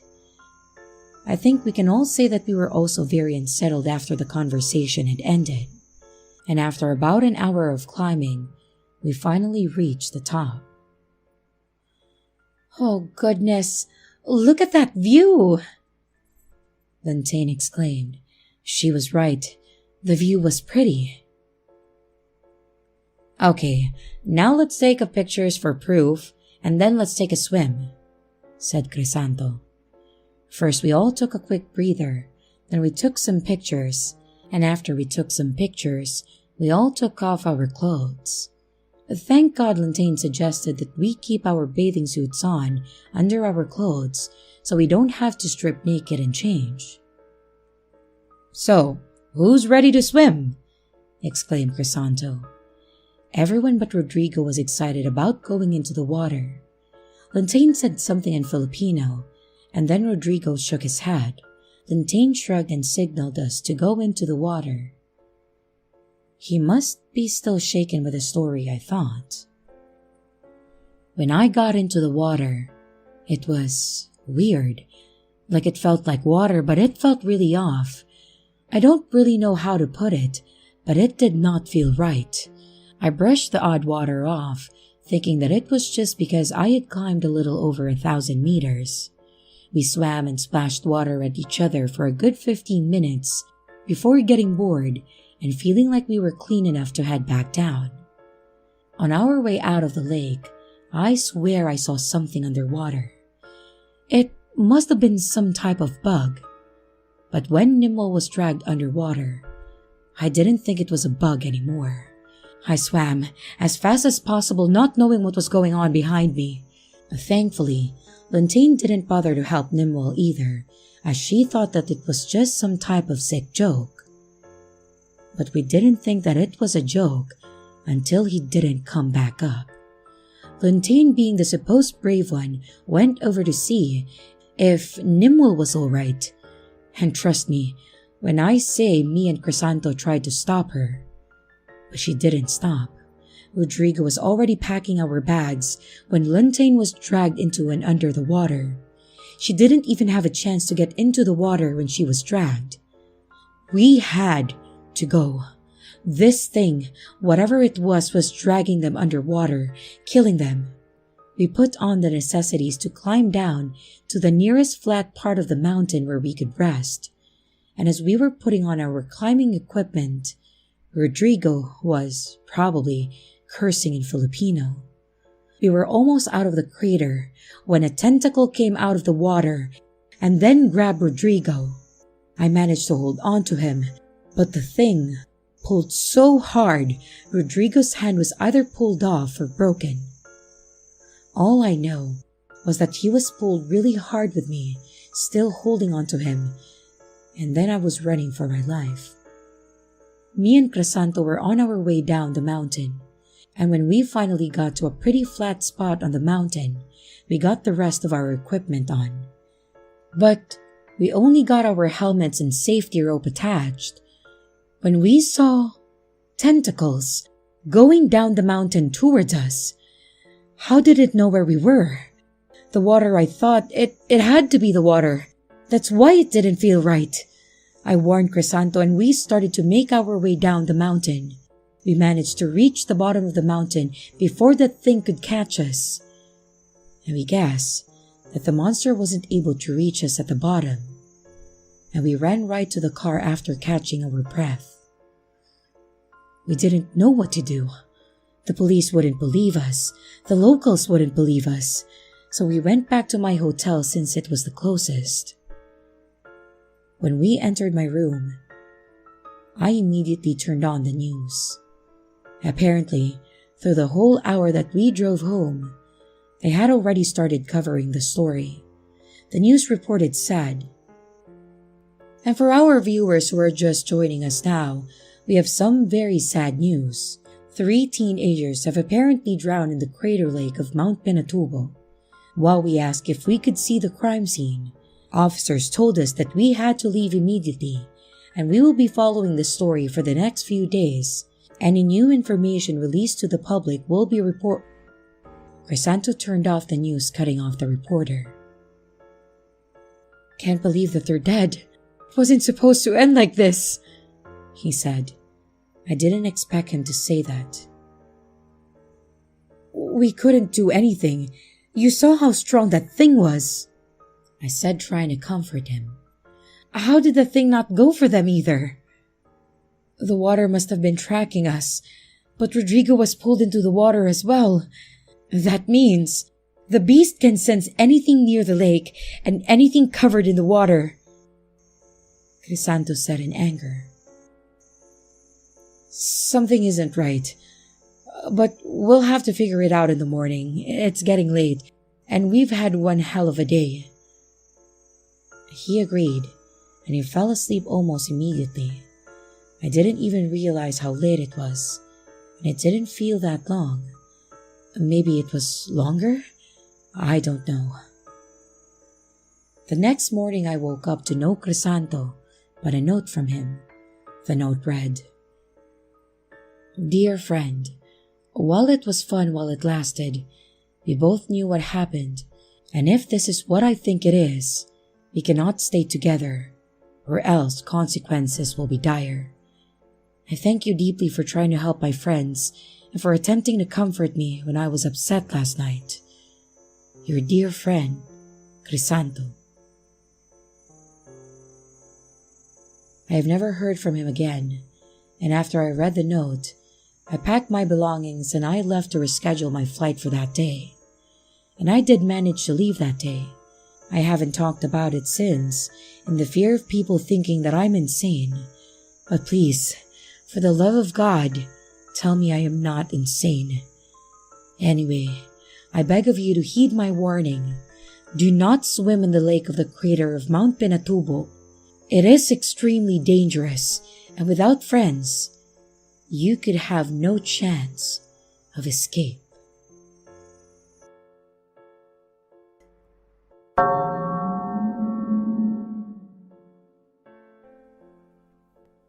Every year, my family would have a big 4th of July party. My grandparents would come over, my aunts, uncles, cousins, and even some close friends and neighbors. All the kids would line up their fireworks, and we'd decide in what order we wanted to shoot everything. The adults always prepared the food and would sit around and talk. It was always a blast. We rarely had issues, as in fights, injuries, and such, and I think that had a lot to do with my grandfather. If anyone tried to start an argument, he always knew what to say to get people to calm down and then ease the tension. He was a smart man, and I definitely learned a lot from him over the years. As I got older, and I started going to parties or hosting my own, I always held on to some of his wisdom and advice to make me a better person. One of the things he taught me was to be aware of your surroundings. He was in the Air Force, and he always talked about how important it is to know what's happening around you. And while you shouldn't dwell on the negative, you should always be able to get an idea as to possible outcomes around you and know how to react to them appropriately. This has helped me tremendously in my career of being an aircraft mechanic, as you have to be precise in everything you do. Another thing he taught me was, no matter where you live or your age, it's always polite to get to know your neighbors. Again, you never know if you could be the person they need in their life, to be a friend or someone they can turn to when they feel that they may be in trouble or need help. So, when my parents moved and I was still young, we made little baskets for everyone on our block as our way of introducing ourselves. These were two things he taught me that are important to this story today. I was thankful that my wife was able to meet my grandfather before his passing, so she knew all about him and his wisdom. So, when we got our first place together, she knew that we would have to introduce ourselves to the block. We moved in early June and decided that we wanted to have a housewarming party and a 4th of July party all in one. Because of this, we agreed that we would let the neighborhood know, as well as a warning, in case we got too loud, or if they wanted to join and get to know each other better. We prepared our gifts that week and over the weekend, and we went off to start handing them out. Everything went as I would expect. Some people were happy to meet us, some were surprised that people still introduced themselves, and some even wanted to show my wife her jewelry collection. There were 2 houses, though, that we did not get an answer, so we left our gift with a card at the door so they still get the introduction and the invite. One of our neighbors, Kathy, seemed to be the cliché neighbor that knows everything about everyone, so we got the short version of everyone's history from her. I appreciated this, since I wasn't able to meet everyone and I had mentioned this to her. She explained that one house was someone's winter house and that they wouldn't be back for a few months, and the other, she said to give up on trying to meet them. Curious, I asked her about this. She said that it was a middle-aged couple living there and they rarely went outside. She thinks the guy worked overnights, as she always saw him coming home late at night and not leaving till evening, while the woman always left midday looking her best and coming home before he left for the night. She tried talking to them on a few occasions, and the guy tended to ignore her, while the woman seemed to rush the conversation and did not want to get too close. She said she gave up trying to get to know them, but she had her door camera, so she always saw them coming and going since they live across from her. I kept this in the back of my mind to process it later. We said our goodbyes, finished by going back to the winter house to pick up the gift that we had left, and agreed to try again in the winter, being assured by Kathy that she would let us know when they got back. The following morning, as we left to get coffee, I noticed the gift from the mysterious couple's home was gone, so hopefully they got it and at least enjoyed it. The next couple of weeks went by as normal. We unpacked and prepared ourselves for the party. This whole time, never seeing this couple. Kathy was certainly right. It was going to make for a difficult time if we ever wanted to try meeting them. Then came the night of the party. Both of our parents showed up, and a few of our siblings, because some couldn't make it, as well as some old friends and new neighbors. Kathy came over, brought us a cake, I believe, but said that since her dog was afraid of fireworks, that she would watch ours from her home, so he wasn't alone. A few people had kids with them, so we kept it appropriate for the time being. After the kids finished off their fireworks, and those families left as well as our parents, we started getting a little more rowdy. There was more drinking, a little more stupidity with fireworks, but everyone was having a good time. And at one point, I was fetching more rounds for everyone, asking who all wanted one, when I noticed a guy that was talking to my wife's friend over towards the side of the patio that I didn't recognize at first. He was wearing dark jeans that appeared to be really muddy and a button-down shirt that was halfway open and a baseball cap. Thinking it was someone her friend brought along, I asked if they wanted anything and made my way to the kitchen to grab the drinks. I gave her friend and the guy their drinks, and they both said thanks, and I carried on passing out the other drinks. As the night went on, I saw the same guy talking to other people, including my wife. He was still carrying around the same bottle that I got him, and when I would ask if he wanted another or if I could take it from him, he always refused, saying that he was still drinking it. I kept an eye on him just because I didn't recognize him and no one had introduced him to me yet. We still enjoyed our night, taking pictures and recording our stupid antics, until it was time for people to start dispersing. When my wife was seeing her friend off, I noticed the guy wasn't with her, so I went and asked her about him. She said that she had come alone, but the guy was talking to her for quite a bit. She said that she didn't recognize him either and thought that it was one of my friends from work since I was talking to him quite a bit. I let it go, thinking maybe he was someone from work that I didn't know too well, or maybe he came with someone else and I didn't notice. I did drink a lot that night, so I was also not fully there, I'm sure. We cleaned up a bit and then headed to bed, and thankfully, we were off the next day so we could recover. But still, we were never able to determine who our mystery guest was.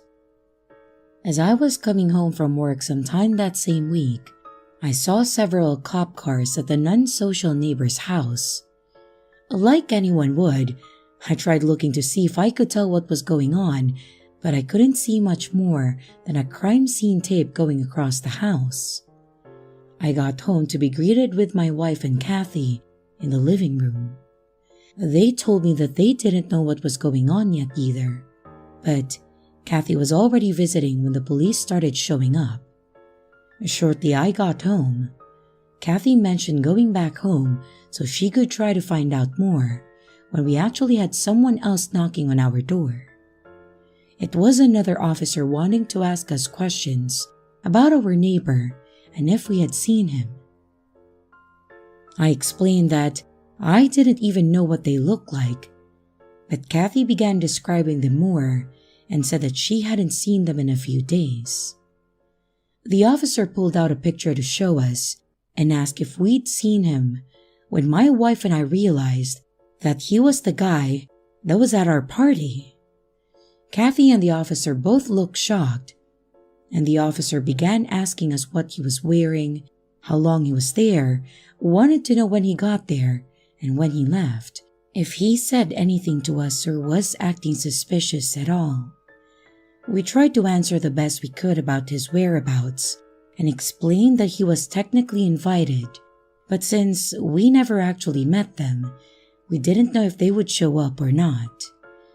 Kathy finally started asking the questions that we were all wondering to find out what was going on, when the officer tried being vague but still informed us. He said that they were called there on a welfare check by someone. They had a reason to enter the property, where they found a female's body in a tub, and the man that lived there was nowhere to be found. Kathy's description confirmed that it was the woman that lived there, and we were all in shock. They said that they were looking for him, for questioning, and asked us to call if we saw him, but to avoid letting him in as he might be dangerous. So, we were obviously a bit on the edge at this point, not really knowing what to do. We offered to let Kathy and her dog stay in our spare room so she wasn't alone, but was insistent that she would be okay alone. We walked her back home, and when we returned, we made sure all the windows and doors were locked to make sure that there was no chance of someone getting in. And thankfully, we also had security cameras that we could watch as well. That day came and went without them finding the guy. The news vans started showing up, and we were seeing it on TV now. That's when it started getting worse. They said that he was wanted for the murder of his girlfriend, who most likely died on the 4th. And that's when I started thinking, this guy was definitely at my place on the 4th. He wasn't talking about himself much, but made sure to talk to a few people to make it obvious that he was there. I began feeling that we were being used as an alibi. I felt sick. This girl was either dead or dying in a house a few down from ours while we were there covering for him, a murderer. Our families were there, and it was a terrifying thought. And while it was bittersweet as a woman lost her life, they did finally catch the guy. He was trying to flee the country, but only got as far as Texas when they finally caught him. Now, this was coming from Kathy. She said her husband was a cop, so she knew some of the detectives. They told her that the woman's sister hadn't heard from her, and the guy had a record and was worried that something had happened. She was most likely killed that night of the 4th, so that confirmed my suspicion that we were definitely used. I'm glad that they caught the guy, but since this incident, I monitor a hell of a lot better as to who comes over to my place, or just who I'm around in general. My grandfather was definitely right. You really can't be too careful.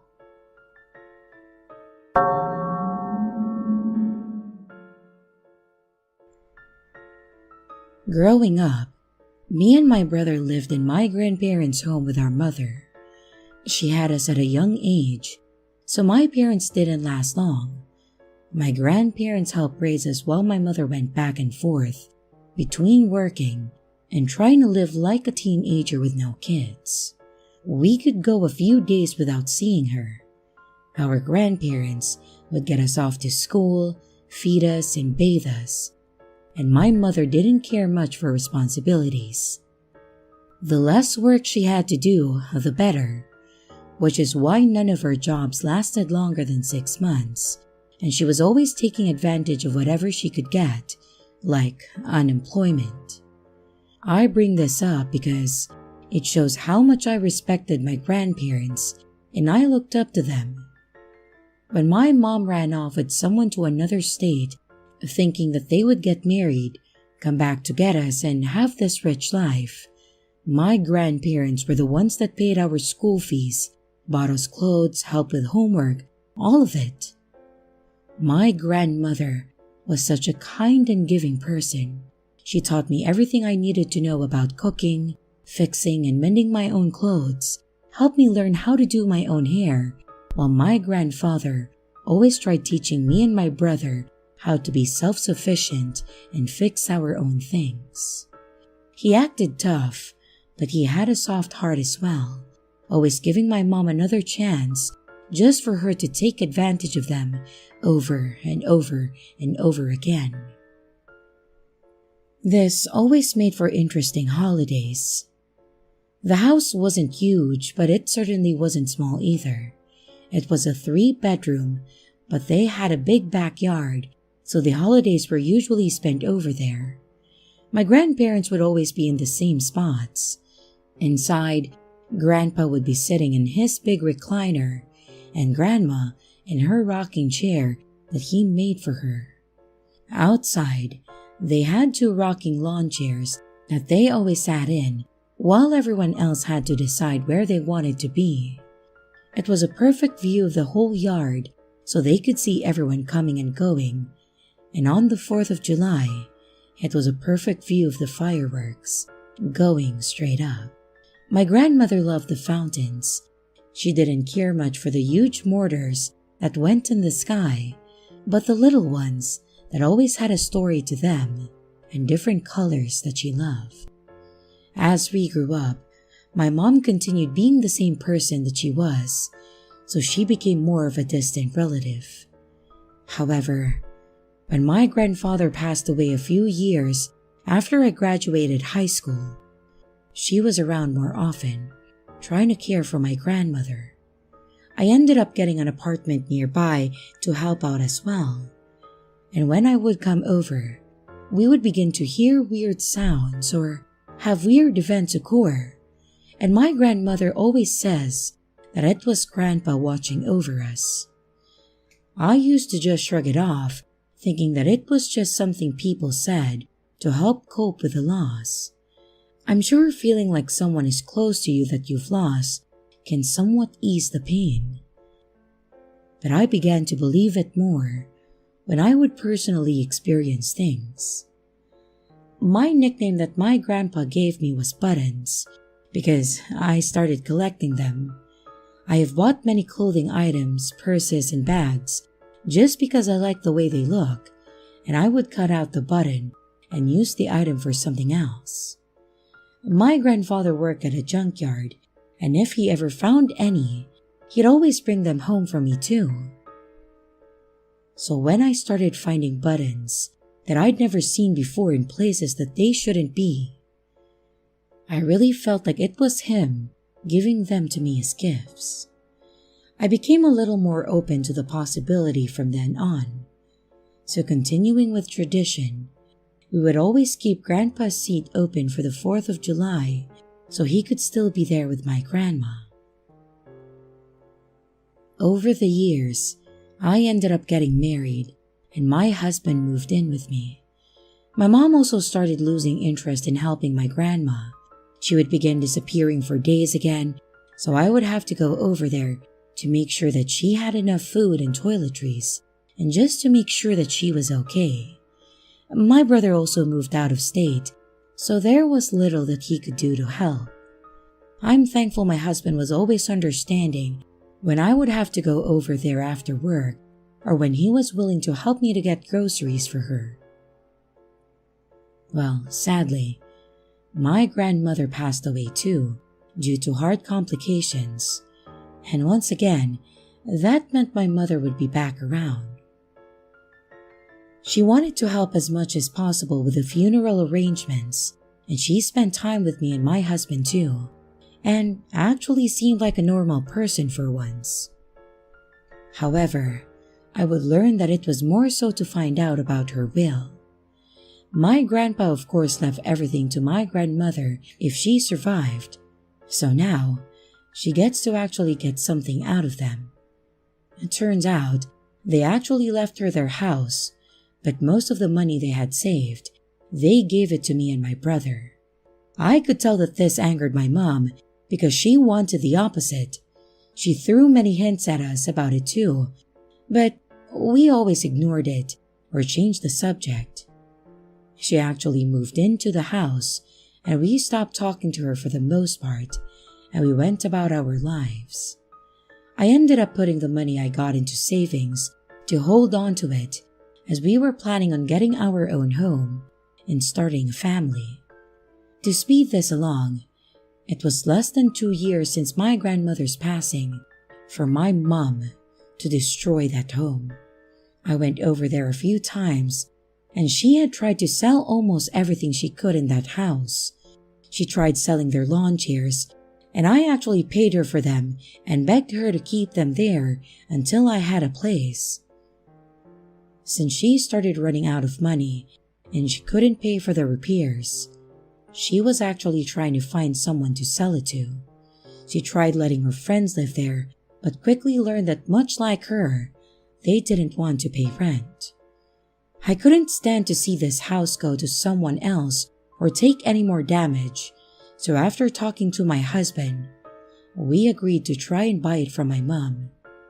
After many discussions and her asking for ridiculous amounts, she finally agreed to let us have it. We made very strict rules about her not being able to show up uninvited, and the locks would be changed to prevent this too, and she agreed. Of course, saying one thing and following through are two different things.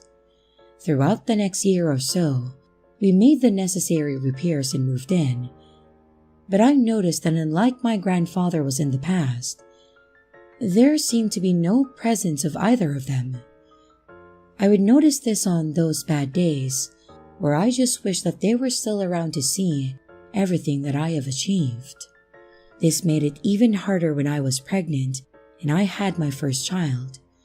I wanted them to be able to meet her and show her that kind of grandparent love that I got. Before I continue, I will say that shortly before my daughter was born, I cut all ties with my mother. We found out that she was involved in some really shady and dangerous things as well as people.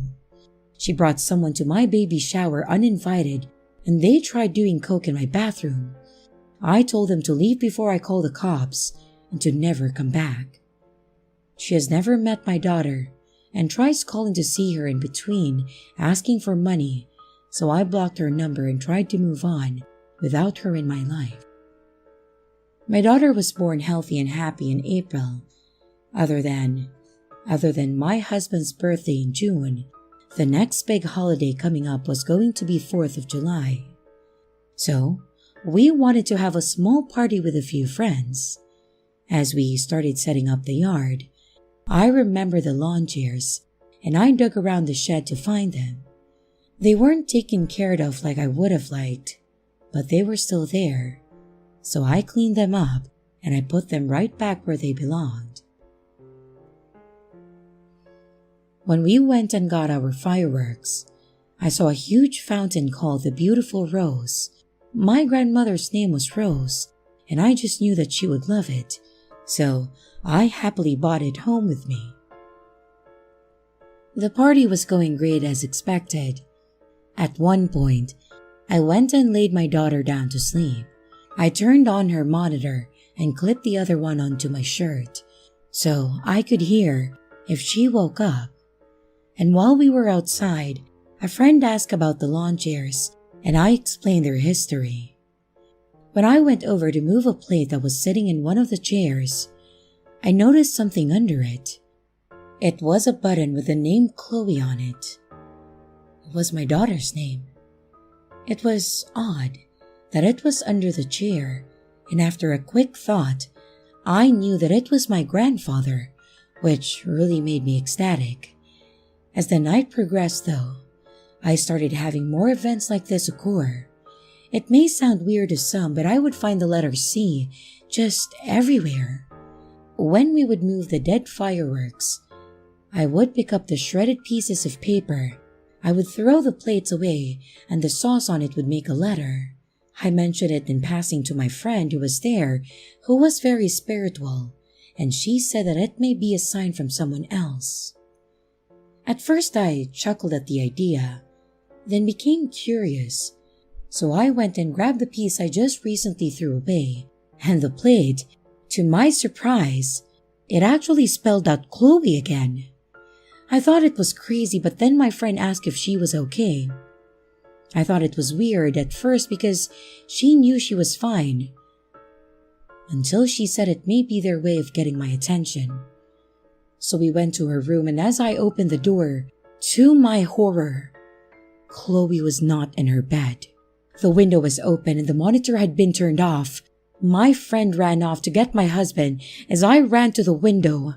Her room faced the front of the house and we were all at the back, so we didn't notice. And as I ran out the front door, I noticed someone sitting under her window. As I approached the person, preparing to knock them out, I realized that it was my mother, rocking my daughter back and forth. I grabbed her from her, as I noticed that she was obviously on something. She was twitching a lot, and trying to talk but couldn't, hardly making a sentence or stand up on her own. I started screaming at her, and all she could say was, "Sorry," and choking. I started looking at Chloe when I noticed She wasn't hardly moving. I brought her inside and I noticed that she was turning purple. By the time the police and ambulance showed up, we found out that she came over wanting to meet Chloe, high on something.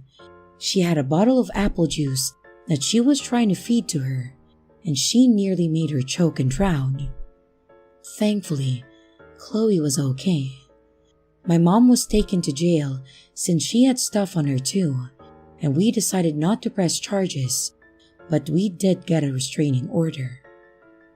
We haven't heard from her in quite some time, but my brother still talks to her. He claims that she's cleaned up and doing better, but I'm still not sure that I'm ready to see her. If I had waited much longer to check on her, she could have had brain damage. To this day, I am certain that it was my grandparents trying to get my attention. From the button, letting me know that they were there, and all the letters trying their hardest to warn me. I am definitely more accepting of the paranormal experiences now, and I do think that they are still helping me raise her, even if they're not physically there.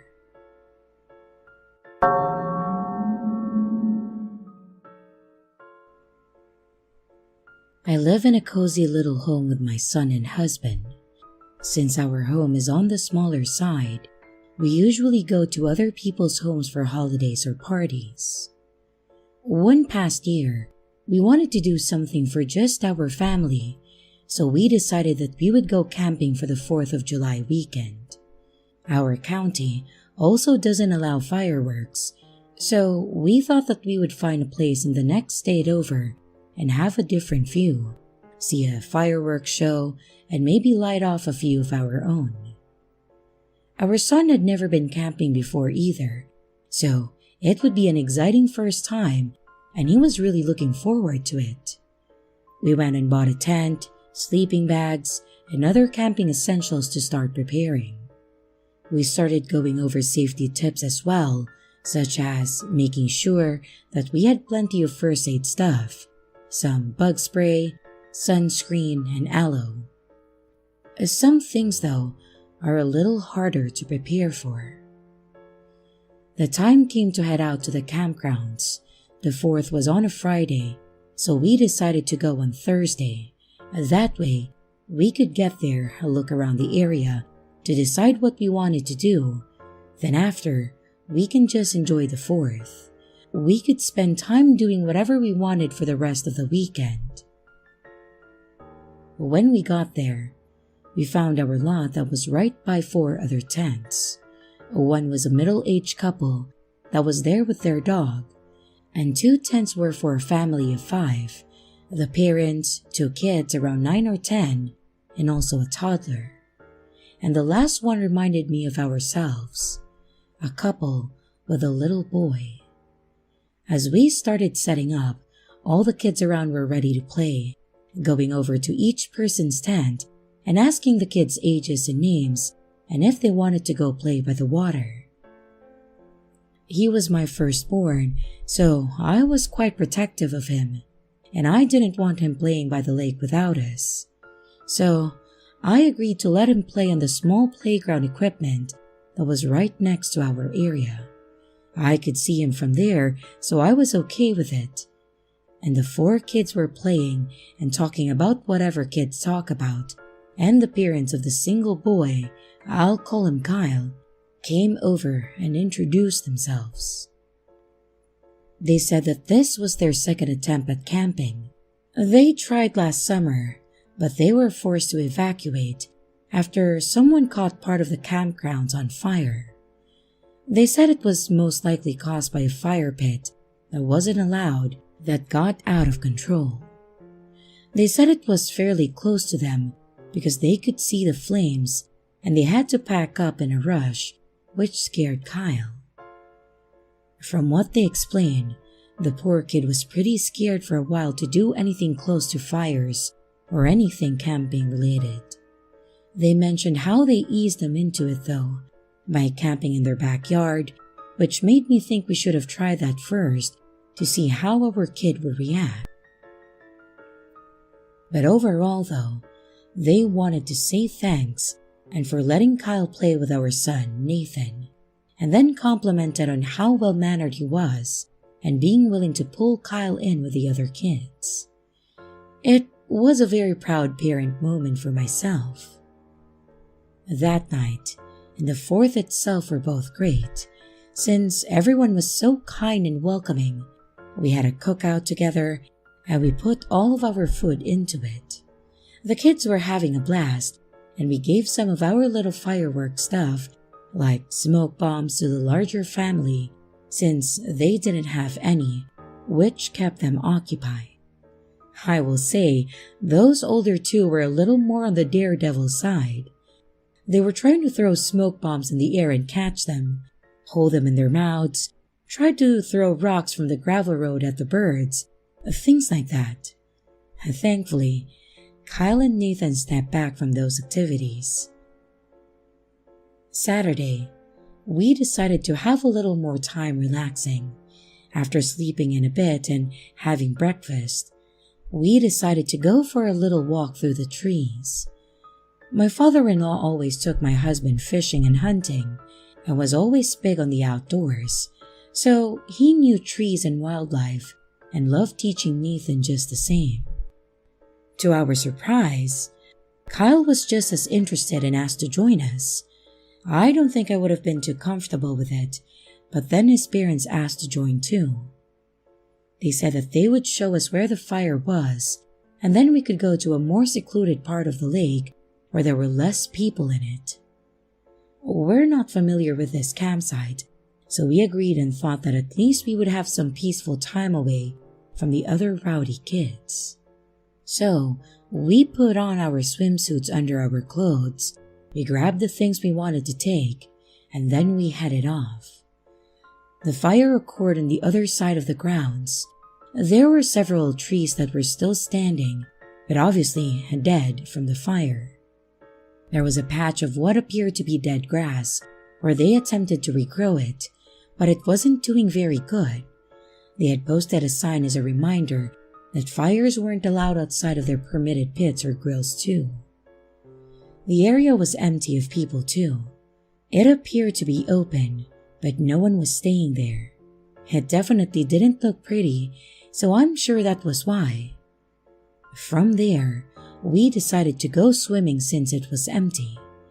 We hung out in the water, we all talked, and the boys were having a lot of fun by themselves. I think they wanted that more, to be able to do something a little more innocent on their own. I felt comfortable enough that they wouldn't get into trouble, and with no one else around, I could loosen up more. At one point, the boys started gathering fallen branches, mud, and rocks to make a cave for the rabbit that they saw. I wasn't going to be the one to tell them that they live in holes, because they were having so much fun, so I just let them go. They started talking about being short on supplies, and my husband had mentioned one of the trees that were burnt that would have softer and easier branches to break. So off they went to start collecting.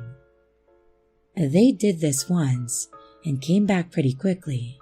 The second time they left to gather more, I didn't see them come back for a few minutes, so I hollered for them. And when they didn't respond or come back, I got a little suspicious and I decided to head over to see what was going on. And as I walked over the small hill, I noticed them quickly shuffling around dirt, like they were trying to find something or bury something. I then asked them what they were up to, thinking that they were just playing some game, but they were both acting standoffish and quiet. I asked if there was something wrong, and Kyle responded no, and that he wasn't feeling good anymore. So I started to approach them to figure out the change in tones when Nathan said that they found something bad. Thinking they were playing with something they found like a lighter, I approached them smiling, saying that it would be alright whatever it is.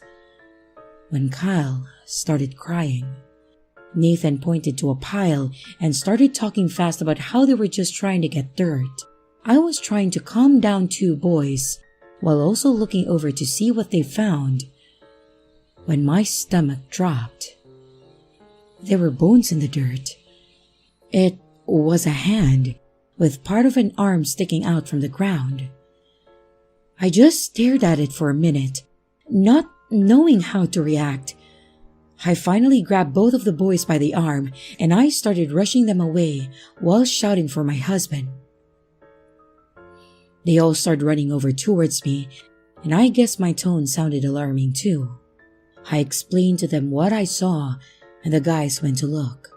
My husband agreed to stay nearby just in case, and the rest of us hurried over to the campsite nearby to ask someone to call a park ranger. From there it became a blur. The rangers came out and they looked, and they had to call the police and tape everything off. We were obviously on edge. After being interviewed by the police and the poor boys being questioned, we were finally cleared to go back to our campsite. At this point, we were ready to go. This definitely wasn't going away, so we decided to just leave.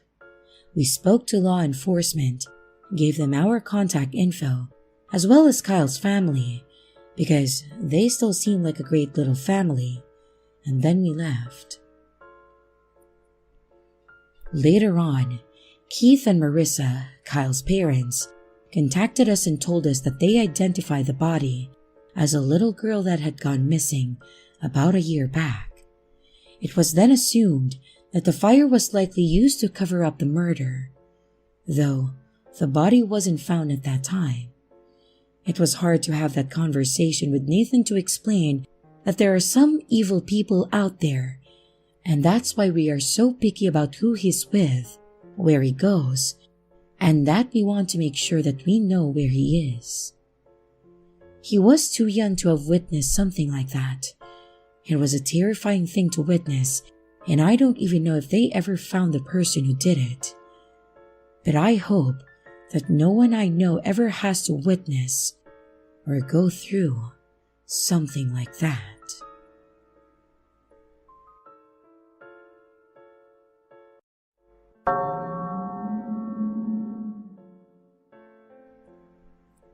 This happened a few years ago when a friend and I shared a duplex. These were owned by individual people instead of a company, so there were less people around and less staff to monitor us, and we were pretty much left to ourselves. There were a few other surrounding duplexes to our sides, and real nice looking houses across from us. Some of the duplexes looked okay, like ours, and some of the others weren't as nice and taken care of. The same went with some of the tenants. Some of them were good people, some kept to themselves, and some you tried to avoid eye contact. Thankfully, our neighbor of the attached duplex was one of the good ones. Well, at least half of them. It was an older woman, Ruby, that lived there. When we first moved in, she seemed very spry and outdoorsy too. That's part of the reason why Jess got so involved in gardening. She was always outside, planting, watering and weeding her garden bed, cleaning her patio furniture and etc. She'd make too many sweets or snacks and always bring us extras and things like that. We didn't mind at all, and otherwise, she kept to herself and we kept to ours. There was no snooping around, asking questions, and getting in each other's business either, so she was pretty much the perfect neighbor. However, Ruby had a son, Marco, that was less than welcoming, and we didn't care to see him around. He would randomly show up, and when she wasn't home, he could just be standing outside for hours until she showed up. The first time we saw him, he was sitting on her steps in a hoodie and jeans, falling asleep. We didn't have a security camera set up, so after about an hour of him sitting there, I almost went to ask him who he was waiting for when I noticed Ruby pull in. I watched through the window just to make sure because I didn't want her to be harassed or something worse if this person was a stranger. And I saw the smile on her face fade to more of a fake grin when she saw him sitting there and they started talking. She then let him in, and from there, I assumed that she knew who the person was, and I let it go. Marco would randomly show up at times and could be there for a few hours, and then someone would come pick him up, or it would appear like he would stay there overnight a few times. We were finally introduced one time when we were out front smoking and he asked for a cigarette. Ruby came out shortly after and told us that he was her son and he was visiting for a while. We were polite, but the guy definitely didn't seem like he was all there. He typically looked exhausted all the time. It started to become a normal thing when he was around, and as soon as we were outside, he was asking us for a smoke, and he was over there maybe once a week. Then, for a while, it became less frequent, maybe a few days a month. But then after not seeing him for 2 or 3 months, he showed back up again, sitting on a porch with a backpack and a box. It would turn out that he would move in with Ruby. Great. She didn't look too thrilled about it either. As I started to hear them talk outside on the back patio, she would ask him about his plans, and he would get irritated and say things like he didn't know, that he didn't have any, and don't worry about me, and etc. One time late at night, after he bummed another smoke from us, he asked where he could go to get cheap beer without being carded. We told him that we didn't really know and just told him about a local liquor store. He then proceeded to walk off down the street, and as we finished our cigarette, Ruby came out and apologized for her son. She said that he had been down on his luck and that she was trying to get him back on his feet, and also appreciated us for being patient with him around. She tried to offer us money for the cigarettes he kept taking, but we always refused. Sadly, they would begin arguing more. You could hear them fighting outside, and then you could hear them fighting inside. You could hear the door slamming as he left and him banging on the door to be let back in when he forgot his key. Ruby had already started to shut herself in more. We hardly saw her go outside anymore. I'd noticed on the camera that she'd go out real early in the morning in her robe to water her plants, but then she would quickly go back in.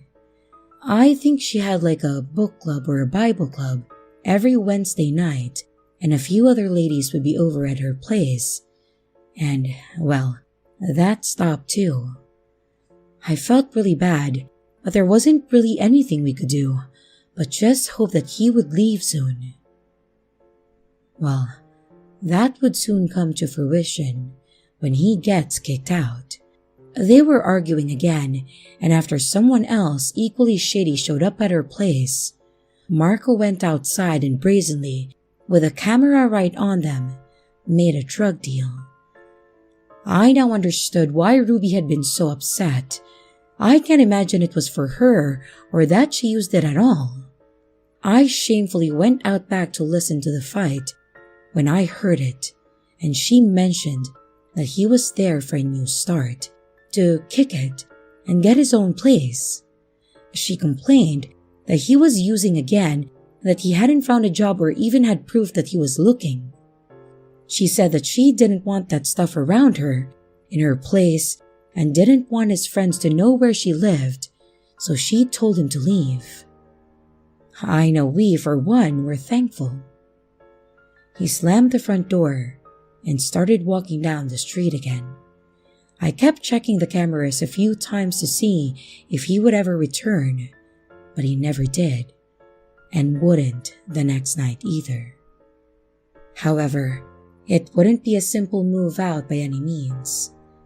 I am a heavy sleeper, so a few hours into my slumber, I am awoken to just banging on my door, and as I went to open it, I noticed the smell of smoke. That was the reason for her waking me up too. We started looking around, making sure nothing was on fire and trying to find out where the smoke was coming from, when we started hearing smoke alarms going off. from Ruby's side. We quickly grabbed our phones and ran outside. Jess started calling 911, and I just remember frantically beating on her door to try and wake her up, but she never answered. This is where I regretted never swapping phone numbers with her.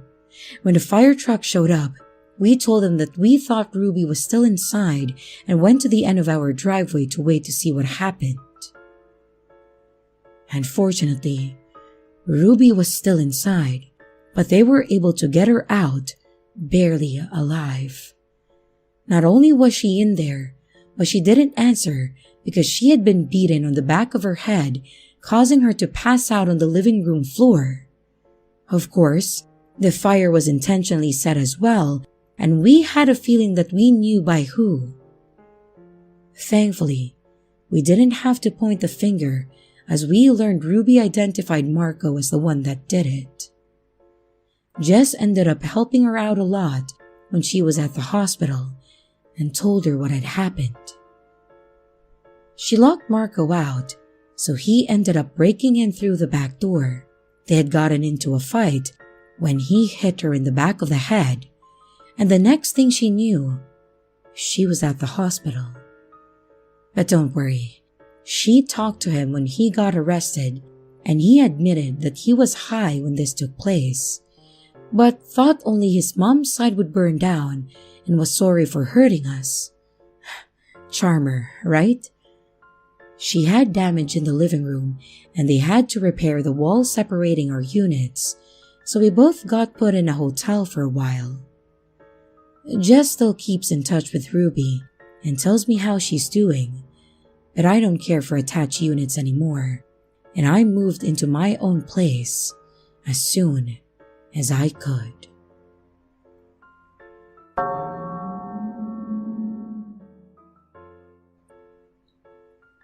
I have worked at a locally owned liquor store for quite a while now. In fact, I'm almost at a decade working there. I started back when I was 21 and I'm about to be 30. If there's something I can tell you about working at a liquor store, they are crazy people magnets, and those crazy people like to come out at night. And when they come out, they crave alcohol. And the only thing standing between them and what they want is at that point, me. So that said, I could probably fill out an entire novel with the weird people that I've encountered and the crazy situations that I've been in. However, just for the sake of brevity, I'll just talk about one customer in particular. He was a decent guy. There was just one instance that genuinely freaked me out. A bit of a backstory to how he came to be a customer. About 2 years ago into my working there, the store actually changed its hours to be open later because the state or county, not sure which one, had approved extended hours for liquor stores. Because of this, we went from closing at 9 p.m. to closing at midnight. I was cool with working the late shifts, so I got put on the closing, and for the most part, everything was okay. That was until the new hours attracted a very particular man. We are going to call this man Daryl. Daryl was a very strange guy that was very, very open about the things in his life to people that he barely knew. The first night that he came in, he grabbed a large handle off the shelf, came up to the register, and looked me dead in the eyes. And when I said dead in the eyes, I meant that he seriously looked dead, and he stared at me with a seriously cold and aggressive glare. I was taught from a young age that you should be nice to people you don't know because you never know what they're going through. So I looked him back and asked how he was doing on that fine evening. As soon as I said that, he said back in practically a whisper, "Don't talk." After about 10 or 20 agonizingly silent and awkward seconds, he smiled and said something to the effect of, "All right, you're pure." And at first, I thought this "don't talk" statement was the start of a robbery, like he was about to pull a gun or something. But then he gave me his half-toothless grin and kind of put my mind at ease. I rang him up and we moved on. Then the next time he came in, I asked him about the whole "you're pure" thing was about.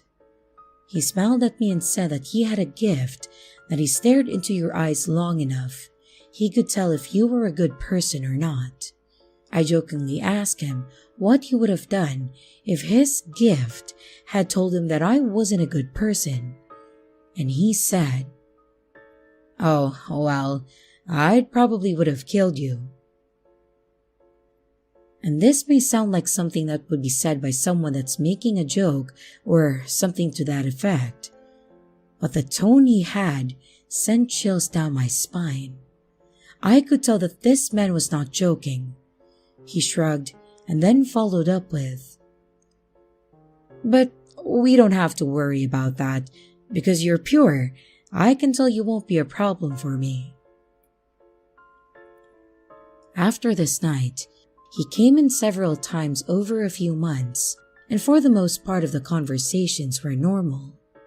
Well, as normal as they could be with him. He would talk about his job as a janitor, though he wouldn't tell me where he worked and said that it was top secret. He told me about his friends, that he went to Iraq with them, and he would tell me about the ones that didn't make it back.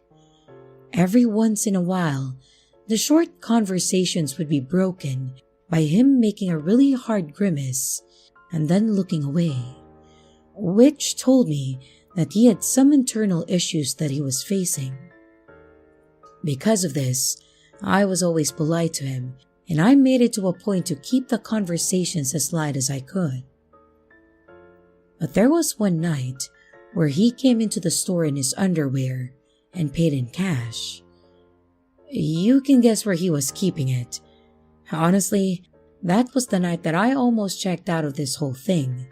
But he was incredibly apologetic, and he told me that he forgot his pants. And that's it. He had apparently simply forgotten to put his pants on. Like I said, it was weird, but I let it go and we moved forward.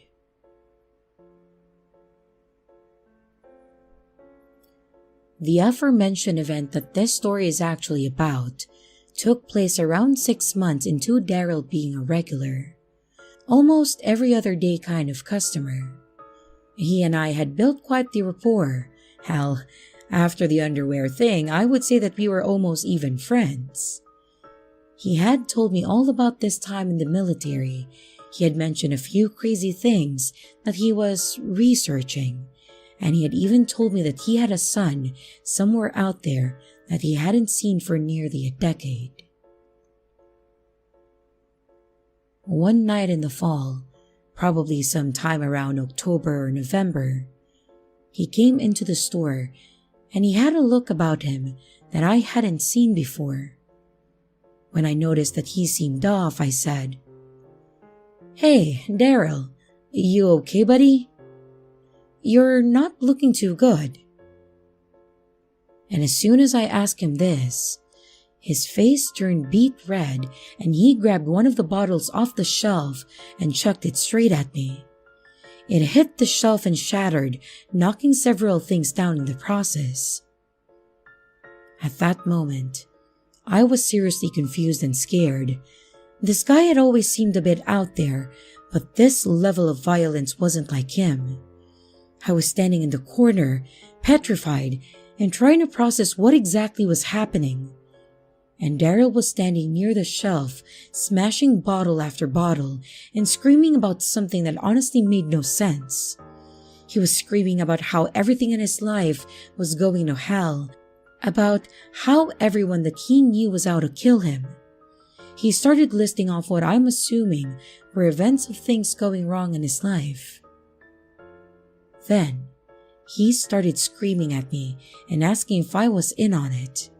He was adamant that someone out there was trying to quote-unquote ruin everything in his life that he had worked so hard for. So at this point, it's 11 at night in this small town, I'm standing behind the counter with my back against the wall and my shoes covered in liquor and shards of glass. There were no other customers in the store, and there were no other employees there to help me, as I was the only closer.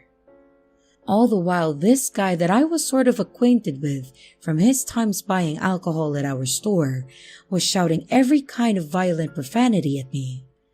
And he was starting to convince himself that, for some reason, I was one of the bad guys out to get him. He starts in on how the government was trying to find him, and that the only person he talks to is me, so the fact that they found him meant that I was the one telling them information. Obviously, I had no clue what the hell was going on about, but I was scared, and I wasn't sure how far he was going to take it. Thankfully though, while I was paralyzed, the owner of the neighboring gas station had apparently called the police.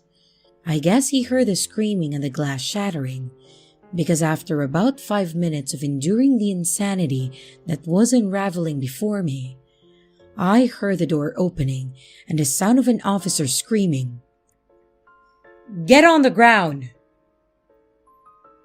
And Daryl actually started to turn his anger toward them for a moment.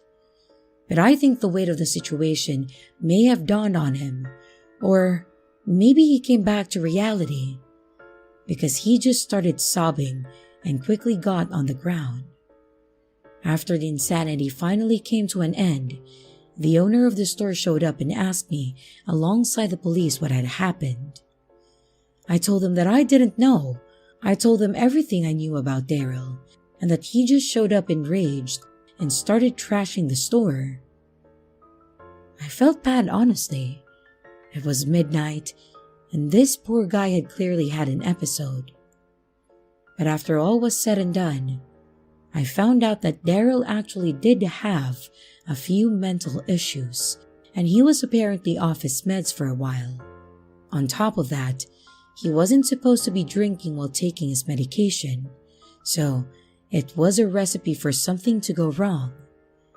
And like I said though, he was fairly normal for most of our interactions, but this one night, he had apparently snapped, and I had just said the wrong thing to him.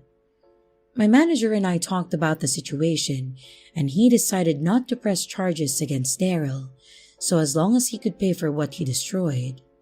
I actually pitched in half for it. I think it was something like $150. And sadly, Daryl only came in one more time, and he actually did so to apologize to me personally. He said that he had issues and that he didn't mean to scare me. I told him that I understood. I shook his hand, and that was the last time he and I ever interacted. I personally just hope that he's doing all right.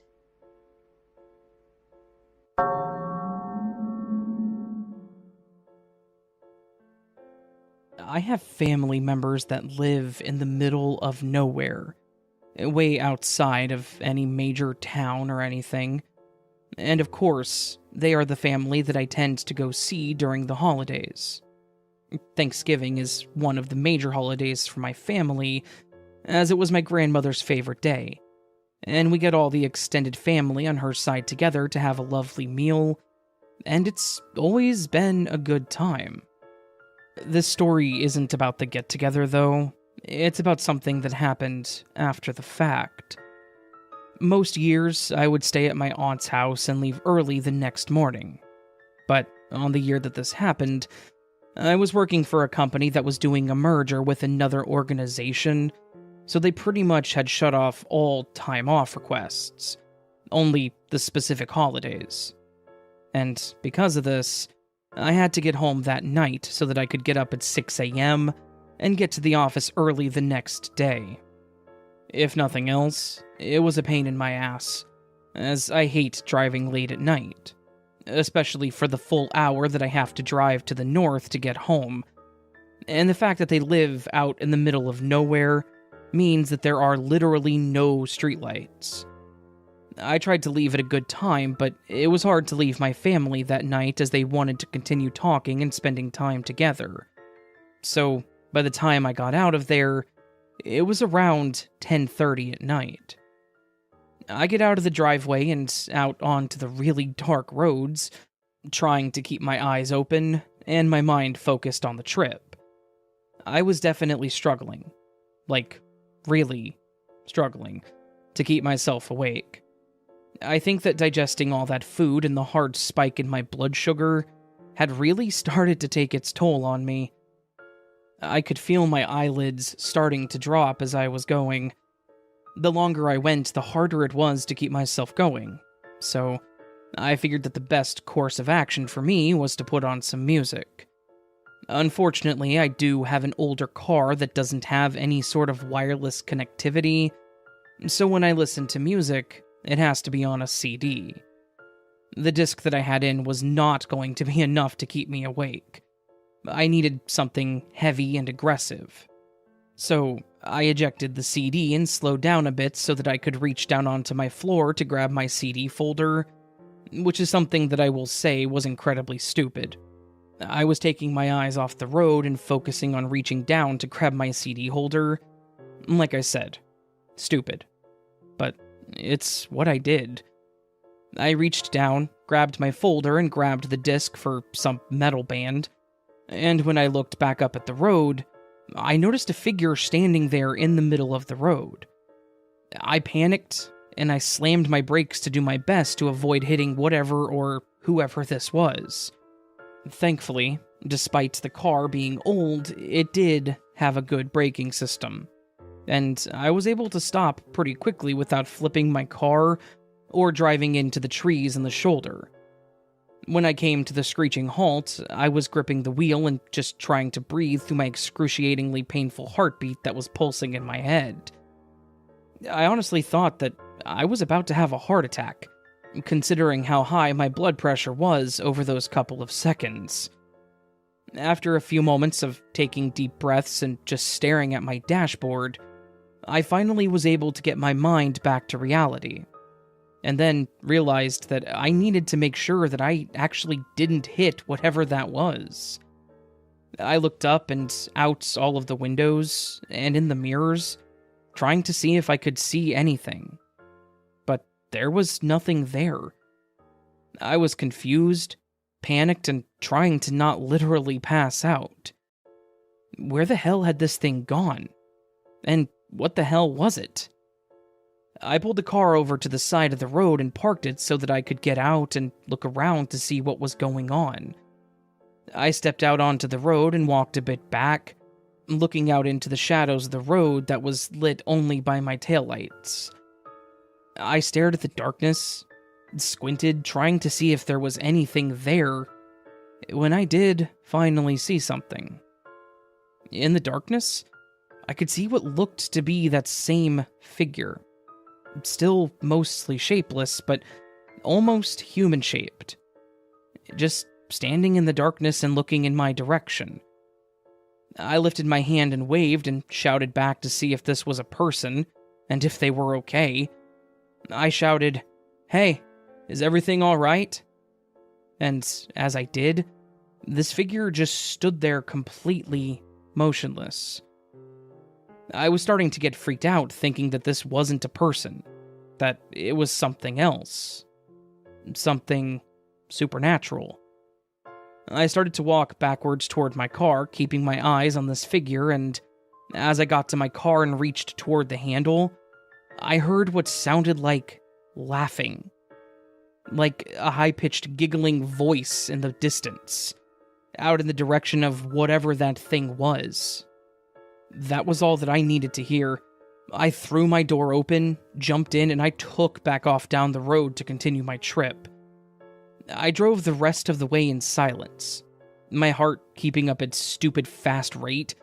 I'm staring in my rear view mirror every 10 seconds to see if this thing was following me somehow. Obviously it wasn't. Whatever the hell that demonic thing was, it stayed there in the dark. A fact for which I was very thankful. I got home and I struggled to go to sleep that night, just kind of staring at the ceiling with my heart pounding like hell. Honestly, I don't think my BPM dropped below 120 until the next morning. Like, my body was reacting intensely to this whole thing. Like, my instincts knew that whatever this was truly dangerous, and it would have been much worse had I not taken off. To this day, I still can't explain what happened on that drive home. I've tried to rationalize it as my imagination just running wild or some sort of prank, but deep down, I know that something truly terrifying was watching me. I've since avoided that stretch of road. I actually found another way to get home from my aunt's house, and the memory of that night haunts me. For anyone that has any sort of name for this thing, or a better explanation, please do let me know. I really can't physically describe it, other than it seemed to just be a living shadow on the road that stared intently. It looked like a person, sort of, but it was mostly shapeless beyond that. It was just intensely dark and creepy. I know that this doesn't help much, but it's the best that I've got for it. Anyways, that's my story, and I hope that I never experience anything like this for the rest of my days.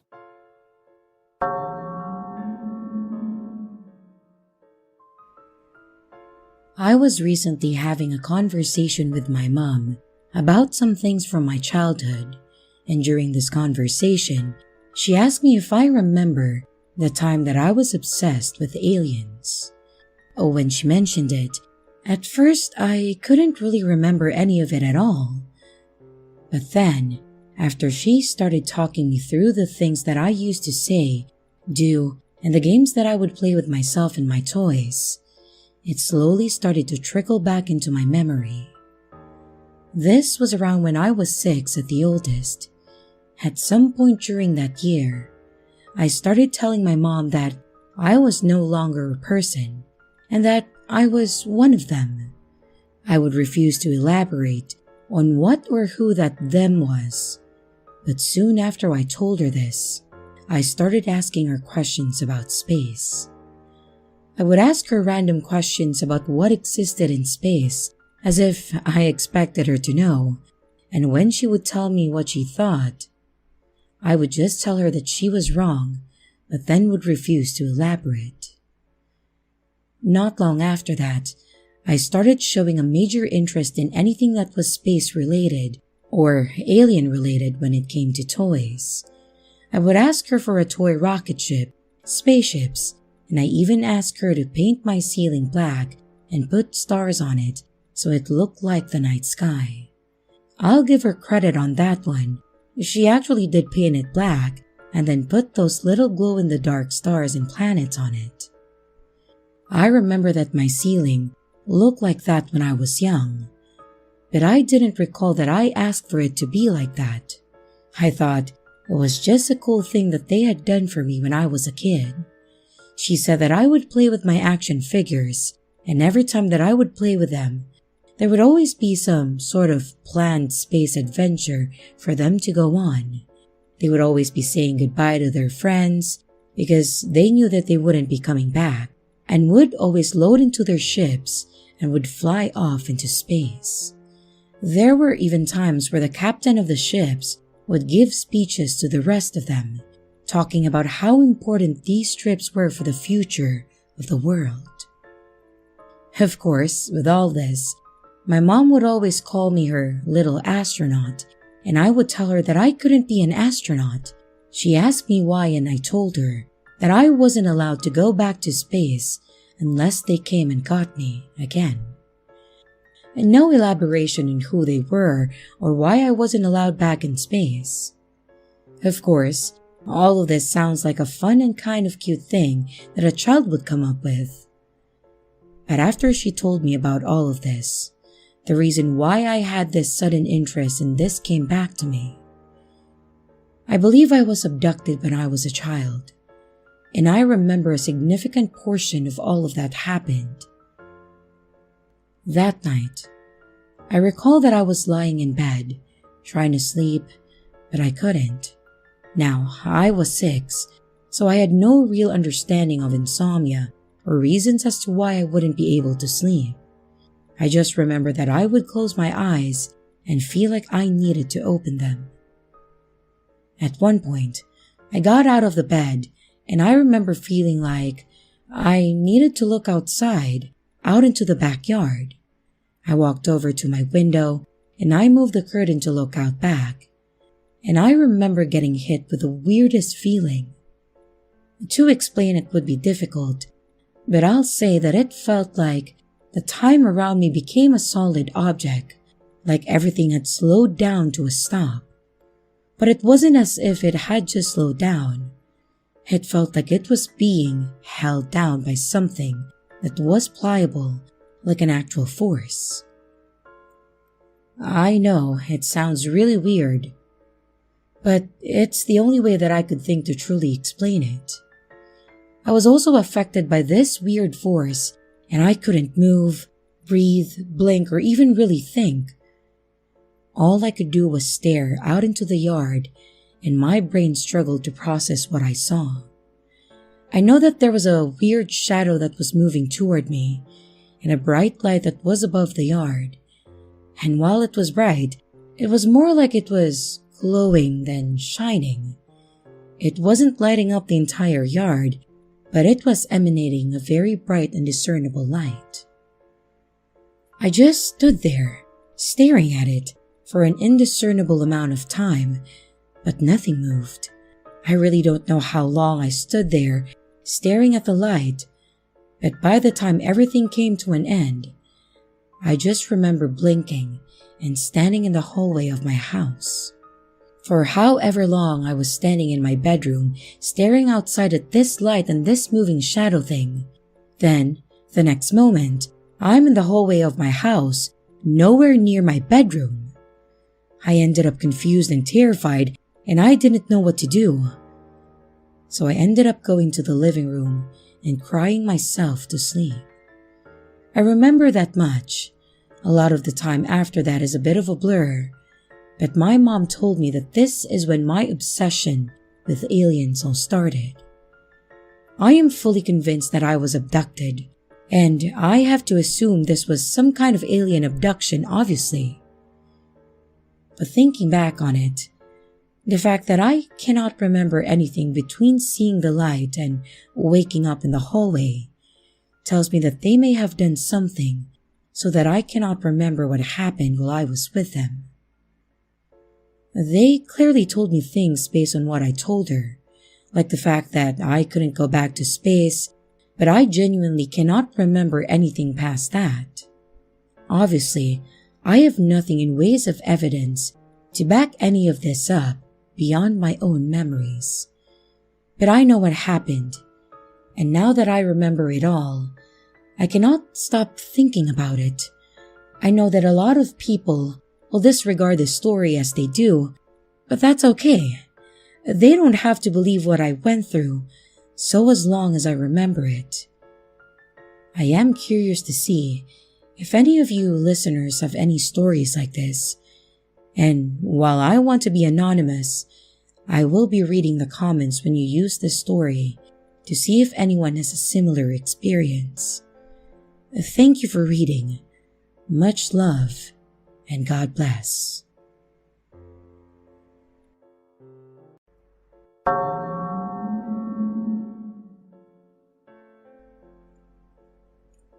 This is something that I have never really told anyone about, but I've been thinking about it a lot lately, so here it is.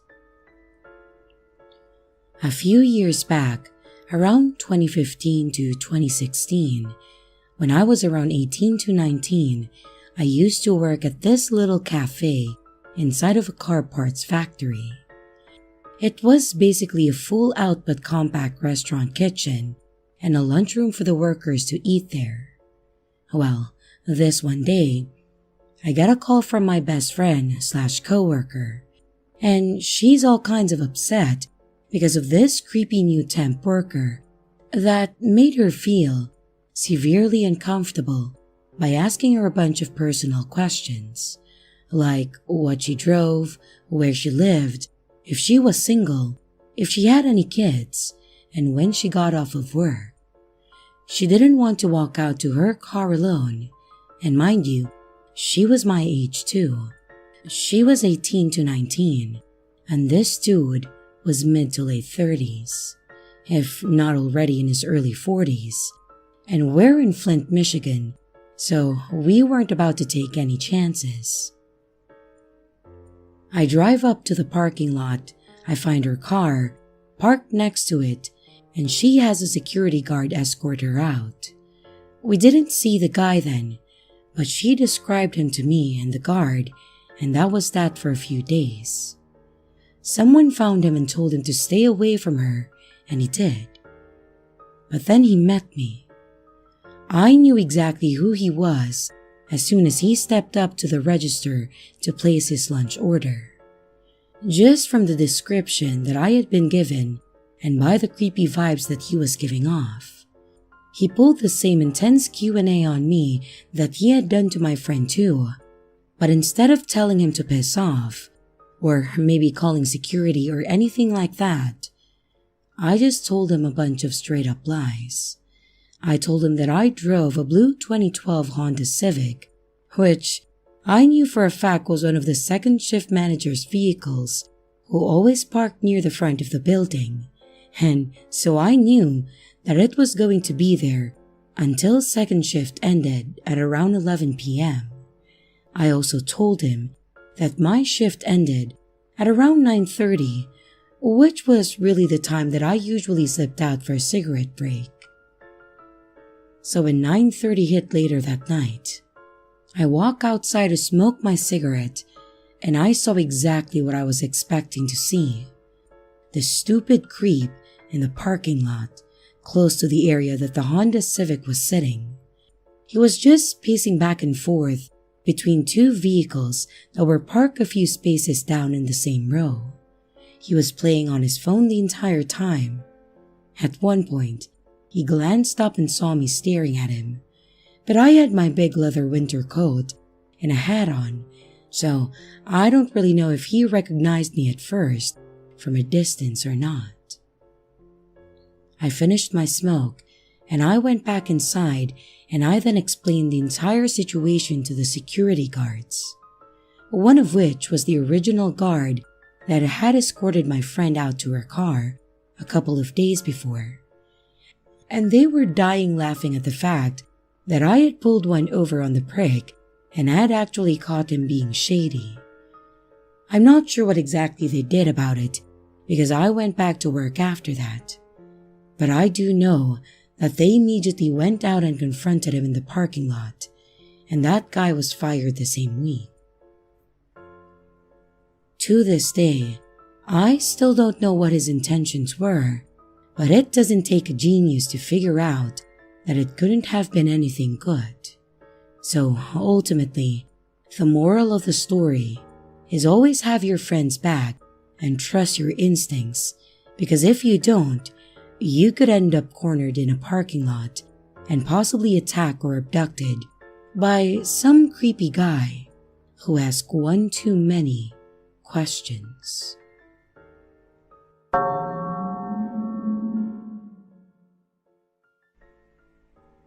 I originally shared this last night, but I deleted it on accident while trying to delete a different post. I ended up removing some specific details from the story this time around, so if you happen to catch it last night, then you got the uncensored version. I used to live in a 3-story house with my parents, my younger sibling, and our dog. We moved into this house a few months before my younger sibling was born, and that was when we first met the neighbors across the street.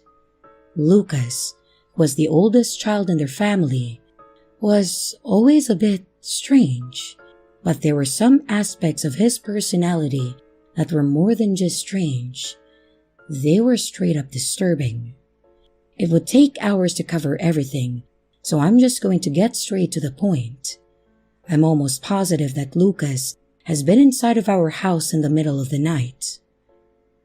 Our house was built on a hill, so it looked like it was only 2 stories from the front and the basement was connected to the backyard. The yards in this neighborhood were much larger than they were in newer housing developments, so it would have been very easy for someone to enter our backyard unnoticed. Despite this, my family was terrible at making sure that all the basement doors were locked. My younger sibling and I would always go in and out when we were playing in the backyard, or someone would go down to let the dog out, and we would end up forgetting to lock one of the doors before bed. We also lived in a safe area where it was common for people to leave their doors unlocked. However, my family did always lock the door leading down to the basement every night, along with all of the other doors on the main level of the house. I had a messed up sleep schedule back then, so I would usually still be awake at 3 or 4 in the morning. There were 2 specific instances that happened very late at night, which make me think that Lucas has been inside of our house without our knowledge. One night, I was in my bedroom on the upper level of the house. It was probably around 2:30 in the morning when I suddenly heard the sound of an angry growl coming from downstairs. Thinking that my dog had spotted a cat in the front yard, I quickly rushed downstairs to stop him from barking and waking up my entire family. This kind of thing would happen every now and then, so I wasn't thinking too much of it at that time. But instead of going downstairs and finding my dog by the front window, I found him by the locked door that leads down to the basement. The fur on the back of his neck was standing up, and his nose was pressed to the bottom of the door. I instantly froze when I realized what was happening. There was something or someone on the other side of the basement door. I was barely a teenager at the time, so I began to panic and started making my way upstairs as quietly as possible. I woke both of my parents, but neither of them took me very seriously. My dad just assumed that my dog was hearing random noises coming from outside, but he did eventually go down to check things out.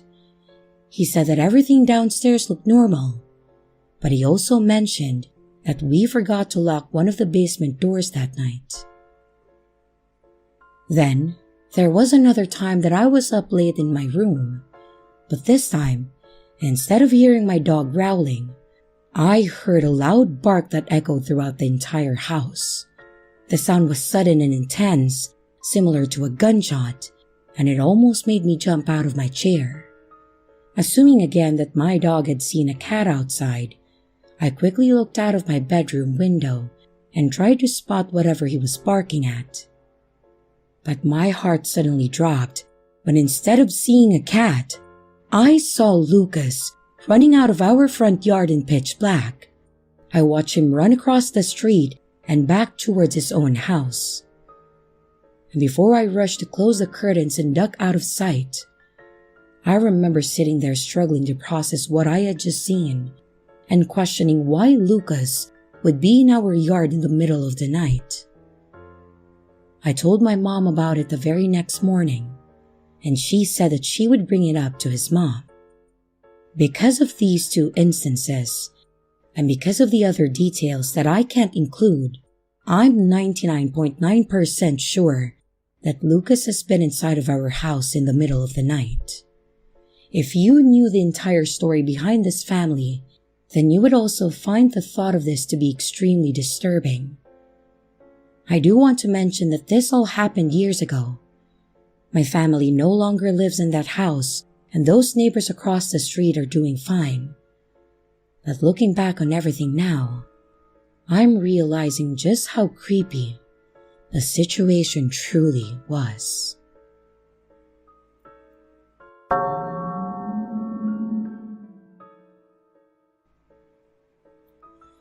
This happened last summer, and now the nights are getting lighter out, I am reminded of the fear that I experienced. I was in my 2nd year at my company, my first job, and I wanted to live alone. There were girls I wanted to flirt with, and I couldn't be bringing them back to my parents' house. It would be my first time living alone, so I picked a place pretty close to work. I am pretty slow in the mornings. I found a nice enough apartment, and the rent didn't seem that frightening, so I pulled the trigger. The move coincided nicely with my summer vacation. I had a couple of weeks off, and after the move, I was in no hurry up early. I slept in. Every day that I was off work, I seemed to stay up later and get up later. I loved reading message boards online, especially 2chan. And one night, I was up late. It was about 2 a.m. I heard a terrifying noise. The doorknob of my front door started to turn. It sounded like someone tried the door handle. I'm not gonna lie, it scared the hell out of me. It's creepy enough if you get a knock at the door or someone goes for the doorbell at night. But when someone just grabs the doorknob and tries it, that's a different level. I sat at my computer desk watching the doorknob for a few minutes in silence. It didn't turn again, and that was it. I thought I had better call it a night at that point. I thought about what just happened, and I wondered if it was a friend of mine, or maybe a drunken neighbor mistaking my apartment for his. I guessed that it was the latter. The next night I was up again late, and the same thing happened. At around 2 a.m., the doorknob violently turned. I had to do something even though I was terrified. I tiptoed over to the door. I put my eye to the peephole.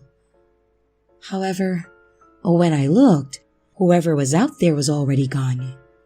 The mysterious person who was trying my door handle continued to harass me for another 2 nights. And on a 5th night, I invited my friend over to drink with me. I was pretty stressed by it, so having my friend over for some beers was exactly what I needed. He ended up bringing a friend too, so there were 3 of us drinking. We ran out of booze and snacks at around 2 a.m., and luckily for me, there was a 7-Eleven about 30 seconds walk from my new place. I decided or forgot to lock the door, and I just headed to the shop. I mean, 2 of my friends were in there, so I thought that it would just be fine. I left my apartment, and a couple of seconds went by. I was in the hallway making sure that I had my wallet on me and my phone. Suddenly, my apartment door opened and then slammed shut. I instantly thought that whatever had been trying to get in had finally found its chance. I pushed thoughts of the paranormal aside and I ran in to speak with my friends. I asked, "Hey, did one of you guys just open the door?" They looked at me puzzled, and my friend's friend replied, "Wasn't that you opening the door just now?" To be honest, I was more than buzzed. I had a fair few beers, and that recent incident made me desire more. On the way to the store, I mulled things over in my head, and I decided that I might just be imagining things, or making mountains out of molehills. I went back to my apartment with a new attitude. I felt like telling my friends about the spooky things going on with the doorknob, and we had a heck of a laugh over it. Well, it really took the edge off of the situation, you know? When I tried to explain why I was scared, I ended up laughing. I could see how absurd I had been. My friend and his friend ripped on me, and I guess I deserved it. We got back to drinking and we stayed up late. It turned into a really good night in the end, and nothing spooky happened after that. I had always assumed that whatever the doorknob turning thing was, it was paranormal. I don't know, maybe it was the images it conjured in my head when I heard it so late. Also, I never saw the culprit, so I kind of thought, whoa, I'm dealing with the unknown here. The doorknob never turned while I was looking through the peephole, so I guess that it could have been some kind of mischievous person in the neighborhood, or a would-be home intruder. These things are usually explainable. If it's a human, a stalker, a thief, or someone else, then that's just as scary as the paranormal for me. It wasn't as if the problem was solved. But I will say one thing though. I didn't hear the doorknob turn at 2 a.m. the following night, or any night after for that matter. Instead, the bad dreams came. I was suffering. The nightmares I was having were so real and frightening, it was really affecting my day-to-day life. These nightmares were kind of abstract, so stay with me here. I dreamt of a woman who kind of manifested through the ventilation fan, like The Ring. You know where she crawls out of the TV? This one. But she crawled out of the ventilation fan. She defied gravity. She could plant her feet and hands on the wall and crawl down on it. She twisted and turned like she was a crab walking on the walls, and it was hideous. I would see this nightmare roughly twice a week at first, then it became 3 times a week, and at one point I was so distracted, it was all that I could think about. When early autumn came around, I decided enough was enough. I needed to take a look at that fan, or at least replace it. I didn't want to do it after work at night, so I waited for the weekend and then took the fan apart with my tools. I really wanted it gone. It was dirty inside the fan, and I expected it, but it was black with dirt in there. Then, I found something that deeply disturbed me. There was something taped with duct tape in the back of the ventilation pipe. I ripped the age-rough tape away, and I heard a plinking kind of sound. Something fell. They slid down the ventilation pipe as if it was a slide. It was 3 blackened molar teeth that landed on my linoleum floor. I nearly fell off the chair that I was stood on. The initial shock I felt gave way to depression, not for myself, but somehow it felt secondhand, like it wasn't mine. I doubt I'm making any sense, but I might as well finish my story.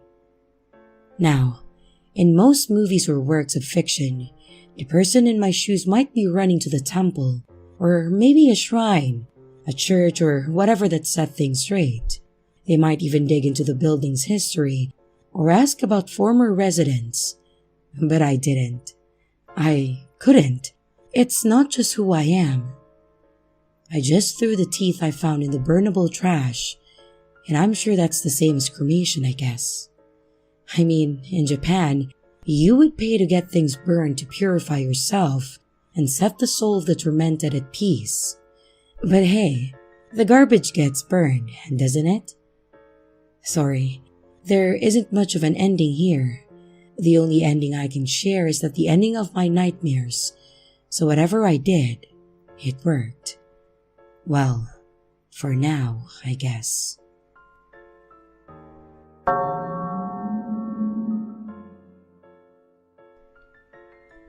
This was a weird experience that I had when I was in high school.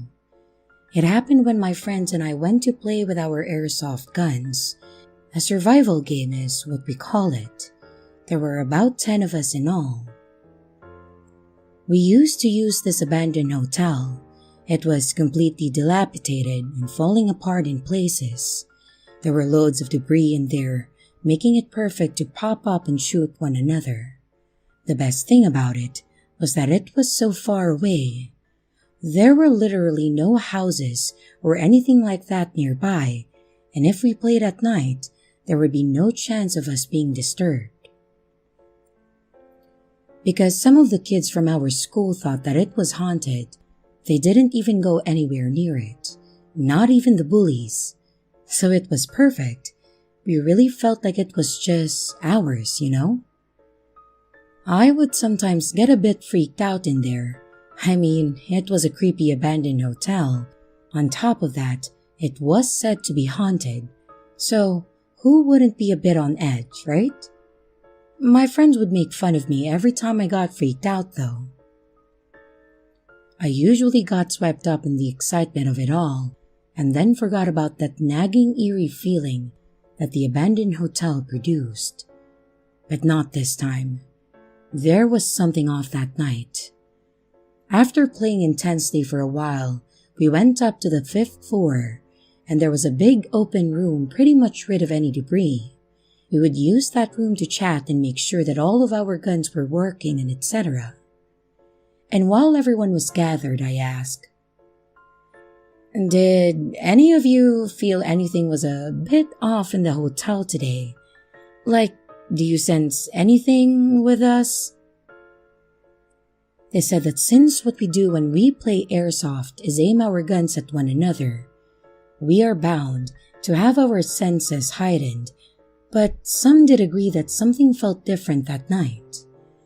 Just as we were discussing this, we heard some footsteps on the stairs below, and they resounded through the hotel. We hadn't heard any cars or motorbikes approaching, and like I said before, we were in the sticks. There was nothing but overgrown weeds and bushes surrounding the hotel. Everyone had flashlights, it was a rule.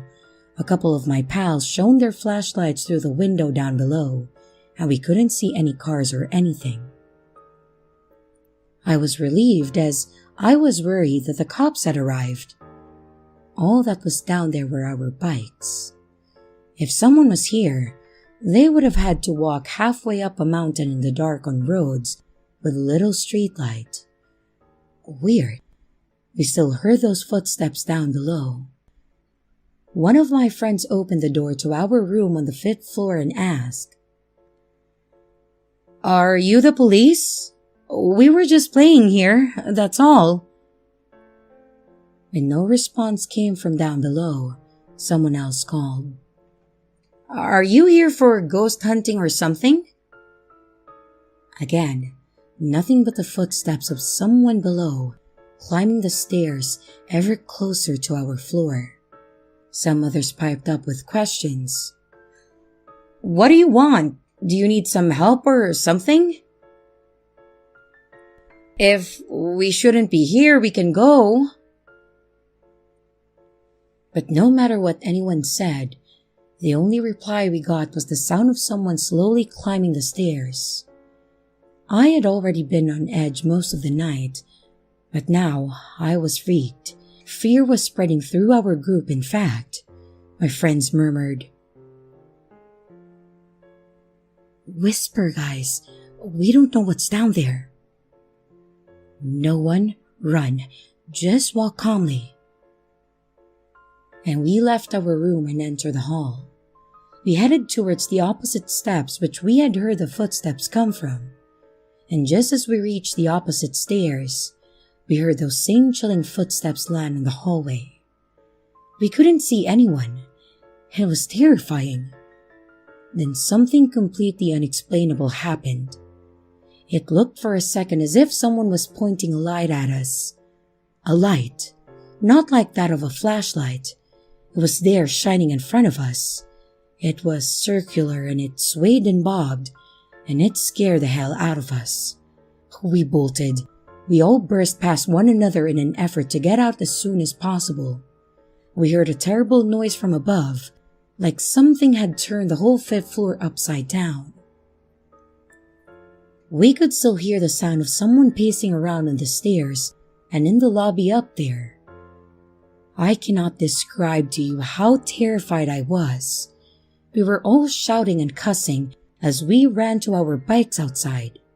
One of my friends was having engine trouble with his bike, and it wouldn't start. We were screaming at him to get it going, while all our eyes were fixed on the hotel. Finally, he got it working, and we all sped out of there. We all pulled into a convenience store's parking lot at the bottom of the mountain, and we felt safe there.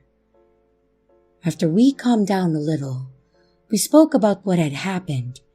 I can't speak for my friends because I didn't witness this, but more than a couple of them said that they had seen some faces peering out at us from the windows above while we tried to get our pal's bike started. We stared towards the mountain in the direction of the hotel, and I think we all knew at that point that none of us would ever go back there again.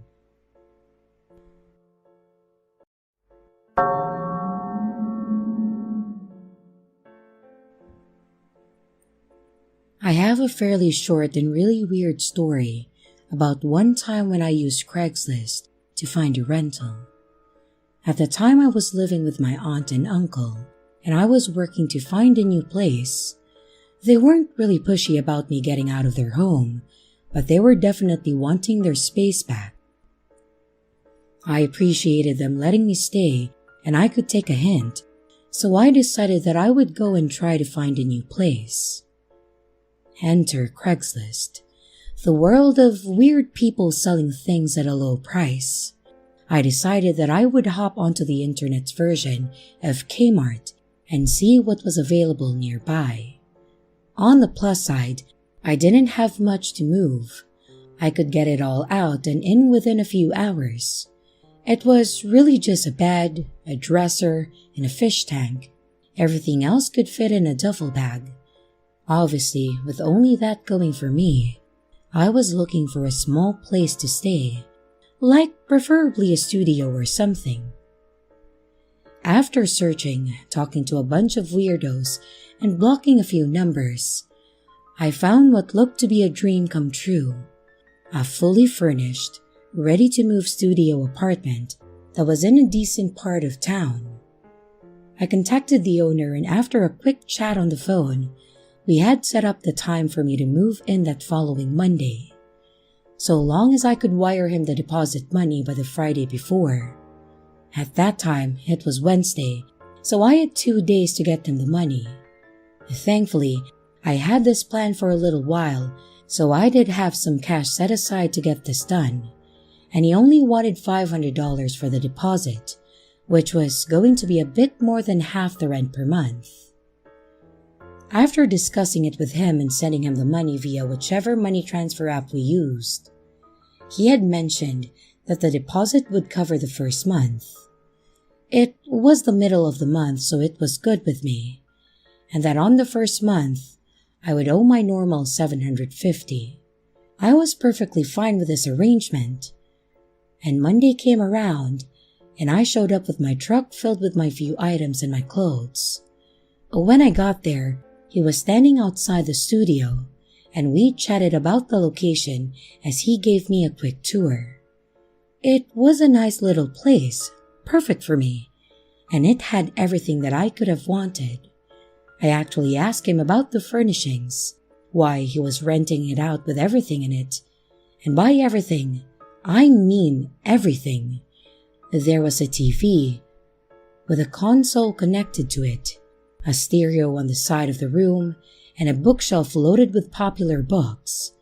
He mentioned that he used to rent it as an Airbnb, which is why it was furnished, and that he was just tired of dealing with people like that, so he wanted to rent it out to an actual long-term tenant. It sounded good to me at that time, so I just thanked him and told him that I would have the rent to him on the 1st, and I signed the contract he had typed up, and that was that. Well, that wasn't actually that. In fact, it was not that at all. I lived there for a total of 3 days from Monday to Wednesday, and on Wednesday night, I was sitting on the couch watching TV when I heard someone talking out in the hallway of the apartment. I figured it was just the neighbors, until I heard a key hit the lock and the door opened. I cannot express the awkward moments that followed. The couple that walked into the apartment looked at me like I was a robber. I was looked at them like they were breaking into my apartment. And I think we all just kind of wanted to scream in terror. They asked who I was. I told them that I was the tenant. I asked who they were, and they said they were the tenants. Well, long story short, and after a lot of loud talking and confusion, we figured out what had happened.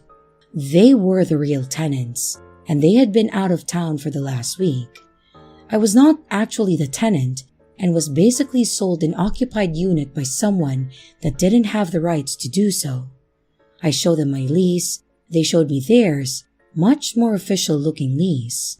I showed them the messages and the email and the proof that I paid someone. And, well, they lived there, so they didn't really have to show me anything. What was worse is that they didn't know the guy that I had paid, as the app that I paid with said that his name was something like Mario, and they really had no idea who he was. We ended up getting the police involved so that we could make a report for the whole situation because it was just so messed up. In the end, I apologized for eating their food and using their furniture, and we agreed that I could leave my stuff there for a couple of days so I could move back into my aunt and uncle's house. Mostly just my fish tank and my dresser, as they were heavy and hard to move. Thankfully, they were fairly polite with me, considering that I was basically an intruder in their home.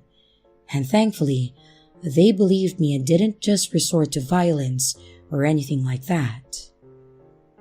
Unfortunately, I was never able to get a hold of the landlord, or supposed landlord, to give him a piece of my mind and was out of $500. I did keep in touch with a couple that actually lived there, and they never figured out how the guy got the key to their apartment, and they had the actual owner change the locks immediately. So, that's my weird story about the time that I rented a unit that wasn't for rent. I ended up finding a place that was legit on Craigslist, and then I moved in. And thankfully, there were no more late night surprises. I know this story wasn't terribly creepy per se, but it's still scary to think that this guy had the wherewithal to coordinate this while the couple was out of town, and that he had a key to their place without their knowledge. In the end, it's just one of those weird, creepy life lessons.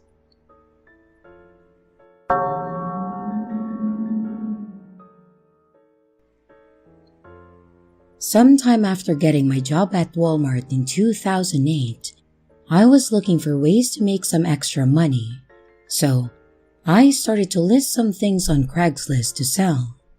I listed my first generation iPhone for sale, and I received quite a bit of calls about it. One girl offered me a little more than I asked for if I would meet with her that day to sell it to her. Being that I was looking to make extra money, I agreed.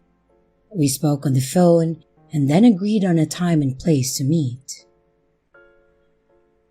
Fast forward a few hours later, at about 7 p.m., we still had daylight.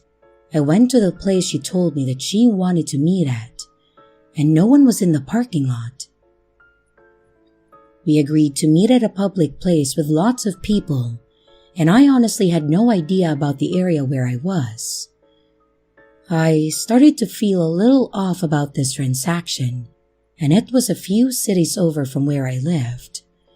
Initially, I refused, but I just kept thinking that I could really use the extra money at that point. I stupidly let her choose a place because talking to her, I got the vibe that she was a good person. I used that term as loosely as it could be, so I trusted her judgment, believing that another woman could not do anything to me. She calls me after I had waited for her for about 25 minutes and tells me that her car broke down a few blocks away, but she was still completely interested in buying my iPhone. I asked her for the directions, and I drove to meet her. By the time I made it to where she told me she was, it had gotten dark. Naturally, I felt weird about meeting her, but again, I was desperate for extra cash at this point. I sat there in my car with the windows rolled up, looking for a broken down car, and there was none in sight. I got scared and said, to hell with this, I'm leaving. And up walks this tall, skinny tan girl and a short and stocky girl. "Hey, are you Hannah?" I said. "Yes, hey BB," she says. "And yes, this is my friend Margot. Can I see the phone? Sure, I said. I take the phone and show it to her and tell her that it works great and that I'm only selling it because of an emergency. But all of a sudden, someone hits me in the face and I was disoriented for a moment and confused to what happened. Then I see both of them running away with my phone. I was pissed, to the highest level of positivity, but not because they stole the phone, but because she hit me. To give you a background about me, I am a former kickboxer and I'm a pretty thick girl, but I take no shit, especially if you hit me. So I ran after those bitches and ended up catching the thicker girl, Margot. I grabbed her by her hair and rammed her head into my knee, and then proceeded to beat the hell out of her. The other one comes back as I am on top of Margot, and she's trying to pull me off, but being that I was kickboxing heavily at this time, I was able to keep Margot beneath me by kicking her under her arms and ribs with my knees to keep her down. The other one screams, "Get up, you bitch!" and starts to wail on me with the most weakest punches ever. Blood is literally everywhere. Margot's face was nearly unrecognizable when I was done with her. She had already dropped my phone, but I was highly pissed because she hit me. I get up off of her, and they start to run off, basically with their tails in their ass. I got my phone back along with a headache from the punch. I called the police to report what happened, and found out that it was actually a rock she hit me with. A 10-pound rock to be exact. I went to the emergency room to treat my wound, but nothing has become of it to this day. After that, I ended up getting robbed at gunpoint for my iPhone on Craigslist. You would think after the first incident that I would be done with Craigslist, but hell, what can I say? I just hope that it wouldn't be as bad as the first. Well, obviously, I was wrong.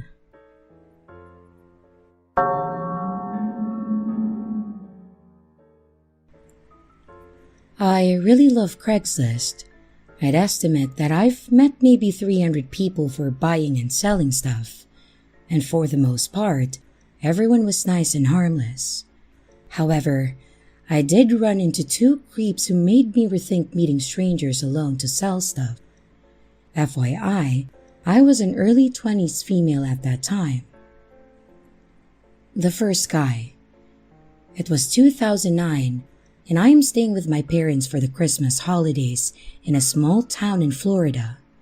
I'm going through my childhood room and cleaning out the closet, and I find a giant CD holder full of maybe 100 really shitty CDs. Think Nickelback, Aqua, and etc. It's the 21st century. No one uses CDs anymore.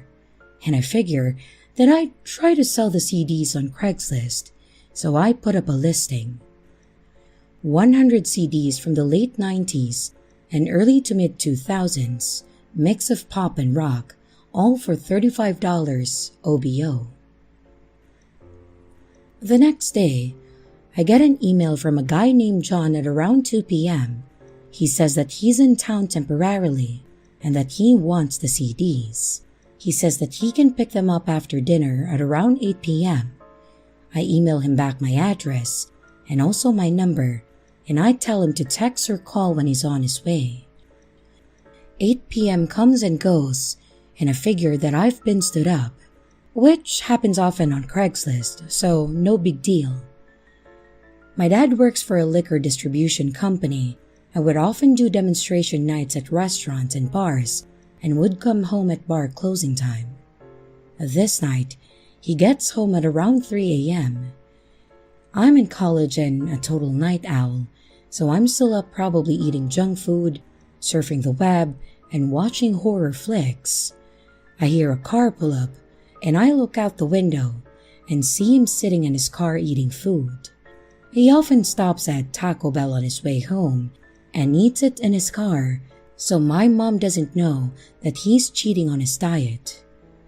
Maybe 10 minutes later, my dad comes in and shouts my name. "There's someone here to see you. Can you please tell me why a strange man is showing up at our house at 3 a.m.? Huh? I go downstairs and my dad says that some guy pulled up in the driveway and asked for me by name. I walk outside with my dad, and this guy, who is maybe mid-30s, gets out of his car, and he says that he's the Craigslist guy who wanted to buy my CDs. My dad goes back in the house. I tell the guy it's really late to be stopping by, especially without texting first. However, since I'm awake, I just go and grab the CDs.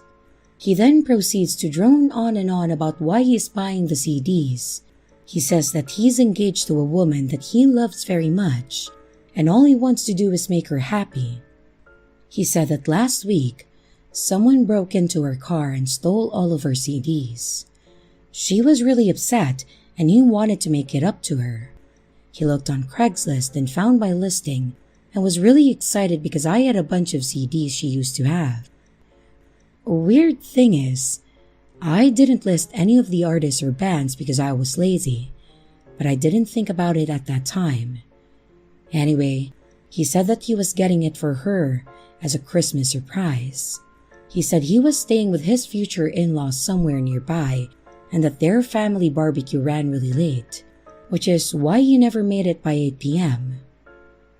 By this point, I've lost interest and say something along the lines of, "That's sweet, but next time you should probably call or text a Craigslister instead of just showing up." And I hand him the CDs, and he hands me cash and I go back inside. 3 days later, I start getting texts from an unknown number. Texts like, "Hey, I don't know my way around this town. Care to tour guide? I could really use a massage. Where can I get a massage in this town? You're Asian. Do you do massage? Would you take $40 for an hour massage? Happy ending?"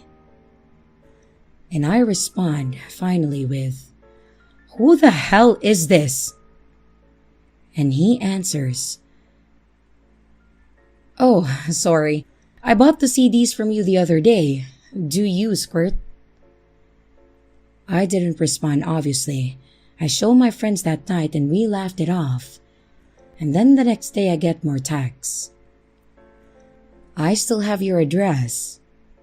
I'm at the Bank of America near your neighborhood." "I just got the $40, babe." "Only 3 minutes away. Are you home?" "You bitch. Stop ignoring me. I'm almost there." I immediately ran downstairs to tell my dad and mom. It was nighttime, so we shut off all of the lights outside and inside my house.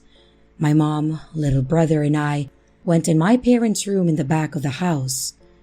My dad hid behind the curtains of the front bay window with a shovel in his hand. And a few minutes later, I heard him run down the front hallway, fling the front door open and run outside. We heard some faint shouting, so we all walked out of the bedroom.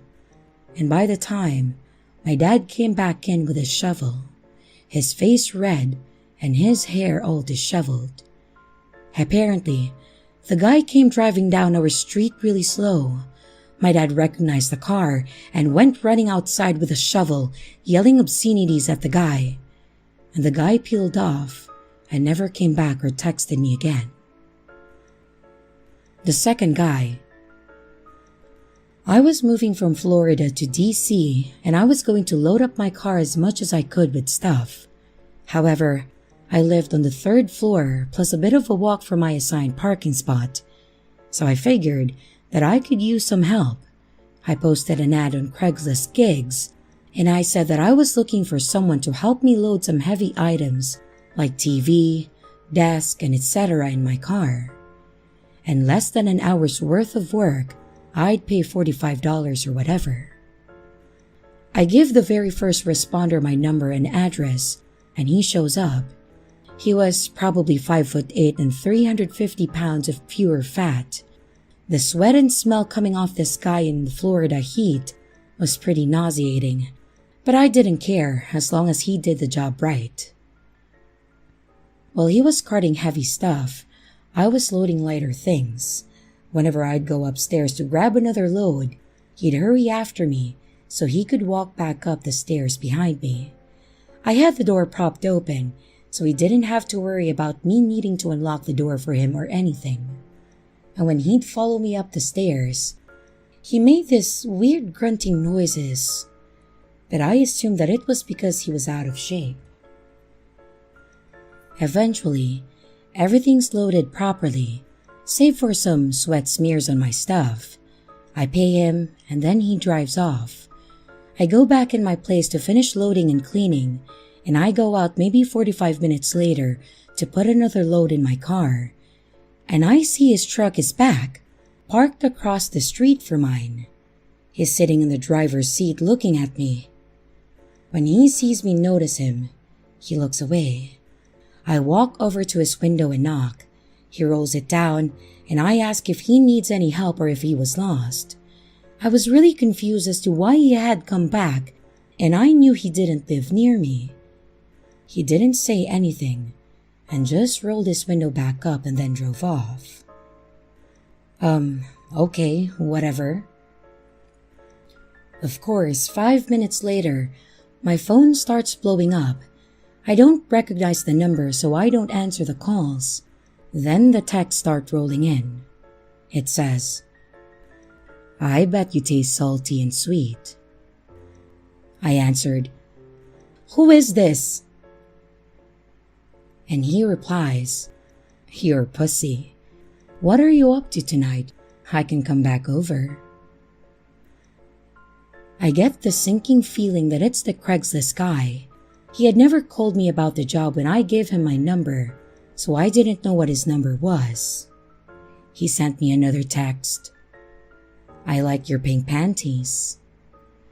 Then I realized that he was looking up my dress when I was walking up the stairs, and I immediately felt like a total idiot for wearing a dress that day. He then started dialing my number over and over again. I didn't know how to do the block number thing through Sprint, so I just had to turn my phone off. Later, I was with my guy friend grabbing a bite, and I turned my phone back on. I got another text from the guy about how he wanted to toss me around like a rag doll and tie me up and make me beg for it. I show the text to my friend and tell him the story. The Craigslist creep then proceeds to start blowing up my phone again. So my friend answers and says that he's going to cut his dick off and feed it to his dog if he ever contacts me again. I moved the next day, so I never had to worry about him randomly showing up in his truck again. Since then, I've bought and sold stuff on Craigslist, but I always make people meet me at a public place.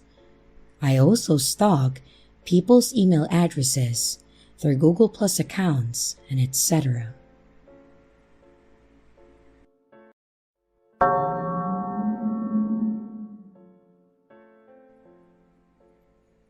Just over 10 years ago, I was dating my first ever girlfriend. We had just gone public and came out to our parents officially. At that time, I was 15 and female, and she was 16 and female if memory serves. Both of us lived in accepting households and went to an accepting school. However, for whatever reason we went public, she went fully off the deep end for our final year together.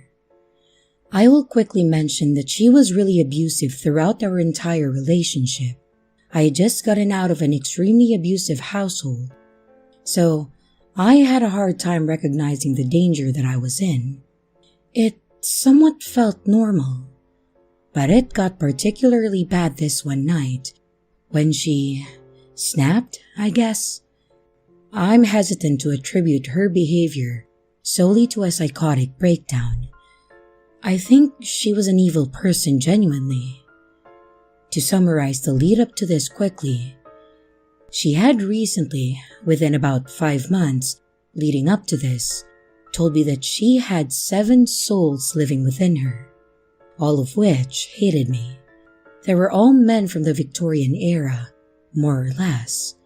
She lost herself to these men as each one emerged, so she would abuse me in a unique way. I'm going to give them aliases, even though they're not really real. And I'm still afraid of her, or them, I guess. Duke. Duke liked to choke me in my sleep. Harold hit me. Han would try to cut me with knives when I was sleeping. Theo would ignore me or give me silent treatment. Gerald would force himself on me while sleeping. And Tim would pick apart my appearance and bully me. But Alex was the worst, and the entity that I had to deal with the most towards the end. Alex was the present one this evening. He'd play Paranormal Activity and torment me with the creepiest shit you've ever seen. He would sing in the corner of the room in the dark. He would mutter to himself constantly. He would smile at me while saying things like, "You'll die soon," or "You don't have to fear me when I'm unarmed."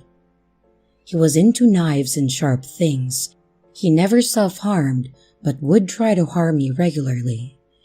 He also convinced me that if I ever left him, he would kill me. I was 15, so I believed it. You may be wondering at this point where our parents were in all of this. My parents had just freshly divorced and custody was being settled, so I stayed at my partner's place on the weekends and during some weekdays due to it being safer. Things were so messed up in my own household that it genuinely seemed safer at that time. This is also where my hesitancy comes in with the legitimacy of their psychosis. Whenever their parents were around, they would snap out of it, like literally a light switch. They could turn the crazy off and on like it was nothing, which made me think that they did this with the intention of harming me, not as a cry for help.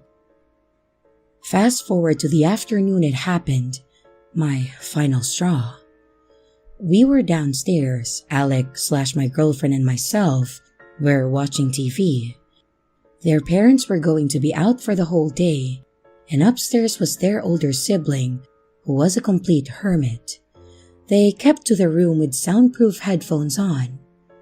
Well, Alex also hated this person for no real reason. I was sitting at the downstairs kitchen table, working on some homework, when I hear Alex start humming in the corner. I turn around and ask if they're okay. They do the creepy smile and nod thing. I went into freeze mode, and then I just went back to my homework while keeping a close but discreet eye on them. It always got bad for me when I reacted, but I had a feeling that they were about to have a violent outburst. They started walking over to the kitchen, still humming, but there was a shake in their voice that I hadn't heard before. I looked up slowly and saw that they were taking a large paring knife out of the knife block, and I remember my adrenaline started to kick in, and I looked around for ways to defend myself. To my surprise, they started walking away from me, not towards me. I watched them walk down the hallway and towards the stairs before they exclaimed, "I'm going to freaking kill you," I presumed to their sibling. Something came over me, and before I knew it, I was booking up the stairs trying to stop them as they started running, knife in hand, up the stairs. I grabbed their pant leg and pulled them down a few steps.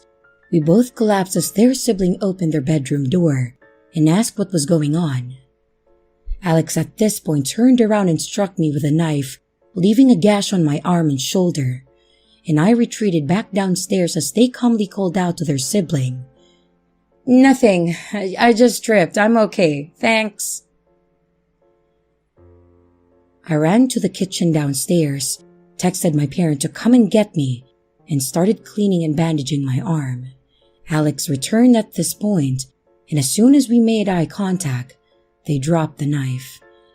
They walked into the kitchen and sat on the floor and started singing to themselves while rocking back and forth. I was stunned, literally going into shock, and I stared at them, bloody tissues in hand, and informed them that I was done with this bullshit and I was going to wait outside for my parent. They began crying through the song they were singing and still smiling like a maniac. I never went back after that. I broke up with them over the phone about a week later. They sobbed and told me that they'd get rid of their souls and that she still loved me. I didn't listen. I just hung up and that was that. She even dropped out of school and I literally never saw her again after that. Years later, I found out that she started dating this friend of hers that I was also familiar with as a teenager. Then found out that she was cheating on me with them for the entire time that her and I dated. I tried to feel bad for her for years, but honestly, I'm still healing from the several attempts at my life. It's hard to feel bad for an abuser, let alone an attacker. So, thank you for letting me get this out of my chest. I've been in therapy for this recently, and I wanted to share it to kind of reflect on it also. If you have any questions or need clarification, let me know. I left a lot of information out just to keep this short.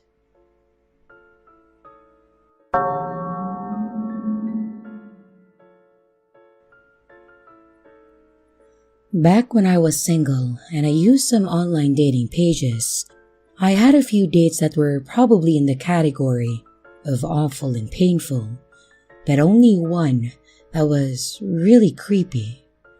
There was one time that I had matched with a girl named Cindy, and we talked for a bit, hit it off, the basic start to a good thing when it comes to dating. And after chatting it up, we decided that we would want to meet for dinner the next night. We meet up, and she's exactly as she was in the pictures, and she was incredibly friendly. We had a quick conversation outside the restaurant, and then we went in to get our food. The dinner started out as perfect as it could have, and about 20 minutes in, after we had gotten our drinks and put in our food order, I noticed that there was a woman sitting at a table a few spots down that was glaring at me. At first, I thought she was staring at something behind me, but I was at the wall and there was nothing to stare. I mentioned it to Cindy and I said, "Hey, there's a woman that is sitting behind you. She's staring daggers at me right now." She put her hands over her face and said, "Oh God, blonde, long hair, glasses?" While this was a vague description, it was exact. This woman was blonde, had long hair, and thick glasses on her face. I told her that she was right and asked if she knew her. Come to find out, this woman that was murdering me with her eyes was Cindy's ex-girlfriend. I had no problem that Cindy was for both teams. What I had a problem with was the fact that I thought that this woman was going to legit murder me at a moment's notice. I asked if I should be concerned, and she said probably not, which was not at all convincing. And after a few moments, our waiter brings over our food. We thank him and then he walks away. No more than 45 seconds later, Cindy's ex stands up and walks over to our table. "Hey, Cindy." Leave me alone, please." At this point, I could tell that Cindy and this woman did not break up on good terms. Cindy's face was visibly red, and I could tell that she was having a bit of a panic attack.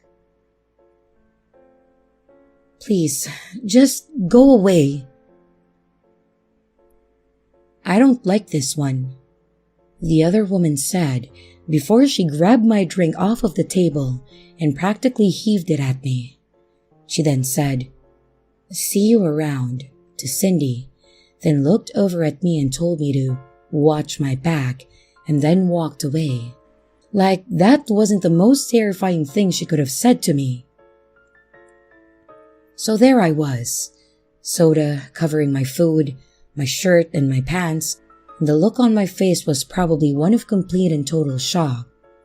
Thankfully, the waiter had actually seen what happened, so he rushed over and told me that he would get the manager and he would get the food taken care of.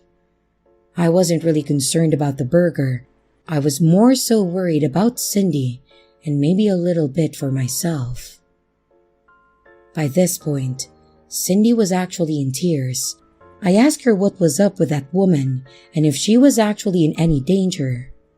Honestly, I was just trying to gauge the situation and figure out if I needed to call the cops. She then proceeds to tell me that Amanda, the ex, was pretty much a stalker at this point. She had followed Cindy around on each date she had, ruined her relationships, and had even literally stabbed her last boyfriend. She said that it was only in his hand, that he was completely alive and fine, but that he had broken up with her after this. She said that every time she thought Amanda was going to be gone for good, she would appear the minute that Cindy tried to move on. The worst part, this has been going on for 2 full years at this point.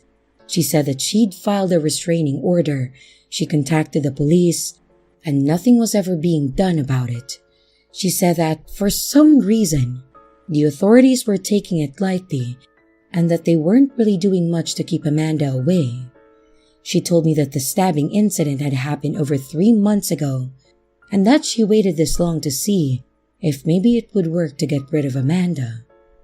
Well, it didn't. Amanda was very much there and very angry. At the end of the date, after we had dinner and talked more about this Amanda, Cindy told me that it was best that we didn't see each other again. She apologized and said that if Amanda ever disappeared entirely, she would give me a call and then maybe we could try again. I agreed and we went our separate ways. On my way home, I called my brother to tell him what had happened, and he honestly laughed at me. He then told me that I was played and that Cindy was just trying to get free food and that Amanda was her wing woman. I started to believe him, and I was actually a bit upset that I had fallen for it and that they were such good actors. That is, until the next morning. I got up and got my coffee, then went to take my dog for a walk when I saw the end result of Amanda's anger. My windshield was smashed and all 4 of my tires had been slashed. On top of that, the phrase, "She's mine," was spray painted on the hood. Obviously, I called the police, got the report and made the insurance claim. Thankfully, I had good coverage. I also sent pictures to my brother and asked if he still thought that I was being played. In the end, I never spoke to Cindy again, and I didn't message her to tell her about the damage to my car. I told the police about the night before, but they didn't really seem interested. Every now and then, I start to think about Cindy and I wonder if she's out there, if she's doing okay. I really do worry that Amanda may lose her mind and attack her one day. I guess my final thought, to Amanda, the absolute psychotic ex-girlfriend of Cindy, I hope you and I never meet again.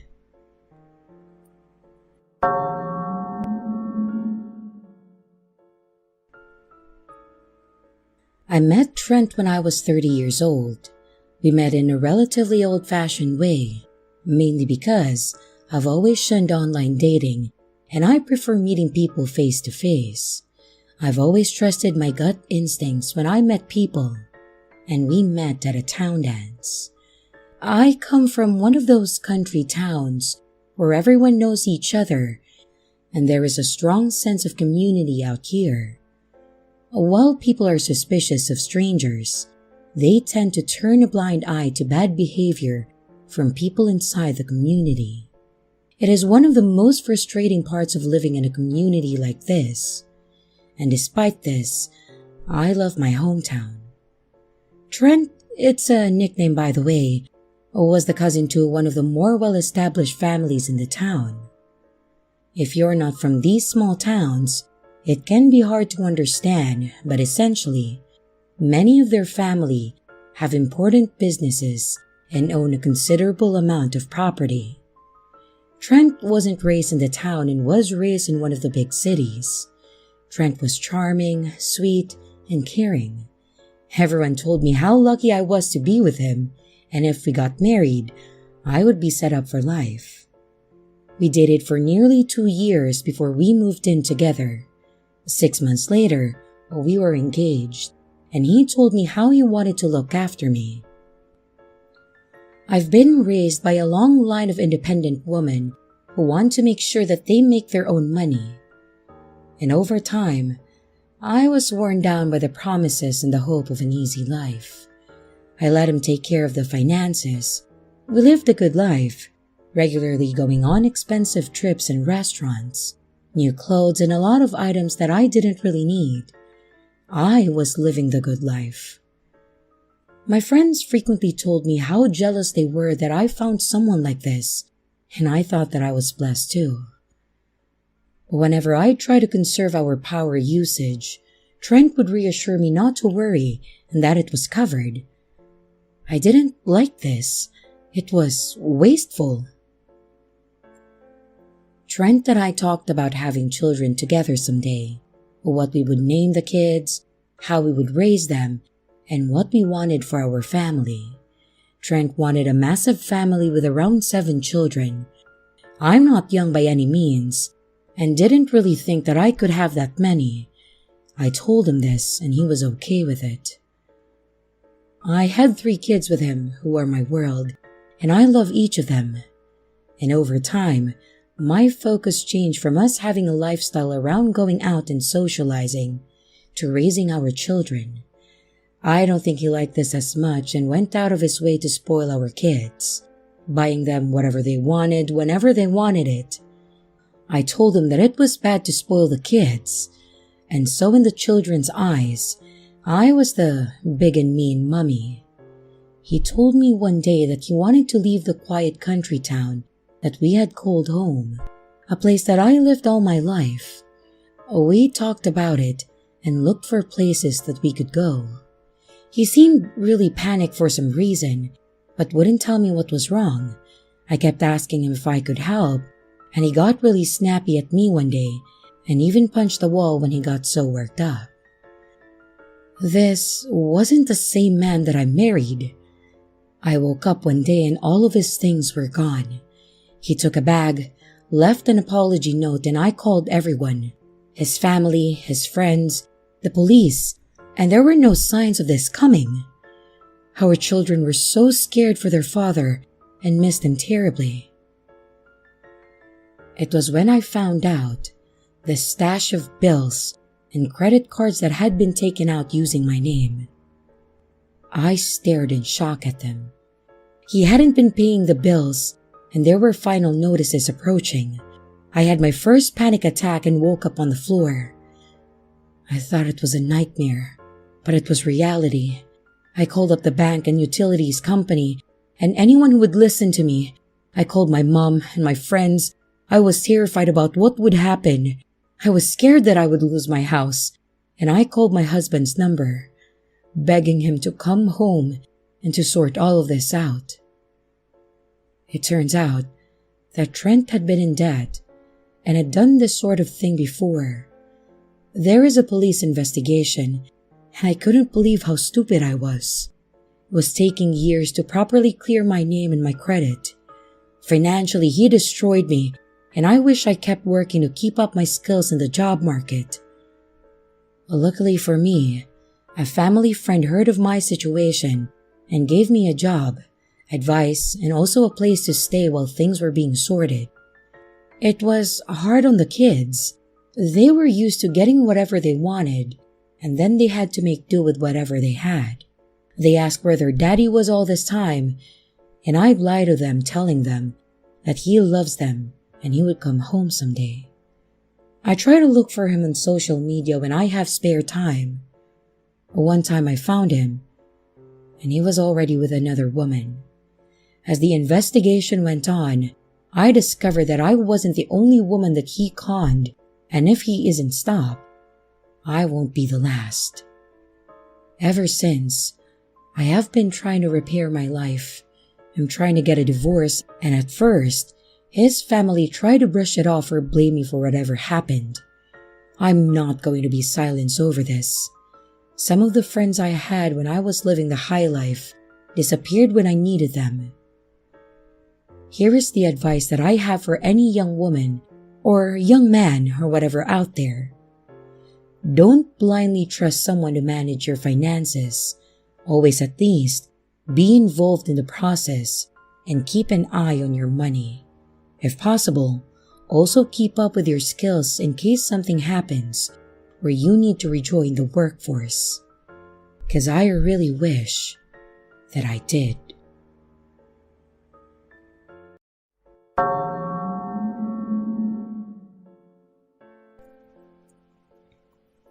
This all happened in August of 2017. I was 23 and I just moved back into my mom's place, which happened to be about 30 minutes from my nearest friend's place. My car broke down, so I was Ubering everywhere that I had to go. I went down to my friend's place to help them move. I went to Target to grab some champagne and orange juice because I apparently hated myself and thought an imminent hangover was just a great idea. Fast forward to that night, and of course, I am doubled over throwing up with a migraine and I can barely lift my head. And I have to work the next day's morning shift. My friends have no idea where they have any sort of over-the-counter meds for headaches. But of course, the stoner of the house offers me an edible. Now, I may have killed the bottle of champagne, but I haven't touched marijuana in years. I ate half of that edible and I waited about 45 minutes to feel better and called my Uber. I was getting picked up in an apartment complex and of course had to walk to the front door to find the driver because I have never met an Uber driver that can locate any address with accuracy. I get in the back seat and he turns around to introduce himself. This guy has a southern drawl that would make molasses seem like water. It was at this moment that I realized that I messed up. I told him that I had a migraine and that I just wanted to go home. He pulls out a bottle of water that was already opened and some random pills and tells me that this should make me feel so much better. So of course, I politely grabbed them and then proceeded to stuff them into the seat and then shove the water bottle in the pocket in front of me. We begin our 30-ish minute journey to my mom's apartment. If it weren't for Mary Jane coming along for the ride, I probably would have hopped out right then. This guy starts off the drive by telling me prison stories, and then, somehow, it delves into how the world is going to end by December 20-something of 2017. Every few sentences, he's now bringing up his bunker. He asked me constantly if I just wanted to head there instead of home. My high-ass self kept telling him that I'd love to, but I have work so I can't. So maybe next time, I guess. His cycling through conspiracies from the earth is flat to Kandahar, Afghanistan's giants. He says, I probably shouldn't tell you this, but look up Kandahar, Afghanistan on YouTube. Also, in case y'all didn't know this, the world ain't heliocentric. Just get a pair of binoculars and you'll see. At this point, he's telling me that he has an arsenal of guns. He asked me if I have guns and my liberal millennial ass tells him that I have a lot of guns. he grows opium at his bunker and again asked me to come with him. I am panicked. I'm texting everyone that I know, sharing my location, and I started recording. I managed to get about 7 minutes in total of this 30-minute drive on film. So, we're getting closer and closer to the exit that he needs to take to drop me off. He is still in the far left lane on this 4-lane highway. I kept telling him to move over and that the exit is coming up. And this creepy-ass driver keeps telling me how well stocked his bunker is. And then he misses my exit. Finally, I lose it. I start screaming at him to get me home and that my mom is waiting for me and that I have work tomorrow. He finally does get off the exit after I started kicking his seat, threatening to jump out of his moving car. I ran out of his car so fast when he hit the red light outside of the apartment complex. And as soon as I got inside, I tried telling my mom what happened, but she brushed it off and was more disappointed that I told her that I had taken an edible. The next morning, I coherently explained what actually happened and showed her the videos, and then we reported him to Uber. I still take Ubers on occasion, but I will never use one while being alone or inebriated ever again. And this is the reason that I don't consume THC. The universe knows when I'm high and things like this happen to me. So, creepy Uber driver wanting to take me to his bunker, let's not meet ever again.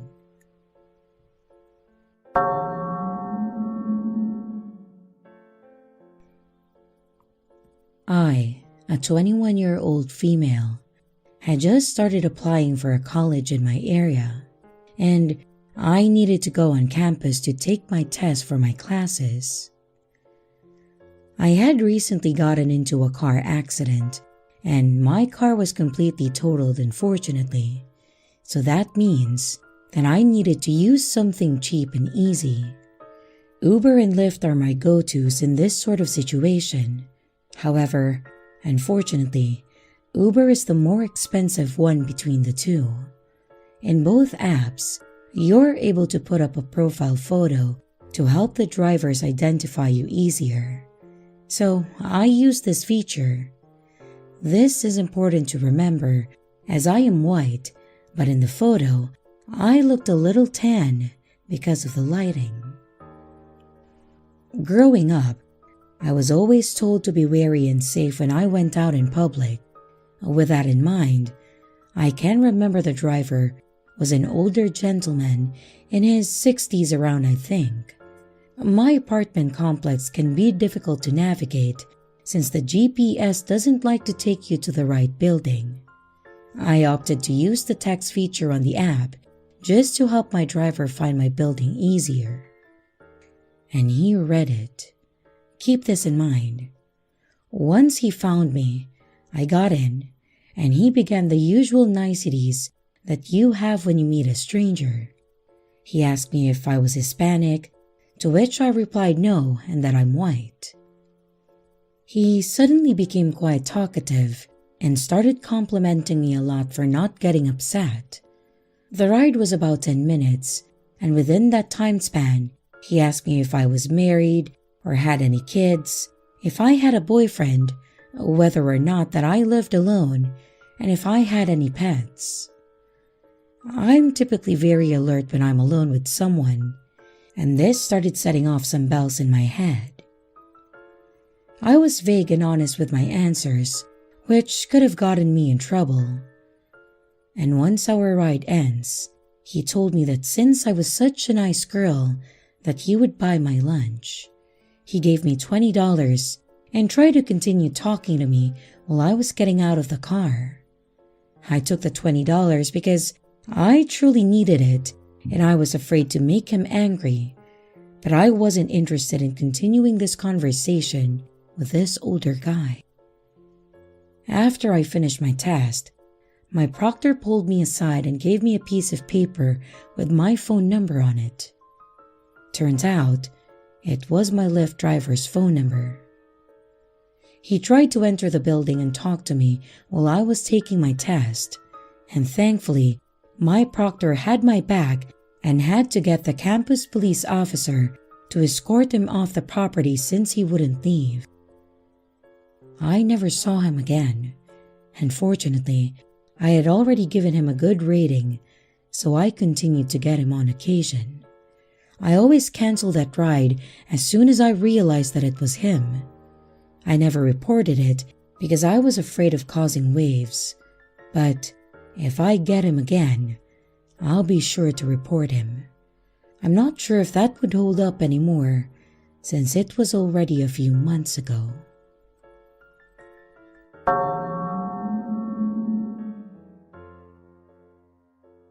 My Uber driver freaked me out after changing routes.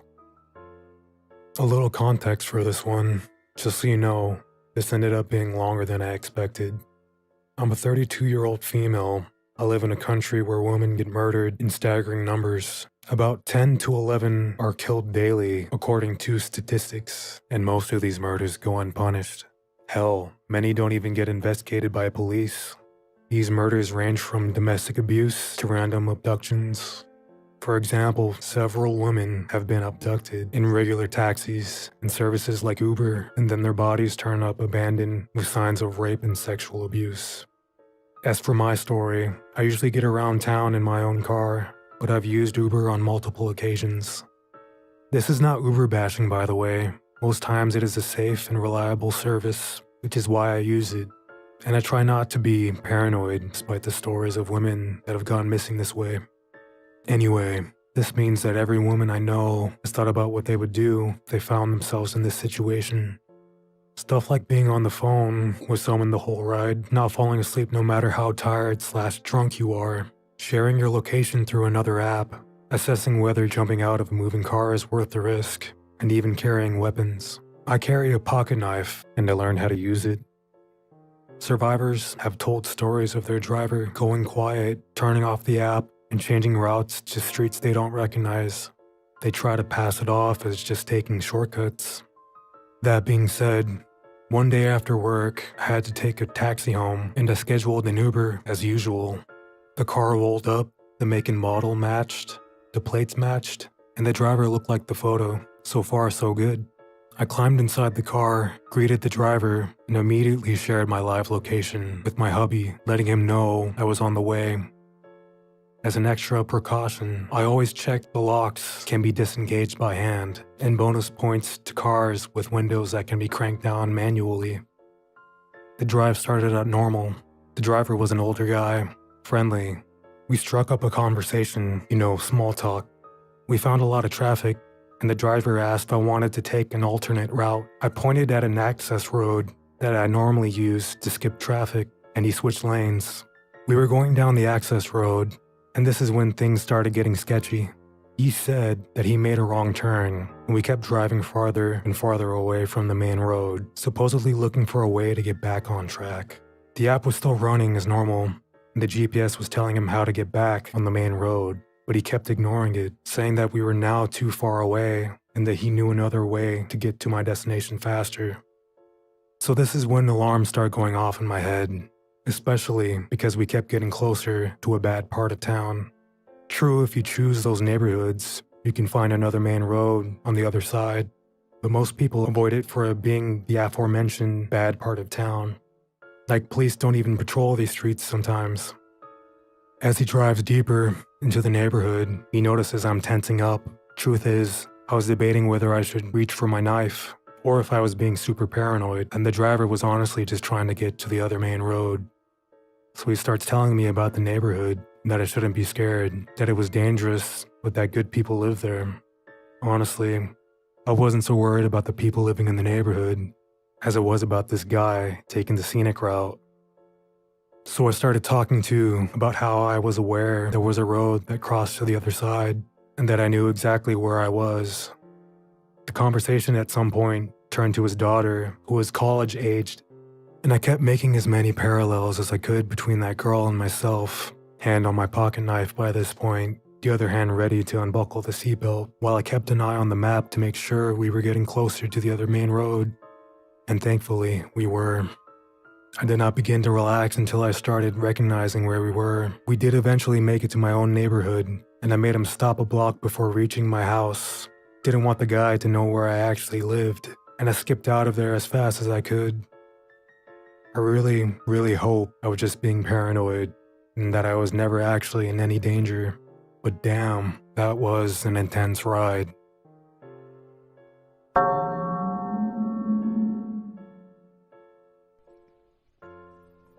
This is not my story, but my husband's, and it happened to him about a decade ago.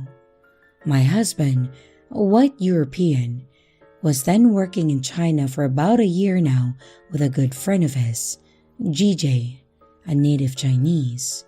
They were both their early 20s.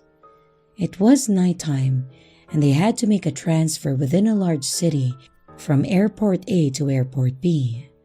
So at Airport A, they got touted by a guy that offers to drive people without actually being a registered taxi service.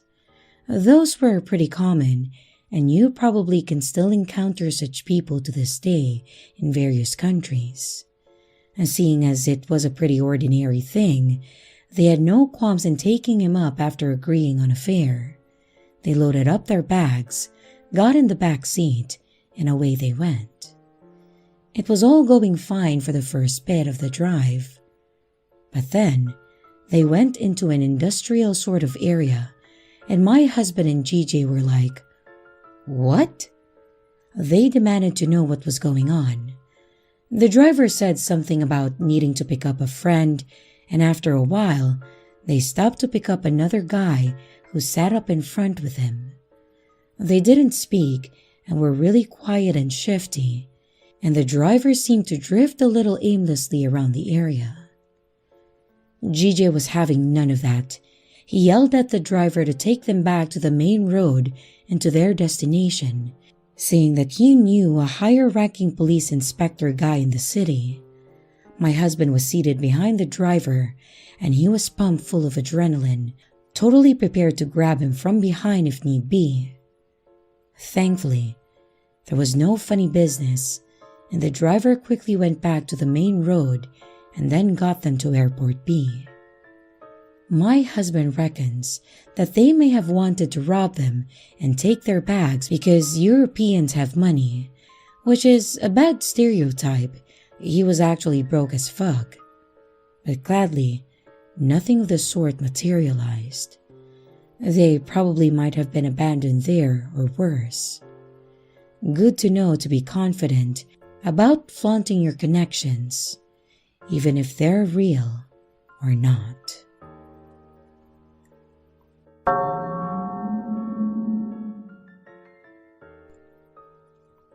I've worked in restaurants for almost 10 years, so I'm accustomed to getting out late.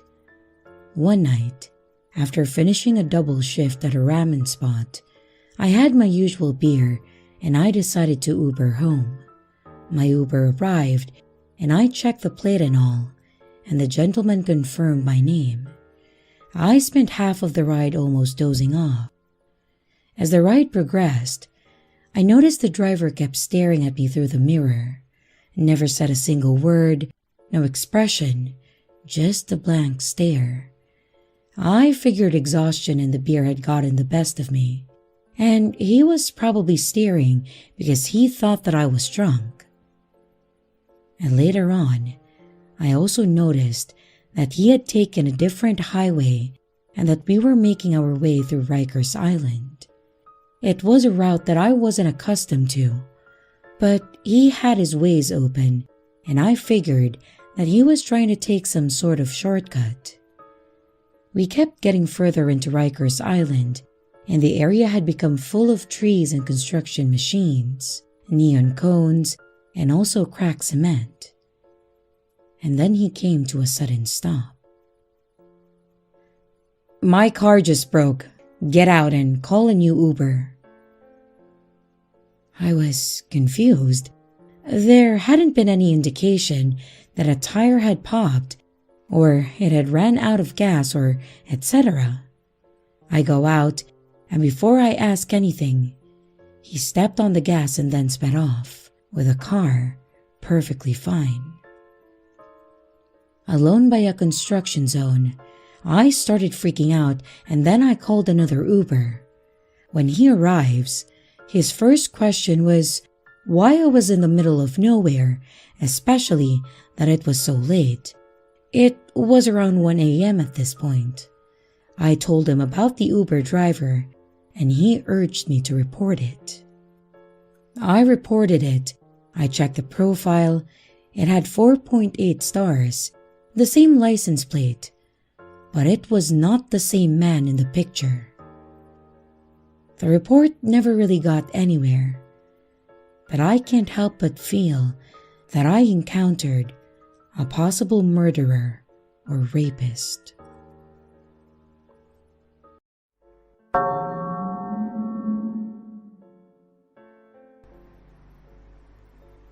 When my sister and I were younger, we were left at home by ourselves a lot. My parents split up, and my mom had custody of us. She worked a lot, so she would get us off to school in the morning. Then, I had a key to the house to get in when we got home because she would be working till 6 or 7. I was in 8th grade and my sister Taylor was in the 6th. 6th through 8th was middle school, so we went to the same school and rode the same bus. It was a normal routine. We would get home, call mom on the home phone to let her know that we made it, finish our homework before she got home, and then we would have the rest of the time to do whatever. After homework, we would watch TV, play in our room, or sometimes call the neighbor kid over to hang out. The neighborhood was pretty great growing up. There were tons of kids around to play with, and older people that were always willing to pay you to rake their leaves or shovel snow. When we were younger, one of the ladies used to come over and watch us. I told my mom that I was old enough to handle myself and Taylor, so she slowly let me do so. She'd let me stay home if she had to take Taylor to an appointment, or let us both stay home if she had to run to the store. This school year, though, she started letting us go home alone, which had been really great. She said that as long as she never heard us complaining about the other when she got home and our homework was done, then she would let us continue doing this. Taylor and I always made sure to work things out before she got home so we didn't lose such a privilege of being home alone. One day, after calling my mom, she told me that she was going to be running a little behind, but that she'd call when she was on her way home. 7 o'clock rolled around, and she called saying that it was going to be a little longer than she thought, so she was going to order pizza for us. After discussing our options and arguing over toppings, the order was placed. She told me when they arrived to get the food since it was already paid for and tipped, and then we should close the door and lock it again. We were not to open the door for anyone but her unless she calls and tells us someone is supposed to be coming over. So we sat watching TV and waiting when the doorbell rang. I really thought nothing more than it must be the pizza guy because it was late and Mom said that no one else was supposed to be coming over. But to my surprise though, when I opened the door, it was 3 guys all wearing bandanas over the bottom part of the face and immediately rushing in and shutting the door behind them. I remember screaming and Taylor seeing everything and started crying. One of the guys tried putting his hand over my mouth and the other one ran to Taylor, shushing her as she tried to climb to the back of the couch. She wouldn't go towards the guy and I tried my best to keep the one by me off of me. When the 3rd guy pulled the gun out, He said that if we didn't keep quiet and do what he said, he would shoot us and wait for my mom to get home and shoot her too. Taylor started sobbing, and I tried to quiet her from the door. And once the gun guy was satisfied, he asked us where the basement was and made me lead them to it. The gun guy told the other two to take us downstairs and figure out how to secure us. We walked downstairs, Taylor still crying, as he led us over to a pole behind the stairs where water drained from. I think it came from a bathroom upstairs. The other guy went through a laundry basket that was nearby, as our washer and dryer was down there, and pulled out 2 shirts to use to tie us up. He tied us back to the pole and knelt down in front of Taylor and whispered something about staying quiet. He told her to count to 100 in her head, and then they would be gone. Then, he looked over to me asking if I knew if there was any jewelry or a safe in our home. I didn't know if my mom had a safe, but I did know that she had a jewelry box, but I told him no. He stared at me for what felt like forever with a raised eyebrow and stood up and motioned to the other guy.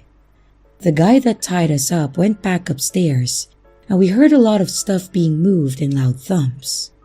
It seemed to go on for quite some time, and I remember asking Taylor what number she was at, and she said that she stopped counting. I can't really blame her though. However, as we sat there waiting for eternity to end, the doorbell rang.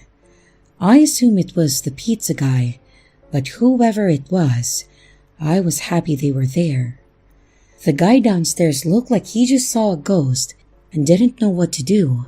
He asked me if we were expecting someone, and I told him pizza. He took off upstairs, shutting the door, so then we were in a dark and quiet basement alone. I heard a lot of what sounded like running but no talking. We sat there for several seconds as I started to work on untying myself. Taylor had started crying again, so I was trying to quiet her so I could focus on what was happening upstairs and also the untying. I finally got loose and I untied her as well, but I told her to stay there so she looked like she was still bound. I walked up 2 or 3 stairs when I started hearing walking again, and then I paused. Then I heard someone shout, "Hello?" And I ran back over to Taylor and crouched. I heard the first steps get closer and the basement door was opened. Then I remember this next part because it was one of the best feelings ever. The voice said, "Pizza is here." And I ran up the stairs to be greeted by a younger, tall, less intimidating guy in a pizza uniform. And then I started crying. I yelled for Taylor to come up, and I remember unloading on the poor pizza guy. He actually got us to calm down and said that he had called the cops when he saw the guys running from the house. We called our mom, but apparently she was already on her way and almost home. She had tried calling and got a busy signal, so she tried to rush home knowing that something was wrong. And once she got there, the pizza guy was talking to her about what happened with us right by her. Apparently, when they opened the door, they knocked him to the ground while the one pointed a gun into his face telling him not to move until they left. He said that he decided to come in and check if someone was hurt since someone had to have ordered food. After the cops looked around, they determined that they had stolen our game console that was in my room and a couple necklaces that my mom had hanging in the bathroom. Sadly, the pizza was a casualty too, but we weren't too hungry that night. My mom did give the pizza guy a big hug and a kiss on the cheek, and we hugged him too. It was a terrifying situation, but I was thankful that he was brave enough to come in and check instead of just leaving us. My mom doesn't like to leave us alone anymore, unless it's during the day, and the neighbors know too, so they can check on us. I believe they did ended up catching at least 2 of the guys because I remember my mom taking us to identify their faces. I hope I never have to do that again because that alone was overwhelming.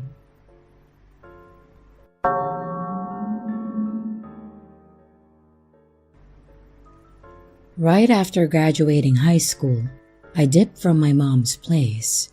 I just couldn't stand the guy she dated or had around, and she didn't seem to care how much I felt, so I was done. I had saved up most of my money while I was working in school, and I got myself a cheap car, so I didn't have to rely on her.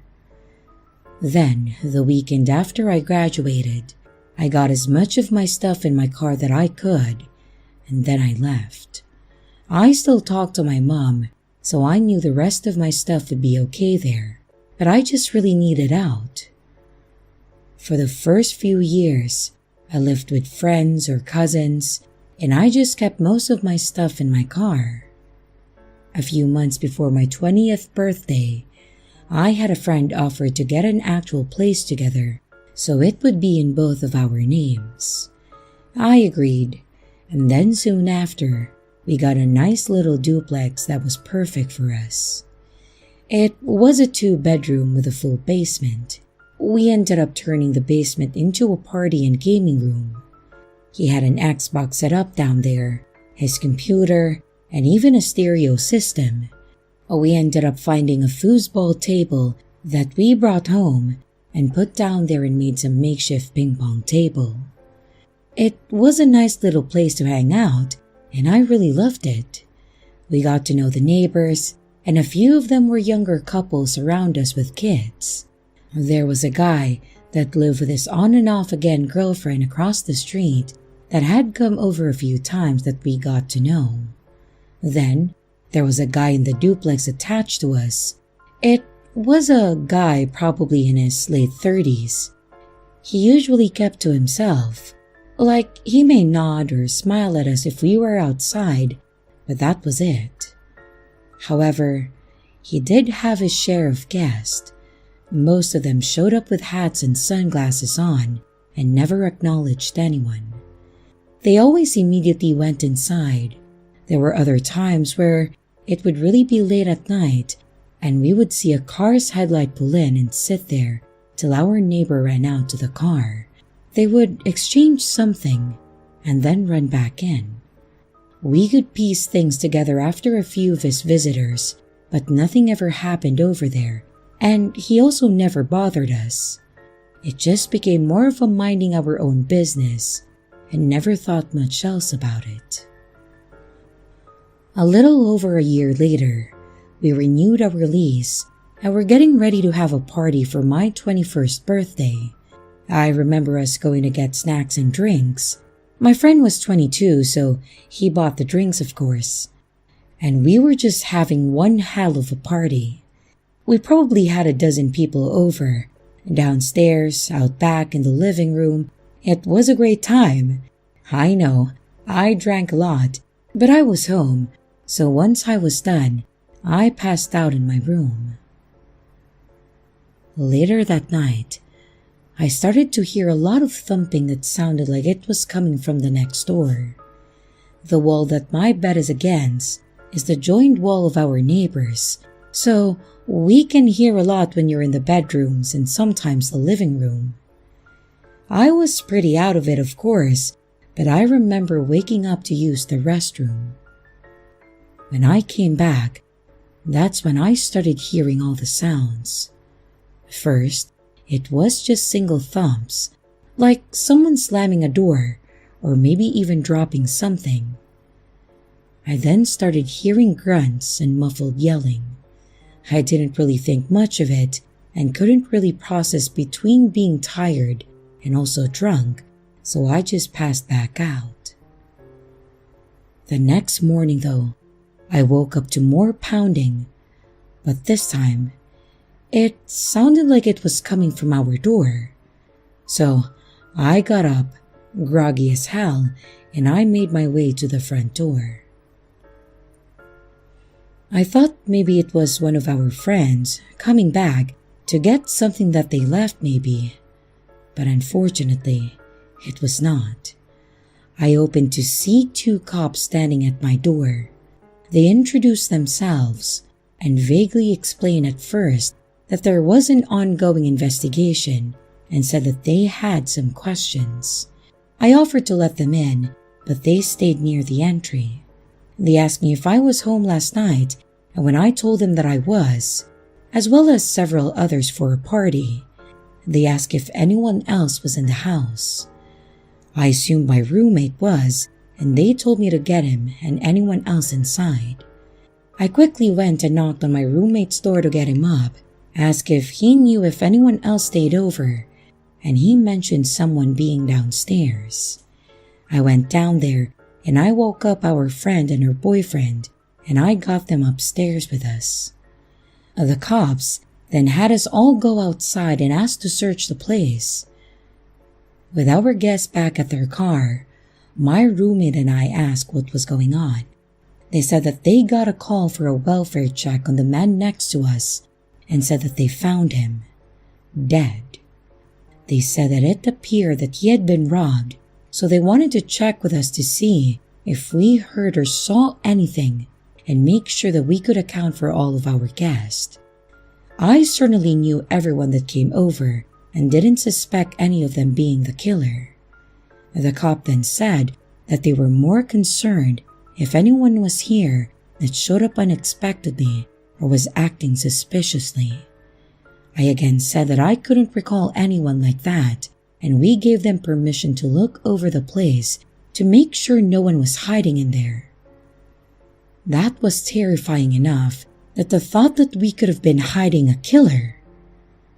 I went ahead and let my friends that were there know that they could leave, of course with the permission of the other cop.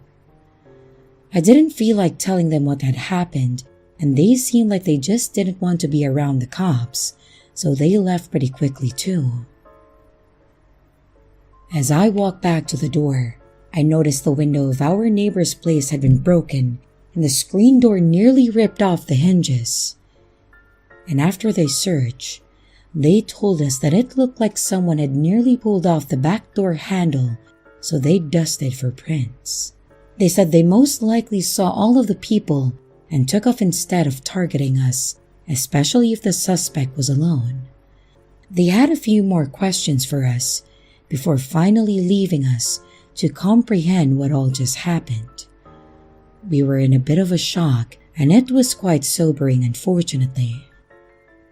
I think it was the following day we had a news fan drive by taking pictures and recording, which was weird till we saw it on the news that night. They were talking about our neighbor. They said that he had been strangled and found by police after his sister tried calling multiple times and not getting an answer. My friend thinks that since he was a seller or maybe a user, that he was targeted and probably robbed for whatever he may have had. The fact that they tried us did worry me a bit. Was their plan to make sure that we didn't talk or maybe see anything? Was it just a robbery gone bad? Did he think that he would hang out at our party and just blend in? It was a bit worrisome at night. Sometimes, wondering if they would come back till the news reported that they had arrested someone in relation to this case, so that definitely made me feel better. I think the place sat empty for several months before we got a new neighbor. It was an older couple, which put a damper on our parties, but at least we knew that they probably wouldn't have shady guests around.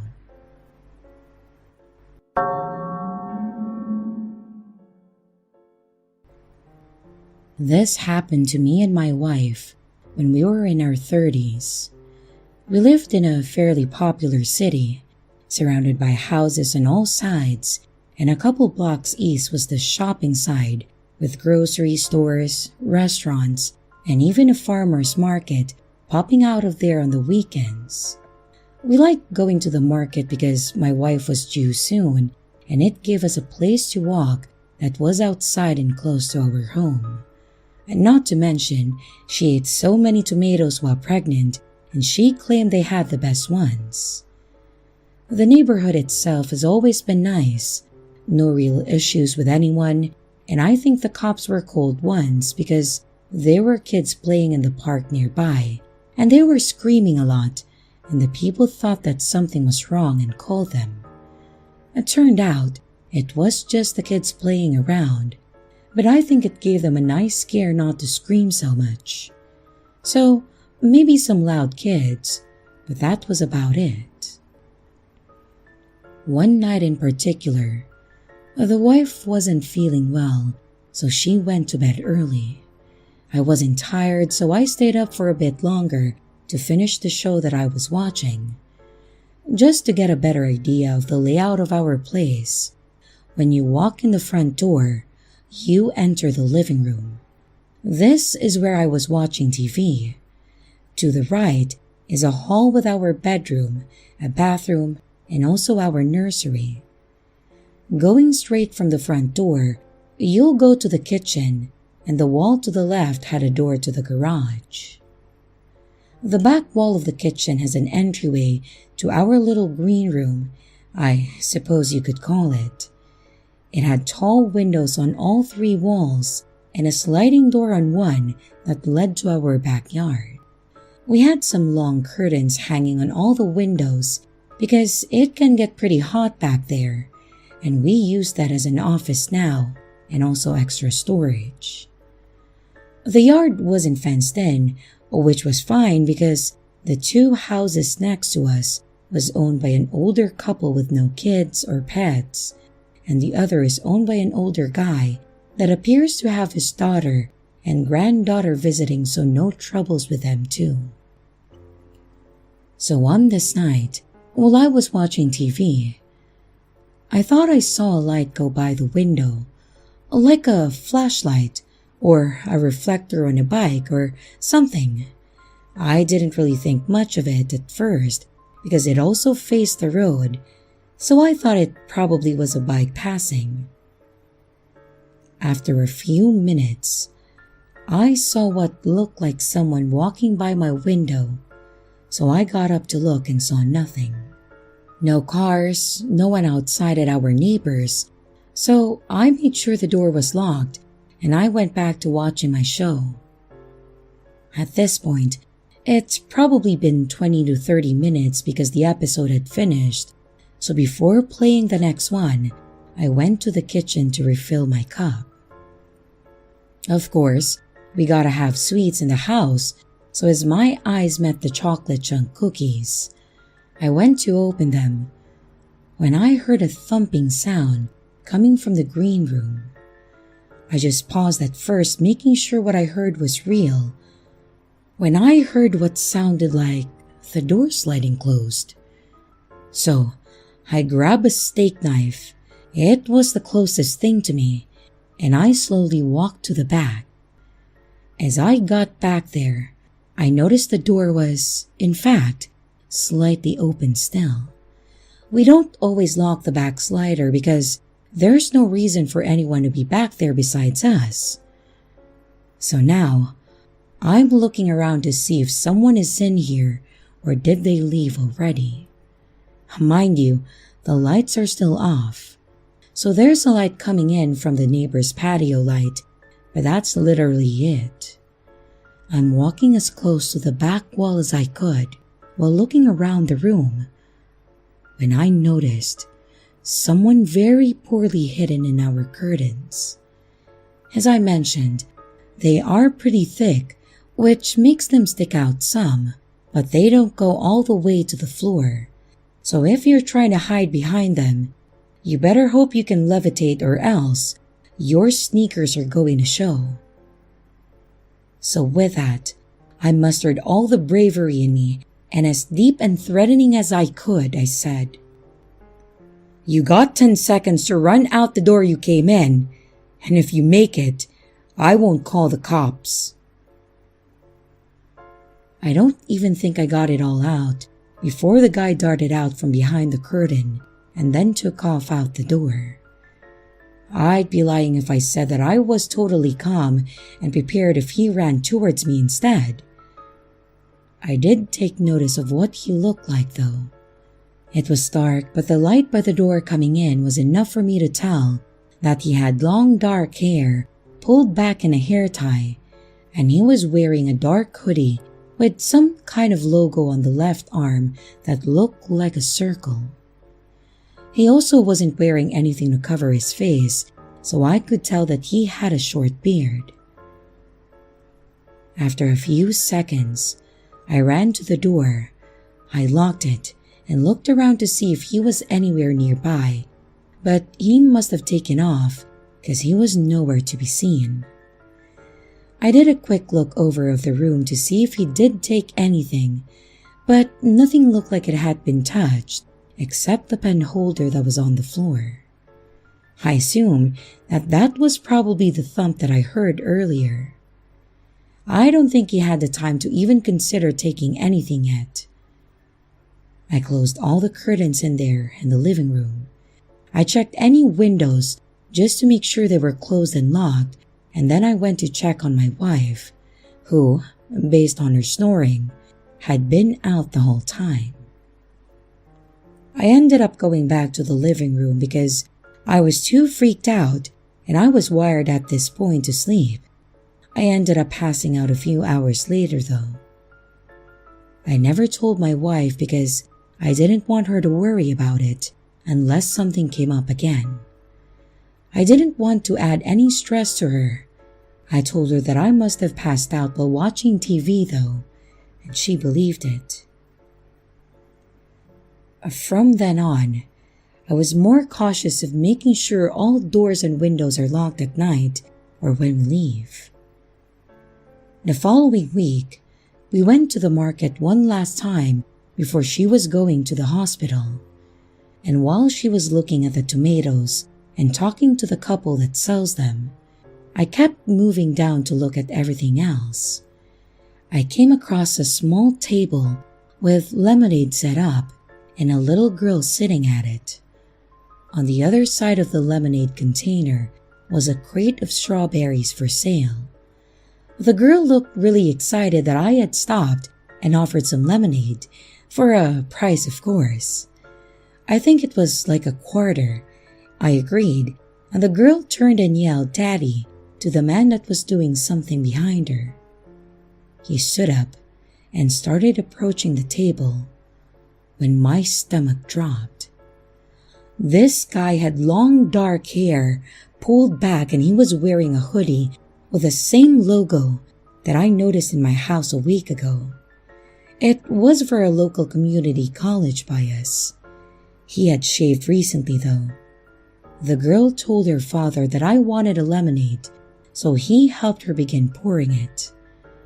I asked how long they've been set up here, and I think that's when he recognized me too. The guy's voice began to crack and he was shaking. He said he was trying to make some money since his wife was pregnant with their second girl, and the people agreed to let him set up there. He had strawberries that he was selling and bought some lemons to make lemonade with them to entice people to buy them. He said that they were down on their luck with her not working and him losing his job recently. He also said that he felt like he was given a second chance to do the right thing. My wife walked up about this time and I mentioned that we were about to have our first one too, and he congratulated me. I ended up buying a pound of strawberries and gave the kid a 5 for the lemonade, and her eyes just lit up. The guy actually shook my hand and thanked me, and then we left. And that's the story of how I paid a guy that broke into my own home. I do hope what he said was true though, and that I was the first and the last place that he broke into.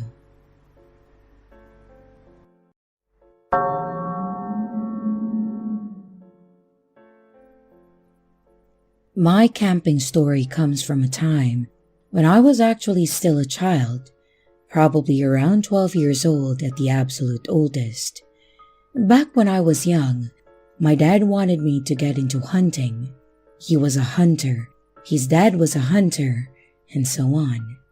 Me, I never really had the drive to kill an animal, even for food, and while I understand that he was trying to instill a sense of survivalism in me, and trying to teach me what I would have to do if society collapsed, I am now 47, and society has yet to collapse.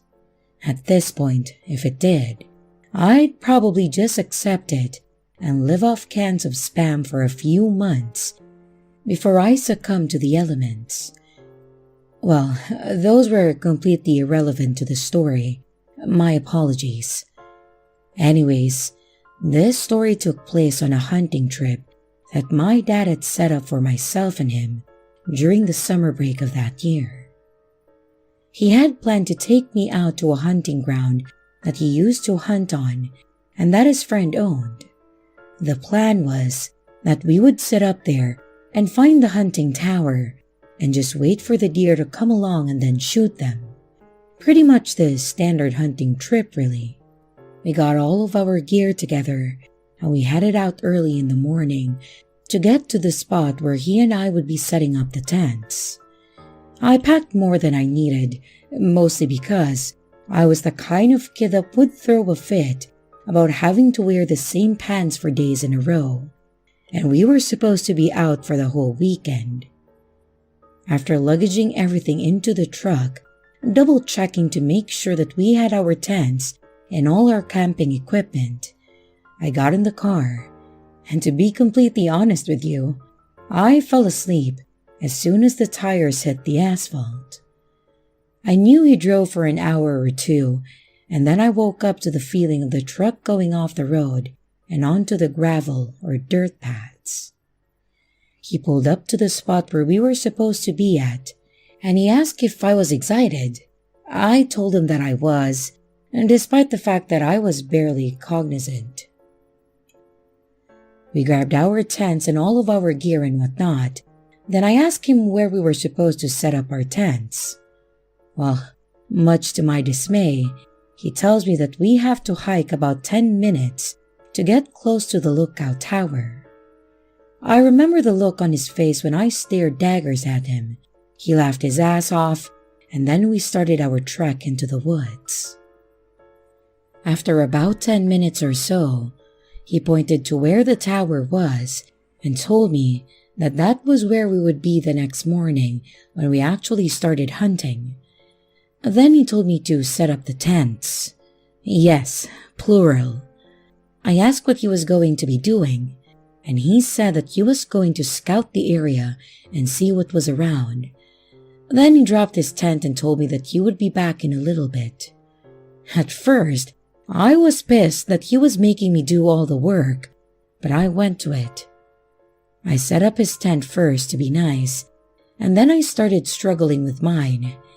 After having a difficult time with it and saying words that my dad would have swatted me for, I finally got them both set up and got our gear in their respective tents.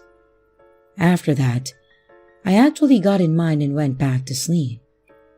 I wasn't asleep that long, probably 15 minutes or so, and I was woken up by my dad shouting my name close by.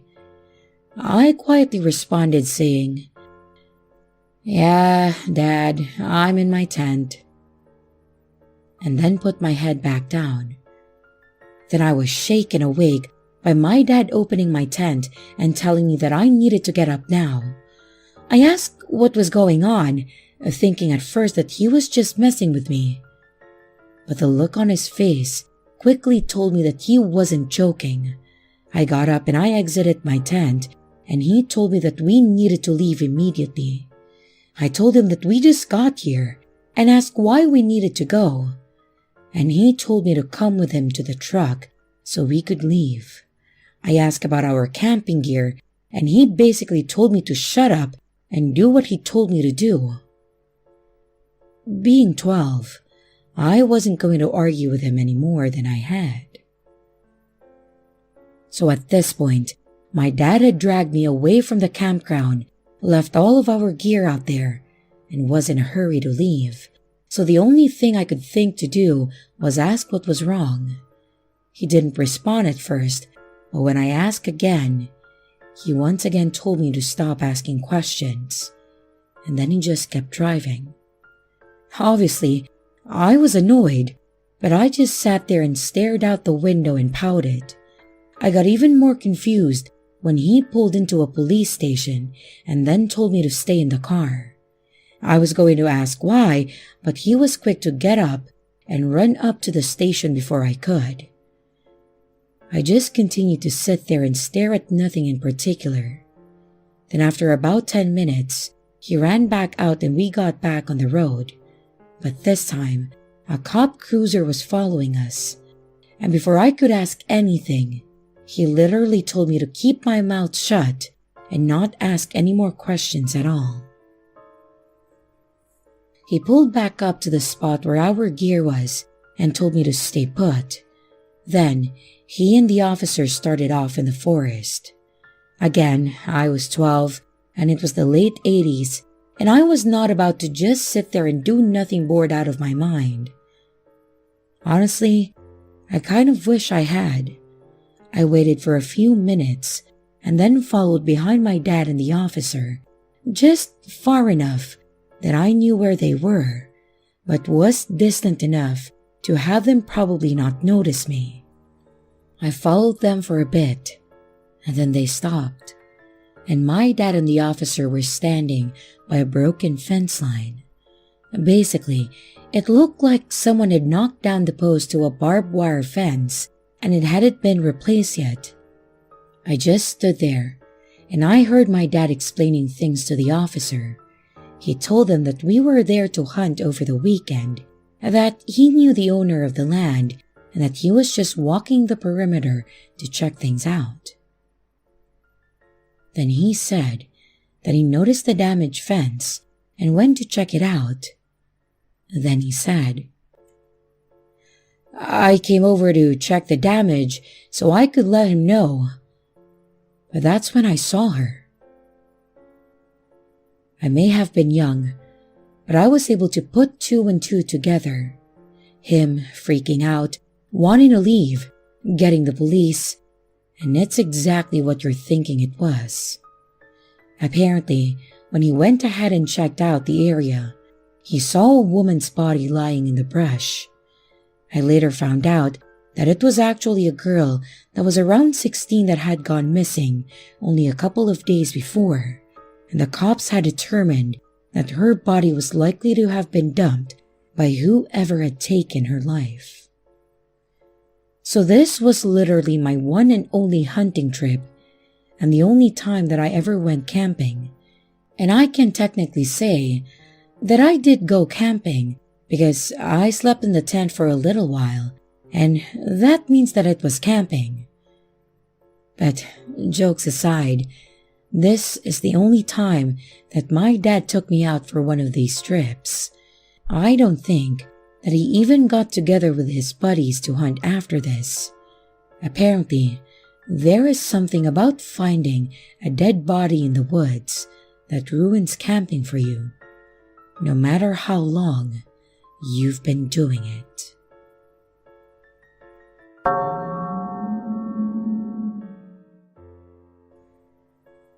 My friends and I often went camping in the summer in a remote place in Kentucky.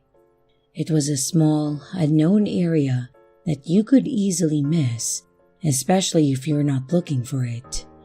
This was great for us because that meant there was never anyone around to bother us and throw off our fun. Sometimes, we would invite a new person or our partners to join us, but that was it. It was supposed to be for new homes, but after cutting down some of the trees, they ended up leaving the area untouched and never put in any houses. Including myself and my girlfriend Robin, there were going to be 6 people there for this weekend.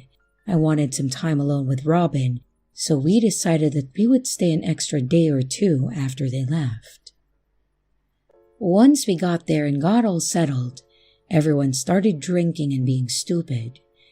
It was a great time, but Robin wasn't one for the great outdoors.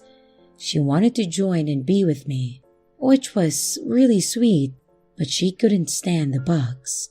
She didn't like the idea of sleeping in a tent on just blankets, and she definitely didn't like there were no restrooms nearby. But she was a trooper. She tried her best to have a good time, and I think she did once she started getting a little buzzed. The first night was great, other than Robin waking up to every sound and movement. The next day was fine as well, just sitting around, drinking, and just hanging out. It's nice not to have any expectations or errands to run and just being able to kick back, eat, and sleep at your leisure. However, later that evening, while we were all talking and having a good time, Robin started looking around and staring hard into the darkness. After her doing this a few times, I asked her what was going on, and she said she felt like someone was watching us. I brushed it off at first, thinking it was just her starting to get paranoid with it getting darker. She shrugged it off at first too, but then I started seeing her go right back to it. I asked her again if there was something that she actually saw, and she again said no, but just felt uneasy. I suggested maybe we should head to bed early, thinking maybe it would help, to which she didn't hesitate, and then we headed off to our tent. We lay there, and I started drifting while she was reading a book. I'm not sure how long I was out, but at one point, she started shaking my arm trying to wake me up. When I tried to ask her what, she put a finger to her mouth, telling me to be quiet and listen. I sat there quietly, hearing only my friend's radio at first. When I mentioned this, Robin said, "The footsteps." So I again listened. When I finally started hearing what sounded like slow and patterned footsteps. I tried telling her that it was probably one of the others, just walking around drunk or trying to go to the bathroom. So to calm her down and ease her tension, I made a comment out loud to the effect of, "Don't be going over here by our tent," and smirked, looking at Robin. She didn't find it very funny, and neither did the person by our tent by the sound of the groan that I heard. And before I could respond though, one of my friends hollered back asking what I was talking about. I asked who was by my tent, and they said that they were the only other ones awake. Seeing Robin's freaked out face, I got out of the tent to see who was messing with us. That's when I confirmed that my friend was right. He started getting out of his tent too, and we both looked over behind my tent. And to my shock, it was an older guy. He had long matted hair that looked like it hadn't been brushed in years. His face was covered in what looked like dirt and also scabs. He was wearing boxers, a t-shirt, and slippers. Again, this was a remote area, and there aren't any businesses or homes nearby, so I have no idea where this guy came from. Not knowing what to do, I just looked at him and said, hello?" The man would not make direct eye contact. He always looked around me or at the ground. He also never responded, so instead I asked, "How did you get here?" And by now, Robin came out of the tent and gasped at the sight of this man. This time, he did respond, but not in English. Unfortunately, I did not know any other language, but I can at least tell if it was Spanish or French, and it was neither of those. I asked if he knew English, and again, he just mumbled something in a different language. Robin then asked him if he needed help, and she offered to call 911. But when she said this, he kept shaking his head and saying, "No, no, no," over and over as he started walking away and holding his side. Robin tried shouting out to him, but he kept saying no and something else and walked away into the night. I thought it was definitely bizarre and had no idea how this man in his condition had even got there. She said we should probably call someone in case that he got out somewhere and had something wrong with him. My friend didn't like this idea since we could get in trouble for trespassing. We had all been drinking, so there was no way that we were safe to even drive. So I calmed Robin down and told her that we will just leave with them tomorrow instead of staying longer, and that we would just call the police on our way out so they can come and look for him, to which she agreed. The next morning, we got up, had a little breakfast, and started packing to head home. The rest of the group was taking a bit longer to leave, but Robin was so anxious to see if she could find this guy before we left. So we started driving around to see if we could find him, but no luck. The area wasn't that big, but we still didn't see him. Thinking he probably wandered off somewhere else, Robin was upset, but she understood that there wasn't anything else that we could do. So we headed back over to our friends and helped as the last of them left. Nothing really came out of the situation until a few days later. Robin had come over to my place and immediately pulled up a news article. It was about a body that was found close to where we were camping.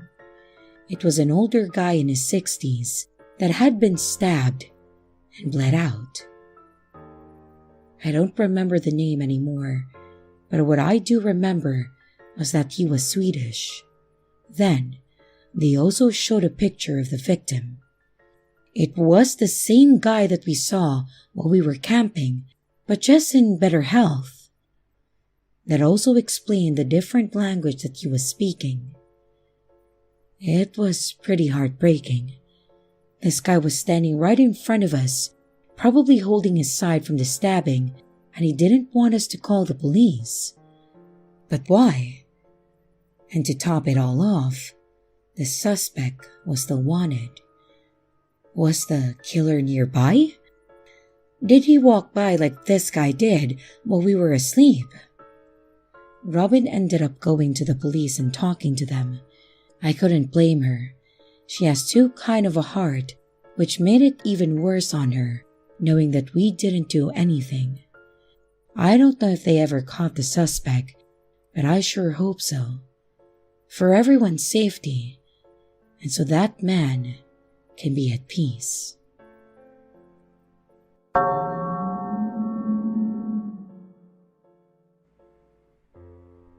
As a child, I was really close to my father. I went everywhere with him, including camping, fishing, and hunting. He taught me how to set up a tent, how to prepare a fish to eat, and tried his best to teach me hunting tips. I enjoyed going with him, but it was hard for me to shoot them, and even harder to prepare them. I typically cried, but I tried not to show it. My dad, though, bless him, never pressured me to do it, and never teased me or made fun of me for it. He would end up doing that part when I wasn't around or sleeping or something. He even taught me some botany. I knew what plants in our area to avoid and which ones were safe to eat and so forth. I bring this up because he, of course, was the one that made me fall in love with camping and the great outdoors. So when he died, teenager me took it very hard. I was never that close to my mother, at least not nearly as close as I was with my dad. She hated that I never wanted to do the normal girly things with her. I'd rather go fishing in the rain than go to prom in a limo. So when she tried to push more of those type of things on me, it only drove us further apart. When my father passed, I became a recluse for the longest time. I still had a year before I graduated, so I had to deal with my mother's wishes and demands till then. I did some of the things she wanted me to keep her happy, hoping that I could use it for a future request. And just that happened. A couple of my friends from school were talking about going on a camping trip when school was out, so with my grades going back up and keeping up with the chores, I asked my mom to go. At first, she was hesitant, but finally agreed to let me go. I was ecstatic and I hadn't been this happy in so long. I started packing everything up to go and waited for my friend to pick me up. When they arrived, I threw my stuff in the back of the truck and I hopped in before my mom could come out and then change her mind. And we were off. This was actually at a state park, so there were no designated camping grounds or spots. So you just had to find a place that you wanted to stay and set up. When we got there, my friends found a place that was surrounded by nothing but trees. It was beautiful. I had never been here, so I was in awe of how tall these trees were. So we set up a couple of tents that we had and then started our fire pit when one of my friends pulled out the alcohol and green. Yes, I know we shouldn't have, but I for one didn't realize that they had brought it, and I had also been in a dark place since my father died, so I made some bad choices that day. But overall, it was a great night and a much-needed getaway. We enjoyed ourselves that night, and I actually ended up passing out on a blanket by the fire. The next morning, I ended up waking up before everyone else, but I didn't want to wait around. I knew they were going to be out for a while, so I left them a note. I grabbed my bag with the gear that I had, and then I headed off on my own. I grabbed a pamphlet on our way here and saw that hunting and fishing was permitted. So, I thought that I would walk around to see if they had a shop where you could buy or rent a pole. Well, no luck finding a place, but I did get to the beautiful lake and got to watch another kid learn to fish for a bit. It was getting too depressing for me though, so I just decided to keep moving. I saw a tree on the other side of the lake, though that stood a bit taller than the rest and was slightly darker. Something told me that I needed to go over here, so that's where I headed.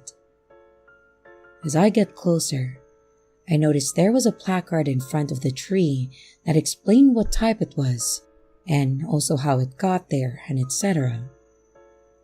But what caught my attention was the border behind it. A few feet behind the tree lines was a small cheap fence separating us from what appeared to be a field that had a lot of dead plants, debris, and the sort, as well as a sign warning of bears. Of course, curiosity got the best of me, and while no one was looking, I tossed my bag, then jumped over the fence.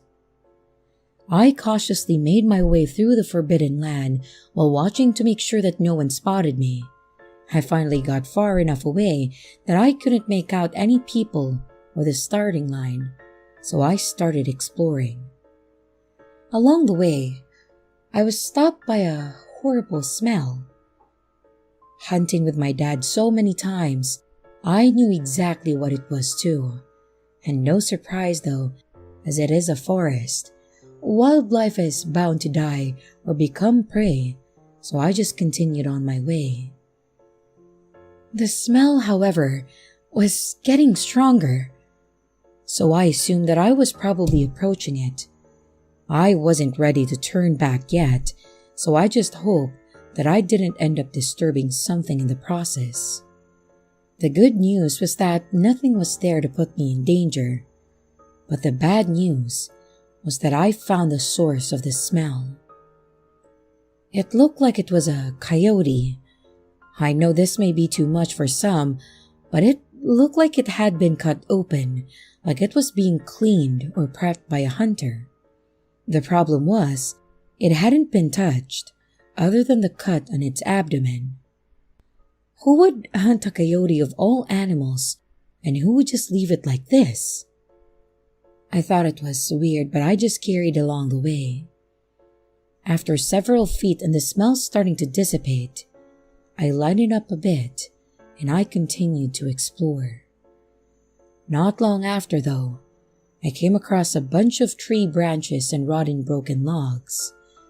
I started looking through it to see if there was anything of interest in the pieces. When I noticed something of it was wet, I thought it was just sap or water maybe, until I got closer and wiped a piece along the ground with my shoe. It was blood, and as mentioned, it was still wet like it was fresh. This kind of put me on edge after seeing the coyote earlier. I had no idea what this was from or what caused it, but stupid me still wanted to continue on. Further along, I ended up smelling decay again, but this time, it was much worse. I ended up pulling my button up over my nose to try and mask the smell. With what I had already seen, I was determined to find out what was causing this. There was a small ditch that I had to pass over, and on the other side, the grass was even taller. I was about 5'5" at that time, and it went up to about my knees. As I started going over the ditch, I noticed another dead animal in the water. It again looked like a small coyote or a fox. This one was harder to tell by the condition it was in, so I quickly jumped over and walked along the side of the ditch. A few feet away, there was an opening in the grass like someone else had walked through it. What better time to pass through it, right? I could see in the distance, though, what looked like a very old tent, so I thought that I'd make my way toward it, cautiously. Along the way, I started to spot blood again. This time, it looked like a trail, like something was being dragged, and as I got closer to the tent, the smell almost became unbearable. I pulled myself together and made the final steps to this tent. However, it was not a tent. It looked like a tarp that was thrown over a low-hanging branch. I don't know if that was done on purpose or if someone was staying in it, but that was the least of my fears. In front of this tent was another tarp, spread out on the ground, being held down by 4 or 5 carcasses of coyotes, foxes, and a wild hog. These, however, were not looking like they were hunted, in the sense to take home. They were mutilated. There was also one that had been, attached to a tree. Its head was missing, hanging upside down, and even worse, it looked like it was done with some kind of spear. But the part that astounded me even more was how high up it was. The spear was out of my reach. How tall was this person that did this? And why would they do this? And was it even a person? With a combination of alcohol, the heat, and the fear, I ended up getting sick, and I quickly tried to get out of there. I didn't want whatever it was out there to find me. I did find my way back by a close route. That way, I didn't have to see or smell any of that again. But when I approached the tree line near a different part of the lake, I noticed that it had been cut, pushed down, and then attempted to be put back up. Someone or something has obviously been back there as well as in the actual park, which terrified me even more. What the hell kind of thing is out there with us and doing those kinds of things back there? I regretfully didn't tell anyone though. Hell, I didn't even know if it could have been someone that worked here, and I wasn't supposed to be back there anyways, so I couldn't even think about what I could say. I could finally breathe easy being around large groups of people, and I started walking back to my friends to try and have a good rest of our trip. I can tell you one thing though. It wasn't easy, and I still haven't forgotten about it.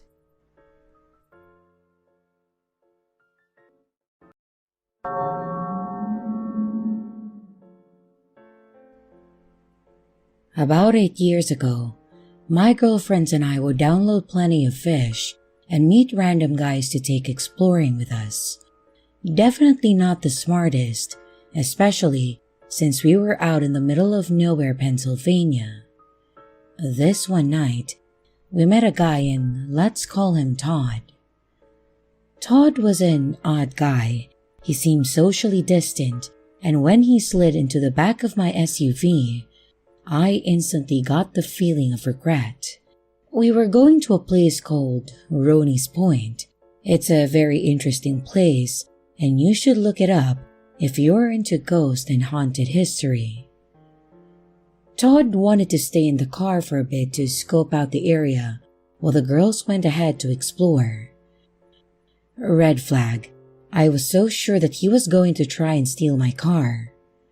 We went into the abandoned hospital and out of nowhere, here comes Todd around the corner. He scared us so bad that we let out a slight scream. Todd started making comments about how his great-grandfather was a security guard at the asylum. It was right next to the hospital, and that his grandfather told him stories about how they would shoot out the sick individuals for fun. He laughed and said, "How much fun would that be?" And we continued to explore, and Todd just hung out in the background. We eventually left, and Todd insisted on sitting behind me in the car. I needed gas, so I started driving to the nearest gas station. And maybe 2 minutes up the winding road, I felt his slimy hands creep up and start massaging my shoulders while I'm driving. I kept leaning forward to give him the hint that I was not interested as he is massaging my shoulders.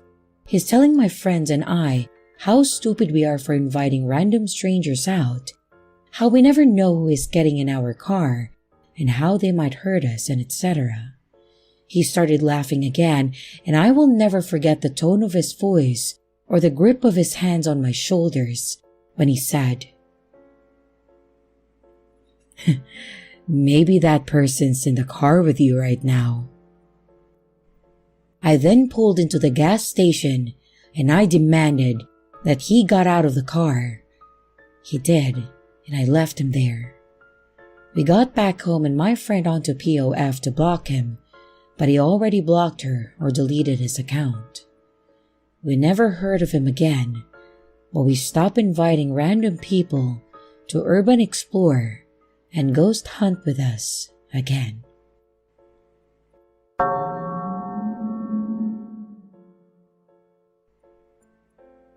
As a child, I did a lot of things that I shouldn't have. I skipped school, smoked, drank, argued with my parents, and I snuck out. I know what I did was wrong, and I don't have a reason for it either.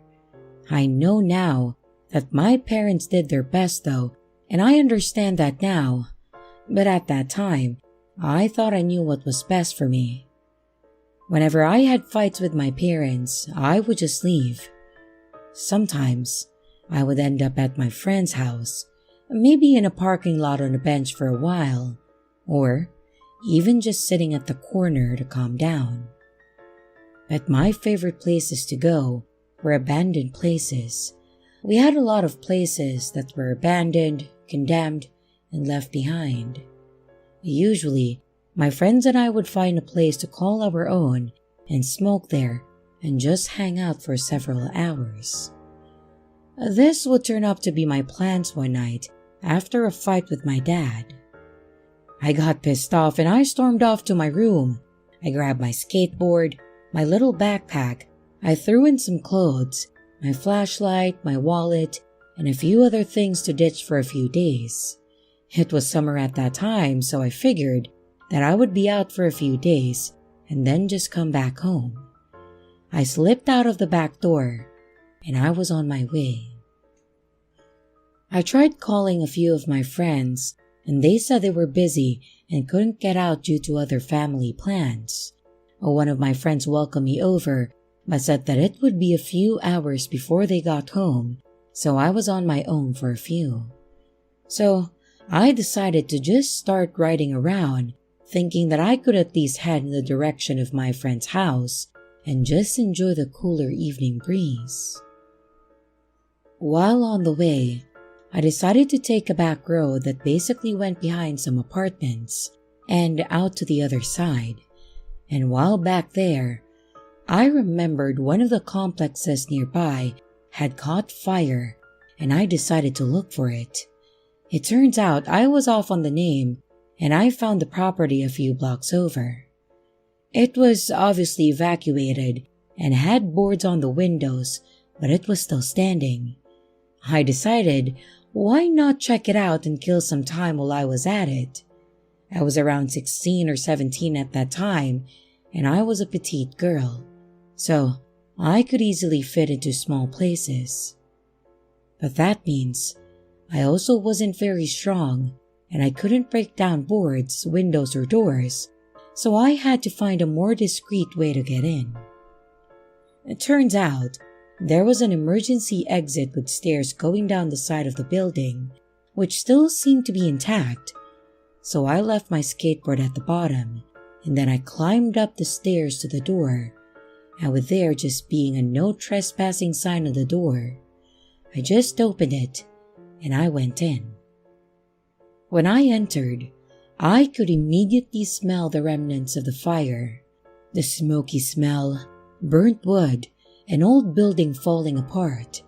There were several doors going down the hall.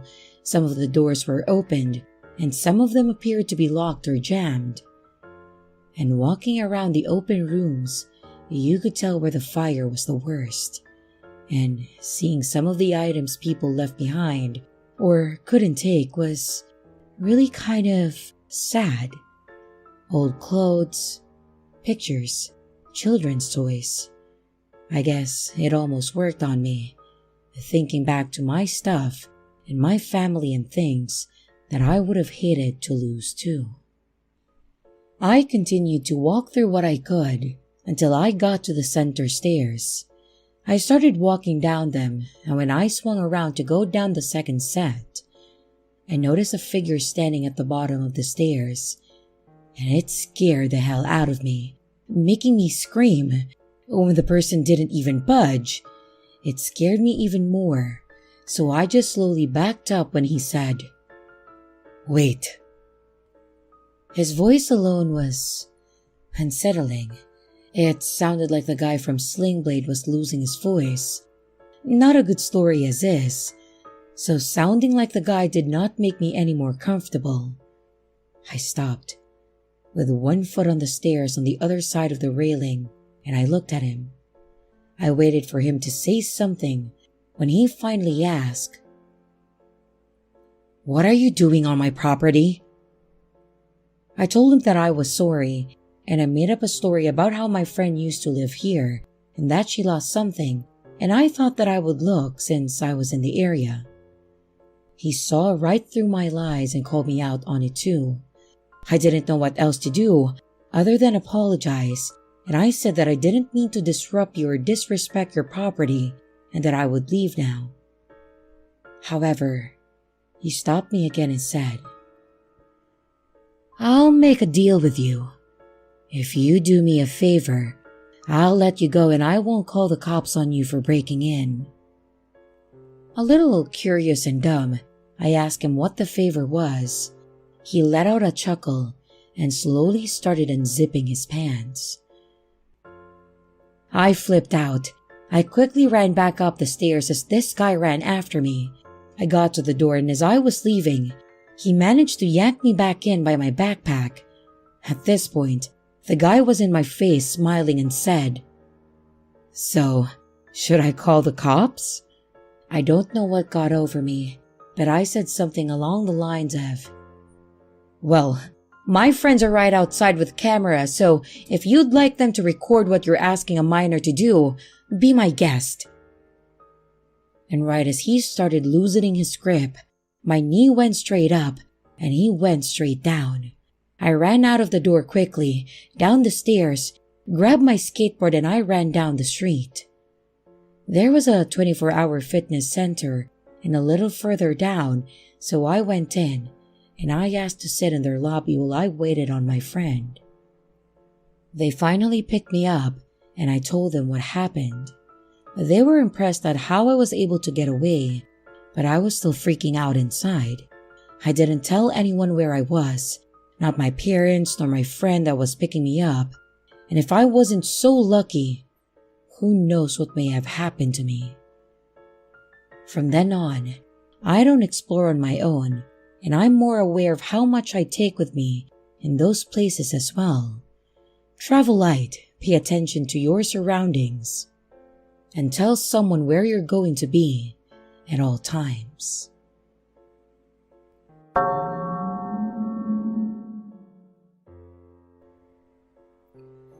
Back in the late 2000s, me and my then boyfriend, Omer, were taking an impromptu road trip. We just wanted to get away, so we just set off heading east in whatever direction we were pulled to and stopped at places that we were drawn to. We didn't have a lot of money, so we slept in our car a lot, which was fine, as it gave us more time to look around and go to places. However, our idea of places to go also included urban exploring. It was fun enough finding places local to explore, but even better when it's out of state, places you've never been to or heard of, and going in blind. We were driving through Mississippi at that time when our car started having issues and overheating. Thankfully, we were near an exit, so we got off the freeway. With our hazards on, we slowly drove into the closest parking lot of a Sonic and turned the car off. We had to figure out what was wrong with our car, and most likely without moving it, so we got directions to a nearby gas station and started walking. I was so incredibly thankful that it was September, so it wasn't very hot. On our way there, we noticed what looked like this big old house with a fenced-in yard, till we started looking at it more. It was actually an old church that looked like it had been closed or abandoned for a while. At that moment, we could read each other's minds. We knew we were going to be staying in this little town for the night. We got to the gas station where they thankfully sold antifreeze and then started our walk back. On our way, we looked around to see if there was anyone watching. We checked for no trespassing signs and looked for the best ways in. However, the best way in would turn out to be the front gate that didn't have a lock or a sign on it. Once we got back to our car, we poured in the antifreeze and thankfully, that seemed to help. We decided to eat while we were there, and then we left to find a good place to leave the car while we went exploring. Turns out, there was a small motel not far off from the church, so we agreed to park it there. It was already evening when we first pulled into Sonic, so we didn't have to wait much longer till it got dark. And once we were good and didn't see anyone loitering around the motel, I emptied my purse, so all we had on me was my pepper spray and my flashlight, and then we left. As we walked to the church, we opened the gate and quickly ran up to the door to get in quickly. The door looked like someone did a poor attempt at boarding it up, but missed one whole side of the frame as we could slip through and inside easily. And once in, I immediately noticed how creepy the main hall was. There was spray paint on the walls that said, "Welcome." It looked like someone had taken the boards that covered the windows and made a sign that again said something like, She welcomes all here. Weird, but probably people that snuck in trying to make a church creepier than they were. We walked over to the right that had a couple of rooms. It looked like it was for children based on the decorations and the bright colored paint that was peeling off from the wall. The first room to have a really old TV in it, but the actual center of it was busted out. There were a few toys and a small chest in the back, as well as a little cubby shelf with different names on it. Don't get me wrong, I love doing this, but seeing places like this with a name attached to it gives me somewhat of a weird feeling. It makes it more real or brings it back to life in a sense. I then proceeded down to the next room, which was when things started to get weird. The room had been stripped. The cubbies and the shelf on the wall had been ripped out, and the light fixtures and the wiring seemed completely gone. The carpet had started being ripped up where it could be, leaving the bare wooden floor underneath. But the creepy part was in the middle of the room. There was a pile of toys, or rather things. More specifically, it looked like anything with a face. Dolls, cars with faces, VHS tapes with faces on it, the clock with literal hands in it and eyes, all anything that you could think of. However, it was all red. It looked like someone had poured buckets of red paint on this stuff and then just left it. I thought that once again, it was just someone trying to be creepy, so I just laughed.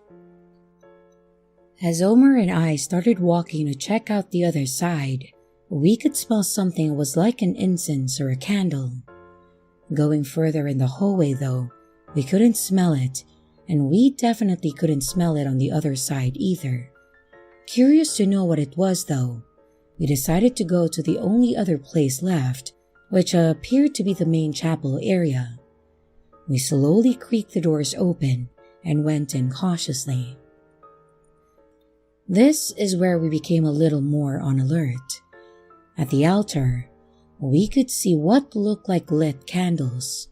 Omar was hesitant to continue at first, worried that someone could be in here, but it wasn't that big, and I couldn't see anyone from where I was, so we agreed to walk further in together. As we did, I started to notice weird symbols on the walls, and they appeared to be written in red paint, just like the room we first saw. Omar then pointed at the pews that also had the symbols all over them. I was starting to get some weird vibes from this place at this point. I had never seen the symbols before. I was far from being well versed in different religions, but these seemed more cryptic. However, the altar is where I waved the flag. From the entrance, I could see the candles, but I couldn't really make out anything else up there. And once we approached it, there was a pew that was up there, but still facing the same way. I was startled at first because there was a tarp over it, and it looked like someone was under it. Omar softly kicked the pew to see if whatever was under there would budge. When nothing happened, he slowly pulled the tarp back, and I almost got sick. It looked like a pig that had been dead for a very long time, which explained why we couldn't really smell anything. The podium, though, had a disturbing framed picture on it. It was a naked woman that looked like she had a long cut from her neck to her belly button.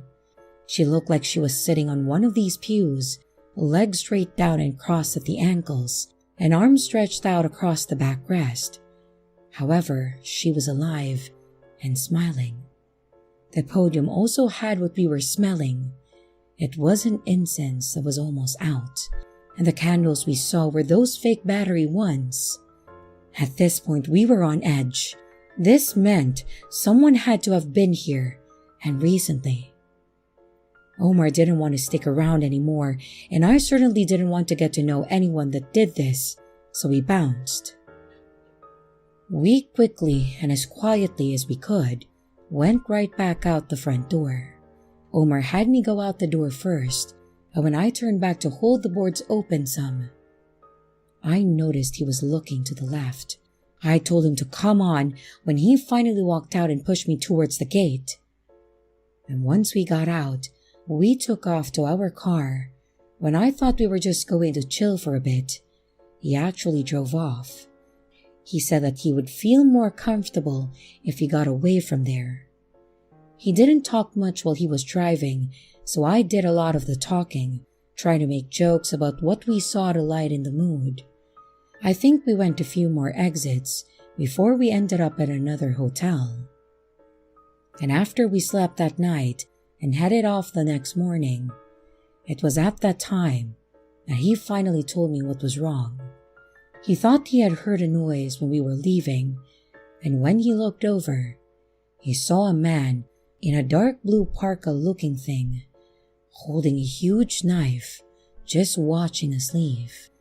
He wasn't comfortable staying there in case they came looking for us, and that's why we left. He hadn't said anything to me because he didn't want me to worry. I was okay with that too, but I felt bad that he had to carry that on his own, but I am thankful that he was watching out for us. We still like to do this, and it hasn't stopped us since, but if we see something even remotely off, it's not worth the risk, so we leave. Thankfully, we haven't run into any more pigs since then.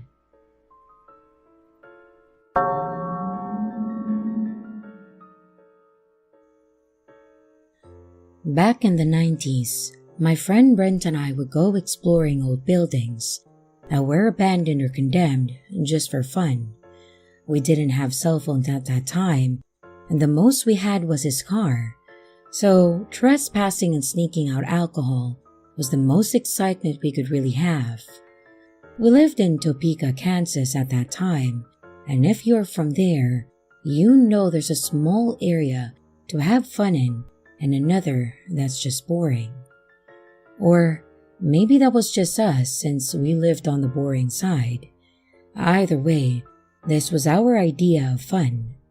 With empty houses or buildings to explore, we had plenty of new places to choose from.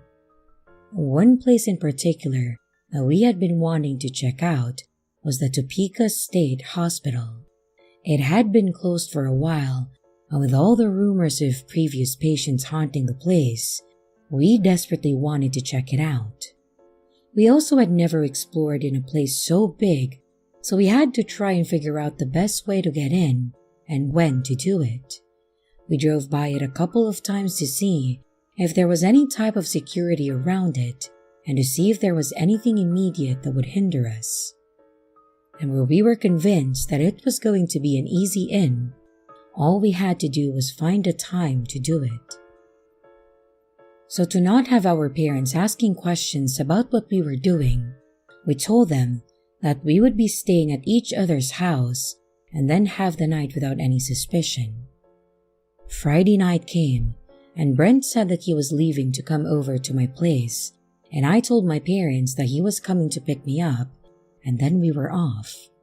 We each had a backpack with what our parents thought were our clothes, toothbrush, and deodorant, while in reality, it had our flashlights, a few supplies we brought, like a pocket knife just in case, and a few snacks to eat while we waited. We learned over time, the fewer things we brought, the better, especially if we needed to get out quickly and ditch our bags. We parked several feet up from the building to try to make it not look so suspicious, and then we sat in the car and ate. We thought we'd kind of scope out the place to see if anyone came by and to get any last-minute jitters out of us. And after about half an hour, we decided that it was time to go now before we chickened out. We approached the building and not to our surprise, the front door was completely locked and boarded up. So we walked around to the side, seeing if there was any other way in, when Brent noticed a window that had been broken out and haphazardly boarded up with a "No Trespassing" sign attached to it. Now, the boards weren't the best, so it was pretty easy to pry it off just with our hands and a little hammer that we had with us. So, Brent went in first and then helped me in, and that was the start of a very long night. Once we were in, we turned on our flashlight, put on our backpacks, and started looking around. Immediately, the smell hit me. It was very musty, like what a damp old room would smell like. The paint or the wallpaper was eerily peeling on the walls, but the oddest part for me was how still the air was. I motioned to Brent to stop for a second, just to try and listen, and the only thing you could hear was our slight breaths. You couldn't even hear the sounds of the bugs outside. It was just one of those moments that was hard to explain. However, we didn't want to waste a lot of time, and then we started moving on. We looked through the rooms where the doors were already open and saw much of what you would expect. Bare shelves, broken bed frames and chairs. The restroom stalls were all broken and some of the toilets just busted. There was a lot of graffiti everywhere too, so obviously we weren't the only ones that had been here. As we looked around and just took in all that we were seeing, we heard what sounded like someone walking slowly above us. A little scared but also not ready to leave yet, we decided to go up to the second floor to check it out. The stairs were not something that I'd want to walk on more than once, but the railing seemed sturdy enough. We made our way up there to see more of the same. Creepy dark hallways, spray-painted doors and walls, and those yellow file folders scattered on the ground. And while here, we again heard more footsteps but nothing else with it. We were just about to head up to the third floor when Brent turned around to look down the hall that we were just at. Nothing there again, and we got this far without anyone showing up, so we wanted to get all the way to the top. We climbed the stairs to the third floor where we were greeted with the door slamming this time. I think Brent was a little fed up at this point, with us both not being faced by ghost stories, or at least not willing to admit it, so he shouted, "We're not here to harm anyone or anything." And after wincing at hearing him unexpectedly calling out, we waited in silence but heard nothing, not even the footsteps. We both let out a quiet laugh and then continued on. Looking around the rooms, I saw some really old clothes that looked like they had been disintegrating over time, just sitting in the corner of a room. In the same room, I started smelling sulfur. It was almost like there were fireworks going off right in front of me. I walked out of the room quickly and across to where Brent was, who claimed he didn't smell anything at first. I brought him over to the other room where he could then smell it. As we started leaving the room though, the door to the room he was in slowly closed. As I mentioned earlier, there was no airflow in this place. It was still. So there was no way a draft blew this door shut. We stared at the door for several minutes when we started hearing the footsteps again, but they seemed to be quicker than before and getting louder. We walked over by the stairs slowly and waited. That's when I felt a really cold breeze brush my back, and I very clearly heard the word, "Out," whispered in my ear. I was done. I took off down the stairs, Brent following right behind me, and when I got to the bottom, I leaped out of the window we came through and waited as Brent crouched down to do the same. As he was doing this, it sounded like someone was running towards us. I yelled at Brent to hurry up when he nearly dived out the window to get out, and we quickly took off to his car, not caring if anyone saw us, and just sat in the car, staring at this place for several more minutes to calm down. After a while, we both asked each other if we heard the voice, and that's why we both started running. so at least I know I wasn't the only one. As mentioned, I didn't really believe in the paranormal, but after that experience and reading more about what took place there, I can definitely believe former patients are sadly trapped in there. Brent and I still remember this, but we have not told a single person about it, but have kept this as a personal experience that we will never forget.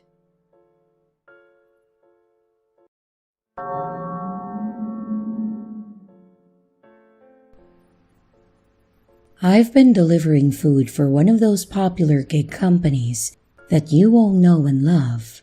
The ones that will charge you way too much just to have McDonald's delivered to your house. Since I've been doing it for quite a while, I've seen a lot of strange and creepy things, and I've dealt with what I would consider the most terrifying people out there. Some of my favorites are the ones where the person that you're delivering to comes to the door smelling like death or not wearing enough clothing. To add to that aside, please, when you order food from a pizza place through Uber or DoorDash or whatever, please wear clothes, and please wear enough clothes to cover yourself. I can't tell you how many naked people I've seen through open curtains, or when they open the door to get their no-contact order.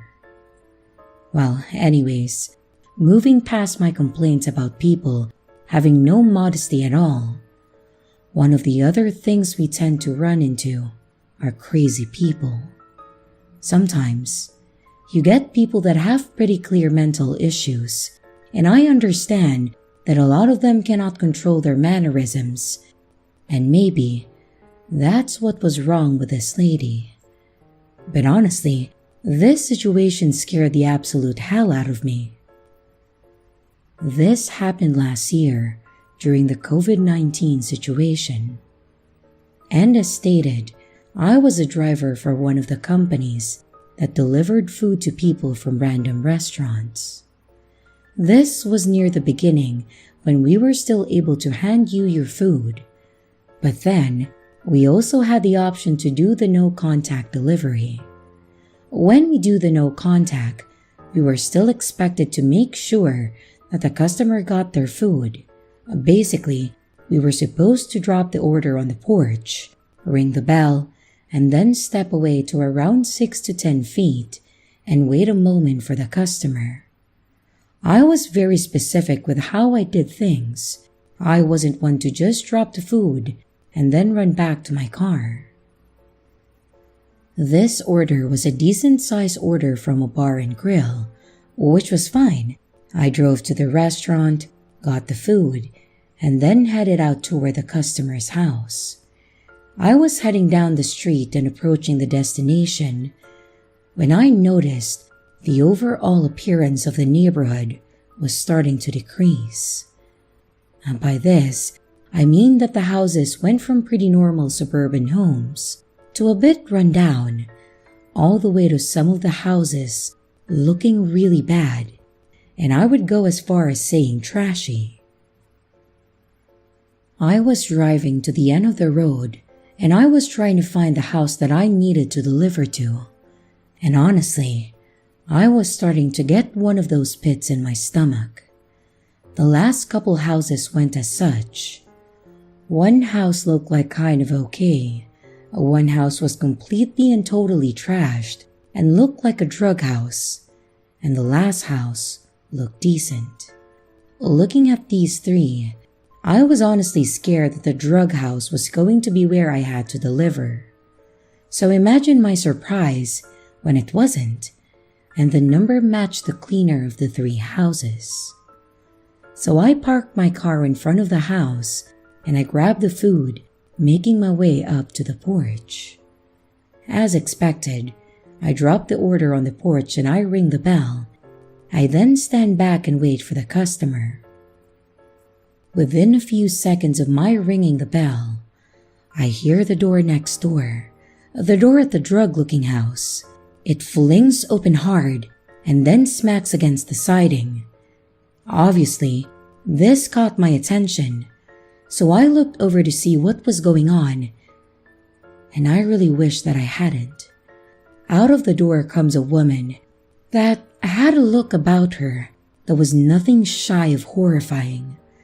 She looked like she was genuinely pissed off at the world and like she wanted to hurt someone, and at that point in time, the only person nearby and the only person making eye contact was me. Out of nowhere, she yells, "What the hell are you doing? And what do you want?"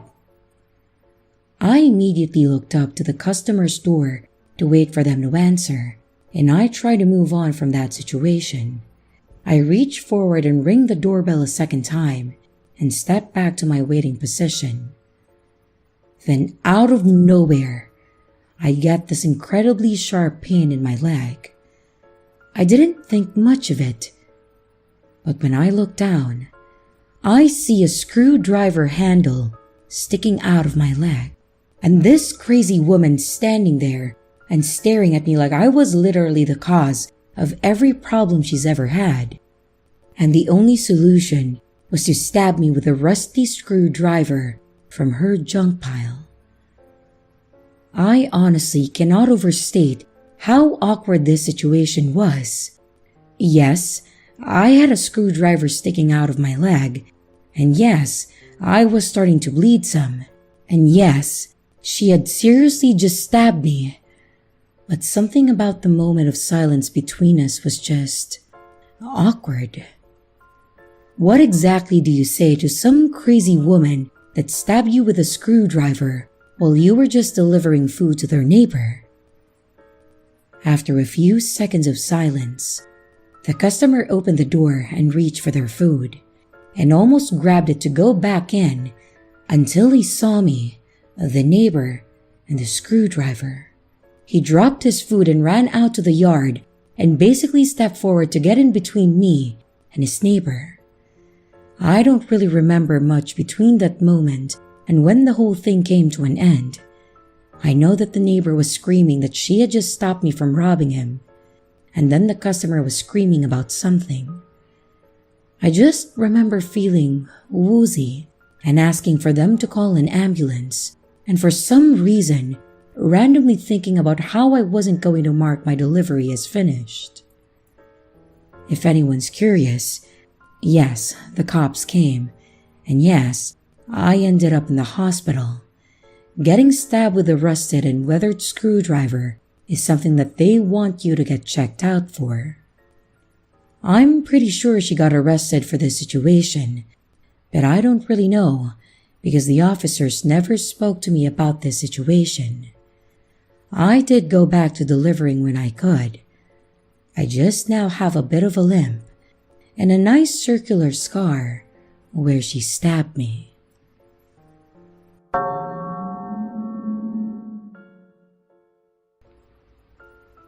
I answered the door for a guy who was dressed as a UPS driver. It had the logo on his jacket and everything. I assumed that my parents had ordered something that I needed to sign for, so I answered it.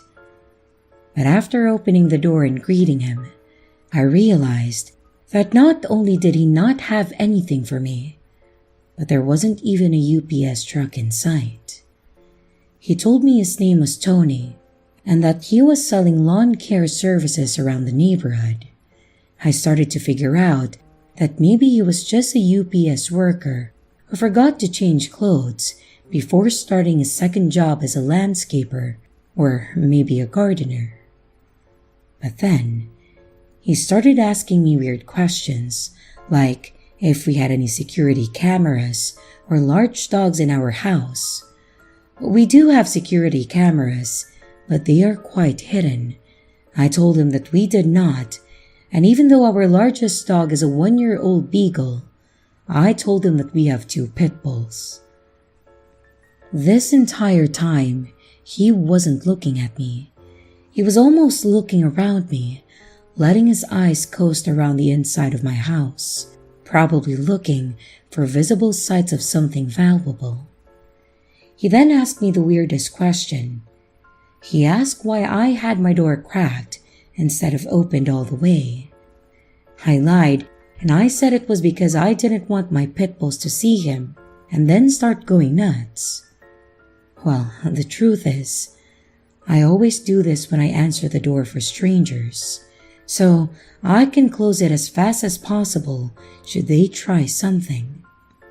He then gave me a poorly made flyer for his supposed lawn care business, and then went off down the street to the next house. I shut my door, and I locked all of the locks on it. Tony, I hope that I don't see you on the news anytime soon.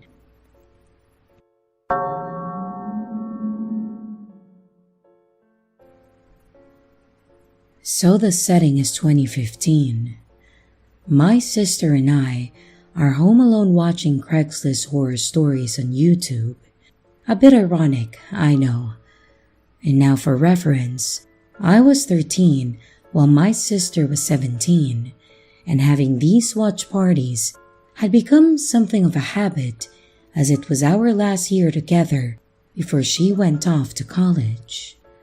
We lived in a safe neighborhood, and nothing had ever really happened at that point that would give us any reason to be anxious about being alone. Well, anyways, time goes on, and my sister suggests that we ordered pizza since she was starving. I'm not one to turn down a pizza, so I naturally agree, and we place an order at a local pizza place. We continue watching our videos for another 15 to 20 minutes before I step out to use the restroom. And just then, I hear the doorbell ring followed by my sister getting up to go and answer it.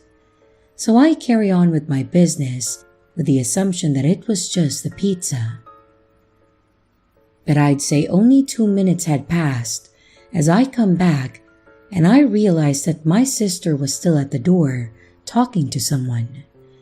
I couldn't really make out what was being said, but I knew it was definitely a man's voice responding to her. As I go to see what was going on, my sister promptly shuts the door, pizza in hand.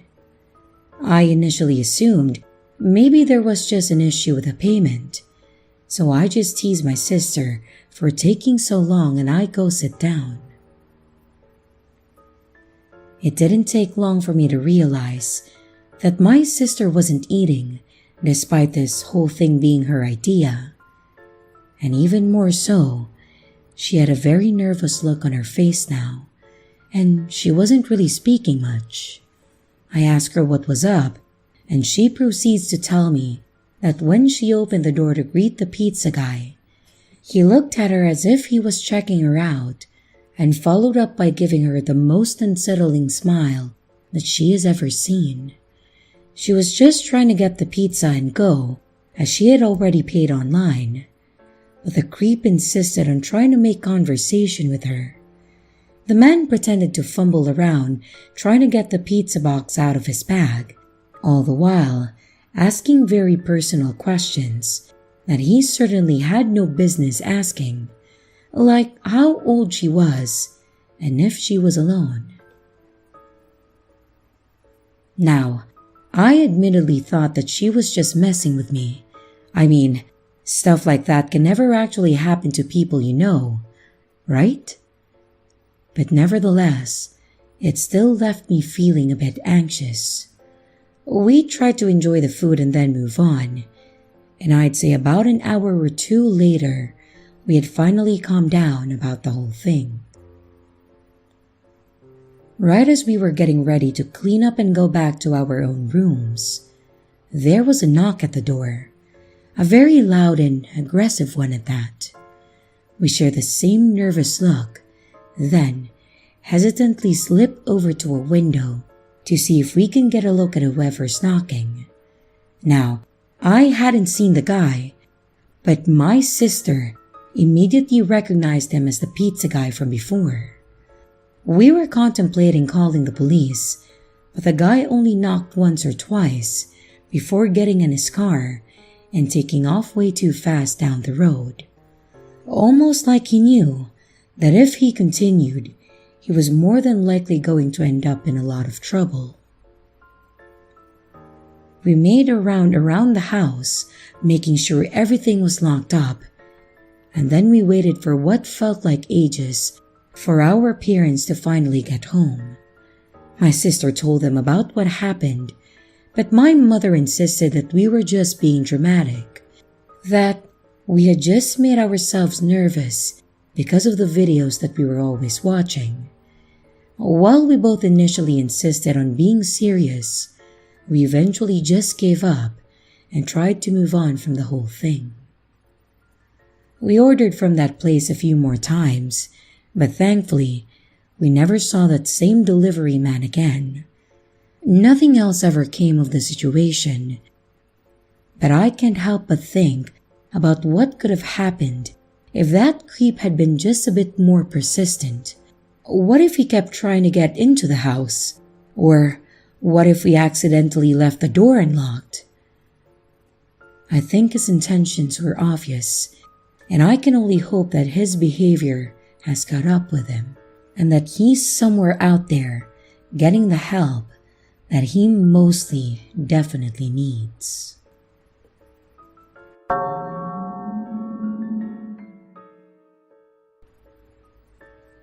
For some context, I live in a major city, and I currently don't do a lot of driving due to the ongoing issues with my car, plus the pandemic has made me turn to more delivery apps in general. So the other day around 1 p.m., I decided to order some lunch after doing a lot of cleaning. I placed the Uber Eats order, and I found something to watch while I waited for the food. Within a few minutes, a driver accepted the order, and I noticed right away that the driver, Anthony, was on a bike. It didn't have a profile picture or any deliveries on record. At first, I wasn't alarmed at all. I was almost amused, like, "Oh, wow, guess I'm this person's first ever customer." But then a full 30-minute passes with no driver movement on the app, and at this point, I think maybe something is glitching out or the driver is stuck. I contact support via the chat option, and they ended up assigning a new driver because they couldn't reach the first one. It was odd, but whatever. Now is when it starts getting a little weirder. The new driver assigned is in the exact same spot as the original driver was, and they are also on a bike. They also have no profile picture and have no prior deliveries as well. And this driver's name was Lori. I let another 20 minutes pass with no driver movement before I messaged them myself and say, Hi there. Are there any issues with my order?" And the app shows that the driver saw the message, but there was no response.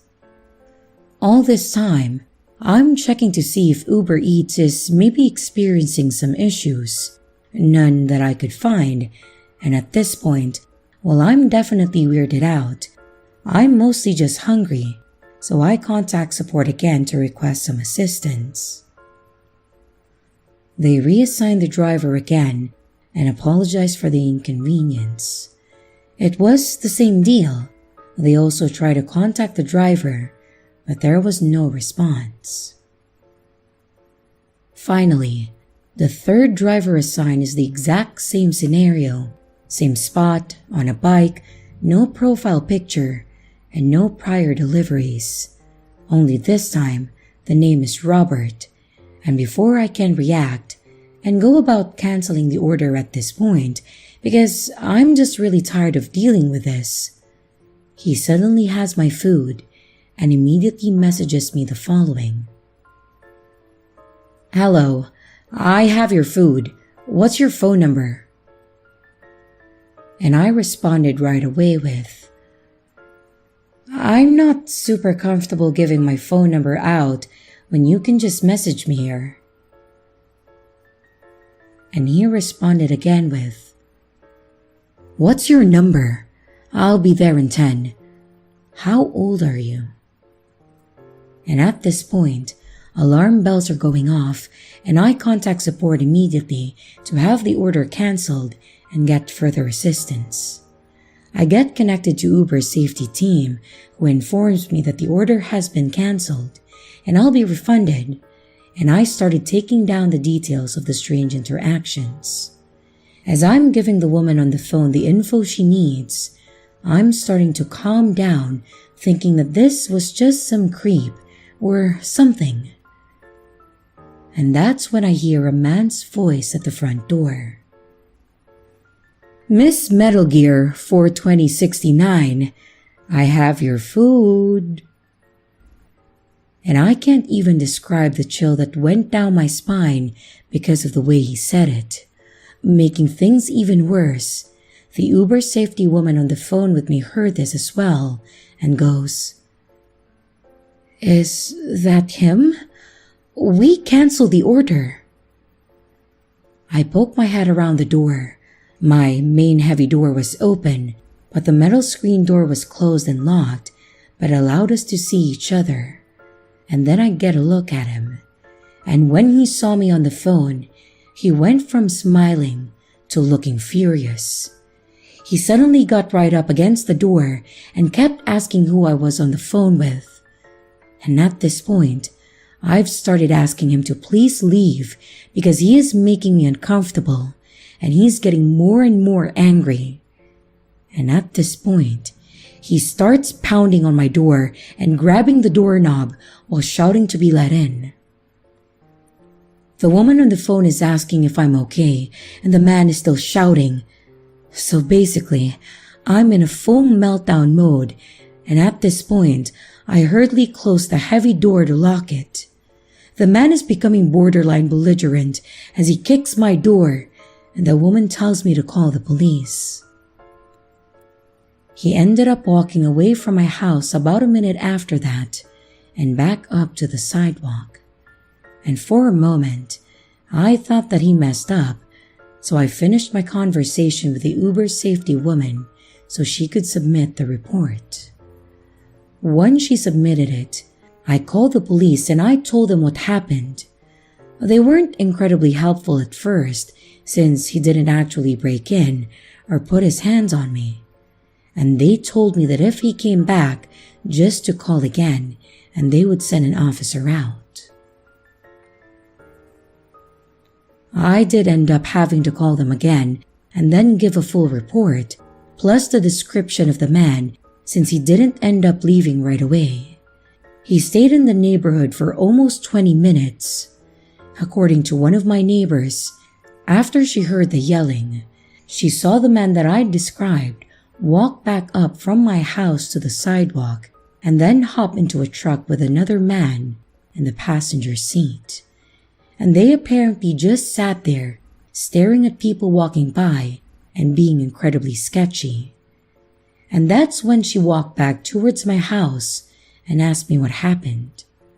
Luckily, she was able to give myself and the cop a description of the vehicle and the other man as well.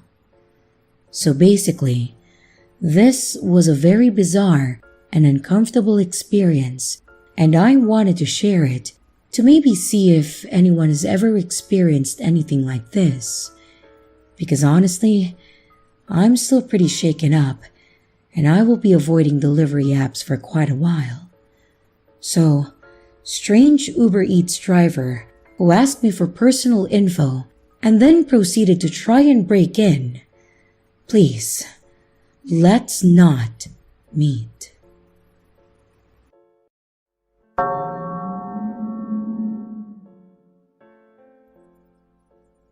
I've been a nurse at our local hospital for the last 8 years.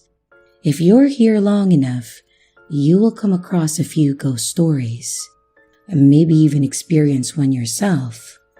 I definitely had my share since being there, and I can name a few that were especially memorable. I will start by saying that it doesn't help that the hospital used to be an orphanage many years ago as well. So, the main one we hear about is the children of death. We call them this because when a patient sees one of these kids, they end up passing away soon after. A couple of examples was one gentleman that another nurse walked in on as he was talking to someone, but there was no one in the room. The nurse asked him who he was talking to, and he said that the young girl that just left. He said that she had brought in a card, and he pointed at it. The nurse said that she looked at it, and it looked like a young child's drawing of a person surrounded by flowers and people crying. We had no idea where it came from, as he hadn't had any visitors that day. We even checked the logs, and his son came to see him the day prior, but no one today, and his son didn't have any young kids. A few days later, the man passed away in his sleep. He was there due to a heart attack, but he seemed to be improving. Another instance was an older lady that was there after breaking her hip. She said that she was a medium, so she was always entertaining us nurses on duty. She gave us all readings and told us some interesting stories of past readings that she had done. And every once in a while, she might ask to pass condolences on to someone there that recently lost someone, be it another patient or even our head nurse once. Her father had died suddenly, and we, the nurses, didn't really talk much about it, but this lady had brought it up. I thought she must have heard someone mention it.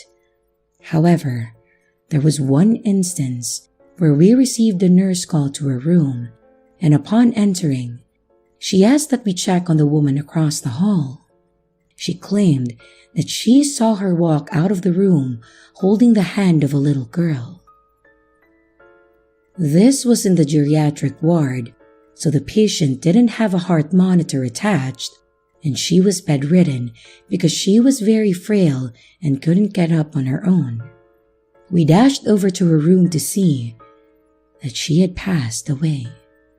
We were shocked because while we were expecting that she would pass soon, we had no idea when, nor did we know how this other patient would have known. She couldn't have left her room, and there was no kids on this floor. So, of course, we had to go back and ask her about it.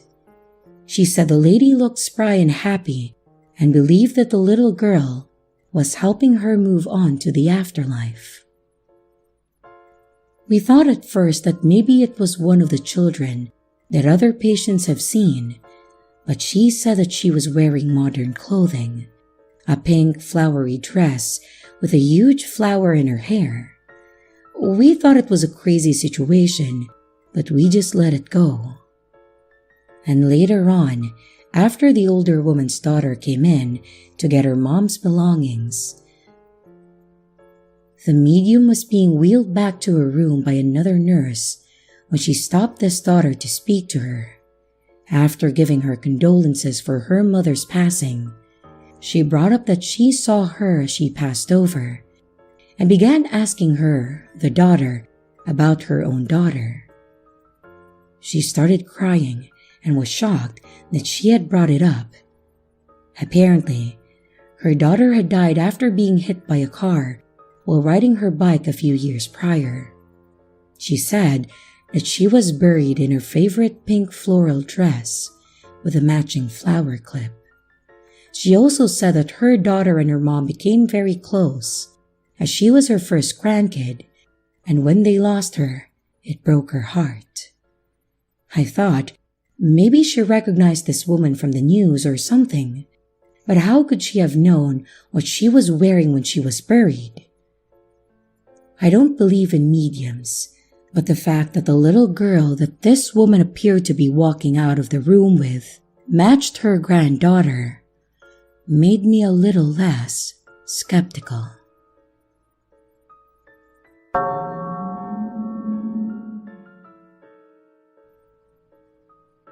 I used to do overnight IT work for a handful of hospitals in a small town in the Midwest that if I mentioned it, you would have no idea where it was. That said, I'm just going to say that it was in Nebraska, and I will leave it at that. It was a contract work, and it was outsourced to a third-party company. I was just out of my 2-year degree, so I took the first job that I got offered. As previously stated, that first job happened to be a contract-to-hire position, doing the third shift help desk for a group of hospitals. Basically, I would be expected to be at one of the sites and answer support tickets for this main site, as well as the satellite offices if they came in, which they rarely did. For the most part, I would have to spend all my hours at the main hospital and sit in the IT room from midnight to 8 in the morning, doing very little. There would be the occasional printer that I would have to reset or fix for the overnight nurses, but really, it was such a simple job. Now, I should have to tell you this, but hospitals are typically haunted, and I don't mean like, ooh, that's spooky, kinda haunted. No. I mean straight up haunted by the spirits of the people that died in the rooms and cannot pass on. Honestly, I could probably sit here and type a short novel of all the events that happened, but I think it's best to go with the ones that seriously spooked me. There was one night where I got a ticket for one of the aforementioned printers, which honestly were more hassle than they were worth. I got called down to help one of the station nurses connect her system to the main printer because it just kept giving her an error. I get down there, she tells me what exactly the printer is doing, and then asks how long it will take. I tell her that it will only be a few minutes, and she informs me that she needs to use the restroom. I tell her that it would be fine and that I should have it done by the time that she gets back. She then walks away and I get to work. After a few moments, I get that weird feeling that someone is staring at me. You know that feeling, that spine chill. I shrug it off and I keep trying to get the drivers installed for the printer, when I hear someone faintly say, "Excuse me." I look up and then I see an elderly patient standing in the doorway to the room and staring at me, which honestly wasn't that big of a deal. I was sitting at the nurse station and I was the only person standing there. I looked up and as politely as I could, I said, "Oh, my apologies. I'm just here to help with the computer. The nurse on duty went to the restroom, but I'll let her know that you need help as soon as she gets back." I say this, and she smiles at me with a wrinkly beaming smile, and I think everything is copacetic between us. I sit back down, and I start back into getting the hunk of junk back to a functional state. After a few moments of me working with it, I get it to connect, and it starts spinning up as the spooler pulls the job. I patted myself on the back for another successful night, and then I leaned back in the chair. I glanced back toward where the elderly lady was and saw that she had closed her door. As soon as I noticed this, the nurse on duty comes back. I stand up, I let her know that everything is working again and that it looked like it wasn't going to cause her any more trouble. And I then motioned toward the room where the patient was, and I informed her that the nice old lady needed some assistance. When I said this, her face literally went pale, and she asked me which room. I pointed to the room with the door closed, and I told her that one. She then asked me to describe the old woman. I laugh, and I tell her that she had glasses, short white hair, looked to be in her 80s or something. And as soon as I tell her this, she shows me what it was that she printed.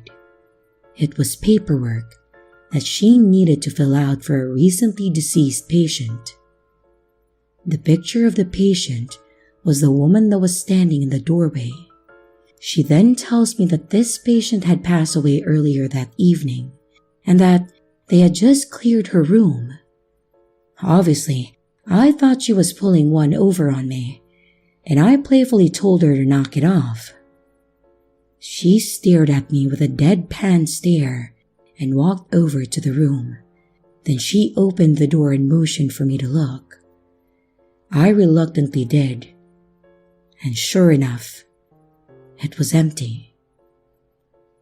The room was sanitized, everything was clean, and the board was blank.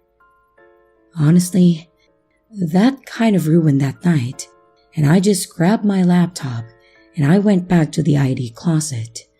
I didn't really want to deal with people after that one.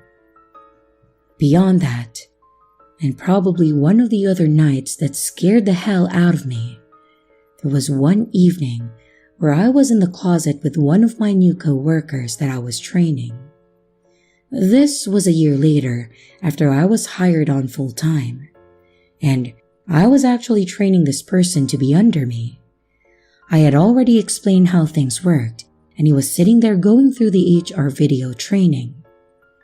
And I was probably on Facebook just waiting for a ticket to come in, so we had something to do.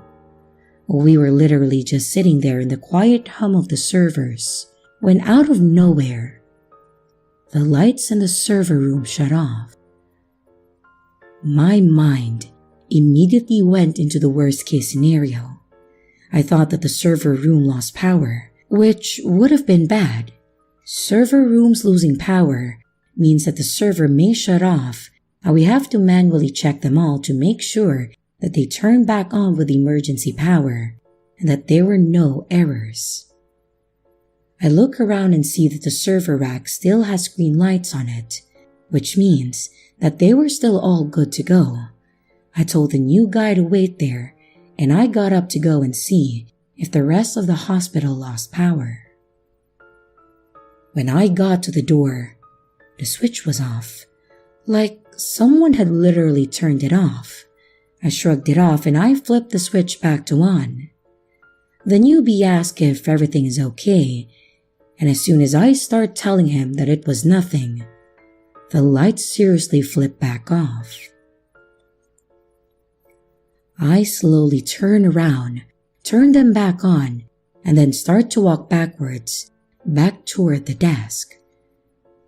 And I seriously watch the light switch slowly move from the on position to the off position. It was like a really weak person was slowly pushing it with one finger, just nudging it slightly down until it was off. Well, this was enough for me, and I told the new guy that we were taking a lunch. He laughed and asked what was going on, and I told him that at the exact moment we were going to leave the server room and go down to the cafeteria to take a lunch. I had no idea what the hell kind of spirit was having fun with us that night, but I wasn't going to agitate it any further. I just decided to let it have its way. We went down and had lunch, then went back up to the server room. And when we got there, the lights were back on, and they didn't turn themselves off after that. And while that may not be creepy to some people, it seriously freaked me out, mostly because I was well aware of how haunted that hospital really was.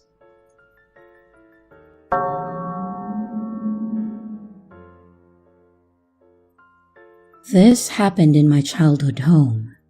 It was a very old house, and it had a lot of history since there are still literal bullet holes from the war in the walls of some of the older parts. Just to give you an idea of our floor plan, my bedroom is just to the right of a screen door leading to the bathroom. So, when you go in or out of the bedroom, you always have a peek at the screen door. Whenever I come out of our bedroom, I always see a shadow peeking at me from that screen door. Nothing malevolent. It just always looks like someone is standing just to the side of that door on the other side and leaning into it so that it could peek into the other parts of the house.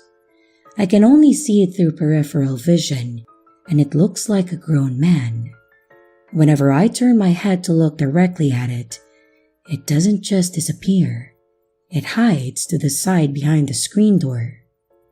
It physically hides so I won't see it, like it was caught doing something that it wasn't supposed to.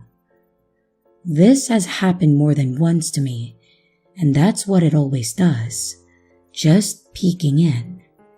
Some of my siblings have mentioned to me that they have also seen it, before I even brought it up to them. So I know that it's not just me. I don't investigate whenever I see it hide to the side, because that's what people in the horror movies usually do before they get killed off.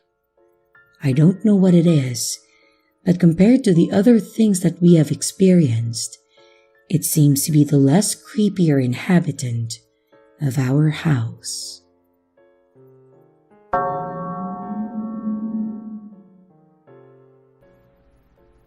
It was a normal day on the job. Nothing for me to report, not even speeders. It was about 2 p.m., so most people were at their jobs and kids were at school. In the force, we consider this the calm in the day, as there was rarely any crimes around this time. It's usually around the early hours of the day, between 11 p.m. to 4 a.m., when things tend to get crazy. But today wasn't one of those days. We got a call about a suspicious person near a North Park high school. And while we get these kinds of calls from time to time from overly concerned parents, we are required to follow up on the call just in case. Me and my partner Jeremy parked the car in the parking lot and proceeded to survey the area. We had checked the surrounding area until we heard an alarm coming from inside the school. A lockdown alarm. In Ontario, we have alarms for when a potentially dangerous person or animal is in the building, and then they go on lockdown, locking doors and turning off the lights to pretend that no one is there. At that moment, I no longer doubted the suspicious person report as we both jogged quickly to the door. As we reached it, we called in our location and the situation. We were told to wait for backup to arrive. As Jeremy communicated with dispatch, I pressed myself to the glass to see if there was any sort of information to be had. And looking in, I noticed the door on the other side of the building looked odd. Looking closer, I noticed the glass seemed to have been broken. I immediately told my partner before moving over to secure the point of entry, and as I reached the other side of the building, I saw broken glass and blood everywhere. Was it the assailants? I kept my gun drawn and called in the blood. Whoever it was will probably need an ambulance. After losing that much blood, a person probably won't stay conscious for more than a few minutes. I was prepared to wait there until I heard a scream coming from in the building. At that moment, my instincts kicked in and I ran after it, following the blood trail to the girl's bathroom. The screaming seemed to be coming from there, alongside a banging sound, and I slowly and silently entered. As I peeked in, I see what appeared to be a man in a black hoodie banging against a bathroom stall, and the screams of a girl coming from within. Seeing this, I switched to my taser, and I crept slightly closer. And while I'd normally give an order of surrender, in this case, I didn't think it was warranted. He was bleeding badly and clearly trying to hurt a civilian.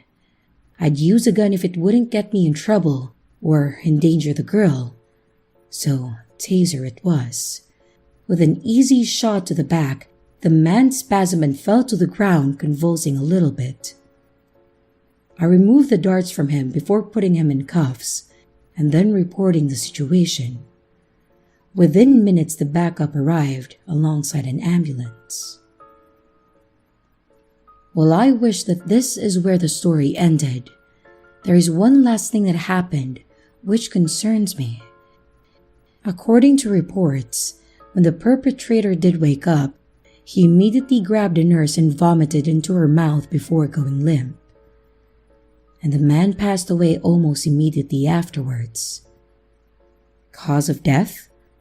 Autopsy said that there was a major damage to his spinal cord and brainstem. What caused it? Well, they're still investigating. And while they were investigating, the nurse also passed away. Same cause of death. According to her co-workers, she seemed to be acting odd, like she was a different person. The only person who was present at that time was her teenage son. Apparently, she puked on him too, only to drop dead within the same minute. While no one knows what happened, I have a theory. Looking back at the footage of the perpetrator's death, just as he was puking into the nurse's mouth, I noticed something. If you look ever so closely for a split second, it looked like something was wriggling into her mouth. The nurse fell over and seemed to convulse for a second, which doesn't seem too strange given what just happened. But what if it wasn't? Update. The nurse's son is dead. Same way, same circumstances. Officials have called it some sort of new sickness, but as far as I'm concerned, it's something much worse. I just hope that it decides to leave our town and go somewhere else.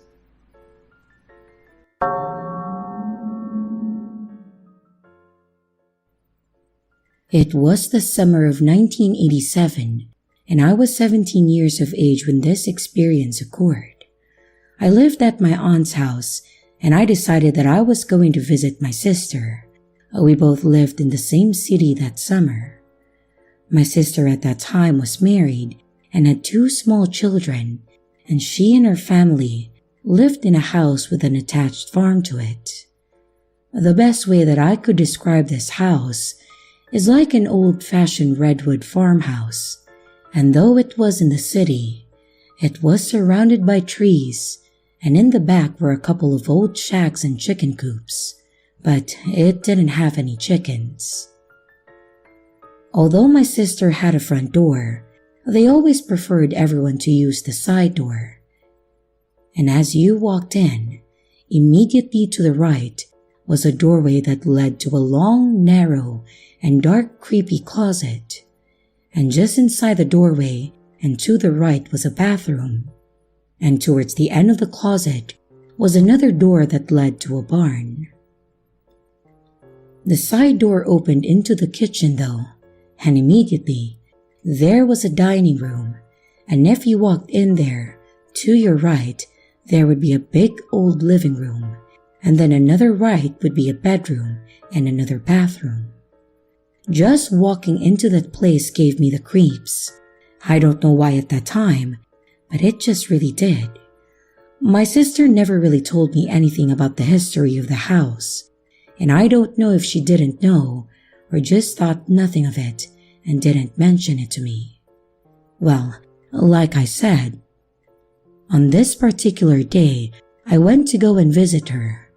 While she was doing her laundry, I decided that I would go and explore because I was getting bored. Little did I know at that time that my boredom and my curiosity could have never prepared me for what I was about to see, and it would leave an image in my mind that I would never forget. Anyway, after using the restroom, I walked down the long dark closet to the door that would lead me outside into the barn. And for some reason, as I approached that door, I went to open it, and then I just froze. Something told me not to open that door, but I didn't listen to my gut feeling. As I opened the door, you had to step down 2 steps, and I did this. I turned, and for whatever reason, I looked up into the loft, and there was a guy up there with a rope in his hand. It was almost like he was staring right into my soul, even though I knew it wasn't me he was looking at. But either way, I just stood there frozen, unable to say anything. I watched as the guy put the rope around his neck, and then he jumped. I heard the rope tighten and the sickening snap of his neck as I tried to scream, but nothing came out. My heart was pounding so hard that I thought it was going to explode. I don't remember how long I was there, watching the ghost just swinging.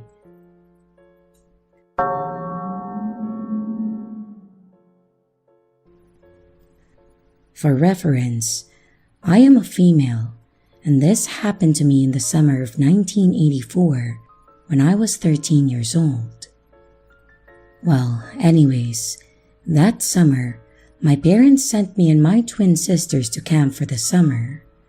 For obvious reasons, I will be changing the name of the camp to Camp Up High.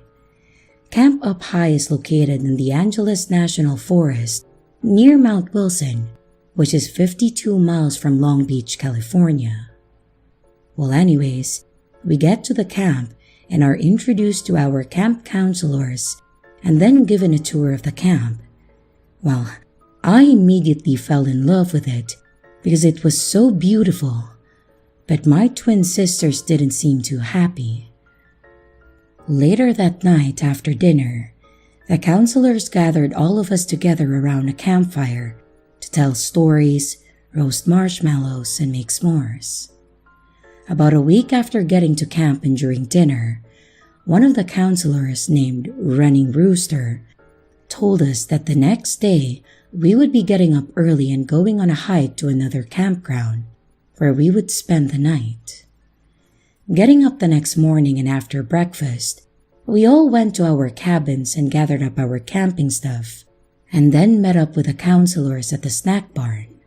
The counselors made sure that we were all there, and then we started off on our hike. I remember being excited because I have always loved the outdoors. Now, mind you, this was during the 80s, long before cell phones and social media, so hearing stories about cryptids, skinwalkers, and dogmen were unheard of. I just remember how beautiful everything was, and the smell of the fresh pine trees and the sounds of nature echoed around me. I also remember while walking on the trail that there was a group of trees to my left. I then heard a sound that kind of startled me at first, but when I looked, I realized that it was just a group of soldiers on the ground for a training mission. While standing there and watching them, it dawned on me that I was way behind my group, so in a hurry to get caught up with them, I didn't notice how quiet everything became around me. After crossing a small stream to catch my breath and realizing that it was too quiet, I started getting scared because I still didn't hear or see my group. Well, that's when I first heard something moving diagonally to the right of me, and that's also when I smelled whatever it was, and darting my head to the right, I saw it. It was standing half behind one of the pine trees. In shock, I was unable to move or scream. I just stood there staring at whatever it was. Whatever this creature was, I know it had to stand at least 7 to 8 feet tall. All of its body was covered in semi-long brownish hair except for its face. It almost looked human, but its arms were longer than they should have been, and its hands were huge. This thing was large and its legs didn't look like it could hold its weight. I remember how god-awful it smelled, and I almost wanted to puke. After standing there for what seemed like forever, I heard my name being called off in the distance, breaking me out of my trance. I took off running towards the group, and that's when I realized that whatever that was chasing me. Hearing my name again, I ran even faster because I just wanted to get the hell away from it and be safe. And after getting back with my group, I realized that it had stopped chasing me. So I started calming down. And that's when one of my sisters asked what was wrong with me, and I just told her, "Oh, it's nothing." I don't know what I saw that day, and I still don't. But I can tell you that it was not natural nor human. It is something that I have never forgotten and is forever burned in my memory.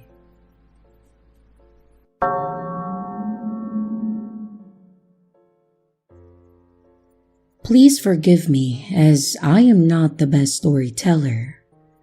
But when I was a kid, the house my mom and stepdad lived in was indeed haunted. Story goes that the kid that lived there before my stepdad killed his parents. These are my experiences and what all happened in that house. Not all of them were freaky or cruel. Some were actually kind gestures. And my mom and I lived in that house until I was 12. So right outside my mom's room, there were 3 rusty red finger streaks, the same color as dried blood, down the wall. Then a couple more on the wall, then also down the hall. They would paint over it, and it would come back. Paint over, come back, paint over, and come back. That's how it was. We would also wake up to cabinet doors slamming. One night, my mom woke up to them slamming. She walked out to the kitchen thinking someone may be robbing us, and she saw a shadow on the wall. She flipped on the light, and there was nobody there. One early morning, after my stepdad had left for work, someone sat down on my mom's bed and then covered her up with a blanket. One time, I got locked in the bathroom. Since then, I would make my mom wait outside the bathroom when I was in there. Someone grabbed my cousin's ankles one night, and my mom had touch lamps, and they would flicker and turn on and off. And one morning, the dishwasher had been ran and the dishes were clean. Stuff would also go missing all the time. The stone in my mom's wedding ring fell out, and it was lost. When we moved out of the house, my mom went back in to get her keys to leave for the new home, and the stone was sitting right next to her keys. Now, my mom had left my dad for the neighbor, and my dad still lived in the house across the street. I know, it's kind of messed up, but he would watch the house when my stepdad and mom went out of town. He would see the lights turn on and off at night sometimes. I was pretty young when this all happened, but I remember them pretty vividly. And to this day, I don't watch haunting movies. They mess me up pretty bad. I watched The Conjuring, and I couldn't sleep for a week.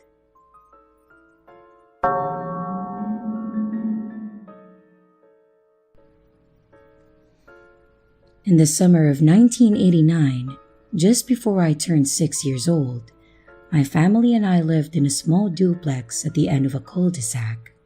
We'd lived there since I was about 2 years old. Our duplex was set back a ways and there was a long driveway between our door and the street. My mom was close friends with a family that lived directly across the street. Their single-family house had a small front yard with a gate that opened up to a walkway that led you to the porch steps.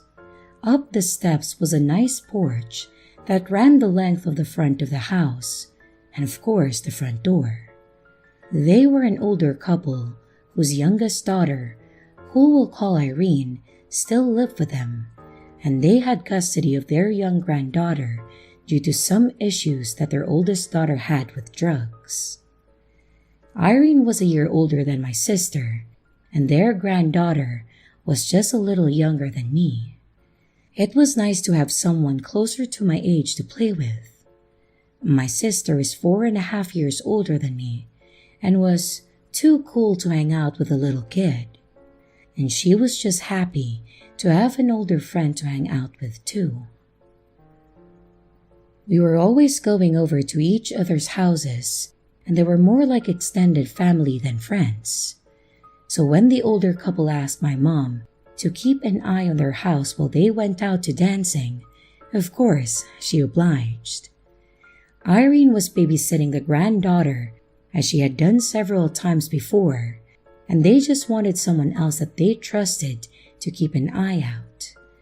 They had 3 big aggressive dogs out back that only liked the older couple and would attack anyone else, so there wasn't much worry of intruders. It was a good neighborhood, and back then, neighbors had keys to each other's houses, even though most rarely locked their doors. Every 20 or so minutes, my mom would call their house just to check in. It was the usual, "Are you two okay? Is there anything you might need? I'll check back in a little while." And then she would hang up. Now, before we proceed with the story, I should probably mention that their house was always very dark and had the feeling that the darkness wasn't just a lack of lighting, but more like a complete saturation of the shadows within it. It was always cold, even in the peak of summer in New Mexico. I know it sounds weird, but I'm sure that some or most of you can relate.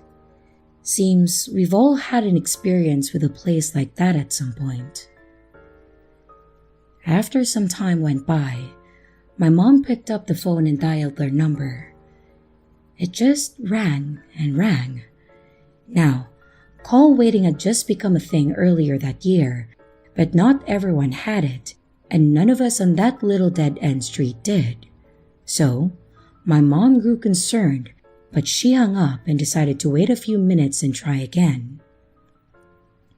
Maybe they were using the bathroom, or maybe eating and couldn't get to the phone on time. As soon as she set the phone on the receiver, it rang. She jumped because she hadn't expected it. She lifted it up and answered, "Hello?" Static came from the other line, and it was loud. I remember her yanking the phone from her ear and shouting into it, "Hello? Irene, is that you?" The static seemed to get louder, and then more quiet, and then back to loud. I remember hearing the faint sounds of a child crying, and a girl shouting back, but the static was too loud. My mom shouted into the receiver, still holding it about a foot from her face, "I'm going to call you right back. There's a bad connection." And she put down the phone onto the receiver. I was standing a few feet away watching this. As she picked it up to redial, something caught my eye from out of our living room window. The window faced the driveway that we shared with a few other duplexes, and the street, and ultimately the front of their house. I walked about 3 steps over to that window and looked across the street. Now remember, I'm almost 6 years old, so things don't immediately sink in for me at this age as being odd or out of the ordinary. I'm just seeing what I'm seeing. And as I'm watching, the lights in the windows of the 2 front rooms are blinking wildly on and off, and the porch light was too. My mom was on her 3rd redial and putting her shoes on when I heard Irene answer in a frantic state. I couldn't hear her exact words, but she was hysterical, and my mom just shouted over her to say that she was going over there. She hung up and told me to lock the door after her. She shouted to my sister, who was listening to cassettes back in our room, that she would be right back. She got the keys for their house, and I followed her to the door, where I promptly locked it after she stepped out. I went back to the window, and I watched her run across the driveway and across the road through a little gate at their front yard, and up the walkway and up the steps of the porch. The blinking stopped as soon as she crossed the threshold of their gate, with only the porch light remaining on. I watched as my mother tried desperately to open the wrought iron screen door, and I could see her struggling with the doorknobs and alternating between fiddling with the key and yanking at the door and banging on it. She was standing with her legs apart to brace herself as she yanked and pulled on the door. This is when something at the bottom step of the porch caught my eye. A black shadow on all fours climbed out from the bushes that grew on either side of the porch steps. I was terrified, as I knew their 3 dogs were very vicious to anyone besides the older couple. But something was off though. Most dogs run and attack. This didn't seem like any normal dog. It moved like fog, gliding stealthily up the steps toward the front door, as if to avoid making a sound. It had bigger shoulders than any dog that I had seen in my life up to that point. And I stood there, staring in horror, waiting to see my mom be attacked by this big black dog. She continued to bang and scream, and that's when it happened. The dog seemed to tiptoe slowly up to my mom and just disappear through her legs and into the door. Like it went right through the wrought iron and the solid wood doors and was just gone.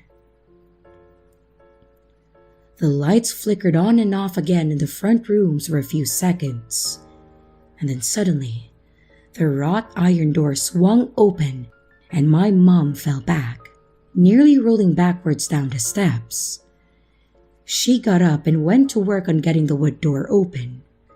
It opened easier than the first, and then she disappeared inside, leaving the door open and was gone for a good few minutes. In that time, the inner wood door moved back and forth, but not like wind was pushing it. It seemed very choppy, almost glitchy if you could imagine that. I could see lights flickering on and off inside of the house, and I thought I saw a dark figure with massive shoulders standing upright in the doorway when it had reopened all the way. I was staring so intently that when my mom emerged suddenly, carrying the granddaughter with Irene following right behind, it startled me. They ran across the road and up the driveway, and I hurried over to unlock the door for them. The girls were crying when everyone stumbled into our house. My mom was trying to calm down the granddaughter and trying to get answers from Irene about what happened. My mom's face was white as a sheet, and her eyes were big. Looking back now, I can register the amount of fear she felt. Irene was going on about how they were in the den at the back of the house, just watching a movie. And then they heard something crash in the front room.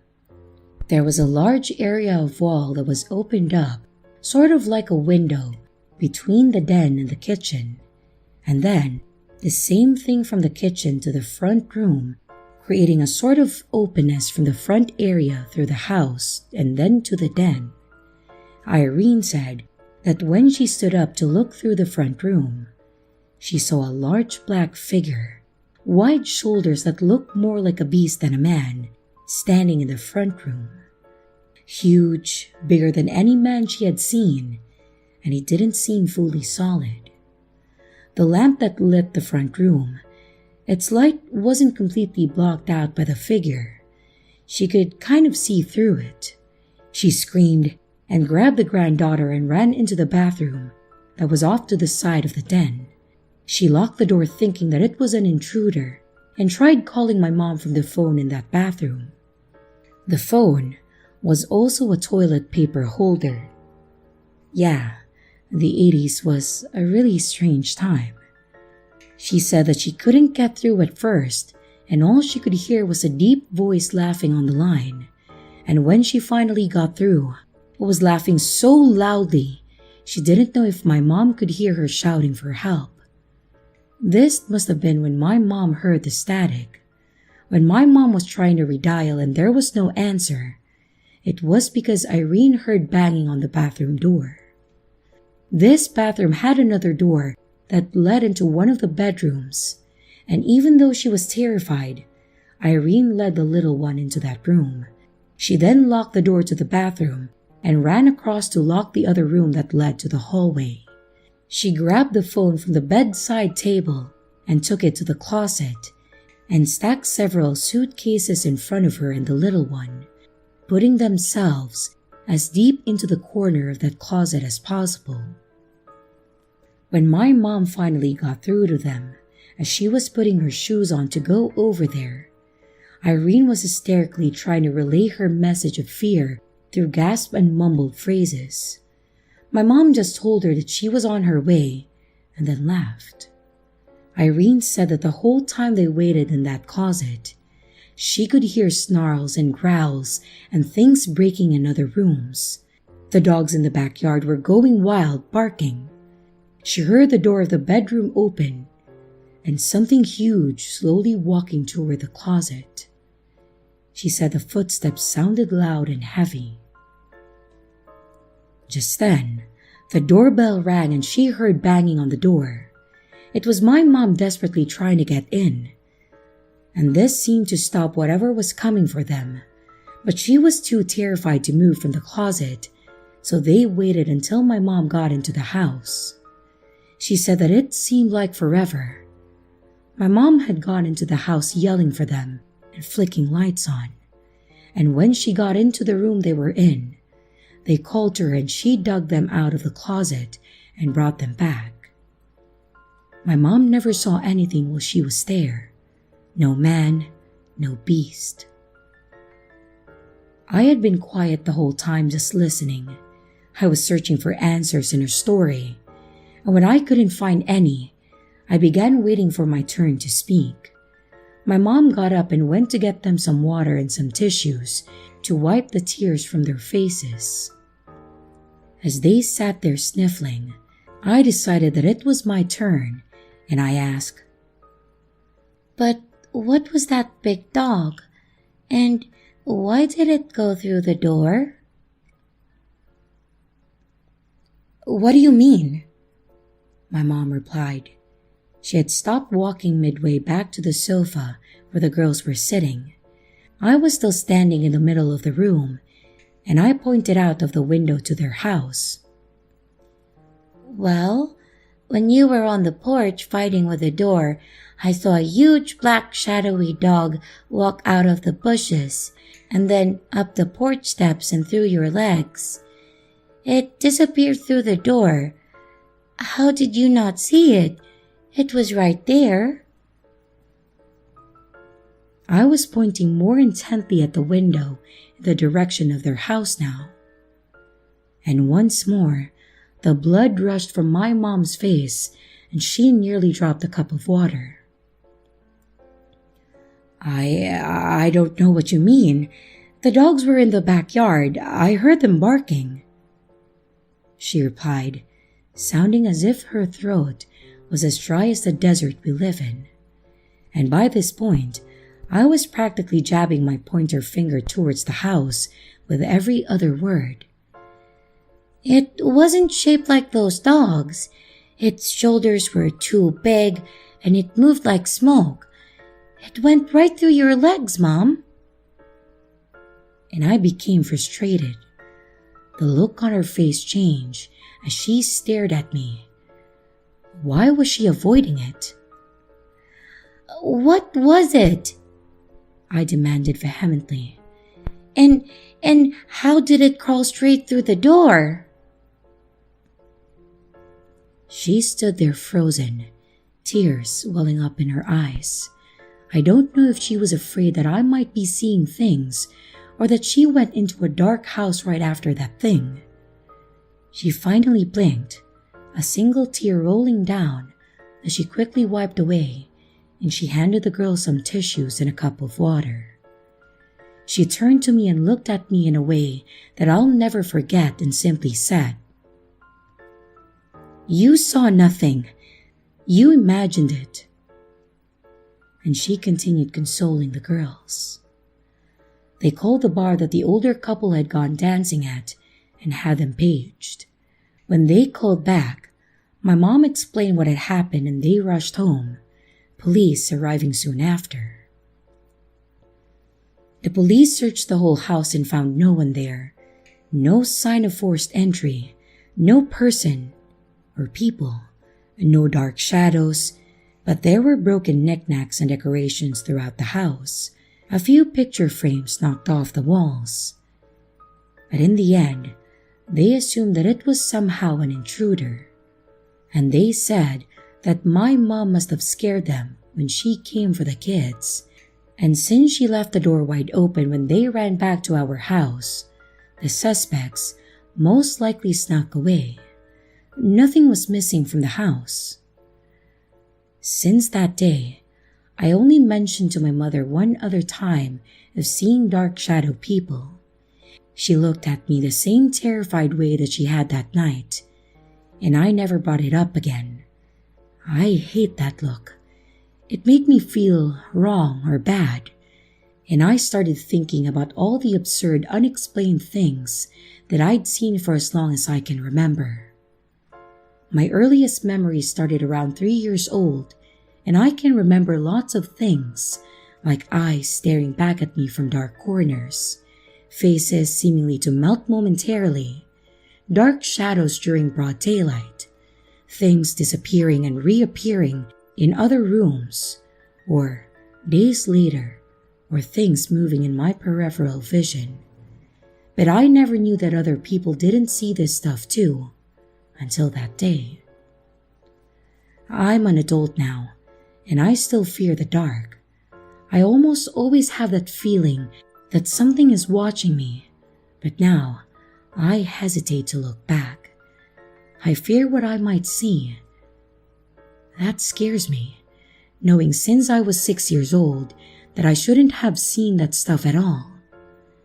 That hasn't stopped me from having dozens of other terrifying experiences and still seeing things that my eyes can't explain.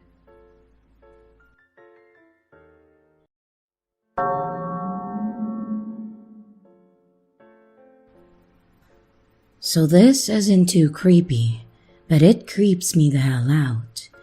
I'm a 21-year-old female, and my uncle is much older than me. He is around his early 40s, and he is the youngest out of my dad's siblings. He saw me from birth up until I was 9, and he was okay with me as a kid, and he never did anything creepy to me as far as I could remember. However, when my parents were together, my mother always warned me not to get too close to my uncle. When I was 9, I moved away with my mother to a completely different city up the north, and she told me things about him and my grandfather. It really made me feel gross hearing them. However, I can't lie, I doubt her, as she had a tendency to exaggerate every story she told. Little did I know how right she was. When I became 18, my dad's family and I all met up in a city at that time. It was great. I saw my cousin, who was a year older than me, and we all catched up on what I missed. I interacted with my uncle again too, and I was friendly with him, just like everyone else in the family though. I regret it now because he saw my fun side, and that somewhat motivated him to interact with me more, to bring that side of me out again. He looked much older and had grew a large gut and become almost bald.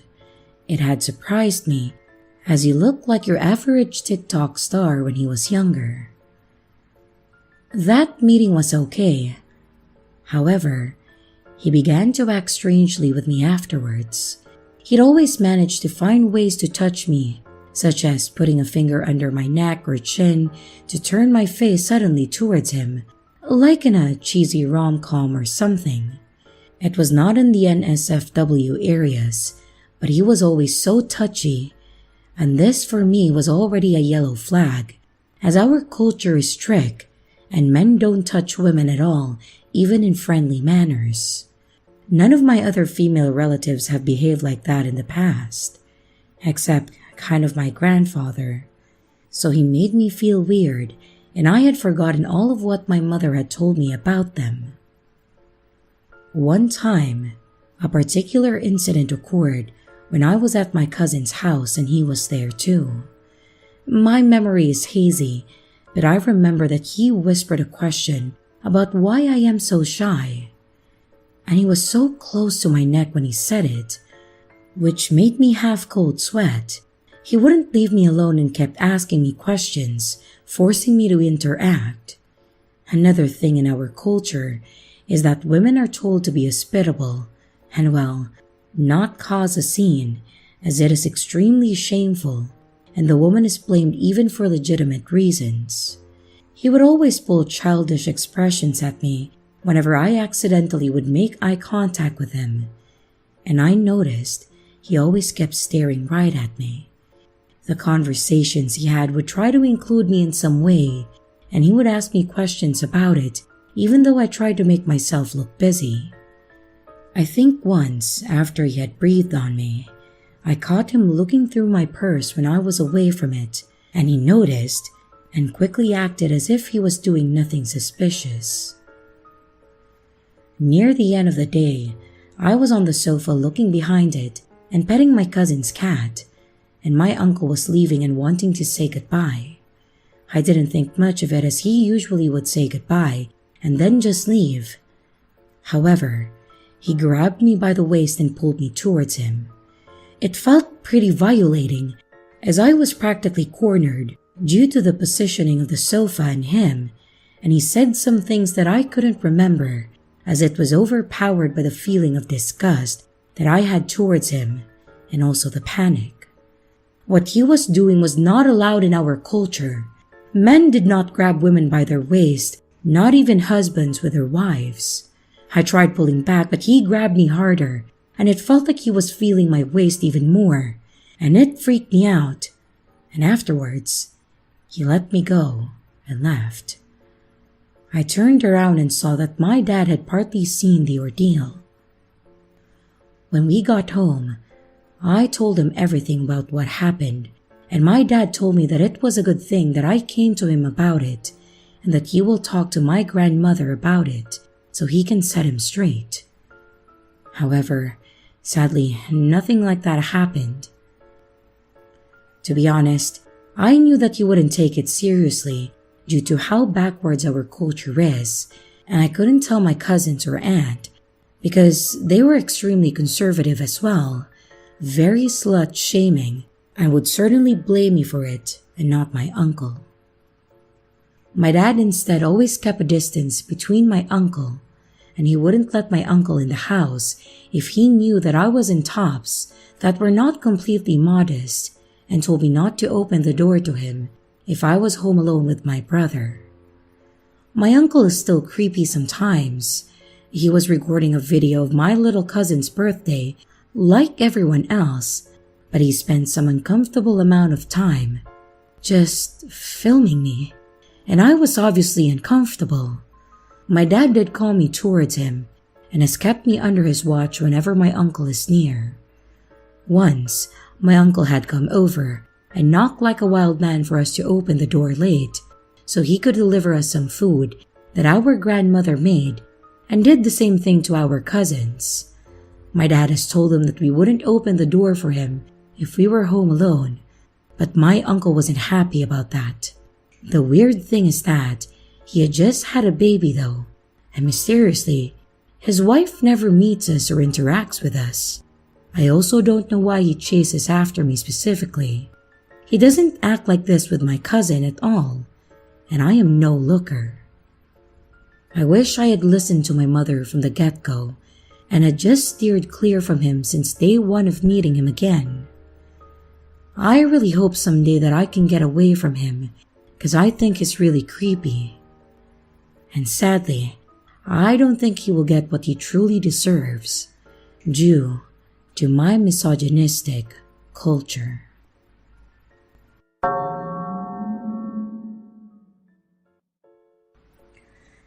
Before I begin, I should state that this was a few years ago, and I'm a tiny woman. Back at this time, I looked like a teenager, so I've always been mindful that I seem an easier target or easier to fool. I had seen a job interview for a small business looking for a secretary, and no experience needed as they would provide on-the-job training. And as that's the kind of thing that I was looking for, I applied. I heard back quickly and I was invited to an interview. When I arrived, I was excited. It was a bit of a journey from my home, but it was in a beautiful old building on the 3rd floor with a modern layout inside, though you could tell that it was very new as it was bare bones and very little had been unpacked. Still though, if you have to work somewhere, might as well be in a nice building, right? Anyway, the interview seemed normal, and I only encountered female members of staff, and they were all warm and lovely. The woman interviewing me was amazing, and even sat talking to me for a while after, just getting to know me. When I get home, I wasn't in the door long before I got a phone call from them. I nailed the interview. Awesome, I thought, and I was offered the job. I was about to accept when I was told on the phone, "Okay, so you'll come here tomorrow and we'll have the van drive you to where you'll be working." And I was like, what? Confused about what they meant. Then they told me that I'd be meeting with the customers on their behalf, doing the talking, selling stuff, and etc. And I was not comfortable with this, as it wasn't what I was interviewed for, but I gave them the benefit of the doubt. Maybe they had a second position that they thought that I'd fit in better with. It wouldn't be that weird as a new company, and while I was not comfortable with it, I should try to hear them out. So I asked more questions, and the woman on the other end of the line is getting more snippy and tense. And the nice friendly woman from earlier was gone. She would not reveal where I would be going or who I would be meeting. And by this point, plenty of red flags were going off, so I said no thanks to her offer. For anyone curious about what happened after, I reported this, and it seemed very dodgy. But when they were checked in on, the floor was no longer occupied by them, and they'd apparently just rented it for a week, and then they were gone. So, to the people who interviewed me, let's not meet again.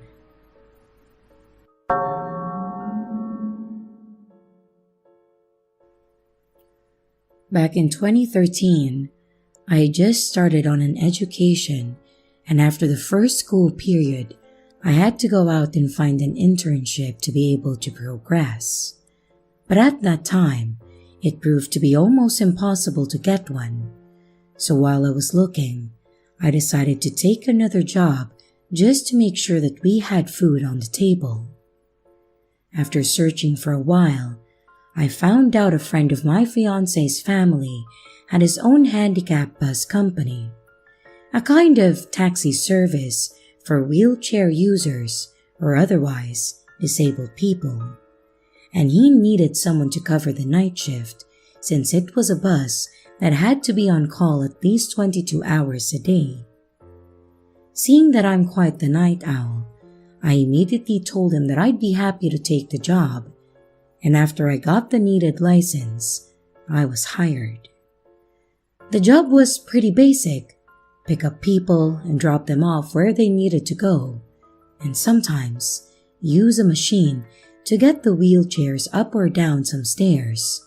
And when there were no trips, I drove to a designated area and I did whatever while waiting.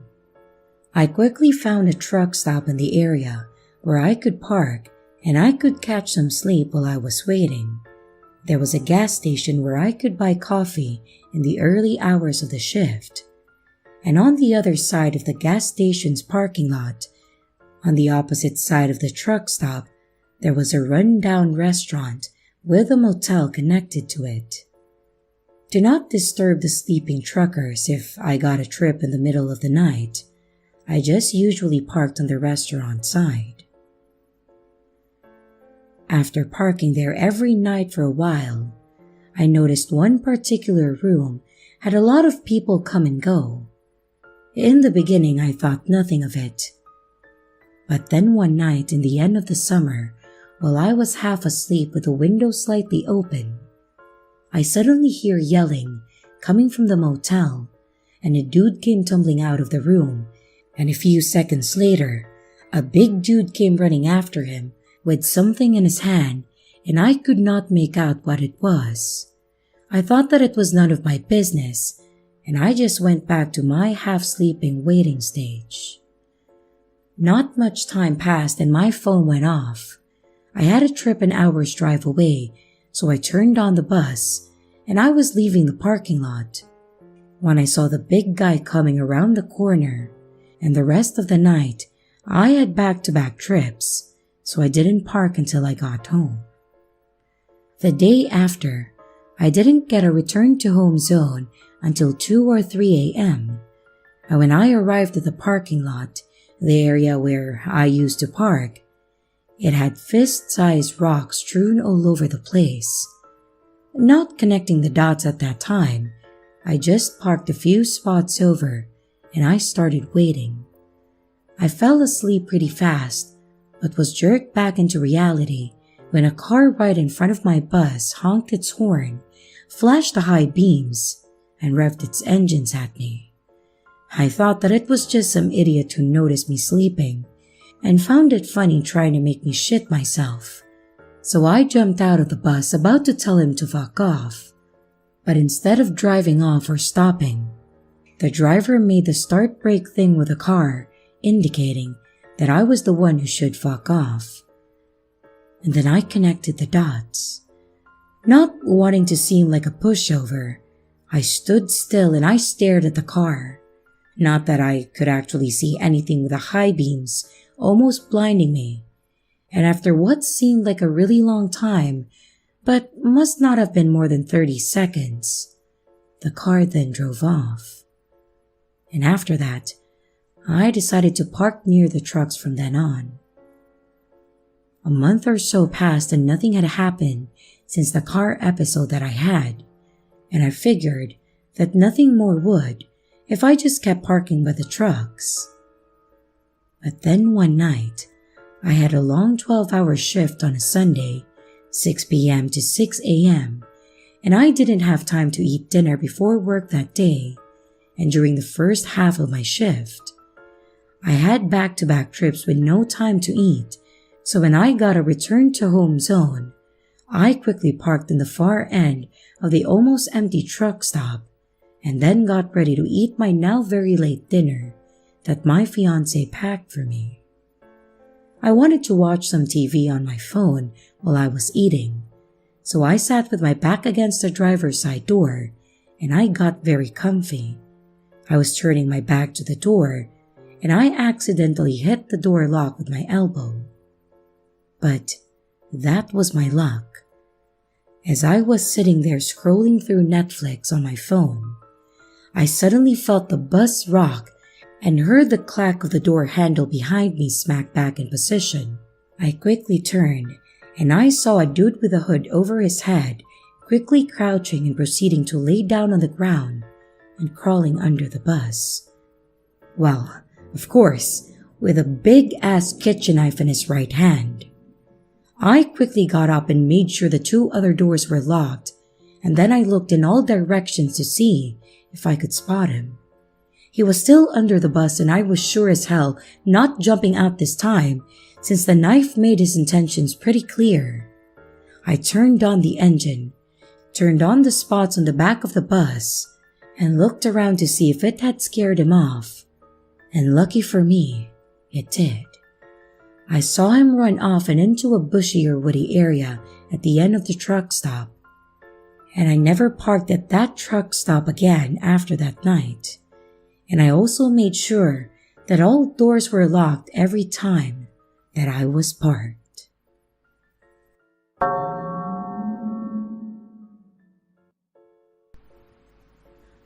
A little about me. I'm a personal trainer, and I share a space in an office that also has an acupuncturist and a chiropractor.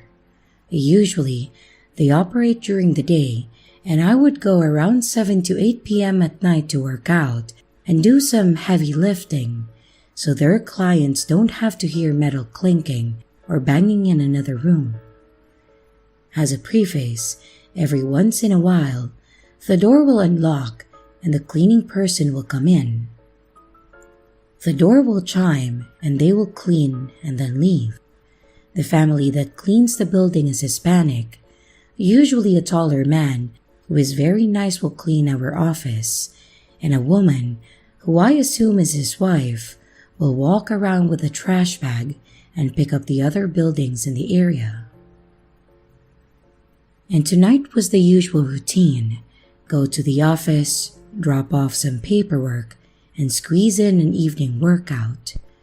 I'm putting away some stuff and printing off a few things when I hear the door unlock.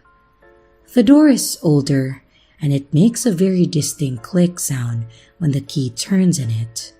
The door chimes and a man comes in asking me in Spanish if he can come in. I don't speak Spanish, and he repeats in English. Can I come inside? Of course, I think it's one of the members of the family to come clean, and I say yes. It isn't until 10 minutes later, after I go to throw away something, I notice the trash is still there, and this man is just sitting in front of the door. I didn't want to be rude, but I didn't understand why that on the Sunday night at 8:30 p.m., this guy is just sitting here in the office alone with me.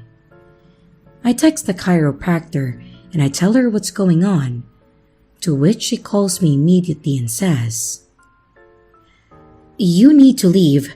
There is a button on the alarm to notify the police. Do you want me to come over?" I tell her yes, and I grab my stuff and I approach the man. I tell him, "I'm leaving for the night and I'm turning on the alarm, so you need to leave." He looks up at me and then he shakes his head and says no very firmly. I freeze up, thankful that I still have someone on the phone. I say, "Why are you here?"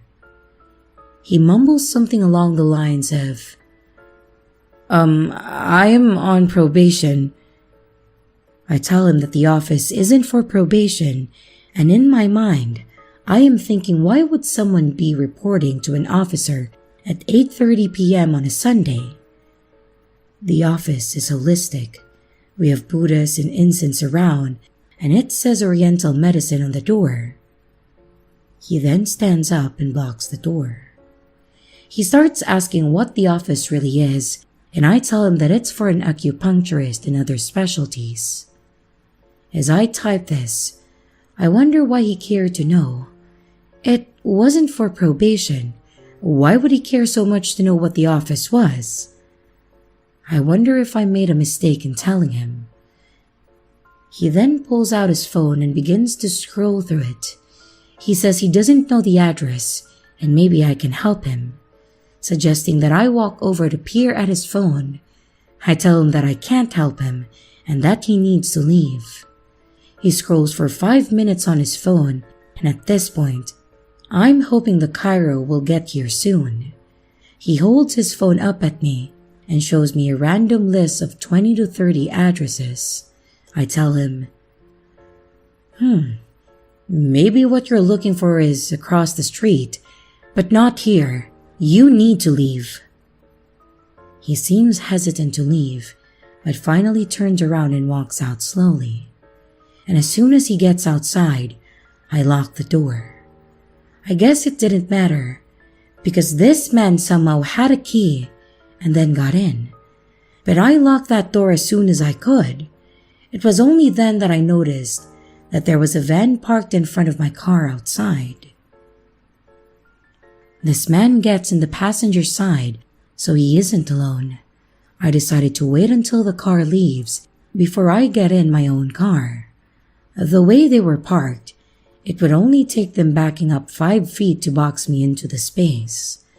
The van is huge with suicide doors on the back, and it then proceeds to wait for 15 minutes before slowly pulling out. It stops in front of the office as if they are taking one last look at the building and then slowly pulls off. I wait, and I noticed that they have only pulled up 50 feet just out of my sight. They are still there, and I can barely see the headlights. It's like they are waiting for something. And thankfully, the chiropractor pulled up in her car in time, and the van was gone. The whole experience was unreal. I can't seem to wrap my head around it. The fact that this man came in with a key and acted like he was there for probation doesn't make any sense. It doesn't make sense at all. The fact that he wanted to know what the office really was, and he blocked the door is also bizarre. A few weeks ago, when I was moving equipment into the space, I felt like I was being watched. I ended up burning some sage, and I thought maybe I was just paranoid about being in a new space at night. But now I'm wondering if there was something that I was picking up on and I just didn't know it yet. I will keep this updated as things progress. Hopefully, that man doesn't come back, and hopefully, we get a security camera installed and also the locks changed.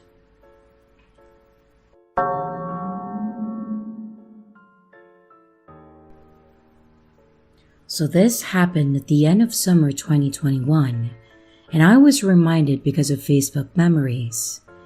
A little context: from ages 16 to 19, I was being abused by my ex and his mother, Monica. I lived with them because I was kicked out and she had power of attorney over me. Her name wasn't Monica. It was a super unique name that I haven't seen anyone else have before. It was a Friday night in the middle of a neighborhood filled with bars and clubs, so me and my fiancé wanted to go out. I got all dolled up and my fiancé went to the bar about 30 minutes before me, so he could grab some food from a pizza place near the bar.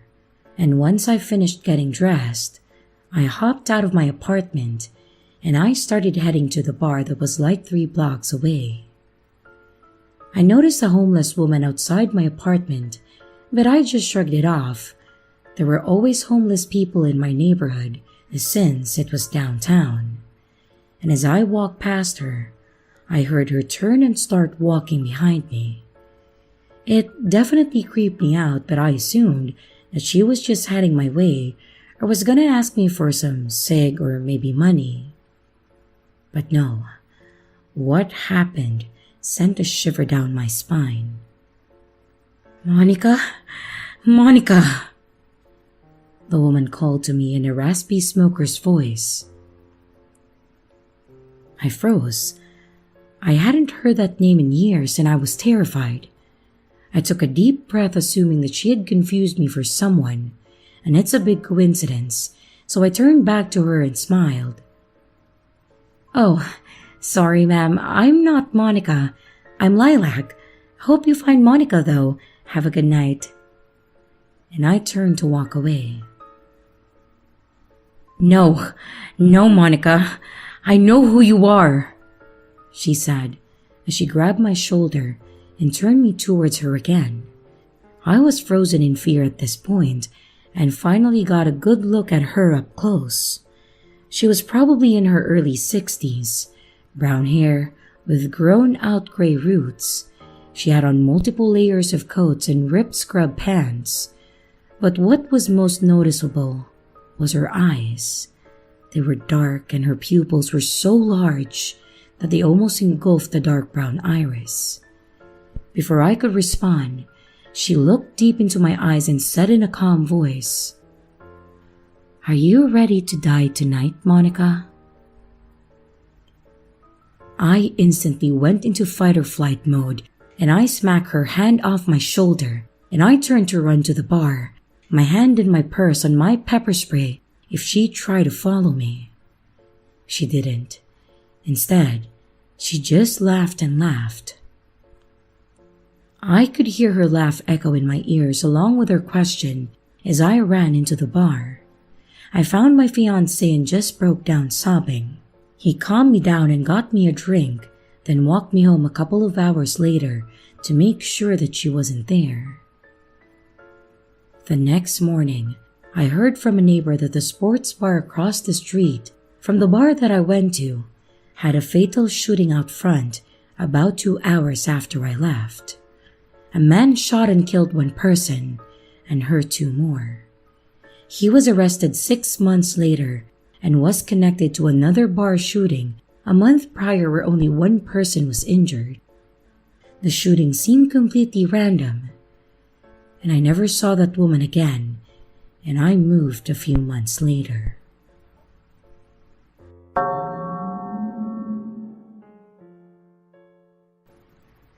Earlier, I was on my way to work, and I stopped into a nearby gas station to grab a drink and a snack.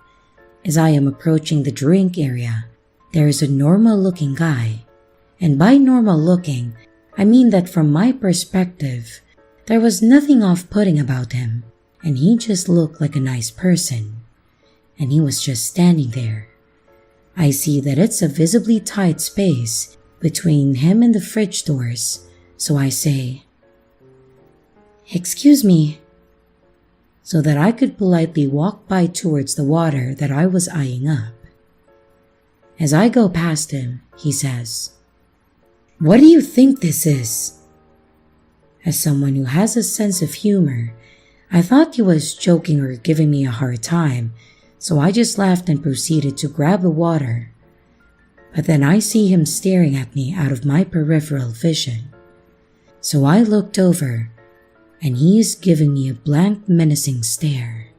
The smile was wiped off my face very quickly, and I said, "What?" out of confusion. He then continues to stare at me and just says, "Yeah," almost as if he was implying that he was telling me off or making a point or something. I just tried to ignore it and I proceeded to grab a snack. As he approaches the register to check out, I overhear him say to the cashier, "I feel like people are following me today." To which the cashier responds, Who?" And he then repeats, "I feel like people are following me today." I then get in line behind him, and he very much intentionally drops his license, his debit card, and some other card. They drop behind him towards me, and he then turns around and just looks at me. He looks down at the cards and then back up at me. He slowly bent down to pick them up while staring at me, and then proceeded to leave the gas station while looking back. I have no idea what I just experienced, but it was very unsettling. I didn't say anything negative to him, nor was I rude in any manner when I was trying to move by him in the gas station. I did not follow him whatsoever, nor did I give him any reason to drop his personal cards behind him towards me. So I am continuing to ask myself, why did this man act this way? And why did I feel such a menacing energy during my entire time in there? I don't expect anyone to give me a specific reason as to what I experienced, but I just really needed to share what happened.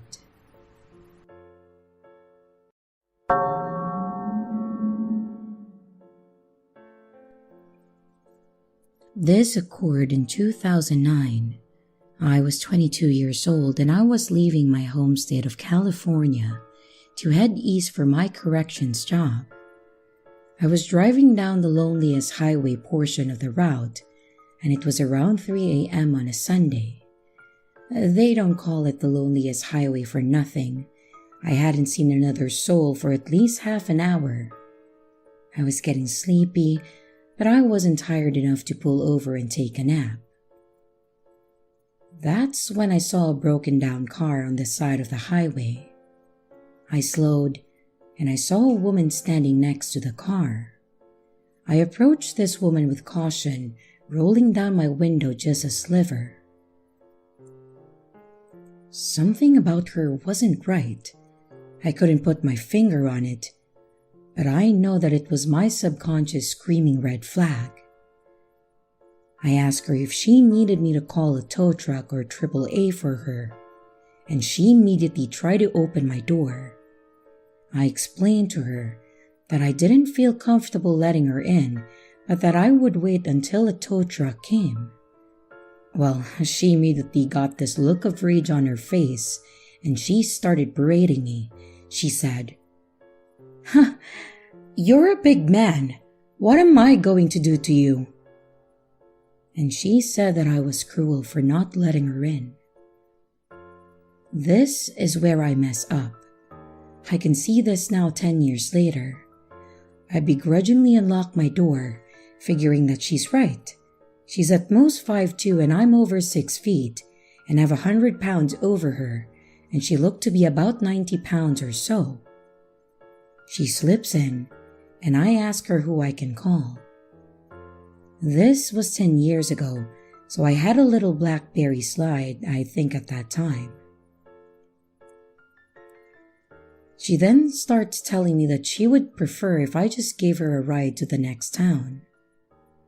Now, I'm starting to realize that I've done messed up because she's avoiding eye contact and she's fumbling in her purse, and when I mention calling for help, she's getting aggressive and demanding that I take her to the next town. I'm so busy trying to unfuck the situation that I miss a man who either was hiding in or near her car, and it wasn't until he was almost to my driver's side door that I managed to catch him in my rearview mirror. Flight or fight kicked in, and I put my car in drive, and I sped off right as this fucker was reaching for my car door. I sped off, and I heard a ping noise, and then my rearview mirror exploding. He was shooting at me. The adrenaline alone had me doing near 90, and by this time, homegirl realized in whatever drug-induced stupor she was in that her little plan was futile. She started hitting me and telling me to stop and let her out. When I reached enough of a distance, I did just that. I pulled over, and then I demanded that she got the hell out. She started going for that oversized purse she had, but I had had enough, and I was literally shaking with adrenaline, and I reached over, opened the door, and pretty much shoved her out. I tried grabbing for her purse, but she managed to hold on to it, not before dumping half of what it was in there on my passenger seat. I sped off, and my door was still open. I waited till I got a good distance from her, and then I slammed it shut and locked it. I clenched the wheel and drove, if on something autopilot. It wasn't until later that morning that I pulled into a Denny's, and did I realize how close I was to pretty much dying. I had a good cry, and then realized a bunch of her things spilled onto my passenger seat. Most of it was nasty wadded up napkins, a few tubes of lipstick, and also drug paraphernalia. I had considered calling the cops or finding a highway patrol officer. I did do something stupid. I tossed all of her things that had fallen into a trash bag, and then I threw them away. At that time, I had a dream of becoming a cop, and I knew that if I got caught with drug paraphernalia, then that dream would be impossible. I didn't think they would believe me that the drug paraphernalia wasn't mine. I noticed a cop at the gas station across from the Denny's, and then I told him what happened. He pretty much berated me for pulling over and then letting her in. He did say, though, that he would look into it, but I doubt that he did. I was so shaken that I pretty much picked at my pancakes, and then I left to continue on my way. I never did replace that mirror, and I ended up selling my car, as where I lived, didn't require me to have one. Till this day, 10 years later, I hesitate to stop and help stranded motorists.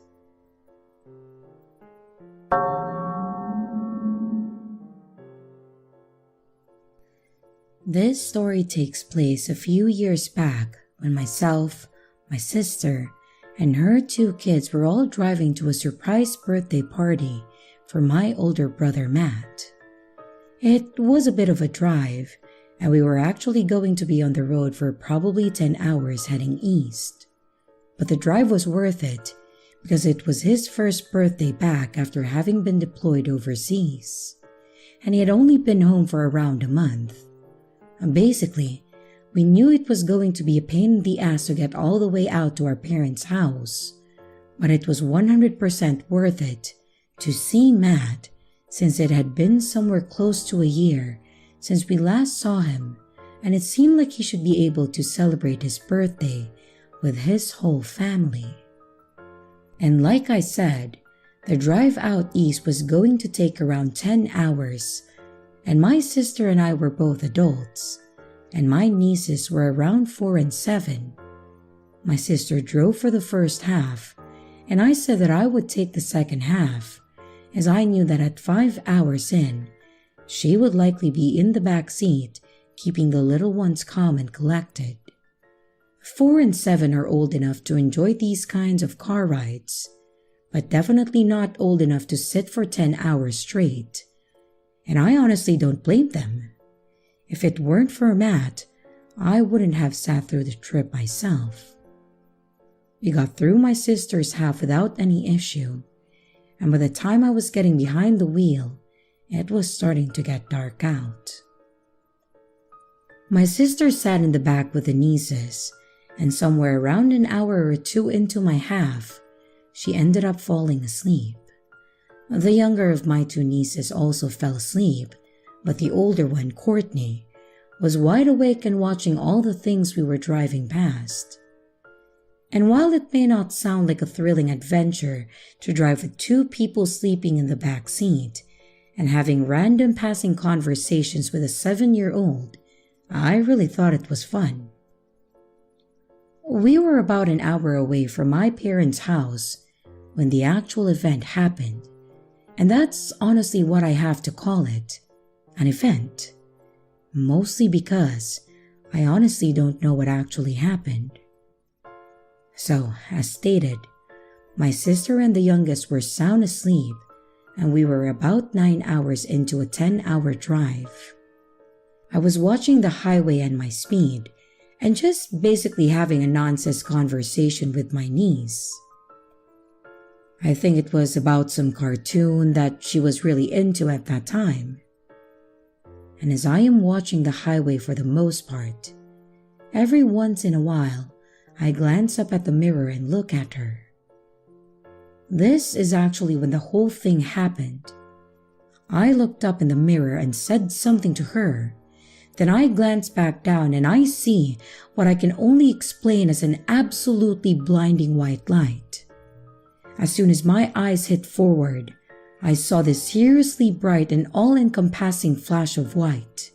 My first thought was that it was an oncoming car or something like that. But I just remember that immense and horrible sense of panic flooding through my body. What was weird, whatever it was, I never hit it. I thought that we were going to smash into it, and I remember screaming. Hell, I even recall hearing my niece screaming. But it apparently never happened. It kind of felt like whatever that moment in time when I saw the light, it kind of hung there for a moment, and then reset back to me on the road, driving like normal. I didn't swerve, I didn't slam my brakes, and I apparently didn't scream because the other 2 never woke up. I went from staring down an alarmingly bright light in front of me going 70 down the highway, certain that I was on a collision course with whatever the hell it was, to driving like normal with nothing in front of me. Of course, that feeling of terror didn't pass, and I was still running high on adrenaline when I came back to reality. I pulled the car over to the side of the road, and I tried to take deep breaths. When I stopped the car, my sister obviously woke up asking if we were at the hotel yet. I told her no, and that I just needed to take a moment to catch my breath. She asked if something happened, and before I could even respond, my niece starts telling her that we were talking about the cartoon, and then there was this really bright light in the middle of the road that just randomly disappeared. Her version was probably cuter and more detailed at that time. This actually made it worse though, because she confirmed what I saw. I saw all of this unfold and she saw it too, which confirmed that I didn't fall asleep or have one of those micro nap things that you can have while driving. I legitimately saw this huge white light in the middle of the highway. And unfortunately, there is no way for me to explain the whole resetting thing. So I just left it at what she said. I told my sister that I wasn't sure what it was and that it just freaked me out a little bit. Nothing else happened the rest of the way. We all stayed awake and chatted for the last 40 minutes or so. We then got there and had a great time. And while the party was certainly the highlight of the whole event, that was seriously a road trip that I'm not likely to forget anytime soon.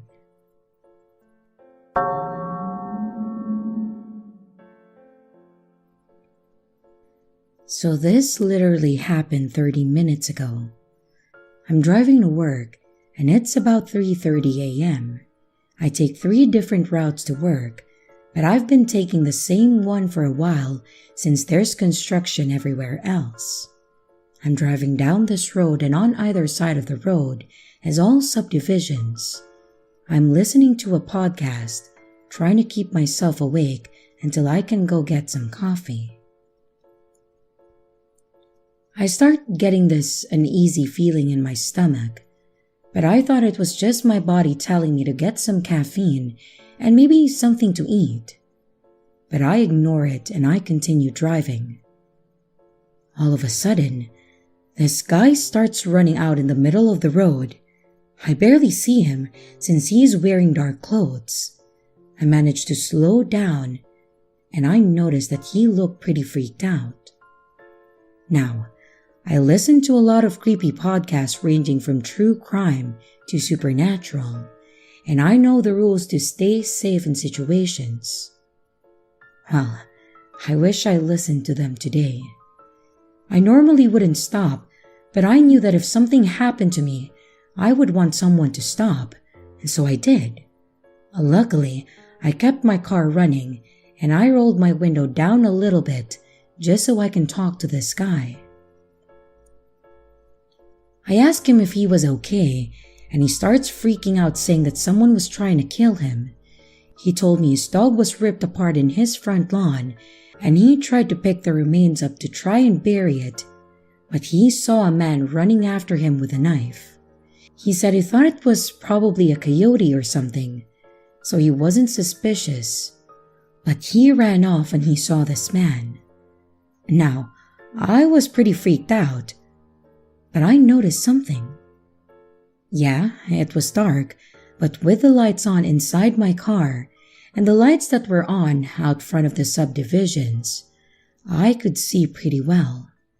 He was younger, about mid-30s, dark black hair and green eyes. He was wearing a hunter's jacket and jeans. I lived in Idaho, so hunter's jackets is pretty normal attire.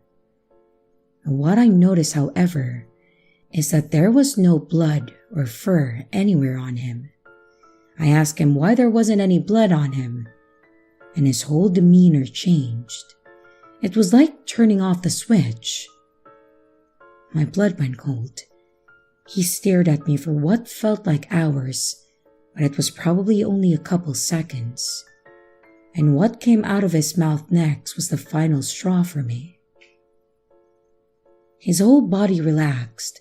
He stopped shaking and he leaned closer towards my window and smiled at me. It was a twisted type of smile, and his eyes went dark. He took a deep breath and said, "I was going to help you."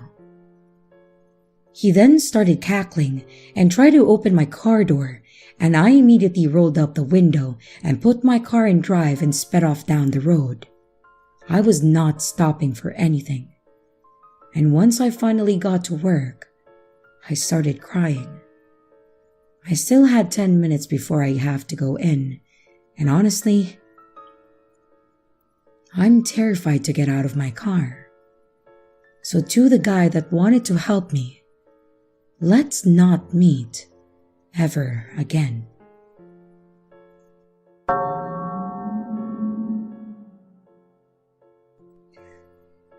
This happened a few years ago during a hiking and camping road trip that my sister and I were taking during my last summer vacation.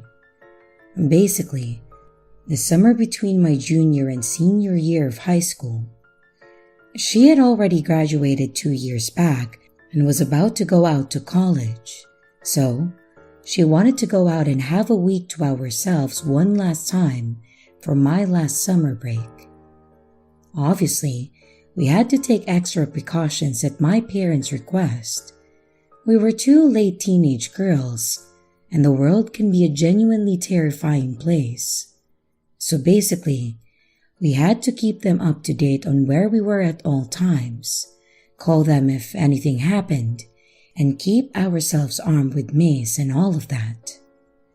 I get where they were coming from, but at the same time it was a bit annoying having them writing rules for our road trip.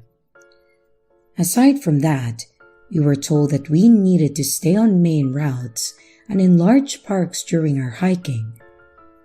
Honestly, that wasn't a big deal to me.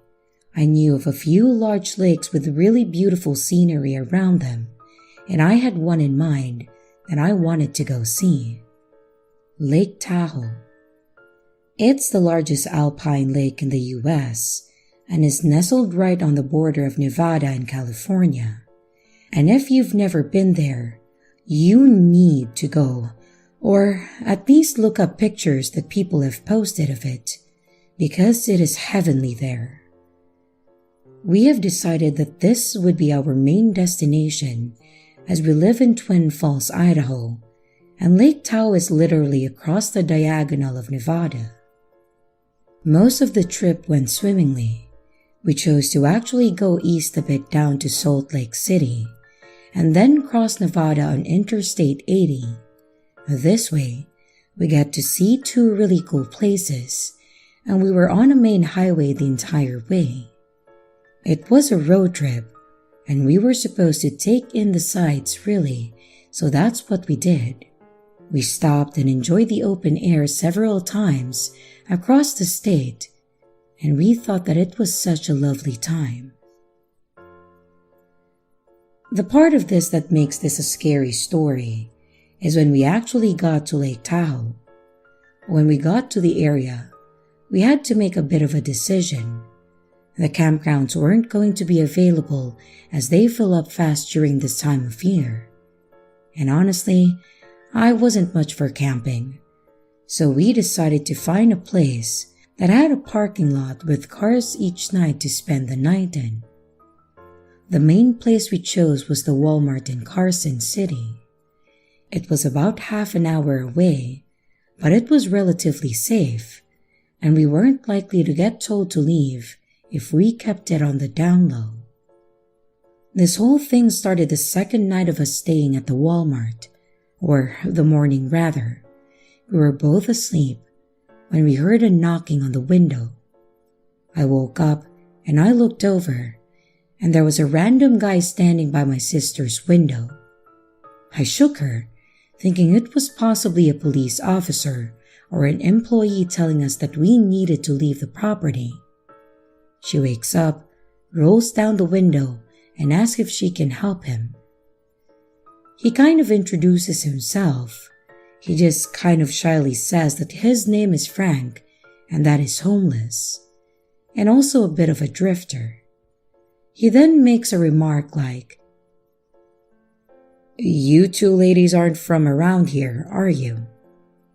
I was a bit concerned, but my sister retorted with, "What makes you say that?" It was pretty clear that he was able to get the hint that she wasn't going to be intimidated, but he also wasn't trying to be intimidating. He kind of laughed and just said, "Oh, well, your license plate says Idaho, and you're sleeping in a Walmart parking lot." That kind of dropped my sister's defenses a bit, mostly because her aggression was a bit unwarranted and, well, a bit dumb. Anyways, this interaction ended up with him asking us if we were heading back up northeast to Idaho. We told him that we weren't, and that we were going to be in the area for a few more days, and that we were spending a lot of our time at the lake. He seemed to be a bit annoyed, but then asked if he could catch a ride out to the lake with us this morning, and that he would give my sister $20 if we could get him there, and that's all he would need. I don't know if it was the money or just my sister feeling like an idiot with her whole thing a few minutes prior, but she told him that he could hop in and that we would take him there at that time. I just kind of stared at her like, "What the hell are you doing?" But she dismissed me and said that he just needed a quick ride and that I needed to be more trusting of people. Anyways, we helped him load his belongings, which was pretty much just a tent and a few groceries, into the truck, and then we headed off toward the lake. On the way there, which really wasn't much time, this guy started telling us all about who he was. He said his name was Frank, that he was actually from New Mexico originally, and that a few months back, his wife had tragically suddenly passed away. He said that she was pregnant, and when she passed away, they couldn't save the baby too, and that it completely devastated him. He mentioned that, ever since it happened, he has been trying to find himself, and that he ended up a bit of a vagabond, traveling places and just living out in nature, and that it was the happiest that he has ever been. It was a bit weird that this guy was all about telling us who he was, what his life was about and all that, but at the same time, maybe he just didn't have anyone to talk to. We drove up to the lake and into one of the lots, basically where we planned to park for the day, and the guy thanked us for the ride and handed my sister an old and torn up $20 bill. We all get out and are looking around the area.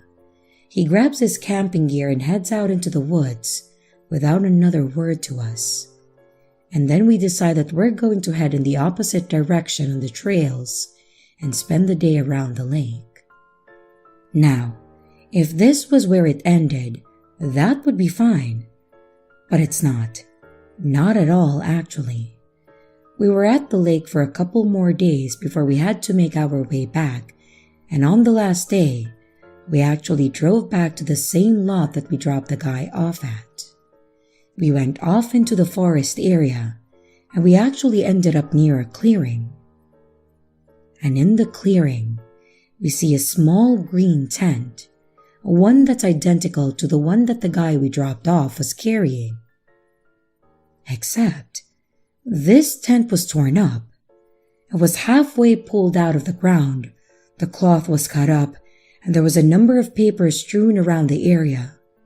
We walked up to it to see if he was in what was left of the tent.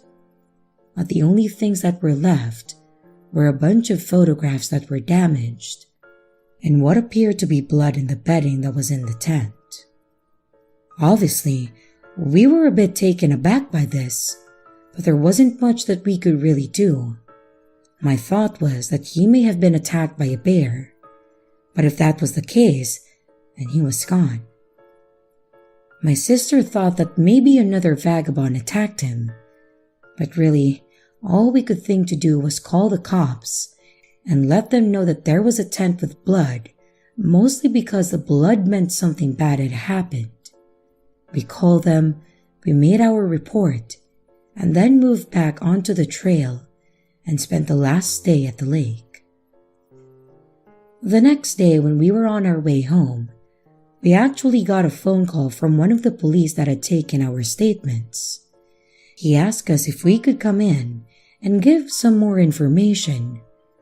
But unfortunately, by the time he called, we were already several hours back into the state, and turning around would set us back by almost the full day. Thankfully, the officer understood and asked if we would just conduct the interview over the phone. My sister pulled over, she put her phone on speaker, and we had a quick conversation with the officer. It was pretty standard as far as conversations go. He asked us if we knew the individual that owned the tent that we had reported. We informed him that we didn't know anything beyond his name being Frank and that he was homeless.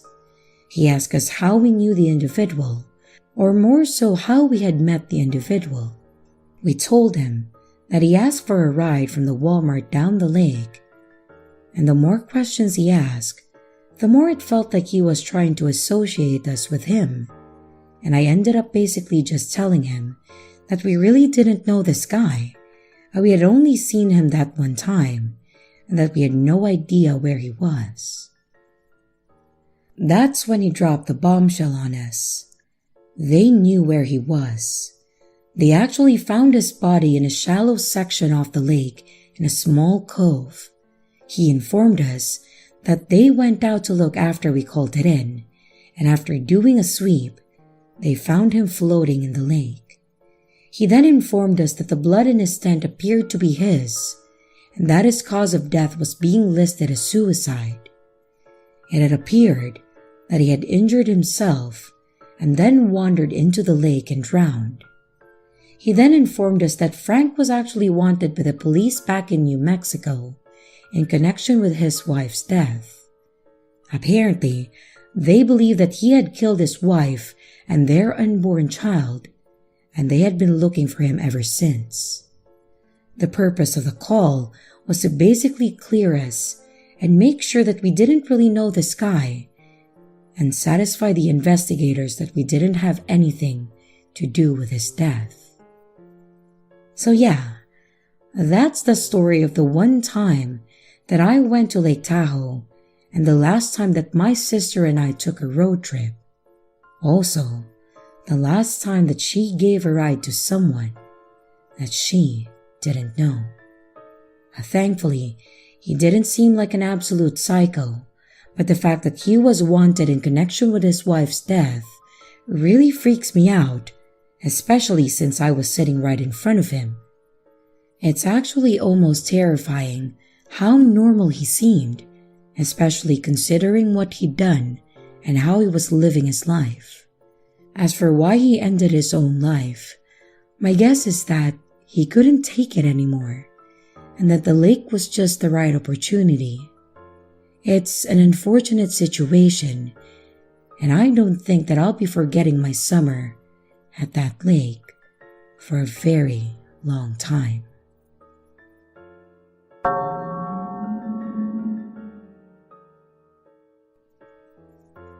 For the sake of the story, I don't recall every word of my conversations in this story. It was 15 years ago, so I will do my best to recreate them to make the story flow based on what I do remember. I was about 19 when I was offered a job by my cousin to work for our uncle's glass business. They install giant glass windows in tall buildings and skyscrapers. Not that it's too relevant to the story. The catch to the job was, I had to temporarily move to Destin, Florida from Tampa. My cousin lived up in Russellville, Alabama, and I wanted to go visit the family there and leave with them together to go back down to Destin. This was my first long-distance road trip, and my first trip away from my immediate family. Back then, I was driving a puke green Mercury Sable, a car barely capable of getting groceries back home. But in my invincible youth, I didn't care about that. I was just so pumped to be spreading my wings and getting out into the world that the risk didn't concern me. My mom and dad tried to get me to plan and pack better, knowing the trip could have its pitfalls. But it wasn't like the trip was going to take days, and fast food exists, so I wasn't stressing about that. I mean, I'm not stupid. I packed for the trip and staying for a few months in Destin. But they wanted me to bring food, water, emergency supplies, and etc. And I declined because it wasn't the 1930s, and of course, there were gas stations at every exit, and I had a razor flip phone. My thinking was, what could possibly happen on two busy interstates? It wasn't like I was going to some far-off country with no kind of self-service. Well, anyway, fast forward to the trip, and I'm a Florida boy. I had no idea Alabama could get so cold. I had no idea the heat was broken in my car, since I had never used it. At first, I'm thankful because by the time that I reach Alabama, I'm tired as hell, and I had made a lot more stops than I anticipated. I still had a few hours to go, and the cold air was keeping me awake. Finally, I pull off the interstate and start heading through these smaller numbered roads. The roads didn't have conventional names like in Florida. They were just numbered, which I really found odd. And after driving on those a bit, I start being sent down gravel roads. This was the days of MapQuest, so I didn't have a GPS guiding me through just paved roads or rerouting me around roadblocks. I was starting to get hungry and thought back to my parents telling me to pack food. I should have listened. The sketchiest thing with MapQuest was that you just printed out the directions. You didn't have a map to fall back on, so going out of your way to find fast food and an exit came with the potential of legitimately getting lost. So I had passed a few signs telling me to turn off for food because I was tired and I didn't want to chance it.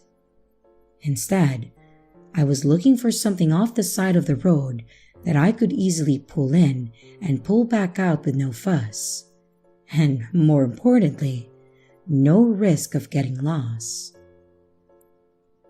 My prayers were answered a little down the road when I saw a beat-up old country grocery store on my right-hand side. It didn't even have a name.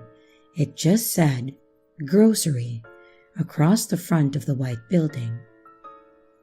I pulled in because the light shining across the grocery sign was on, but I found it odd that most of the lights inside were off. This gave me the creeps a little, but it didn't stop me from going up that door. I was starving, and maybe this was a 24-hour place. I saw a shadow move across the back of the long aisles as I approached the glass door, and surprisingly, it opened. At this point, I half expected them to be closed, well, mainly due to the lack of lighting inside, and I hoped an owner would take pity on a tired traveler and let me grab some snacks. I called out, hello?" No one answered. I said something along the lines of, "I saw you when I had pulled up and I was hoping you're still open." Again, no answer. Now, this was really naive of me, but I assumed that maybe the owner was older and couldn't hear me. Or maybe he was deaf, so I went further back into the store. It honestly didn't smell great inside, and I hoped they had at least some chips or something. At least those were sealed. And then suddenly, a man emerged from the back and said, "I'm so sorry.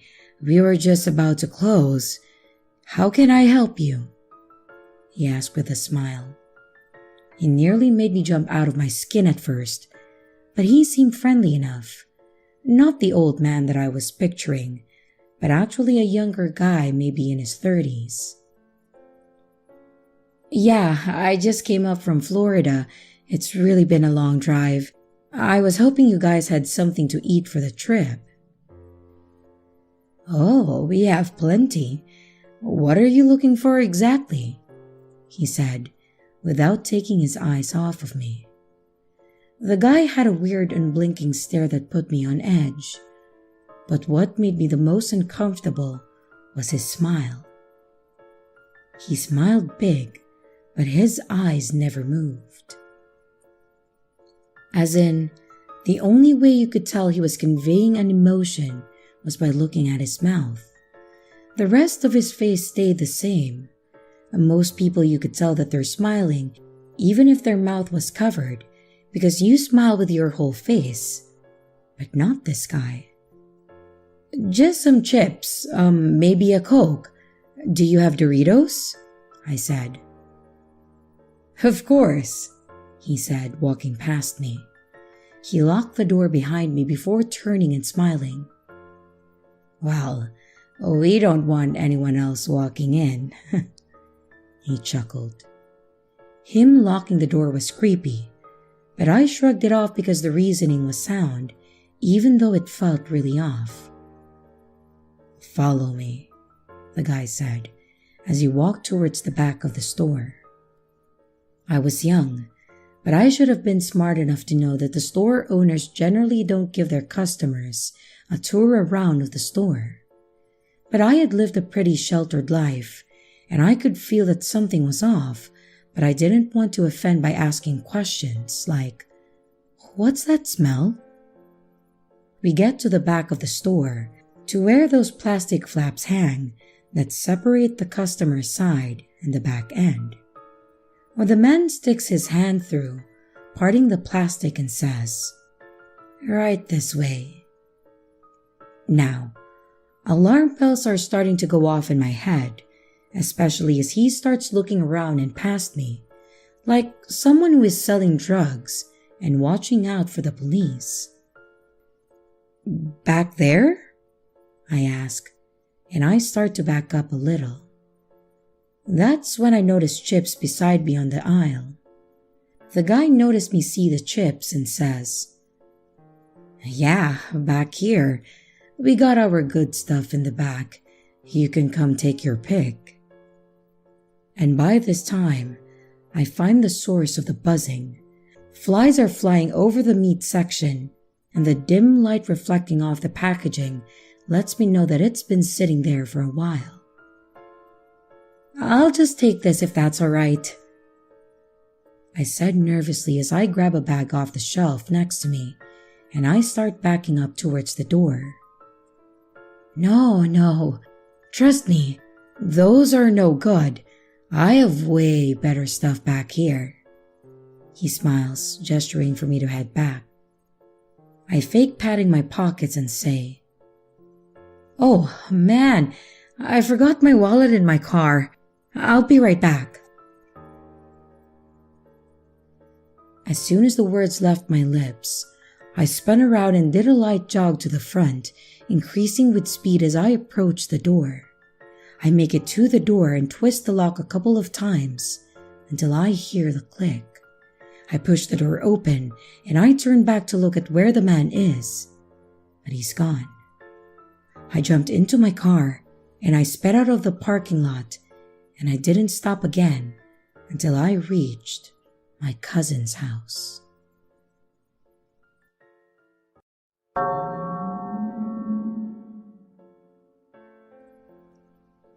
This was back in 2015, where I was 16 years old. I'm male, by the way. This was in the summer, where both my parents went to visit some of our relatives out of town, and they would not be home for 3 days. I was the only child, and I was the only one left in the house. My grandma did visit me every single day to make me lunch. They did not ask that of her, since I did know how to cook, but who can stop her, right? But of course, she didn't stay during the nights. And that's when I went wild, watching movies, gaming, watching YouTube, everything you could picture a 16-year-old doing when his parents aren't home. So the second night I was watching a movie and I ran out of chips. I paused the movie and I went down in the kitchen to grab some more. But that's when I hear a window break and a door opening. The kitchen was separate from where the living room was, where the door has been opened. I grab a knife and I slowly peek my head around. And there he was, a tall man around 2 meters, 6 feet, and had a baseball cap, some old jacket, probably leather, and it was torn on the right sleeve. My phone was in the room upstairs. From the kitchen door, the stairs were directly to its right, so in my dumb mind, I was thinking that I could sneak past him and then lock myself in. He was going through the shelf next to the door, very loudly I must say, and so I got to the stairs somehow. And then he turns around and then realizes that I was there. Out of fear, I guess, I screamed and I threw the knife at him. I missed him, but it hit the wall beside his head, sticking the knife in there. I guess he got scared by me, my savage screaming and the throw, so he ran out before I could grab another knife. And yes, I did run back to get another. Adrenaline is one hell of a drug. When I saw him left, I ran to my room and then I called the cops. They came quickly and just took fingerprints and any DNA samples that they could find. The next morning, I called my parents and they came back around the noon. I don't know why, but I kept the knife lodged into the wall next to the door. So the first question asked is, why was there a knife in the wall? My family then changed the front door with a more heavy-duty one, and they arrested the guy within the same week. One of the cops told me that the guy was thinking that I was going to kill him and try to call the police on an attempted murder. So I guess the moral of the story is hide when someone is robbing your house, or learn how to act like a maniac.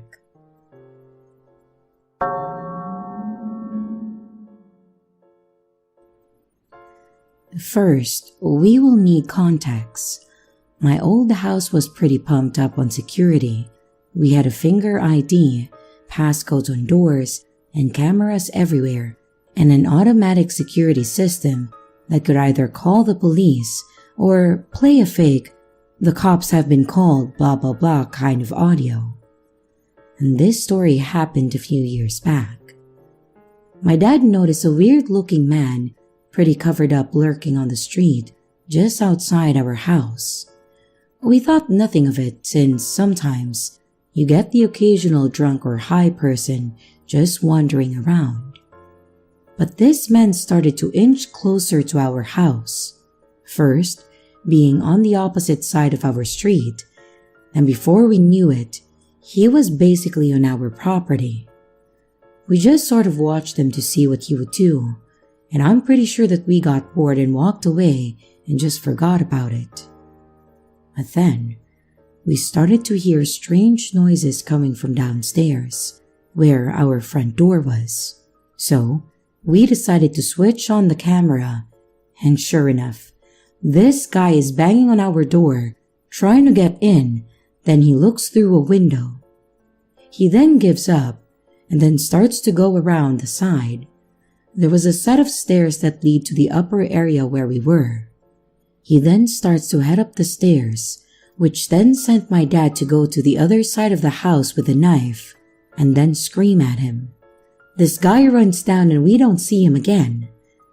Well, that's the end of the story, right? Wrong. This guy comes back again, and I guess he saw that the car was gone from the driveway. My dad had gone to get something, leaving me and my mom at home. And then he looks around.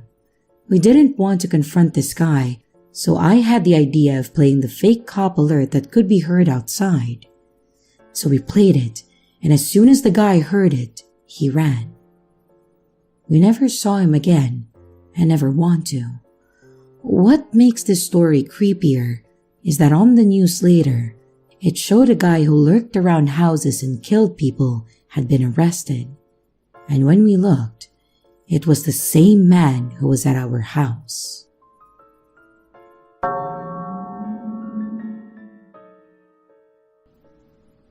Usually on nice days, I'm at the park, and during my time there, I smoke.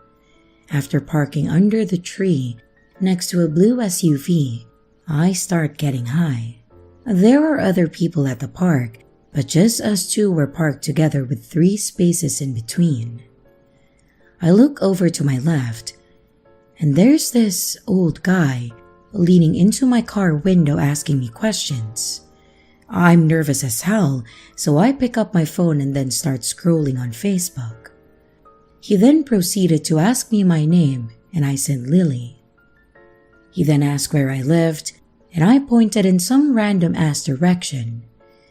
He then tells me how he wanted to cook, and that he lives in his $50,000 SUV. And to be honest, I didn't care. So I'm still looking at my phone, and I put out the blunt. And he is now telling me that he is 50, which, to be honest, he looked like he was 70. And he loved how beautiful my skin was. Now, I'm freaking the hell out. I'm high, so I'm nervous and irritated, but I also didn't want to be rude.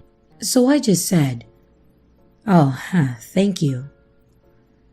He then said if I wanted to smoke with I could, since he's always at that park.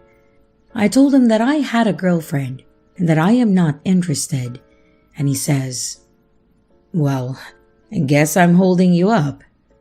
And I replied, "Yes." I start putting on my seatbelt and I turn my car on, and still leaning in my window, he says, "I love you." And I just say, okay. He starts walking back to his car, laughing as I'm rolling my shits up. He leaves before me, and I follow him to the intersection. And I did that because I wanted to get his license plate and to see which way he was going. Now I'm paranoid and just driving around because I didn't want to potentially lead him to my house. And when I felt comfortable, I knew he wasn't around.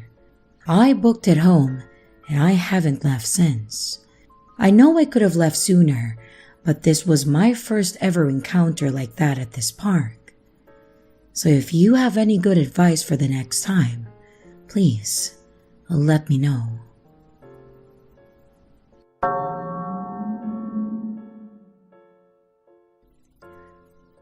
A long time ago, way back when I was young, probably around 9 or 10, I would spend pretty much my entire summer vacation at my grandmother's house, which was lakeside property.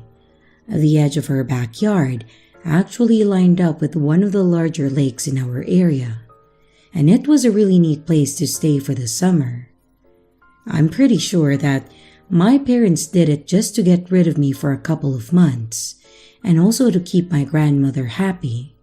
But I loved it. It didn't feel like I was being exiled from my own home at all. Even better one year, my aunt and uncle had to move in with my grandmother while they were looking for a new place, which meant that I got to enjoy the summer with all 3 of my cousins. Back when I was that age, my cousin Pete was actually one of my best friends. When he and I would get together, we would be inseparable. He was older than me by only 4 months, so it was almost like we were twin brothers. Always doing the same thing, we enjoyed the same things, and we acted pretty much the same. That is to say, that we were both a bit rowdy and considered the troublemakers. Well, anyways, on to the story. This took place back when I was about 10, going on 11. I was, like I said, a bit of a troublemaker. I was a smart kid, but I also had a bit of a mouth on me, in that I would talk back and make witty quips or remarks to adults that would typically land me in trouble. I guess you could say that I was a bit rude, honestly. The only person that could really put me in my place was my grandmother. She knew the exact tone that would make me behave, and she had a way to make me shut my mouth and be good, typically involving an old fishing rod that belonged to my late grandfather. My cousin Pete wasn't fazed by it whatsoever.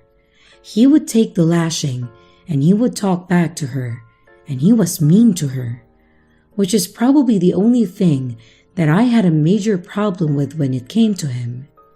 I loved my grandma, and he treated her like garbage. This specific year is, as stated, the year that my aunt and uncle, and also my cousins, had to temporarily move into the lake house. My aunt and uncle still worked, so they weren't home most of the time. My oldest cousin was 17, so he'd landed a job at a grocery store. And my middle cousin, Shannon, wanted nothing to do with us, so it was mostly just Pete and I. On the day in question, we were inside the lake house and I think we were playing the old Nintendo, when my grandmother asked us to help her with some housework. I stood up and I went to leave, and Pete angrily asked me where I was going. I told him that I was going to help Grandma and then asked if he was coming. He sneered at me and said that he didn't want to help the old bat, but he said much harsher words that I'm willing to ever put in the same sentence as my beloved grandmother. I told him that I didn't care if he did help, but I was going to help her. He reluctantly threw the controller down and then said fine, following behind me. We both went to see what we were needed for, and my grandmother asked us to start a load of laundry for her while she made us lunch, and then told us that my aunt and uncle would be home soon, so we needed to hurry. We left the room and went to start the laundry. I turned on the washer and started loading in the clothing that was in the basket by the washer. It was mostly my grandmother's clothes, her shirts, pants, dresses, and all of that. And about halfway into my loading the washer, Pete tells me that he will do the rest and then tells me to move. Obviously, I did. I didn't want to do the laundry, and I was only doing it for her because she wanted me to. As he is filling the washer, he stops and looks at me, then lets out this evil little chuckle and says, "Hey, watch this." He then proceeds to grab the bottle of bleach and pour half of it into the washer, shuts the lid, and walks out of the laundry room. The only thing I remembered about that moment was that I was shocked and appalled at what he did, but I was also 10, so I didn't know what I should do, so I just kind of walked out of the room and let it be. Obviously, that wasn't the end of it. Later that night, when my aunt went to change out the laundry, she pulled the clothes out of the washer, and the night went to hell. My grandmother was crying, and my aunt was screaming, asking who had done that. At first, I was going to let it go, but seeing my grandma cry broke my 10-year-old heart, so I told her. I told her that it was Pete, that we went to do the laundry, and after we had put all the clothes in, he poured the bleach into the washer.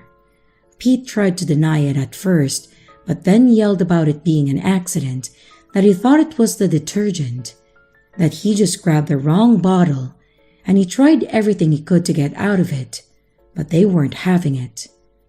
I got in trouble for not telling anyone when it happened, but Pete seriously got the bad end of the stick. A couple of days had passed, and Pete was basically grounded to his room. I was allowed to roam the house, but not supposed to play Nintendo or anything. It was that following Saturday because my aunt and uncle took my grandma out to get new clothes to replace what Pete had ruined. They left me and Pete, who was confined to his room, under the watch of my 15-year-old cousin Shannon, the one that wanted nothing to do with us. Shannon's babysitting skills were lacking to say the least, mostly because she was always in her room and on her phone doing whatever it was that she did. That day, just being the three of us, I asked her if I could go swimming in the lake, and to my surprise she said yes. This was surprising to me because I was not supposed to swim in the lake without supervision, but I was about to because she said that I could. And like I said, I was a bit of a troublemaker too. So I got my swim trunks on and I ran out back onto the dock and hopped in. I was enjoying myself while everyone was gone. But then out of nowhere, Pete walked out the back door and just stood on the dock staring at me. He tells me that I'm not supposed to be swimming in the lake without an adult around and that something could happen to me. I told him to buzz off and that I was going to enjoy myself while I could swim alone, and that he should go back to his room before he gets in trouble again. He walks away, and within a few minutes, he walks back out with his swim trunks on. He walks out onto the dock and jumps into the water near me.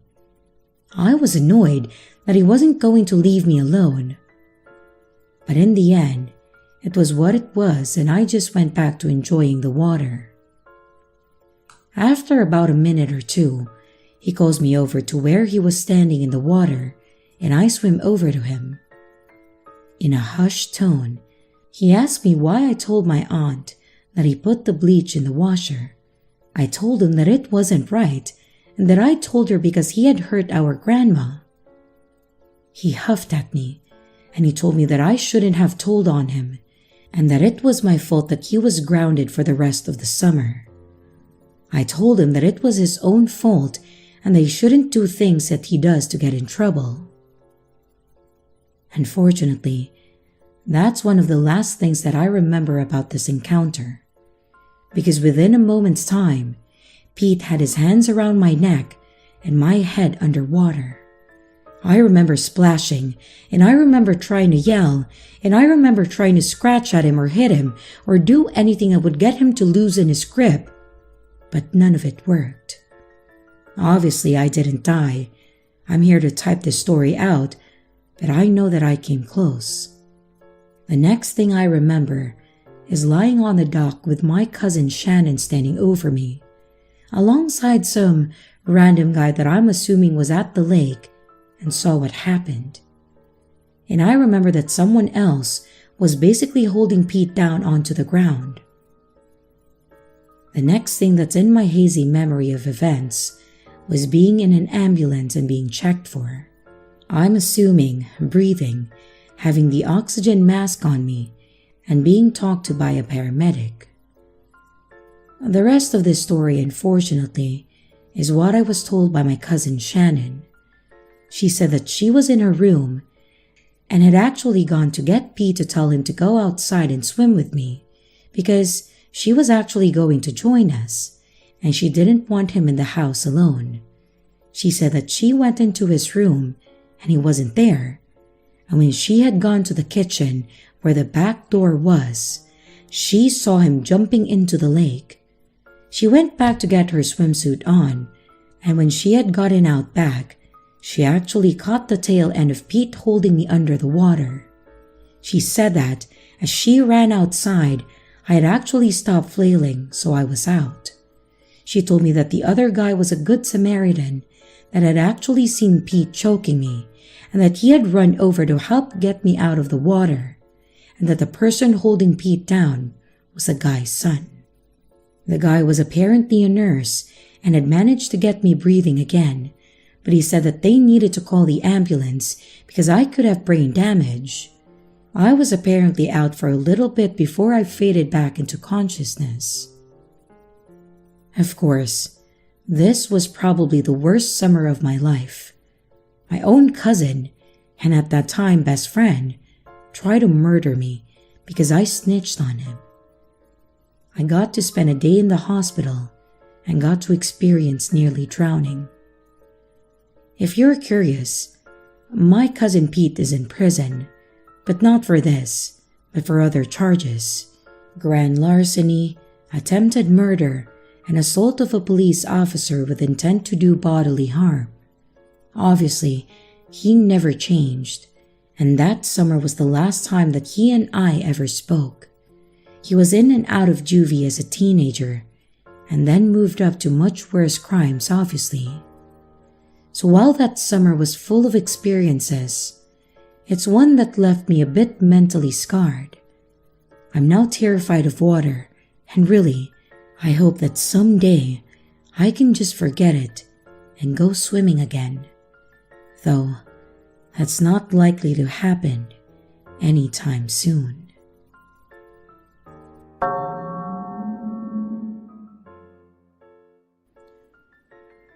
A few years ago, I was renting a house in Northern California. The neighborhood was just outside the suburbs. It seemed like the perfect balance of having space and having nice neighbors close enough to not feel too isolated. The area had no streetlights, so it was very dark at night, especially if there were clouds blocking the moonlight. It didn't bother me though.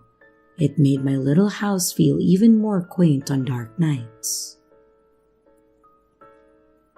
I got home from work one day in midwinter, and it was a cloudy night, so pulling up to my house, I saw only what my headlights and front porch light illuminated.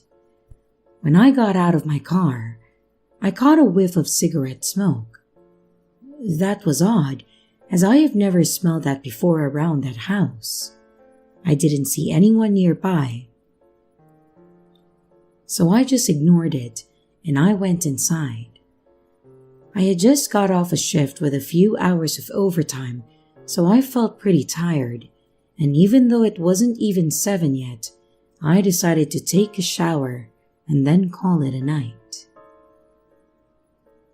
I woke up sometime later, sure that I had heard a noise inside my house. I wasn't worried right away because my friend would sometimes stop by to use my shower after work on his way to his night classes. I even gave him a spare key so he could stop by even if I wasn't home. He would always text me to let me know beforehand though, and I hadn't heard my phone go off. I reached over to my bedside table and I picked up my cell phone to see if my friend had sent me a text. The bright light from my phone screen and number pad blinded me. These were the days before phones had a light sensor that would dim the screen in the dark, and this particular phone was so bright that I could use it as a flashlight. Through squinted eyes, I could make out that it was 9 or something, but I couldn't tell if I had an unread text or not. I set my phone aside and I called out my friend's name. There were a couple of seconds of silence before I heard loud footfalls as someone started running through the bottom floor of my house. I leapt out of bed and I ran to the closet. They were already up the stairs by the time that I had opened the door and stepped inside. That house had 3 rooms upstairs, 2 bedrooms on either side of the hallway, the one that I was in, and a spare in a bathroom at the end. The bedroom doors were both closed, but the bathroom door was cracked open. I heard whoever was in my house thunder down the hallway past my door and then into the bathroom. And thank God he did.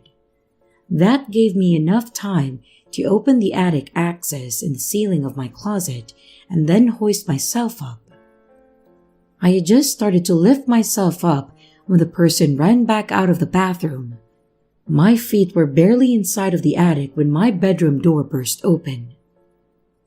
I heard footsteps run into my room and then stop.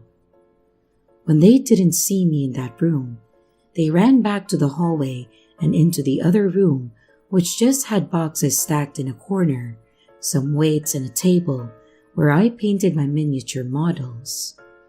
I guess they decided that if someone were hiding, it would be in the bedroom because they charged back into my room and then turned the light on.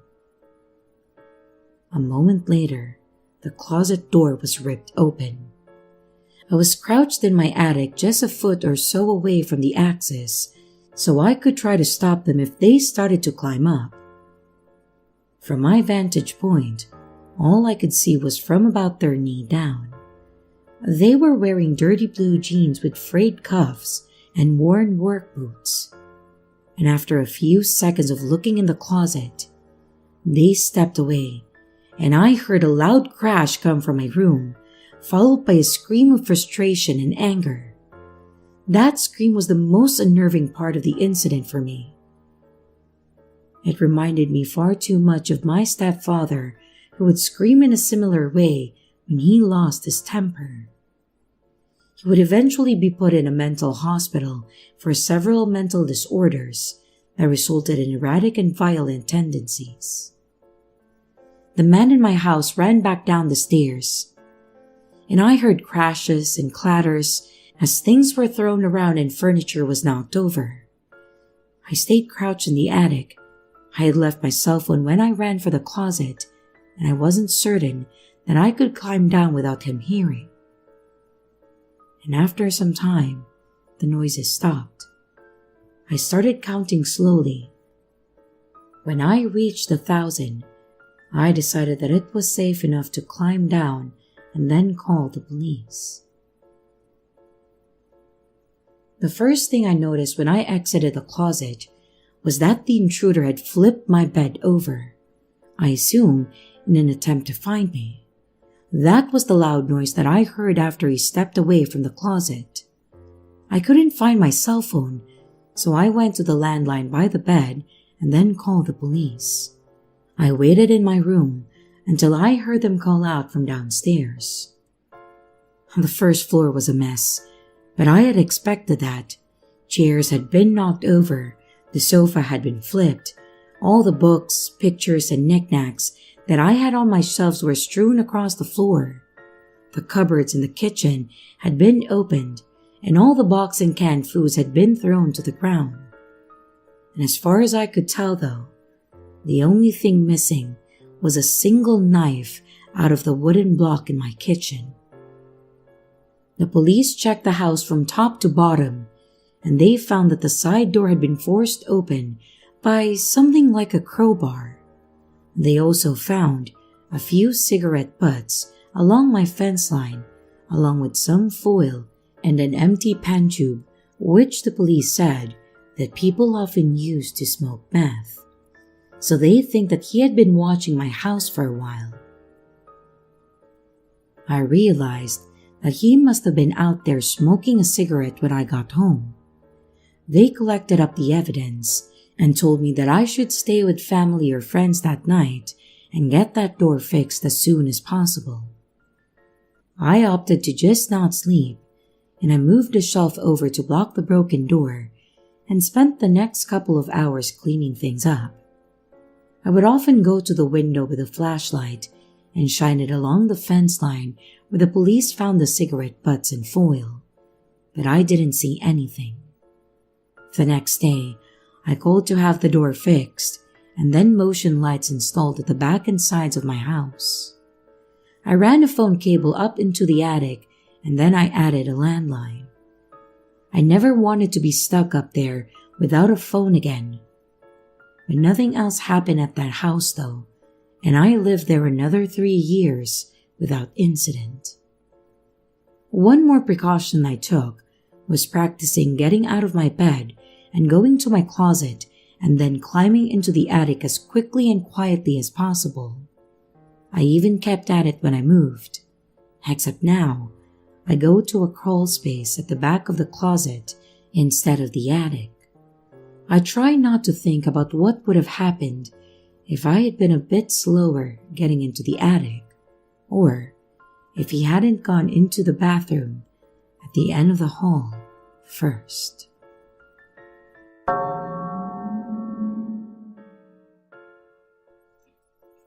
Way back when I was a kid, my father, my brother, and I would spend most of our summers off of school out in a certain lake near Ontario, Canada. I'm not going to name the specific lake because I don't want to be more detailed than Ontario. But I'm sure you internet sleuths out there could figure it out with enough time and detail. Anyways, we lived pretty close to the said lake, and my dad was all about nature, so the three of us would spend hours of each day out just on the lake, either on the shore or in our small rowboat fishing. We had a lot of luck out there, and we always caught something. But we were strictly catch and release though. We never kept or ate any of the fish that we caught. After my dad passed away when I was about 15, my brother and I wanted to keep the traditions alive, and we wanted to keep going out to the lake to go fishing in his honor. I know, that's a weird way to honor someone, but it was the closest we ever were to our dad, and it was some of the best memories that we'd ever created. Basically, it was kind of like being there with him without him being there. It was a bit emotional, but it was nice. Now, with the backstory of my dad and why we were there out of the way, I think I should kind of explain how this lake was situated. It's a fairly small lake situated in a number of larger lakes, in that it's part of a grouping of lakes and is kind of on its own. It's got a few areas that cove off, and there's actually one section that almost looks like an underwater cave, like it goes under the land that's been lifted a little bit over time. Because of this, it's actually a really good fishing spot for the bottom dweller type fish, namely catfish and bass. We typically would take our small boat onto the lake and then fish in the center, but sometimes we would fish off the edge. Just near where the cave-like area is, there are a lot of trees and it leads into a decent-sized forest area. Now, this all seems like it's completely boring and irrelevant to the whole thing, but I think it's actually critical to know that this lake is by wilderness and are areas that aren't commonly traversed by people. This story is actually the last time that my brother and I ever went to that lake, mostly because of what happened. This happened around the time that I was 17, so 2 years after my dad passed, in our 3rd year of going together. Everything went as normal. We got out to the lake early in the morning, and we got our small boat in the water, and we were ready to catch some fish. The lake was a bit cooler that morning. It had rained some overnight, but it was also summer, so it was muggy and foggy, and I didn't expect to catch anything, to be honest. But after about half an hour, we had actually had a few hits and caught some smaller fish. About 2 hours into the morning, so somewhere around 7:30 or so, we were floating in the lake and came up near where the cave area was. When I say near, I just mean in the general vicinity, nowhere actually near the cave itself, but we could just see it. I'm sitting there with my pole in the water, and my brother is dozing off behind me. And out of nowhere, we start to hear this weird gurgling noise. We both kind of perk up and look around, just thinking, what the hell is that? When it slows to a stop. By this point, we are both invested, searching around us for bubbles, and then we hear it again. After doing this back and forth for a couple of times, we decided that we should probably head away from whatever it was that was making that sound. Mostly because it sounded strange, kind of creepy. Really, it was just weird. We started rowing away from the cave area and back to the other side of the lake when we saw something. It was crawling out of the cave area, and when I say crawl, I mean crawl. This thing was acting like a person would if they were super tall and lanky and living underwater. It grabbed onto the mud at the top of the cave-like area, and it pulled itself up onto the shore. And then it started crawling towards the woods.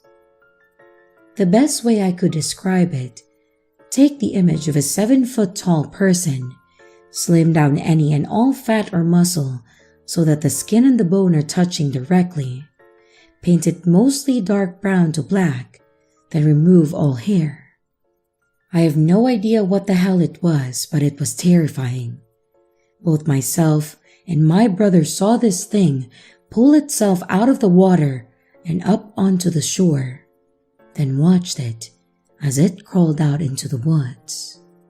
As soon as it was out of sight, we got our back ends out of the lake and in the car, and we talked over what it was we should do about this thing. But really, neither of us had any idea.